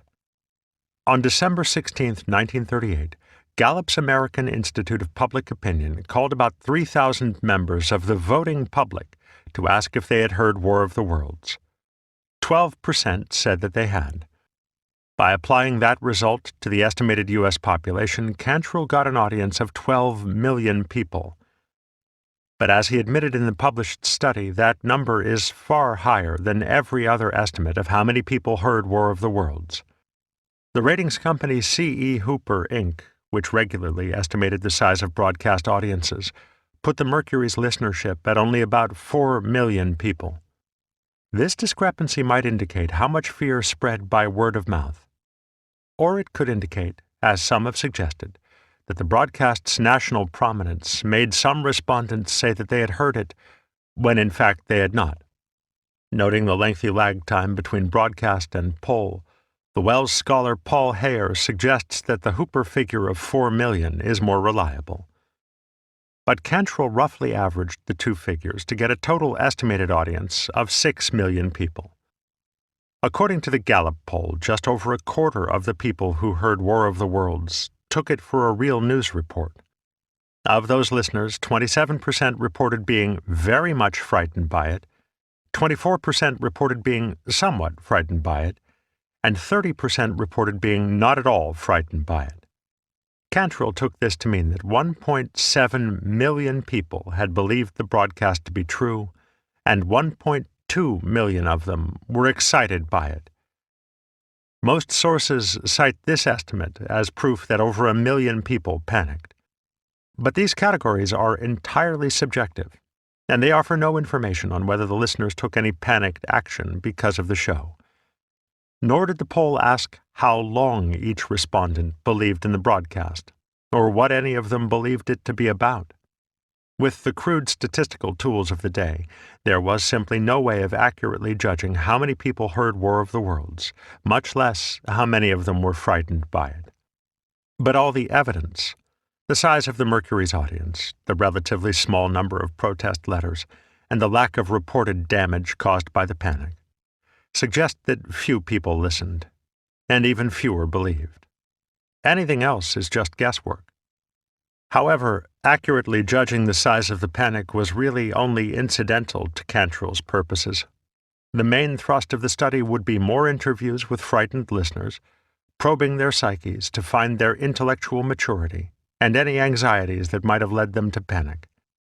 Herzog and Cantrill drew up a questionnaire that asked subjects about their political views, phobias, prejudices, what they read and listened to on the radio, and the extent to which they attempt to give meaning to life. In effect, they put listeners' minds under a microscope, gauging their vulnerability to propaganda. Interviewees would not be selected scientifically, but Herzog and Cantrill meant to keep their sample diverse. They would talk to men and women of different ages, living in both the city and the country, from a variety of socio-economic and educational backgrounds. And yet they made no attempt to gather diverse reactions. As Cantrell later wrote, they deliberately sought out more people who were frightened. Their research also lacked geographical diversity. Herzog and Cantrell planned to interview listeners all over the country, in New England, Chicago, Iowa, California, and somewhere in the South. But like the spot map, these interviews never happened. The investigators talked only to listeners in New Jersey. The bulk of the study's data would come from the area that the Martians had supposedly attacked, where every source agrees that the fright was most intense. The researchers did have access to a wider and more diverse data set. The survey that Frank Stanton had hurriedly commissioned on the night of the broadcast. It included testimony from nearly 1,000 listeners, both frightened and non-frightened, living all over the country. But Cantrell's team treated it in a similarly blinkered fashion, selecting exactly half of the interviews for analysis and ignoring over 2/3 of those because the subjects either knew the show to be fake or learned the truth by coincidence. This narrow focus ensured that Cantrell's portrait of the audience would be woefully incomplete, giving undue weight to those who had panicked. With no time to waste, the researchers rented an office in Newark and began hunting for listeners in December 1938. Cantrell remained in charge of the study from afar, but the work of finding interview subjects fell to Herzog, Stanton, and another researcher, Hazel Godet. Godet was the project's top statistician, the person, Herzog later recalled, who handled much of their number crunching. Her resourcefulness proved invaluable, because finding a large number of frightened listeners turned out to be somewhat difficult. Press reports were largely a dead end. News articles only led to a handful of interviews. The Mercury Theatre was more helpful, graciously lending its listeners letters to the project. But fearing lawsuits, they expressly forbade Cantrell from trying to contact any of the writers. Undaunted, Godet chased down whatever leads she could find. She talked to reporters, found police officers who had encountered panicked listeners, even came up with leads to whole families or neighborhoods which were frightened, as she wrote in a memo to Herzog. Yet in some ways she faced a Sisyphean task. After reading that some listeners had been hospitalized for shock in Newark, she called 6 other hospitals in New York and came up with nothing. She also told Herzog that the Newark Ledger had recently held an essay contest about War of the Worlds, receiving 900 letters from people describing their experiences. But just 2 weeks before Godet contacted them, the newspaper staff threw all the letters away. "If we had only started work sooner, we could have had them," Godet wrote. Ultimately, the radio project interviewed 135 people who heard War of the Worlds. All of them had tuned in late, and only 28 figured out that the show was fake. When the interviewers asked about their fears, many of these people expressed concern about a future European war. This reaffirmed Herzog's preliminary finding that the most frightened had believed the show because of the Czech crisis. But Cantrell rejected this idea, arguing that war jitters were, at most, only a minor contributing factor to the hysteria. He focused instead on the other anxieties that the interviews turned up. Many of the frightened said that they worried about keeping their jobs or securing their financial futures. Others had more personal concerns. "I'm so worried about my looks," one young woman remarked. "I wish I were better looking." These results seem self-evident. After all, everyone is anxious about something. But Cantrell saw such ordinary, everyday worries as the main cause of panic. The Princeton News summarized his conclusion in February 1939. In almost every case, fright was based on psychological insecurity due to worry over jobs, health, religion, family problems, and so on. Cantrell had come to this conclusion while the study was still in progress, after less than 3 months of work. But he would not change his mind substantially between this interview and the study's publication in 1940. If anything, he focused more closely on the idea of economic insecurity, arguing in the published study that it was the driving force behind the panic. But this seems a very broad conclusion to draw from such a small and unscientific sample. When asked about their worries, any randomly selected group of people in 1938 would display a certain level of economic anxiety. Cantrell's explanation speaks as much to his anxieties, perhaps, as it does to the nation's. Like Dorothy Thompson and many people who wrote pro-Welles letters, Cantrell drew a false connection between the supposed panic and America's susceptibility to fascism. He blamed the fright on the very factor, widespread economic insecurity, that had made Hitler's rise to power possible. Rather than a demonstration of radio's power or of the danger in mixing news and entertainment, Cantrell saw the panic as proof that the Great Depression had left American democracy fundamentally unstable. Like those frightened listeners who mistook the Martians for Germans, Cantrell saw his own fears reflected in the panic. This focus on individual anxieties blinded Cantrell to the social aspects of fright, the viral spread of fear. His reliance on the magic bullet theory, the idea that people respond instinctually rather than rationally to media messages, led him to the false assumption that people believed because of their own inherent traits. Insecure people, he suggested, were prone to falling for the broadcast, whereas psychologically secure people were not, no matter how and when they tuned in. By reading his own expectations into the data, he exaggerated the size of the panic and missed its true causes. As work progressed on the War of the Worlds study, the rift between Cantrell and Lazarsfeld began to grow. The radio project remained chaotic and financially disorganized, and Cantrell found the situation intolerable.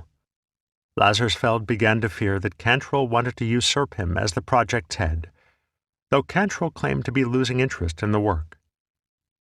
"If the project could go on completely without me, I should honestly be much happier," he wrote to Lazarsfeld in January 1939. "Few people would go on with this when they were so anxious to focus spare energies on other things." According to Frank Stanton, relations between the two men finally collapsed when Lazarsfeld made advances on Cantrell's wife. Advances she did not entirely rebuff. Cantrell had had enough.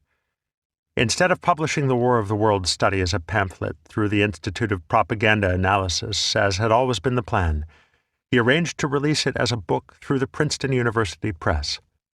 He was so desperate to separate himself from the project that he agreed to pay the costs of publication himself.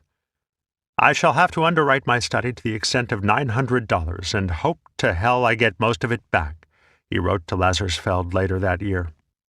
In today's dollars, adjusted for inflation, that meant Cantrell would have had to spend over $15,000 to bring the book to print.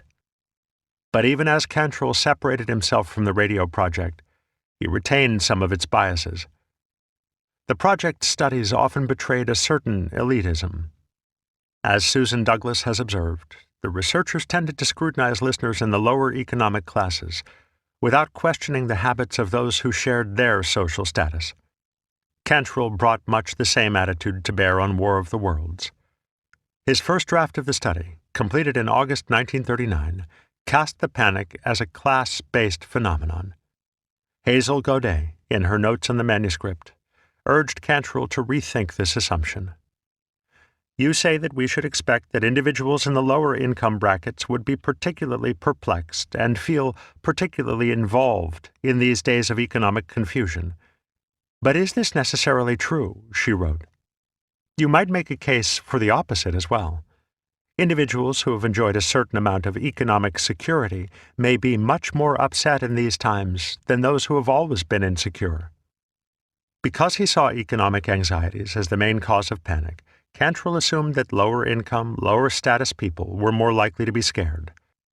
But other evidence from the study suggests that people in rural areas were less vulnerable to panic, perhaps because they were not living in concentrated spaces where fear could easily spread. City people may be more sophisticated, of higher education, have more social contacts, be more acquainted with drama, listen to drama less on the radio, or listen more. How do we know? Godet asked. She encouraged Cantrell to look at how low income correlated with low education, a factor he had apparently left out of his analysis. This focus on education would become a major part of the published version. Godet also questioned Cantrell's focus on individual traits and neuroses. This draft included commentary from a psychoanalyst who examined a few frightened listeners, but Godet found his ideas unconvincing and a little silly.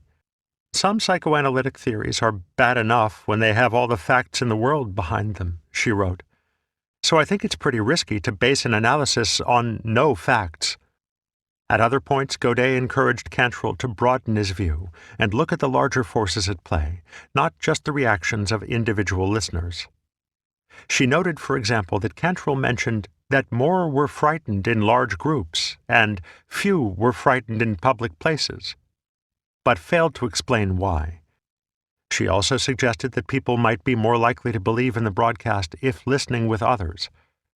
Here is a group of people listening, and if one person is skeptical of a point, there may be another who strengthens the subject's belief, she wrote. Godet was not alone in her concerns.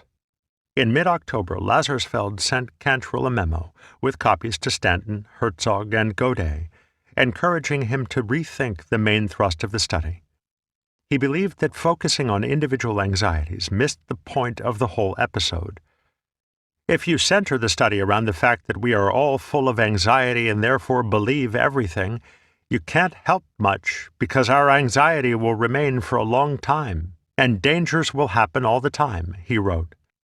Rather, Lazarsfeld felt that what is so extremely interesting is the fact that after people were scared, they were not able or not willing to check up to see whether it was true or not. This, he wrote, had major implications in the study of mob psychology. He used the example of race riots, where people do not stop to question rumors that a rape has taken place before they lynch the alleged perpetrator. As Lazarsfeld put it, one could make a good case to show that not the belief, but the lack of checkup is the real danger. Cantrell resisted making major changes, but he eventually agreed to reshape the study around the question of checking up. The work of gathering the necessary data fell to Herta Herzog. God knows what her reward will be, Cantrell wrote in a memo to Lazarsfeld, except my continued admiration for her ability and a eulogistic footnote in the last chapter. Yet, even with this new material, Cantrell failed to probe his subject's psyches in the way Lazarsfeld had suggested. Lazarsfeld, like Herzog, wanted to know how listeners processed the fake news, how individual attitudes and circumstance led them to interpret the reports in different ways. Cantrell, on the other hand, was determined to find a way of preventing listeners from falling for similar false reports in the first place. He sought, in effect, a bulletproof vest for the magic bullet theory, a mental armor that could protect people against propaganda. This kept him from capturing the event in all its complexity. To explain why some people checked up correctly and others did not, Cantrell created catch-all terms for two conflicting personality traits. On the one hand was critical ability. On the other, susceptibility to suggestion when facing a dangerous situation. Listeners who figured out that the broadcast was fake had critical ability. These tended to be better educated, higher status individuals. But not in every case. Cantrell wrote that some people had certain anxieties or beliefs, like poor self-confidence or religious faith, that prevented them from thinking rationally. Therefore, they were susceptible to suggestion. Only with the bulletproof vest of critical ability could they steel themselves against future manipulation. Critical ability became, in effect, an antidote to media persuasion, a teachable trait that allowed people to resist propaganda. Cantrell argued that if, through education, critical ability became more widespread, future panics would be much less likely. This is why the study downplays the viral spread of fright. Although Cantrell acknowledged that being surrounded by fear could convince listeners that the invasion was real, he argued that people endowed with true critical ability would be invulnerable in a crisis situation and impervious to extraneous circumstances. But this holds listeners to an impossibly high standard. As the sociologist Herbert J. Gans has noted, perfectly rational people, immune to circumstance and media persuasion, are not found in real life. Cantrell was chasing an imagined ideal. Under the right circumstances, anyone, no matter his or her income, anxieties, or level of education, could have fallen for War of the Worlds. The historian Michael Denning has observed that the whole discussion of critical ability seems like an elaborate attempt to explain why working people and poor people were more likely to be frightened, without condemning them outright. Behind this argument, Denning writes, lay a deep contempt for working-class culture. The frightened listeners Cantrell describes are often working-class people, the kind of ordinary folks who drop their G's and talk openly of God. Like Mrs. Jocelyn, a poor woman who heard War of the Worlds as she sat by one window, praying, listening, and scared stiff, while her husband sat by the other, sniffling and looking out to see if people were running. Just like many others who had not been frightened by the broadcast, Cantrell had very definite ideas about what kinds of people had believed, and they did not resemble him. Despite its scientific language, Cantrell's argument is not dissimilar to the one made in many letters to Welles and the FCC. In their review of the published study, the New York Times bluntly summarized its thesis by writing that the less gullible listeners were not taken in, and that those taken in were the more gullible. Like many of Welles's defenders, Cantrell overestimated the size of the panic and blamed it on an ignorant mass public. But he also underestimated his own susceptibility to media persuasion. Rather than critically examining the newspaper accounts of a nationwide panic, he hunted for evidence proving them true, and ignored several hints that they had been exaggerated. In the end, he proved somewhat gullible himself. On April 10, 1940, 4 months behind schedule, the study went on sale as The Invasion from Mars, a study in the psychology of panic. For an academic work, it arrived with much fanfare. The Hollywood gossip monger Luella Parsons even wrote about it in her column, putting Hadley Cantrell right alongside such Hollywood royalty as Vivian Leigh and Tyrone Power. Advertisements called the book a mystery adventure story of the American people, and noted that it contained a complete transcript of War of the Worlds. This would have been a major selling point, since so few people had heard the broadcast, and recordings would not be widely available for decades. But readers who picked it up expecting a thriller would have been sorely disappointed. Even the New York Times found its prose almost incomprehensible. Still, their reviewer could not help regarding the book with awe and admiration. It all sounded so scientific that few bothered to question Cantrell's methods or findings. Most took the book's description of a nationwide mass panic at face value. The Invasion from Mars is designed to give readers this false impression. Before getting into any data about who heard the broadcast and how many of them believed, it presents 14 stories selected almost at random from Herzog's interviews and the Mercury's letters.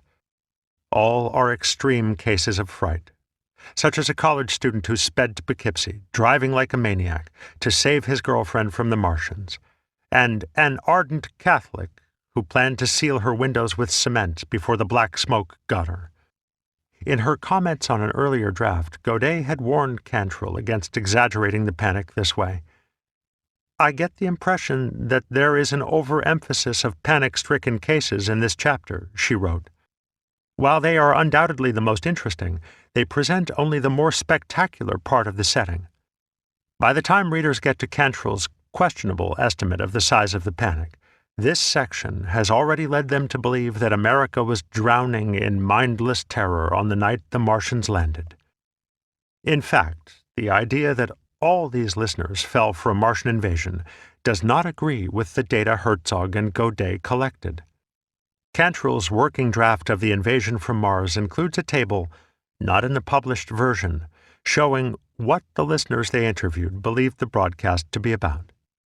Only 35 understood the show to be about Martians. The vast majority, 73, thought it was about a foreign invasion, a natural catastrophe, or some other earthly disaster. The trend Herzog noted in her preliminary interviews proved consistent. Only about a third of these listeners believed that the fake news described a supernatural event. Most gave it a natural explanation. War of the Worlds did not have the power to engender widespread belief in the impossible that many assumed it did. As several scholars have noted, this finding fundamentally challenged the way media effects were understood at that time. If the magic bullet theory was correct, and the media could inject messages directly into people's minds, then a great majority of frightened listeners should have reacted to the fake news in much the same fashion. But Herzog's research proved that they did not. Some listeners believed that the Germans had invaded. Some listeners checked up on the broadcast successfully. Some looked out the window and saw evidence that the world was coming to an end. Their reactions were all different, based on individual attitudes and circumstance. Cantrell understood this to mean that each listener filtered media messages through his or her own frames of reference. A religious frame of reference, he argued, might lead someone to misinterpret the broadcast, whereas a listener familiar with other science fiction stories would have been able to place the show properly. Critical ability, then, became the ability to know which frame of reference to deploy in a given situation. Cantrell explored this idea further in his next book, The Psychology of Social Movements. He noted that because individual frames of reference differed from person to person, propaganda is not uniformly the all-powerful weapon that some people assume. Propagandists could not hypnotize everyone with the same content. Instead, they would have to appeal to different people in different ways. Later research supported this idea. Following publication of The Invasion from Mars, Lazarsfeld began a study of the 1940 presidential election with Bernard Berelson and Hazel Godet. Their conclusions, first published in 1944 as The People's Choice, showed that the media had a very limited effect on voters. Radio and newspapers could reinforce the beliefs people already held and motivate them to cast a ballot, but rarely could they get them to change their minds. The researchers were surprised to find that interpersonal communication had a much greater impact on people's decision-making than the media did alone. Lazarsfeld called this the two-step flow of communication. Certain people, whom Lazarsfeld called opinion leaders, paid attention to the media and passed what they heard on to less informed others. But they only did so when the messages reinformed their existing beliefs. In the last analysis, Lazarsfeld, Berelson, and Godet wrote, "More than anything else, people can move other people." This, they concluded, was a hopeful aspect in the serious social problem of propaganda. It suggested that the mass media could not convert an entire nation into rejecting their belief in democracy or anything else. Instead, they could only reinforce what people already believed. The fright caused by War of the Worlds played out somewhere along the lines of Lazarsfeld's two-step flow. People who feared a German attack, or had heard about meteors falling elsewhere in the country, or expected a biblical apocalypse, were ready to believe in a catastrophe. The broadcast seemed to confirm their fears. Often these listeners tried to warn others or get family, friends, and neighbors to tune in, passing on their own interpretation of the fake news. This left frightened listeners with widely varied notions of what the show was about. And as the fake news became further and further removed from its source, it became more and more believable. Cantrell's focus on making the individual impervious to persuasion had blinded him to the importance of personal communication. Lazarsfeld remained deeply dissatisfied with The Invasion from Mars, and not just because of its methodological flaws. He strongly felt that Cantrell had not properly credited Herta Herzog's contributions to the study.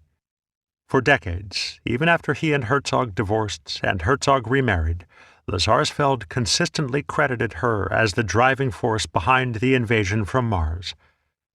As late as 1975, Lazarsfeld wrote to a graduate student that his relationship with Cantrell had collapsed entirely because of War of the Worlds. "My justified complaint," he wrote, was that Cantrell forced me to make him co-author of The Invasion from Mars, while he had practically nothing to do with it. These and other internal difficulties, as Lazarsfeld later described them, made it impossible for him to remain at Princeton. The next time the Rockefeller Foundation renewed the radio project's grant, he moved it to Columbia University, with Stanton, but without Cantrell.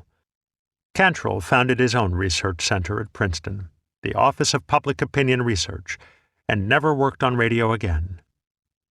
For the rest of their lives, he and Lazarsfeld had few kind words to say about each other, and they carried on their research in two very different directions. Cantrell's overriding concern with the future of democracy drew him into public policy. Lazarsfeld, meanwhile, continued to explore the influence of media and advertising on decision-making.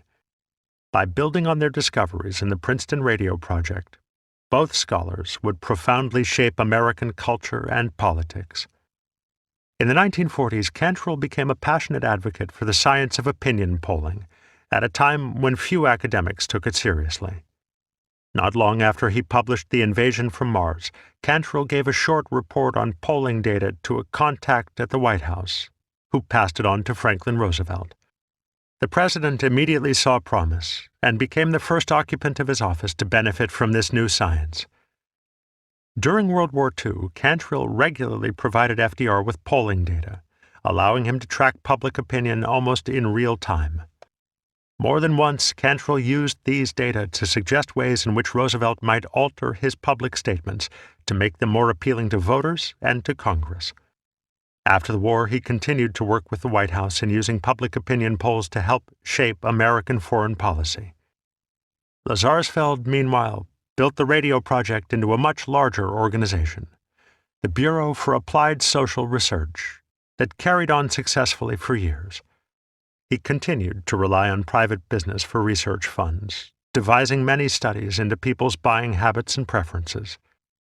As Susan Douglas has observed, Lazarsfeld helped create the idea of the mass audience, and also to monetize it, turning attention into a saleable commodity. Even today, the products we buy and the media we consume are all tested with the research techniques that Lazarsfeld and his students invented. Herta Herzog took this one step further.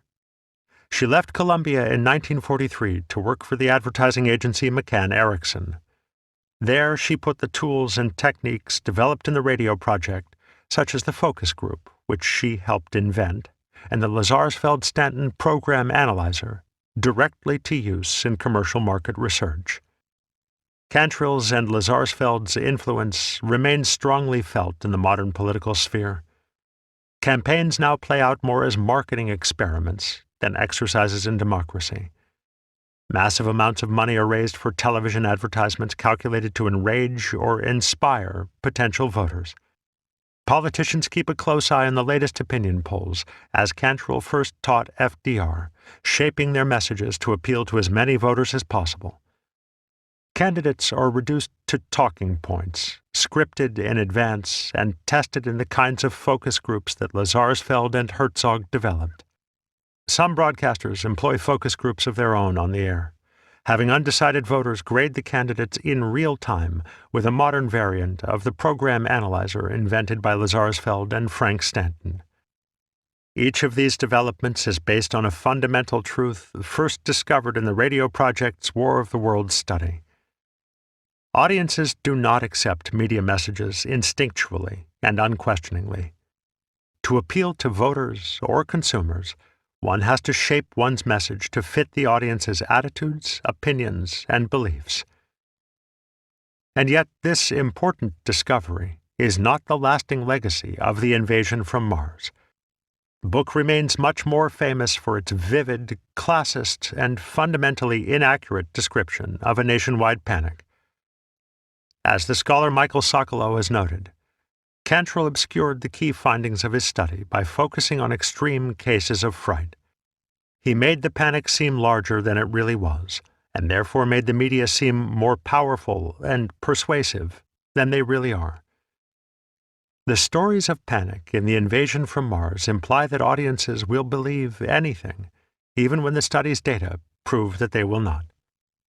These stories of panic remain widely influential. Even John Houseman and Howard Koch drew liberally from them in writing their own accounts of the event.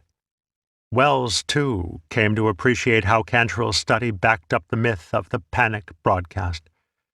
He referenced the book when he appeared on the BBC in 1955, telling a string of exaggerated anecdotes about War of the Worlds.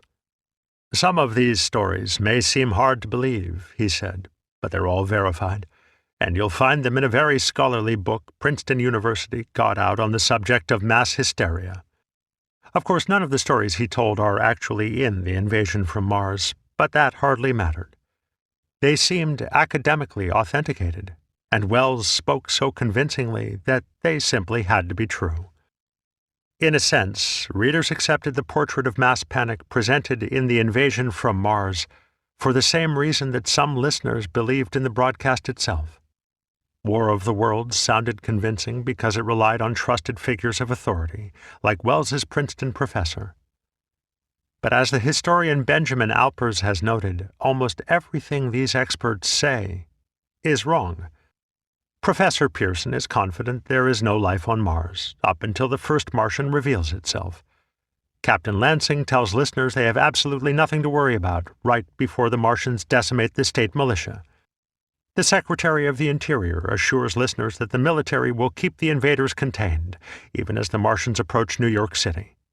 Each underestimates the Martians because he overestimates his own knowledge. Within their spheres, they think they know everything, and when an unprecedented situation presents itself, they try to make it fit with what they already know. Cantrell made the same mistake. Like everyone else, he saw the panic he wanted to see. Instead of following the data, he twisted them to fit his own ideas, and like much of the fake news surrounding War of the Worlds, his book remains influential because it sounds authoritative, whether or not it actually is. 10. The Horror Man. There is one thing certain, your future is a brilliant one. Margaret C. Brockmeyer of Baltimore, to Orson Welles, October 31st, 1938. Less than 2 weeks before The Invasion from Mars was set to go on sale, Hadley Cantrell received a sternly worded letter from Orson Welles. The Princeton University Press had sent Welles an advance copy of the book, in hopes that he might write a blurb for its dust jacket. Welles said that he would be happy to, if not for one thing.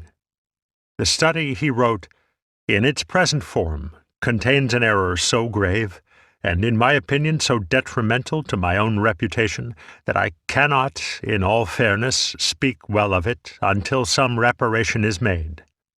He referred to 3 mentions in the text of Howard Koch as the writer of War of the Worlds.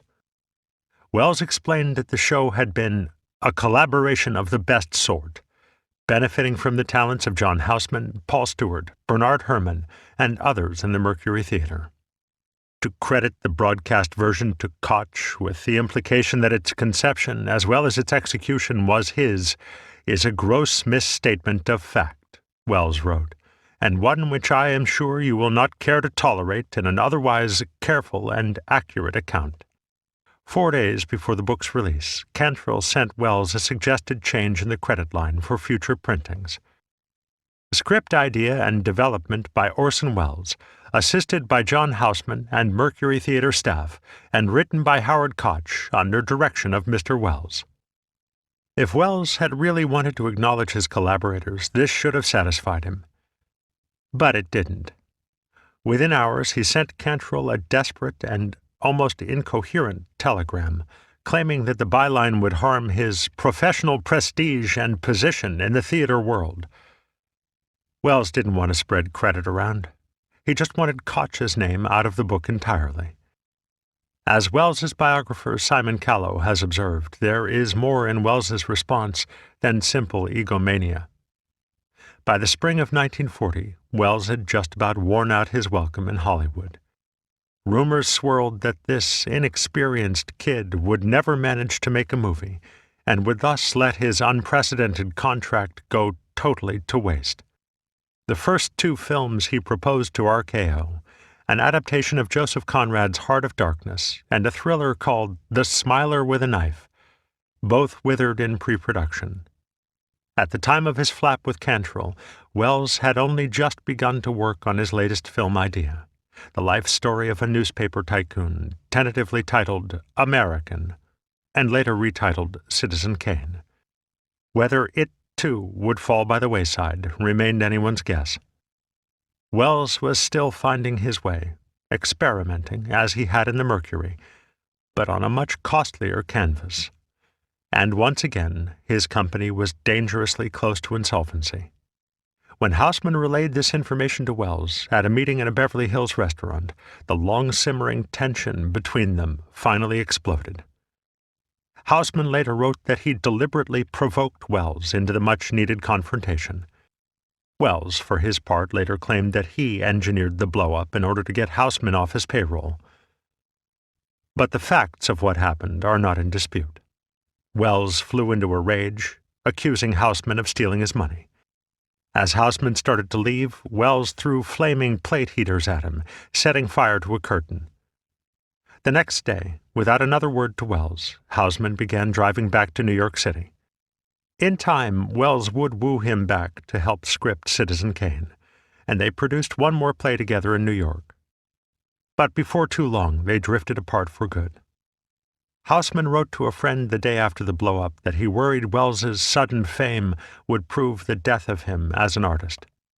The broadcast had made Welles nearly as famous as the President of the United States, but he had not had time to earn his notoriety. His success outstripped his accomplishments. This left Welles in a dangerous position, with his stage ventures a distant memory and his future in film uncertain. The Panic story had thrown him into national prominence as a do-it-all genius, actor, writer, producer, director, and catapulted him to Hollywood. His incredible deal with RKO depended entirely on War of the Worlds. Without it, in the eyes of the nation, he was nothing. That is why he reacted so strongly to the prospect of crediting Howard Koch in the invasion from Mars. Doing so, he imagined, would paint him as a fraud, destroying his wunderkind persona and robbing him of his only sizable accomplishment. "This is not vanity," Callow wrote. "It is terror." The Invasion from Mars went on sale as planned on April 10th, over Welles's protests. Cantrell wrote to Welles the next day, explaining that because Koch could provide ample evidence that he had done the actual writing on War of the Worlds, there was no other alternative than to acknowledge him as writer, but not creator. At the request of Welles's lawyers, Koch had even penned an erratum slip to be included with the first printing, reminding readers that Welles was the director, producer, star, and originator of the broadcast.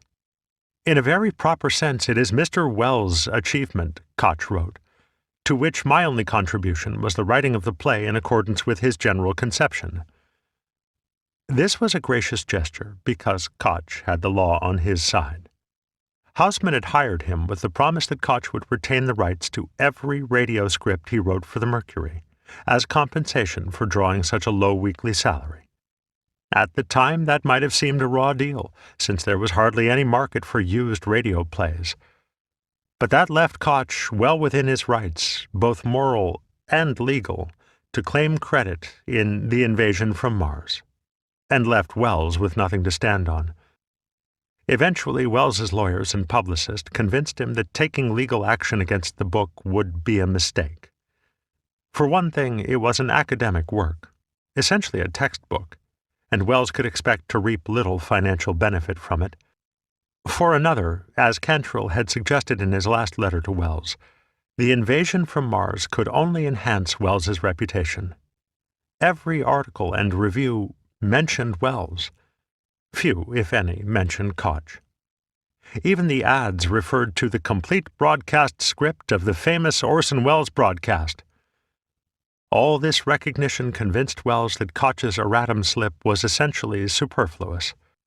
"The fact that I was the creator and producer, in every full sense of the word, of this broadcast was known to the world," he said several years later. "I was already being called Orson Welles, the man from Mars." But Welles remained a bit ambivalent about War of the Worlds, keeping it somewhat at arm's length. From the get-go, RKO executives had wanted his first film to be some version of War of the Worlds, a surefire hit if ever there was one. But RKO President George Schaefer did not press the issue, understanding that Welles feared being typecast as the horror man. Just as in the Mercury Theatre days, Welles refused to cash in on sudden success. As an artist, he had to experiment and try new things. He hated to repeat himself. But he also passed up perhaps his only chance at a Hollywood hit, one that might have smoothed out his later difficulties in the industry. Less than a week after filming wrapped on Citizen Kane, Welles traveled to San Antonio, Texas, for a speaking engagement. It just so happened that the man behind The Martians, H.G. Wells, was in the same city at the same time. The two had never met, but the local radio station, KTSA, brought them together for an on-air interview on October 28, 1940, just shy of the 2-year anniversary of the War of the Worlds broadcast. The elder Wells's annoyance had apparently been forgotten. He and Welles even discussed plans to collaborate on another horror thriller for the radio, which unfortunately never happened. Both men seemed more inclined to talk about theater and the movies than War of the Worlds. But the Martians had brought them together, and so there was no getting around it. "Are you sure there was such a panic in America, or wasn't it your Halloween fun?" H.G. Wells asked playfully early in the interview. Equally jolly, the younger Welles responded, "I think that's the nicest thing that a man from England could possibly say about the men from Mars." After some discussion of Nazi Germany's reaction to the broadcast, Welles seemed ready to laugh the whole thing off and move on. But the interviewer, Charles C. Shaw, took the panic more seriously. "Well, there was some excitement caused," he said. "I really can't belittle the amount that was caused, but I think that the people got over it very quickly, don't you?" "What kind of excitement?" Orson Welles interjected. Mr. H.G. Wells wants to know if the excitement wasn't the same kind of excitement that we extract from a practical joke, in which somebody puts a sheet over his head and says boo. I don't think anybody believes that that individual is a ghost, but we do scream and yell and rush down the hall, and that's just about what happened. With the whole incident relatively fresh in the public mind, Welles had good reasons not to exaggerate the fright he had caused. One of his associates claimed that as late as 1944, a man in Kansas City attacked Welles, screaming that he wanted to kill him because his wife had committed suicide over the broadcast. As with a lot of Orson Welles' stories, there is good reason to doubt this one. If the man's wife had really killed herself because of the show, she almost certainly would have made the papers. But CBS did spend several $1,000s settling suits raised by War of the Worlds, and one Mercury associate wrote to Hadley Cantrill in late 1939 that there were still 3 actions unsettled in California alone. Joking publicly about the broadcast, even 2 years after the fact, would not have been wise. Besides, Welles did not want War of the Worlds to define him forever. He had other things to do. Welles's eventual first film, Citizen Kane, drew greatly upon his radio work. Many critics have praised its uniquely rich sound design, and several have compared it to the Mercury radio shows. It also blurred the line between fact and fiction in much the same way as War of the Worlds. Drawing upon his memories of the march of time, Welles used a lengthy, fake newsreel early in the film to introduce audiences to his protagonist. This sequence, News on the March, is a deliberate parody of the March of Time film series, with Welles's associate William Olland providing a good impression of the voice of time narration. To make it all look real, Welles used many tricks: a shaky handheld camera, a mismatched soundtrack, intentionally scratched-up film, that are the visual equivalents of the dead air and overlapping dialogue that worked so well in War of the Worlds. But this time around, no one objected to Welles's use of fake news. It was his portrait of the protagonist, a tyrannical media baron patterned after William Randolph Hearst, that proved realistic enough to get him in trouble. Despite a concerted effort from Hearst to block or even destroy the film, RKO released Citizen Kane on May 1st, 1941, the week of Welles's 26th birthday. Like its director, Kane defied simple categorization. Its complex, nonlinear narrative challenges viewers, forcing them to decide for themselves what the film is about. Welles would not talk down to his audience. He still believed what he said at the outset of the Mercury radio show, that the mass public is smarter and more discerning than most people give it credit for. Filmmakers, he believed, had a duty to raise their audience's artistic tastes, not pander to the lowest common denominator. But he soon discovered that innovation was not a recipe for box office success. RKO promoted Kane by focusing on Welles's famed multifaceted genius. The souvenir program at the premiere made sure to remind readers that Welles had scared the pants off the country in 1938, as if anyone could forget. But the studio seemed unsure how to market the actual content of the film, because it did not fit the traditional Hollywood mold. The tagline they came up with, "It's terrific," is about as bland and nondescriptive as can be imagined. Eventually they tried to sell it as a love story. "How much love can you buy for $60 million, ran one ad. But by then it was too late. Many theaters across the country refused to show the film, mostly in fear of Hearst, but also because they believed that it was too complex for the average filmgoer. "It may be a classic," the owner of one North Dakota movie theater warned at the time, "but it's plumb nuts to your show-going public." Reviews were terrific. Even then, some critics called it the greatest film ever made. But audiences stayed away. Many movie houses that showed Kane lost money. The conventional wisdom held. Welles, it seemed, had once again overestimated the intelligence of the masses to the tune of a $150,000 loss for RKO.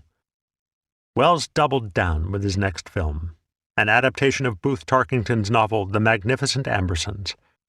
It told the dark and depressing story of a 19th-century Midwestern family in decline, as their genteel way of life gives way to the grim, industrial present. Not at all what Americans wanted to see at the outset of World War II. Before its release, RKO tested the picture on an audience in Pomona, California. They routinely held such test screenings to see how films might fare nationally. First, they screened an upbeat, patriotic musical called The Fleet's Inn, which the audience loved, and then Ambersons.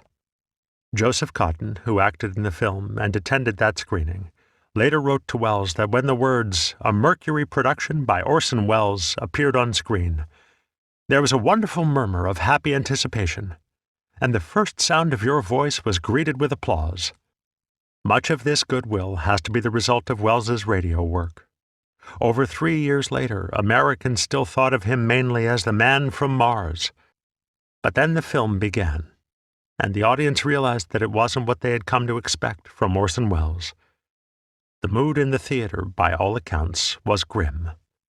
RKO President Schaefer later wrote that sitting through that screening felt just like getting one sock in the jaw after another for over 2 hours. The comment cards from that audience echo the cultural friction of the War of the Worlds letters, though in this case the balance fell against Welles. The 53 cards favorable to Ambersons praised the film's artistry, but many admitted they thought that average audiences would not appreciate it. The picture was a masterpiece with perfect photography, settings, and acting, read one. It seemed too deep for the average stupid person.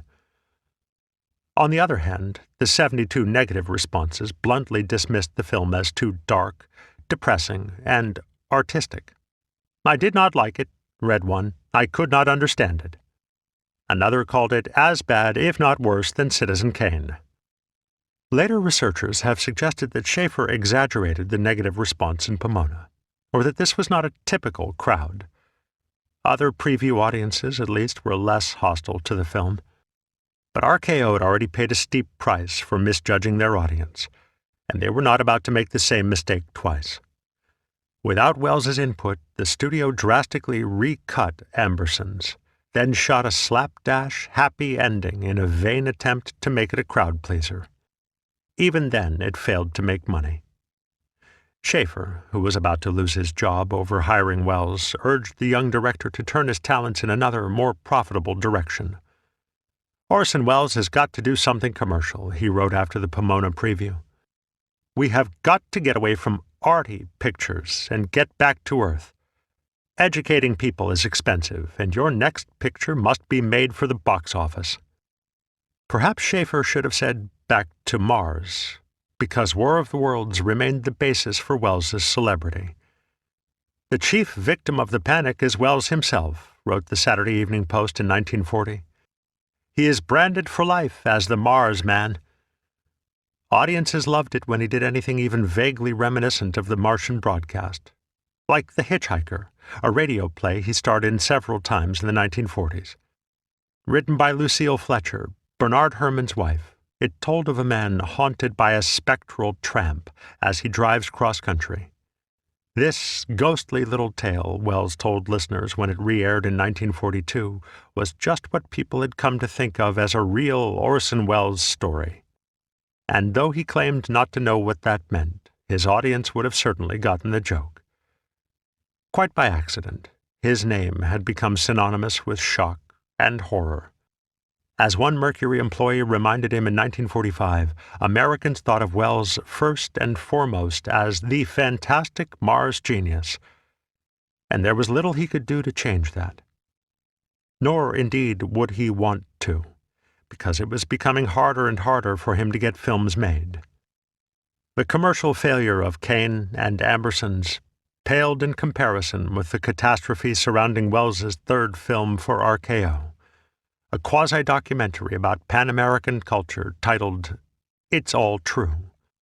The federal government had asked Welles to serve as a goodwill ambassador between the peoples of North and South America as part of FDR's Good Neighbor policy.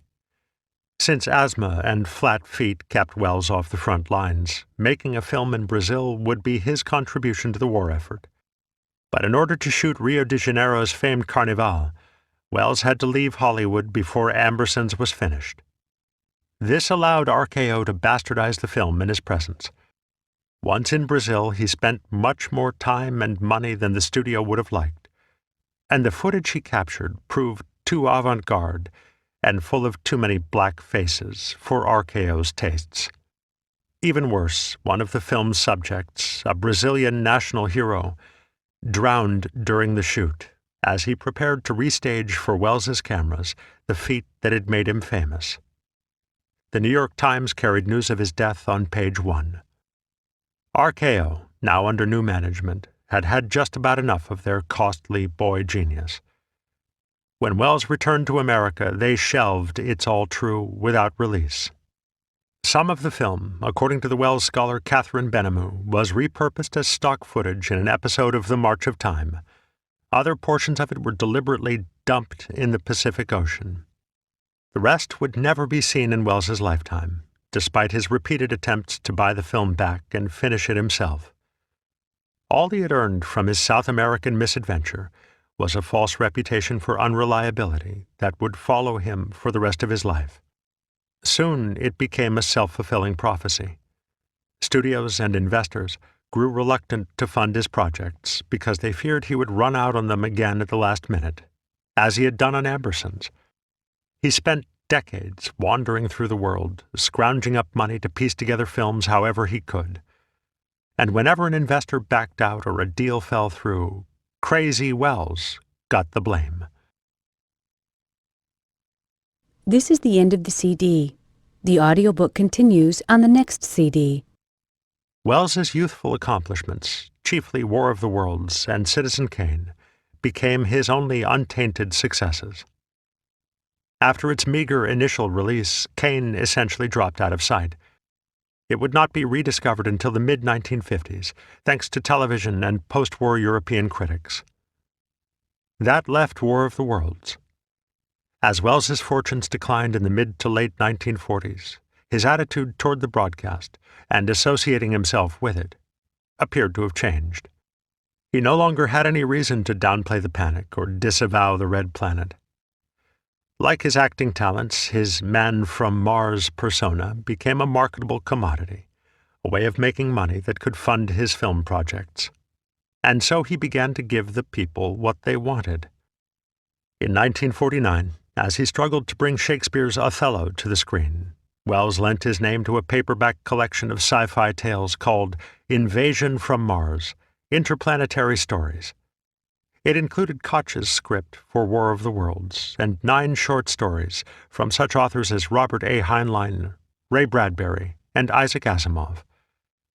Whether Welles actually selected the stories himself or merely cashed a much-needed check cannot be known for sure. But his introduction, titled "Can a Martian Help It If He's Colored Green?" does carry the faint impression of his personality.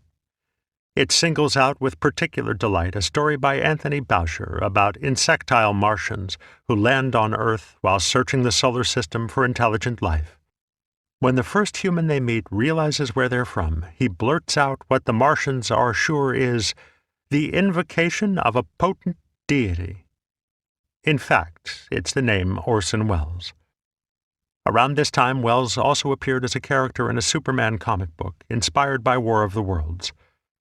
In the story, he accidentally stumbles onto a rocket ship that takes him to Mars, where he finds fascist Martians preparing to invade the Earth. He radios a warning back home, but of course no one believes him, except for Superman. The comic was meant to promote black magic, one of the many mediocre movies that Welles appeared in to pay for his own films. DC Comics harked back to War of the Worlds because that's what Welles was best known for, even though most of their readers were too young ever to have heard it. As with the short story collection, if Welles profited at all from the Superman comic, he did so with minimal effort. These were disposable pieces of entertainment, quick cash, easily forgotten. Or so he would have assumed. But by 1955, Welles had warmed to War of the Worlds enough to include it in his own, more serious work. That year, he made a 6-part TV series for the BBC titled Orson Welles' Sketchbook. Each episode featured Welles in close-up, talking about a topic such as theater or bullfighting for 15 minutes at a time. The only cutaways were to his sketchpad, where he occasionally drew what he happened to be talking about. The show depended entirely on Welles's skill as a raconteur. He called it a way to satisfy my predilection for telling stories, and he often drew upon his own experiences. On May 21st, he devoted the penultimate episode to War of the Worlds. Looking directly into the camera like the most honest man in the world, Welles charmingly told tale after tale of people panicking because of his broadcast. He spoke of Navy sailors who had their shore leave cut short so they could fight the Martians, of Red Cross workers who spent weeks trying to convince people in South Dakota that the show was fake, and of his friend the famous actor John Barrymore, who heard of the invasion and released all his beloved Great Dane dogs, saying, "Fend for yourselves." Alternating between contrition and mirth, Welles repeatedly asked his viewers to trust him, a sure sign that he was pulling their legs. His earlier reluctance to exaggerate the panic had completely disappeared. Now he milked it for all it was worth. Welles also used the show to claim, probably for the first time, that there had been a grand design behind War of the Worlds. As he explained it to viewers, "We weren't as innocent as we meant to be when we did the Martian broadcast. We were fed up with the way in which everything that came over this new magic box, the radio, was being swallowed. People, do suspect what they read in the newspapers and what people tell them. But when the radio came, and I suppose now television, anything that came through that new machine was believed. So in a way, our broadcast was an assault on the credibility of that machine. We wanted people to understand that they shouldn't take any opinion pre-digested, and they shouldn't swallow everything that came through the tap, whether it was radio or not." Of course, this is another Wellesian embellishment. The audience response to War of the Worlds had been a fortuitous accident, one that nobody expected. But Welles could hardly admit that the most famous part of his career, the thing that had sent him to Hollywood, had been a magnificent fluke. Claiming otherwise helped him live up to his fading reputation as a boy genius, the youthful promise he had so far failed to fulfill. He had, after all, just turned 40, and recently seen yet another of his films, Mr. Arkadin, taken away from him to be thoroughly dismantled. His fleeting reference to people's believing everything they see on television seems almost like a wink at his viewers, a reminder that they should take everything they see on TV with a grain of salt, including his own show. The sketchbook episode set the tone for how Welles talked about War of the Worlds for the rest of his life. In the many interviews and talk show appearances that filled his later years, he reused some of the anecdotes from it, the story about John Barrymore's dogs being a particular favorite. He also liked to point out that not long after his broadcast, the world had become obsessed with flying saucers, and he hinted that he was responsible for those, too. He always spoke of War of the Worlds with a knowing glint in his eye, as if he had meant all along to teach the lunatic fringe a thing or two about skepticism. The whole thing had been a laugh, he claimed, a great joke, and not a terrifying moment that could have ruined him. All the while he built up his personal myth, cementing his reputation as a trickster extraordinaire. Houseman and Koch added their own embellishments, but no one gilded the lily like Welles. War of the Worlds became both a testament to his genius and a reminder of how far he had fallen. And as it passed into legend, the gap between Welles, the youthful boy wonder, and Welles, the aging and struggling filmmaker, grew even greater. But however much Welles's reputation came to depend on the broadcasts, it remained, like all of his films, the property of others. In 1957, CBS aired a docudrama about the panic titled The Night America Trembled. The scenes set inside Studio One, with actors reading lines from Koch's script, were intercut with scenes of listeners terrorized by the show. CBS had reached out to Welles months before it aired, offering him a chance to appear in the film. Welles, believing they could not produce the show without his permission, insisted that CBS give him the opportunity to write and direct it as well. But the network already had Koch's permission to use excerpts from the broadcast, and so Welles's approval was not required. They went ahead with The Night America Trembled, after deleting all mention of Welles's name from its script. In response, Welles filed suit against the network, claiming $375,000 in damages for the unauthorized use of his broadcast. His lawyers argued that because Welles had come up with the fake news idea for War of the Worlds, he deserved recognition as its rightful co-author. But the court disagreed, finding, in part, that by allowing its script to be published under Koch's name in The Invasion from Mars, Welles, in April 1940, abandoned whatever rights he may have had in said script. When the broadcast debuted on vinyl in 1968, Howard Koch collected all royalties. Welles, perpetually short of cash, got nothing. By bringing Welles to sudden prominence, War of the Worlds helped launch several brilliant careers. At Warner Brothers, Koch wrote such classic films as Sergeant York and The Seahawk. He won an Oscar in 1942 for co-writing Casablanca, before being blacklisted in the 1950s. Houseman became a successful producer in film and television, even making, in 1953, his own big-budget version of Shakespeare's Caesar, much to Welles's chagrin. Richard Wilson and William Alland, both Welles collaborators with roles in the broadcast, also went on to successful careers behind the camera. Among other credits, Wilson directed 1959's Al Capone, and Alland produced The Creature from the Black Lagoon. Kenny Del Mar, the voice of Welles's Secretary of the Interior, became famous in the 1940s for playing the blustery Southern Senator Beauregard Claghorn on Fred Allen's radio show. The character proved so popular that it inspired an even more famous Looney Tunes parody, the loudmouthed rooster Foghorn Leghorn. But Bernard Herrmann, who entered the movie business by writing music for Citizen Kane, outdid them all. He went on to become one of the industry's most successful and influential composers, scoring many of Alfred Hitchcock's best-known films, as well as Martin Scorsese's Taxi Driver. Then there were the Mercury actors, like Joseph Cotton, Agnes Moorehead, and Everett Sloane, who did not have roles in the broadcast, but made it big in Hollywood after debuting in Citizen Kane. In time, these artists' connections and contributions to the broadcast would be largely forgotten. Few today would associate Foghorn Leghorn or the shrieking violins of Psycho's shower scene with the Martian invasion of 1938. But everybody knows the 23-year-old enfant terrible at the center of the storm, thanks in part to his own embellishments. As late as the 1970s, according to his biographer David Thompson, even many film students thought of Welles mainly as the man behind War of the Worlds, and not as the director of Citizen Kane.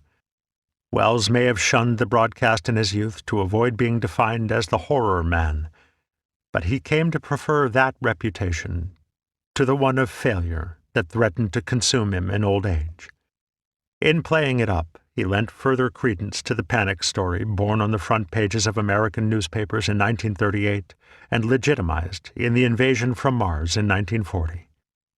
Welles liked to joke in later years that the people who copied his broadcast in other countries all wound up in jail, whereas he got away with a Hollywood contract. But in a sense, War of the Worlds landed him in his own private prison.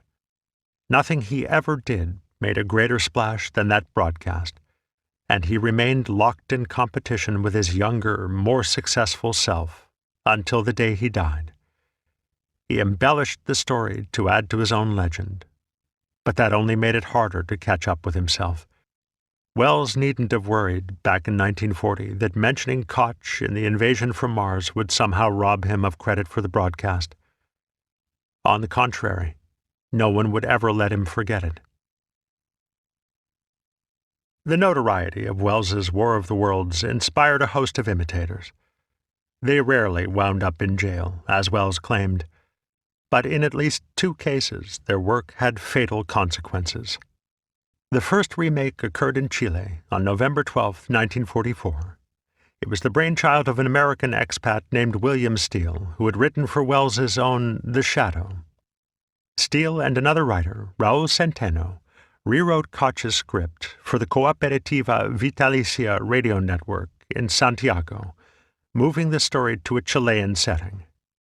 Instead of landing in Grover's Mill, Steele and Centeno's Martians arrived in the small town of Puente Alto, 15 miles outside the city. In order to prevent a panic, the network heavily promoted the show, placing ads in local newspapers and airing frequent announcements in the days before the broadcast. But some listeners still missed all these warnings and believed what they heard. And this should not be surprising. World War II had just entered its 5th year, with no end in sight. Chile had remained neutral so far, but as the researcher John Gosling has noted, both the Allies and the Axis were actively working to win them over. With the entire world at war, radio reports of a sudden invasion in Chile would not have been hard to believe. Public reaction played out much as it had in 1938.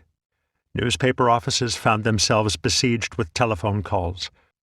Press reports described agitated crowds in the streets of Santiago, suggesting that once again, news of the invasion spread quickly by word of mouth. The story of a Chilean provincial governor who put the military on alert may be apocryphal, but in the climate of the times, it seems far from impossible. As before, listeners apparently found the use of real place names and government institutions most convincing. And if 1938 is any indication, much of the audience probably did not realize that the show was about aliens. But the effects of the Chilean remake exceeded those of the original in one respect. In the city of Valparaiso, 65 miles away from Santiago, an electric worker named José Villarroel died of a heart attack while listening to the show. His is the first death directly tied to a War of the Worlds broadcast, though it would not be the last. A young Chilean actor named Alfredo Vergara Morales took note of the uproar surrounding Steele and Centeno's broadcast. The press roundly criticized the network, and the authorities announced plans to take drastic measures against the station. But these threats were never carried out, and the network escaped punishment. This lack of official censure apparently convinced Morales that it would be safe to remake War of the Worlds again, 5 years later. At the time, Morales lived in Quito, the capital of Ecuador, under the stage name Eduardo Alcaraz. Quito was then a small city, with about 175,000 people, and was known for its peaceful disposition. Its oldest and most respected newspaper, El Comercio, shared a building in the center of town with its primary radio station, Radio Quito. Alcaraz worked as the station's program director. In early 1949, he showed a copy of Steele and Centeno's script to the station manager, Nicolas Mantilla, and suggested that they remake it. Mantilla liked the idea and brought it to Leonardo Paez, a well-known performer and songwriter who served as Radio Quito's artistic director. Paez agreed to help produce the show and to appear in it as himself. The Ecuadorian War of the Worlds aired over Radio Quito at 9 p.m. on Saturday, February 12, 1949. It closely followed the basic story and fake news format of the earlier broadcast, with Paez interrupting a musical program to announce that Martians had landed in the nearby town of Cotacoyo. From there, the Martians killed Paez, attacked an airbase, and gassed several nearby towns before overwhelming Quito itself. Apart from localizing the story, Paez and Alcaraz took several steps to heighten their show's realism. They had actors impersonate 3 officials, a government minister, the mayor of Quito, and a priest who asked for divine mercy as church bells sounded an alarm.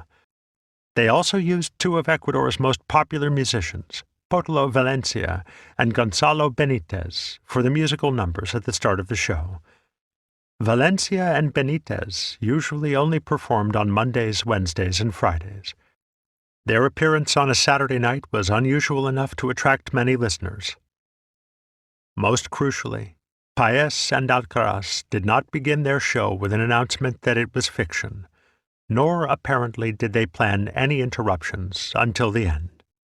Instead, local newspapers promoted the show with cryptic ads asking, "What will happen on February 12th?" and fake news stories about flying saucers in the area. This strongly suggests that someone, probably Alcaraz, meant to cause a sensation by deliberately misleading listeners, though no one had any idea how far it would go. Radio Quito's fake invasion touched a very sensitive nerve for many listeners. In 1941, Peru had invaded southern Ecuador, starting a war that Ecuador ultimately lost. Now, some Quiteños listening to the show believed that Peru had invaded again. Others thought they were under attack from the Soviet Union. People began running about in the streets, going to friends and neighbors to spread the news. This activity further convinced many that something serious was up. The local police even sent a squad to Cotacoyo to investigate what they believed to be the source of the broadcast. Calls poured into the offices of Radio Quito from people wanting to know if the invasion was real, and someone at the station decided to break into the broadcast with a disclaimer immediately. But by that point it was already too late. A crowd began to gather outside the building that housed Radio Quito and El Comercio. Most sources assume that these were people angered at being deceived, marching on the station to exact vengeance. But a United Press correspondent on the scene that night reported that the crowd gave shouts of protest when it was discovered the program was fiction. In other words, they only found out that the invasion was fake after they arrived at the building. Also, some in the crowd came from far afield. The UP reporter described groups arriving from neighboring towns in cars and buses. They were heading into the city, not fleeing before the imaginary invaders. It seems likely that, as happened during every other radio hoax, these were people trying to verify the reports or rumors that they had heard. Perhaps they did not have access to a telephone, or they tried to call the station and found its switchboards jammed. Quito, after all, was a small city with one major radio station in the same building as its primary newspaper. One would expect people searching for information to converge at that spot. and only after they discovered that it was all fake, that they had been tricked, did the crowd turn into a mob. About 100 radio station and newspaper employees were inside the building when people in the streets began throwing rocks and screaming, "Death to the radio!" Some employees fled out the back. Others ran upstairs to call the police. But when 4 officers arrived on the scene, the mob attacked them, beating one senseless. The rest called for reinforcements, but none could get there quickly because the other squad had been sent to Kota Kojau. Meanwhile, the mob laid siege to the building, beating against the locked doors and breaking windows to gain access. Once inside, they looted typewriters and other valuable equipment and smashed El Comercio's printing presses. Finally, some members of the mob used gasoline and flaming wads of paper to set fire to the building. Fueled by the ink, paper, and printing apparatus of El Comercio, the flames spread rapidly, engulfing the entire ground floor. As the smoke rose to the upper floors, those still inside began frantically searching for an escape route. Gonzalo Benitez, one of the musicians who had kicked off the fatal broadcast, fled out a skylight in the men's room. Others tried to form a human chain to the roofs of other buildings, but it soon broke apart, dropping them into the streets below. Trapped by the flames, some had no choice but to leap from third-story windows. One of them, the station manager, Nicolas Mantilla, died when he hit the ground. Paez clambered onto the roofs of nearby buildings and eventually made it to the street. Alcaraz also made it out alive, though the press did not record how. Back inside, the disc jockey, Luis Beltran, stayed by the microphone, calling for help as flames consumed the building. When firefighters arrived, the mob blocked their way, knocking over fire hydrants to prevent them from extinguishing the blaze. One man in the square that night recalled hearing Beltran's voice, pleading with the crowd to make way for the firefighters. Surrounded by the flames, Beltran finally had no choice but to abandon the studio. He ran to a window and leapt, grabbing the railing of a second-story balcony as he fell. The red-hot metal seared his hand, taking the skin off his palm, and he dropped into the street, right in the middle of the mob. But as his daughter later told NPR's Radio Lab, the crowd took pity on Beltran's burned, broken, and unconscious body. Someone took him to a nearby hospital, where he made a full recovery. By now the fire had completely consumed the Comercio building and spread to neighboring structures. More police arrived, using tear gas and military tanks to disperse the mob so the firefighters could reach the flames. They battled the blaze until 3 a.m., managing to save the surrounding structures, but not the Comercio building. The next day, only its front wall remained standing. The authorities found about 20 corpses in its wreckage, and another 15 people were injured in the violence that night. The press later estimated that the riot caused about $350,000 in damage, leaving the operations of Radio Quito and El Comercio in ruins. The Ecuadorian Minister of Defense, Manuel Diaz-Granados, began an immediate investigation, rounding up 15 Radio Quito employees for questioning. The surviving heads of the station told police that Paez and Alcaraz had kept the show a secret from them, putting it on the air without their knowledge. Indictments were drawn up against the 2 men, and police combed the city for any sign of them. Paez could not be found, but Alcaraz was quickly arrested, and once in custody, he blamed his absent partner for everything. Paez, Alcaraz claimed, had enjoyed throwing Quito into chaos, doing everything he could to fool as many people as possible. Apparently, Alcaraz failed to mention that the show had been his idea in the first place. But with Paez missing and Mantilla, the station manager, dead, there was no one left to contradict him.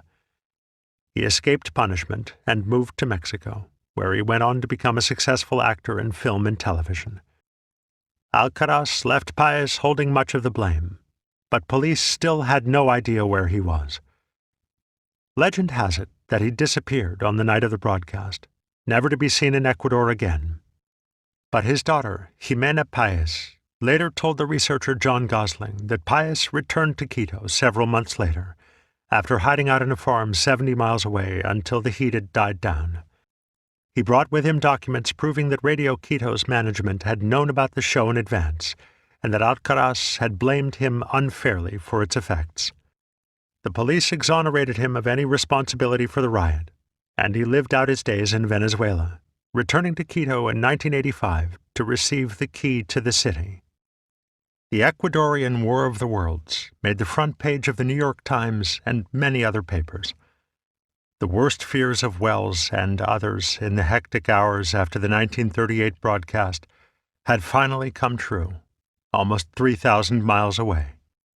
The Washington Post described Welles as conscience-stricken. He said he had never imagined that the original show would have such repercussions. And once again, the trade journal Broadcasting cited the incident as proof that radio cannot be tampered with by government, because it showed how the medium could be used to spread fear. Commercial broadcasters, they wrote, could be depended on to treat their licenses as a public trust. Ecuadorian officials disagreed. Just days after the riot, they announced that they were creating a new governmental office to monitor all radio scripts before they aired, much as Senator Herring had suggested in 1938. Even these dire repercussions were not enough to stop others from trying their own versions of the Martian broadcast. Station WKBW in Buffalo, New York, became the first American station to remake War of the Worlds on October 31, 1968. The program director, Jefferson Kay, thoroughly modernized the story, mixing false reports of the Martian attack in with real news of the Vietnam War and current pop songs like the Beatles' Hey Jude. The station's real correspondents performed under their own names, ad-libbing their descriptions of the invasion. The engineer Dan Kriegler's sound design added another layer of realism, mixing recorded sound effects with the authentic crackle of mobile broadcast units. This improvised dialogue and delicately woven sound surpasses in many ways the realism of the 1938 original. WKBW widely promoted the program ahead of time and interrupted the broadcast every 12 minutes for commercial breaks. But radio listening had changed dramatically since 1938. The medium had gone from the nation's primary source for news and entertainment to background noise at home or in a car, and hardly anyone paid attention to the commercials. As soon as the show started to heat up, frightened listeners began calling the station to find out if it was real. Kay found this alarming enough to interrupt the program with a disclaimer. But broadcasting reported that WKBW only received about 200 calls, along with numerous inquiries to police and newspaper offices. Hardly a mass panic. It seems that most listeners appreciated the show as a finely crafted radio drama, and it ran again in 1971 and 1975 without incident. Inspired by WKBW's success, station WPRO in Providence, Rhode Island, aired a very similar adaptation of War of the Worlds on October 30, 1974. The station had a smaller listening area, and the show generated fewer calls than the 1968 broadcast. But enough frightened listeners complained to the FCC so that the commission opened a formal inquiry into the show. As the legal scholar Justin Levine has observed, the FCC, motivated by the quiz show scandals and by lingering memories of Orson Welles, had tightened restrictions on airing misleading content in the 1960s. After reviewing WPRO's show, they found the station in violation of a 1966 notice banning contests and promotions which adversely affect the public interest. This meant a formal rebuke, but little chance of punishment. Because no real damage had been done, the station would get to keep its license. Yet, as Levine has noted, this marked the first time that the FCC ever officially reprimanded a station for airing a War of the Worlds style program. Although Welles's broadcast remained as famous as ever, some listeners, at least, kept falling for the same alien invasion story over and over again. This speaks less to the brilliance of the story or the gullibility of audiences than it does to radio's lack of visuals. Because listeners have to form their own mental images based on what they hear, they can more easily be misled. It's not so much that picturing the Martians in one's head makes them easier to believe in as it is that people see the Martians they are ready to see. Just as they did in 1938, half-heard radio reports of an alien attack can still easily transform in a listener's mind into news of a natural disaster, a foreign invasion, or some other catastrophe, no matter how many times the show mentions the Red Planet. The same cannot be said for television. As Hadley Cantrill and others have observed, radio requires people to use their own imaginations, whereas TV does not. Viewers are not invited to add their own elements. They must accept only what they see, and seeing in this case is not necessarily believing. It is easy to trick the ear by sleight of sound, wrote one New York Times columnist after Welles's War of the Worlds. But the eye is more discerning. Bad special effects, jumps in space and time, and disclaimers are all easier to see than they are to hear. Most important, TV viewers cannot mistake fake news about aliens for reports of a real-life catastrophe in the same way radio listeners did time and again. Seeing the invaders fixes them in the mind. They cannot easily morph into something more believable. Even when the fake news in question is not at all far-fetched, TV viewers remain harder to hoax than radio listeners. In 1983, NBC aired Special Bulletin, a TV movie about a terrorist attack on Charleston, South Carolina. The film mimicked a breaking news broadcast so perfectly that the president of NBC News worried that it might mislead audiences. But his concerns proved unfounded. Special Bulletin did provoke a couple of thousand phone calls to TV stations nationwide, but most were from viewers complaining that the show was too frightening and might inspire real terrorists. Only a relative handful wanted to know if it was real. Police in Charleston reported an influx of calls, but mostly from reporters asking how many frightened viewers had called them. The answer was very few. 11 years later, on October 30th, 1994, CBS marked the 56th anniversary of War of the Worlds with another fake news telemovie, Without Warning. Loosely inspired by Welles's broadcast, it featured real journalists playing themselves during an alien attack. The show's realism prompted one media columnist to suggest that CBS intended to trick their viewers, in hopes of boosting their ratings with a little controversy. But few people tuned in, and hardly any believed. Without Warning was the lowest-rated show on CBS that night, and the network only received about 250 to 300 calls about it in total. Most, according to the New York Times, came from people who were not frightened, but considered the show either irresponsible or just plain bad. A CBS spokesman also said that more reporters called the news department wanting to know if they were swamped with calls than frightened viewers did. The realism of Special Bulletin and Without Warning may have failed to frighten many people. But that does not mean American audiences were any less gullible in the 80s and 90s than they were in the 30s. They had certainly become more media savvy, but the media they consumed failed to excite their imaginations in the way radio did decades earlier. Brilliant writing, acting, and effects can only go so far. Welles's War of the Worlds and its many remakes fired something in listeners' minds, making them unconscious collaborators in crafting a fictional world.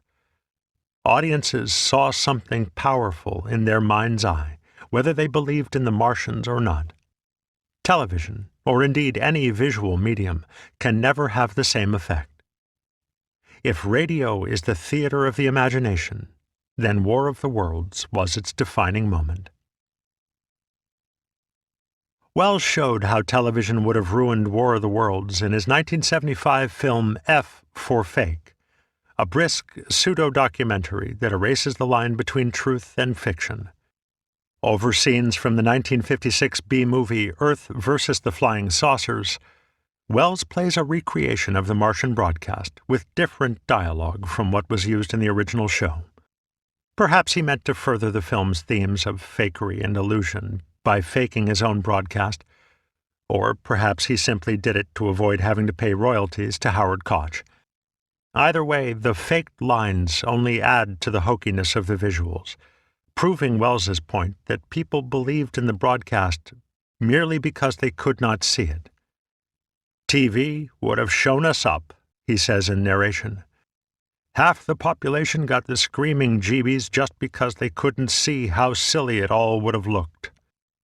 F for Fake also features brief cameos from some former Mercurians: Paul Stewart, Richard Wilson, and Joseph Cotten.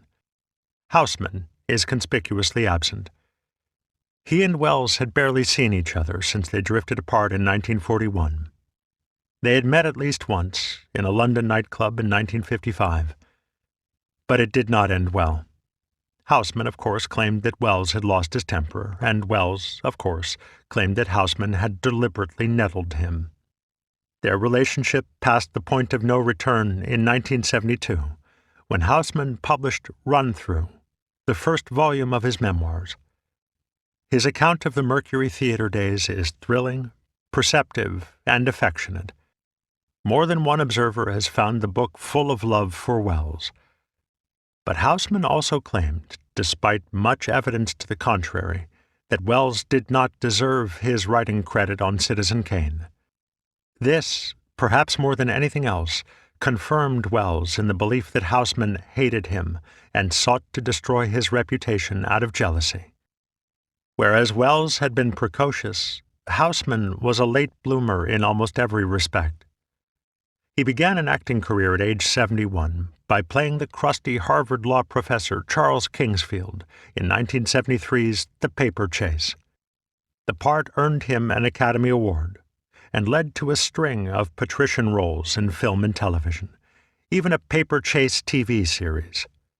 Suddenly, Houseman was a celebrity, while Welles's financial struggles continued. Welles resented, too, Houseman's directing a revival of The Cradle Will Rock in New York in 1983. The show mimicked the spare style of their 1937 production, which Welles now claimed to friends Houseman had little to do with. The two men had met one last time in the mid-1970s for a staged reunion on The Merv Griffin Show, where they hugged and danced about the studio like old friends. But privately, Welles still saw Houseman as his Iago, a jealous son of a bitch.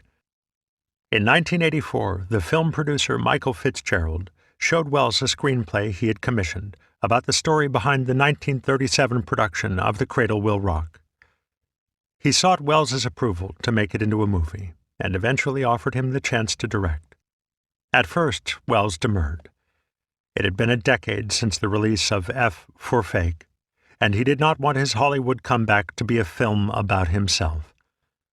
"I cannot, in my old age, live off pieces of my youth," he told the film director Henry Jaglom.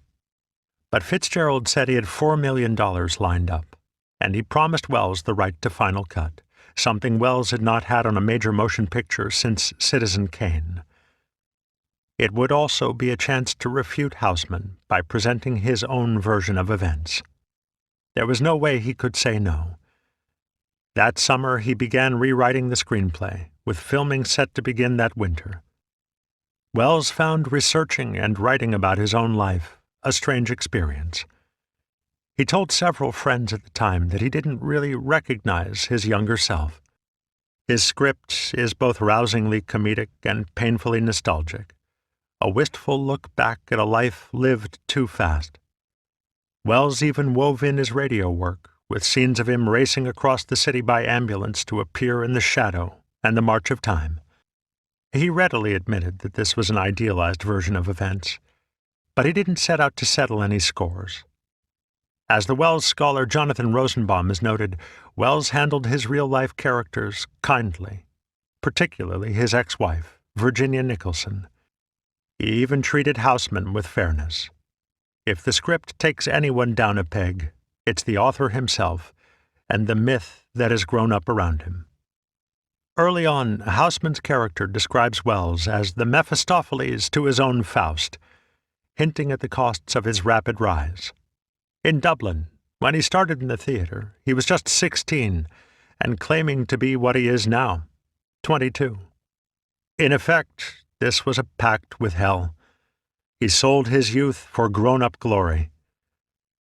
At the end of the script, as the cast triumphantly performs Cradle in the aisles, Welles stands outside the theater with his wife, talking about their future. She urges him to use his newfound fame to break into the movie business, while he toys with the idea of going into politics. "After tonight, you've got this town in the palm of your hand," she says. "Good time to quit," Welles replies. Factually, this conversation is a bit premature. It anticipates Welles's fame following War of the Worlds and his political activities in the 1940s. But Welles condensed these facts to get at a deeper truth about himself. In his later years, he came to believe that going into filmmaking had been, essentially, a mistake, because it doomed him to a life spent searching for money to make movies. "I would have been more successful if I'd left movies immediately, stayed in the theater, gone into politics, written anything," he told a BBC interviewer in 1982. Welles's screenplay for The Cradle Will Rock is so exuberant and so sad because it captures the moment in his youth when his prospects seemed truly limitless, before he went to Hollywood, and before War of the Worlds. Despite his earlier misgivings about the project, Welles finished the script with great enthusiasm, calling it the best thing I've ever written. He spent the fall of 1984 casting the film and scouting locations. For cost reasons, much of the shooting would take place in Italy, but Welles also planned to film exteriors in New York. He remarked to his old schoolmaster and close friend Roger Hill that the city had changed so much that he barely knew it anymore. A schedule was drawn up and sets were built, and then about 3 weeks before production was slated to begin, Welles learned that the funding had fallen through. The Cradle Will Rock would not be happening. "I have a wonderful cast," he told Hill the next day. "I have everything, except the money." But he remained optimistic. He continued to search for money to make Cradle, and for ways to complete his other film projects, including his Hollywood satire, The Other Side of the Wind, and an adaptation of Shakespeare's King Lear. He was sitting at his typewriter, working on yet another unfinished screenplay, when a massive heart attack killed him in the early morning hours of October 10th, 1985. He was 70 years old. Houseman, 13 years Welles's senior, survived him by 3. Like Welles, he had lived to see the march of time's journalism and showmanship begin to take over the news business. In 1980, the first 24-hour news network, CNN, debuted on cable television. It brought with it a new kind of visual style, full of images, graphics, and live feeds. Network news shows and TV news magazines responded by upping their own level of flash and glitz. This extreme self-consciousness of style, writes the media scholar John Caldwell, came to define 1980s TV. Caldwell called it televisuality. Broadcast journalism was becoming less and less about issues and facts, and more about entertainment. "Radio is a much better news medium than television," Houseman said in 1988. "In television, you waste an awful lot of time with those ridiculous little images, maps, and drawings. It's insane." And it would only get worse in the years to come. Houseman also lived long enough to see his youthful exploits with Welles and the Mercury turn first into legend, then into kitsch. On October 28, 1988, 2 days before the 50th anniversary of War of the Worlds, the Museum of Broadcasting in New York City opened a special exhibit on Welles's radio work. 55 miles to the south, Grover's Mill, New Jersey, pulled out all the stops with a 3-day anniversary festival featuring an art show, a NASA panel on exploring Mars, and a Martian Panic 10K run. Howard Koch and Richard Wilson were on hand for the dedication of a $15,000 bronze monument to the broadcast, installed at the Martian landing site near the mill pond. Reporters from all over the world descended on the town, recreating the media circus of 50 years before. All this activity left some locals bewildered. "It doesn't make sense," said one resident who could still remember the night the Martians landed. "Never has, never will." Another remarked, "I have to wonder why people still come so far to find a place where something that was supposed to happen didn't happen." But John Houseman, 86 years old and suffering from spinal cancer, was too ill to attend. He died in his California home on Halloween, October 31st, 1988, 50 years and 1 day after the infamous Panic broadcast. Conclusion. What would you have done if television was in all homes? Your mind would think of a good scheme to see in television, I know that. Esther Langman, age 13, of St. Paul, Minnesota, to Orson Welles, October 31st, 1938. The rise of the radio had much in common with the advent of the Internet.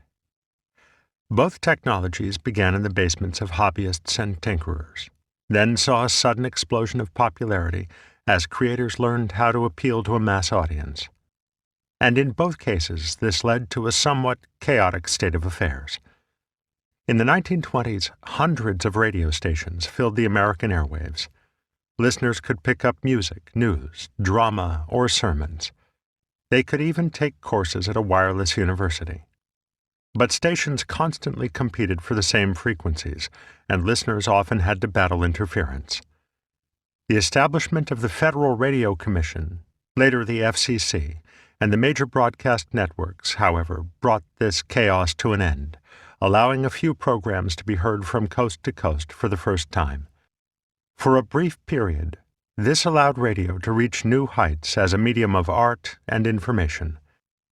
In the 1930s, several factors came together to create a golden age. Radio sets became more and more common, until virtually every American had access to one. The FCC, by stringently enforcing its public interest requirement, opened the airwaves to a diverse array of programming, and the networks made it possible for a show like the Mercury Theatre on the air, even with its relatively small audience, to reach listeners all over the country. Broadcasters offered something for everyone, instead of appealing to the lowest common denominator. Listeners, too, were remarkably active. By writing fan mail to radio stations, they achieved some measure of control over what was aired.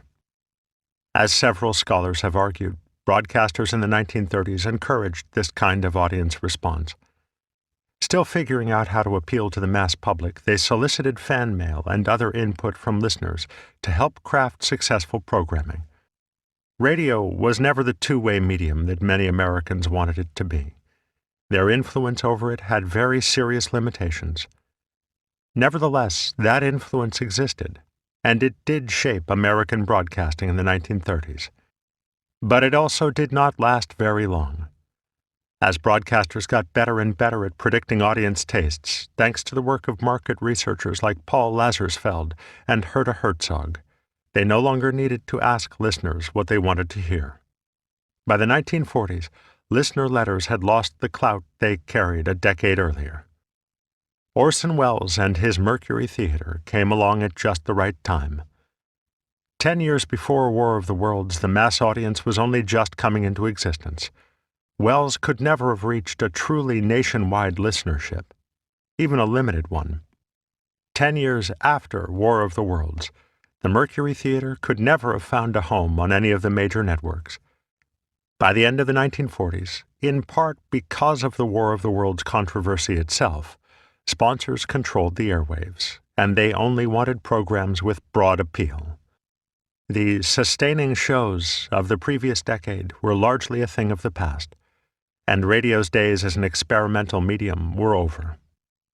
But the 1930s saw a unique balancing act involving the networks, the FCC, and listeners themselves.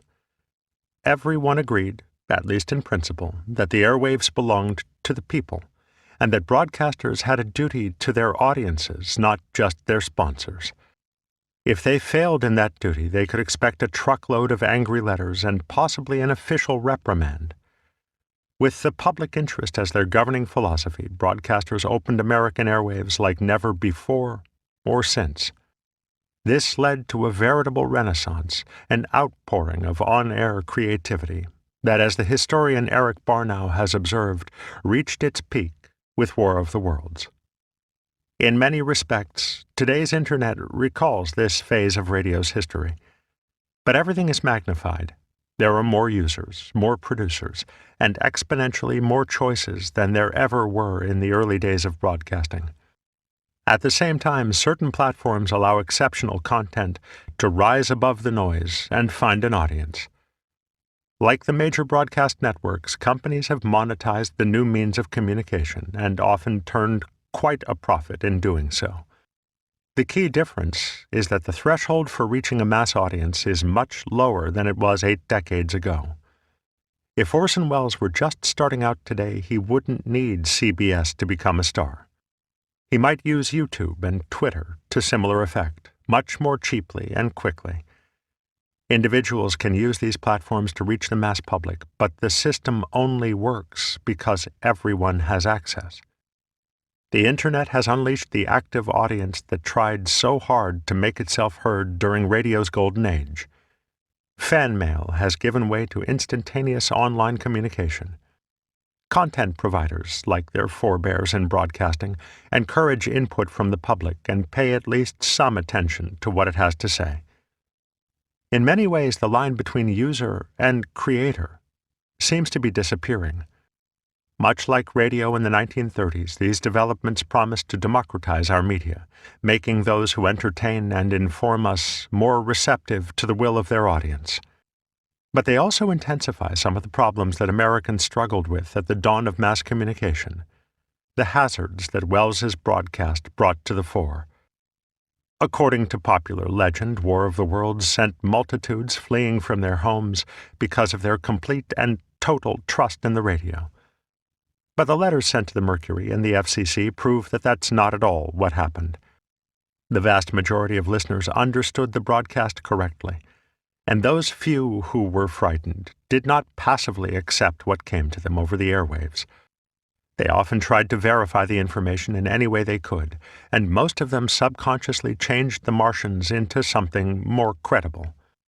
The panic, as many newspapers defined it, only began when some listeners passed the fake news on to unsuspecting others, spreading their fear and confusion. This behavior was not the mass, headlong flight from reality that the word panic implies. Instead, as the scholars Joy Elizabeth Hayes and Kathleen Battles have observed, it was a complex series of interactions as listeners tried to make sense of their experiences by communicating with one another and with the radio itself. In the age of the Internet, media producers and consumers are much more tightly connected, accelerating and amplifying this communication. In such an environment, the kinds of rumors that War of the Worlds created can get out of hand very quickly. Anyone can say whatever he or she wants online and watch a claim, true or not, ricochet around the world faster than a bolt of lightning. Those claims have added credibility because despite the rise of streaming video, much communication on the Internet is still text-based. Like the disembodied voice of the radio, text presents an incomplete picture, inviting the reader to enhance the story with his or her own imagination. At only 140 characters, a tweet is even more compact than a radio news bulletin, and it is even more easily shared. In 1938, listeners had to pick up a phone or run next door to spread news of the Martian invasion. Now they could satisfy that impulse with a single click. The Mexican port city of Veracruz discovered this in August 2011, during a period of brutal drug violence. As reported by the BBC, residents there had come to depend upon social media for real-time information. They would check sites like Twitter and Facebook before leaving their homes in order to learn which areas were unsafe. On August 25th, 2 people from Veracruz, Maria de Jesus Bravo Pagola and Gilberto Martinez Vera, allegedly posted false reports of violent episodes in their city. The messages described drug gangs kidnapping children from one school while helicopters fired on another during recess. None of it was true, but with all they had so far experienced, residents had little reason to doubt it. Authorities reported 26 car crashes as parents rushed to pick their children up from school, and phone lines totally collapsed as people tried to spread the word. One official claimed that the posts caused more hysteria than Welles's War of the Worlds. Pagola and Martinez Vera were arrested and accused of terrorism and sabotage, charges that carried up to 30 years in prison. But many observers criticized the authorities for equating false tweets with terrorism. Thousands protested the charges on social media. Amnesty International called the arrests a violation of justice and freedom of expression. Eventually, the charges were dropped, after the state passed a new law making it a crime to spread misinformation. Throughout, Pagola and Martinez Vera maintained that they had not made anything up, but had only passed on reports already circulating on social media. In other words, they acted like many misinformed listeners in 1938, spreading word of a false yet plausible catastrophe. But unlike those listeners, they used the same means to pass on the misinformation that they'd used to receive it. In no time at all, they were able to reach a much wider audience than any individual could have done on the night the Martians landed. The Veracruz Twitter panic is only the most extreme example of a very common phenomenon. False reports are mistakenly spread through social media all the time, creating varying degrees of fear and confusion. Some websites have even capitalized on this by writing fake news stories with provocative headlines designed to be shared on social media. This clickbait, as it's called, can generate a small fortune in ad revenue by exploiting gullibility. But other false alarms can have more serious consequences. In April 2013, automated trading programs reacted to a false tweet about a bombing attack on the White House by immediately dumping stocks. Within 2 minutes, the Dow had dropped 145 points, wiping $200 billion from the stock market. But this time, gullible computers were to blame, not gullible people. The trading software had reacted automatically to key words in the tweet, selling stocks before anyone knew what had happened. Technology had amplified a very human impulse, the need to spread the word, and accelerated it far beyond the speed of thought. There is, however, a silver lining. The same technology that spread the false report also made it possible to verify the story in almost no time at all. After the tweet proved false, the Dow rebounded in minutes, and little permanent damage was done. Listeners in 1938 had to call police or newspaper offices to find out if what they heard over the radio was true. Today, one could investigate similar rumors simply by pulling up Google on a smartphone. We have more information, good and bad, at our fingertips than ever before. But it is up to us to make sense of it. After War of the Worlds, Americans also faced the question of how to protect themselves from misinformation and propaganda. Many frightened listeners felt that the government should prevent broadcasters from deceiving their audiences. In their letters, a few advocated federal censorship as a means to this end, but a majority of Americans, concerned about the rise of fascism abroad, believed that censorship would do more harm than good. The only way democracy could survive in the age of mass media, they argued, was in an informed and actively skeptical public. As one Pennsylvania woman put it in a letter to the FCC, "If it be claimed that anything coming over the radio must be like gospel to everyone, there are at least 2 staunch supporters of this view, one named Hitler and one named Mussolini. And of course many candidates for public office will support this view. Most of them use radio for their campaigns nowadays. What we need is education, not prohibitions, and I believe this broadcast will prove to have been beneficial in that it will, for a time at least, make people a little more careful of the source and nature of their information." This seems to be the lesson that most people took away from the broadcast. Instead of choosing to restrict access to information, they believed it should be up to the people to regulate themselves, to question everything they heard before letting fear get the best of them. Listeners were required to engage actively with what they heard. Yet few Americans applied this skepticism to the story of the panic itself. The idea that millions had fallen for a hoax was its own kind of fake news, a newspaper exaggeration born of haste and misunderstanding.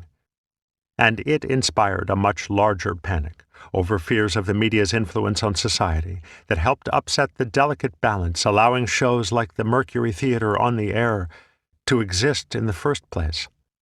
By falsely inflating radio's persuasive power, the panic story seemed to back up the argument that any government involvement in broadcasting would inevitably lead to censorship and tyranny.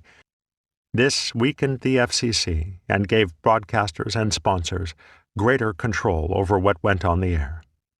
The industry, in turn, fearful of further controversies that might drive listeners away, retreated from the inventiveness and creativity that had defined radio's golden age. The FCC was far from perfect, but its strong enforcement of the public interest requirement of the 1930s played a crucial role in keeping the airwaves open to many different kinds of programs, even those that were unprofitable. Listeners, after all, were not the network's primary customers. The American system of radio existed to help companies push products. Audience attention was the commodity that broadcasters sold to advertisers. It was in the industry's best interests to maximize the size of its audiences, and this commercial imperative led broadcasters to produce a surfeit of variety shows, melodramas, and soap operas that were broadly appealing and inoffensive. But the public interest ethos helped ensure that a protected space existed for artistic or informational shows that could not compete in the ratings. And American culture was better off because of it. Nowhere is the need for such a protected space clearer than in news broadcasting. When news is forced to compete for ratings, journalism all too easily gives way to sensationalism. An alarming but fundamentally inaccurate news report or commentary from a charismatic but misleading pundit might be expected to grab a much larger audience than a sober discussion of the issues at play. This can lead to a dangerous form of fake news with long-lasting repercussions. Newspapers in 1938 exaggerated and misinterpreted the War of the Worlds panic in part to attract readers with alarming headlines. Those headlines sold a lot of papers, but they also inspired false fears and half-truths that are still very much with us over 75 years later. In 1949, the FCC took action to keep news broadcasters from misleading the public in a similar way. It ruled that station owners were required to devote a reasonable percentage of their broadcasting time to the discussion of public issues of interest in the community, and to give all sides a fair hearing in those discussions. This ruling came to be called the Fairness Doctrine. It was based on the idea that the people, not broadcasters, sponsors, or the government, owned the airwaves, and that the public had a right to be informed. No discussion of the issues involved in any controversy, wrote the commissioners, can be fair or in the public interest where such discussion must take place in a climate of false or misleading information concerning the basic facts of the controversy. The Fairness Doctrine lasted almost 40 years, until the FCC unanimously voted to do away with it in 1987. This gave broadcasters the freedom to tailor news content towards certain demographics in order to maximize their ratings and appeal to advertisers. Instead of keeping everyone informed on the same topics, each audience would get its own information, slanted to reaffirm what it already believes. As a result, on too many issues, Americans can no longer agree on which facts are really facts, on which news is truth and which is fake. All the while, televised news has increasingly come to resemble the march of time's fakery in allegiance to the truth. News content repackaged as entertainment. Too often, stories are crafted first and foremost to grab viewers, rather than to inform. And yet the erasure of the line between news and entertainment has also allowed new forms of journalism to emerge, twisting the news in an ironic or satirical way. As the scholar Jeffrey Boehm has argued, This has the effect of making viewers think critically about current events. Audiences have to decipher the satire, and this gets them actively engaged in the content. By being upfront with their fakery and refusing to hide behind a curtain of objectivity, these shows earn the trust of their viewers. The novelist Robert Anton Wilson once said that Welles's F for fake, unlike most documentaries, acknowledges the fakery inherent in all nonfiction films. A documentary that admits it's lying is honest, Wilson said. A documentary that pretends to be honest is lying. Much the same could be said of modern journalism, of news both real and fake. Jon Stewart and Stephen Colbert, hosts of the satirical newscasts The Daily Show with Jon Stewart and The Colbert Report, redefined fake news in the first decade of the 21st century. Instead of making fiction sound like fact, they covered real news in an ironic way. Frequently, they satirized the news media themselves for failing to live up to their status as the Fourth Estate. Colbert even assumed the character of an ignorant TV pundit, spouting rhetoric he did not believe in order to poke fun at conservative views. His work, like Stewart's, brought fakery in allegiance to the truth full circle. Their mixture of comedy and current events kept viewers better informed than many conventional news shows did. On October 30th, 2010, 72 years to the day after War of the Worlds, Stewart and Colbert hosted a massive rally to restore sanity and/or fear on the National Mall in Washington, D.C. Stewart announced the event as a clarion call for rationality, a plea for proof that Americans are more reasonable than the people they watch on TV. In a series of comedy sketches and musical numbers, Stewart and Colbert satirized the news media's penchant for stirring up false fears and baseless conflicts. The press can hold its magnifying glass up to our problems, bringing them into focus, illuminating issues heretofore unseen, Stewart said at the end of the event. Or they can use that magnifying glass to light ants on fire, and then perhaps host a week of shows on the sudden, unexpected, dangerous, flaming ant epidemic. This focus on fear, he argued, had needlessly divided the country, making it difficult to find solutions to the day's most pressing problems. Stewart's message and his frustration struck a chord with viewers. More than 200,000 people attended the rally to restore sanity. They completely booked up area hotels, overloaded D.C.'s transit system, and jammed local roadways. When they met on the National Mall, the crowd stretched, one commentator noted, from almost the front of the Capitol to the Washington Monument. And more than 1,000 spontaneous satellite meetings were also held all over the world, so people unable to come to D.C. could still take part. It was almost certainly the biggest fake news event since War of the Worlds, and like Welles's broadcast, it led to an outpouring of dissatisfaction with the state of the country and the media. Many listeners in 1938 wrote letters, both in praise and in protest of Welles, in order to assert some control over the radio. The rally's attendees seemed motivated by a similar impulse. They wanted more from the mainstream media than they were currently getting. As one handmade sign put it, "It's a sad day when our politicians are comical, and I have to take our comedians seriously." The rally to restore sanity failed to effect much change, because broadcast media are no longer as responsive to the general public as they once were. Over 75 years after War of the Worlds, broadcasters have replaced print journalists as the establishment, and the Internet has taken radio's place as the upstart. But the rally demonstrated the kind of active engagement that is needed in order to keep the Internet from treading the same path as its predecessor. Like radio in the 1930s, the Internet remains in flux, but users have a greater ability to shape its destiny than radio listeners ever did. The idea of the open Internet, that all online content should be treated equally, holds providers accountable to the public interest. If users give that power up, as Americans did in the early days of radio, then the Internet will inevitably become another medium that speaks to the people instead of for the people. War of the Worlds remains an important symbol of the mass media's power. The panic story can still serve as a reminder to treat all information critically, to avoid jumping to conclusions and getting carried away by fear. But the American response to that story in 1938 shows that the public must remain vigilant in order to ensure that the media act in their best interests.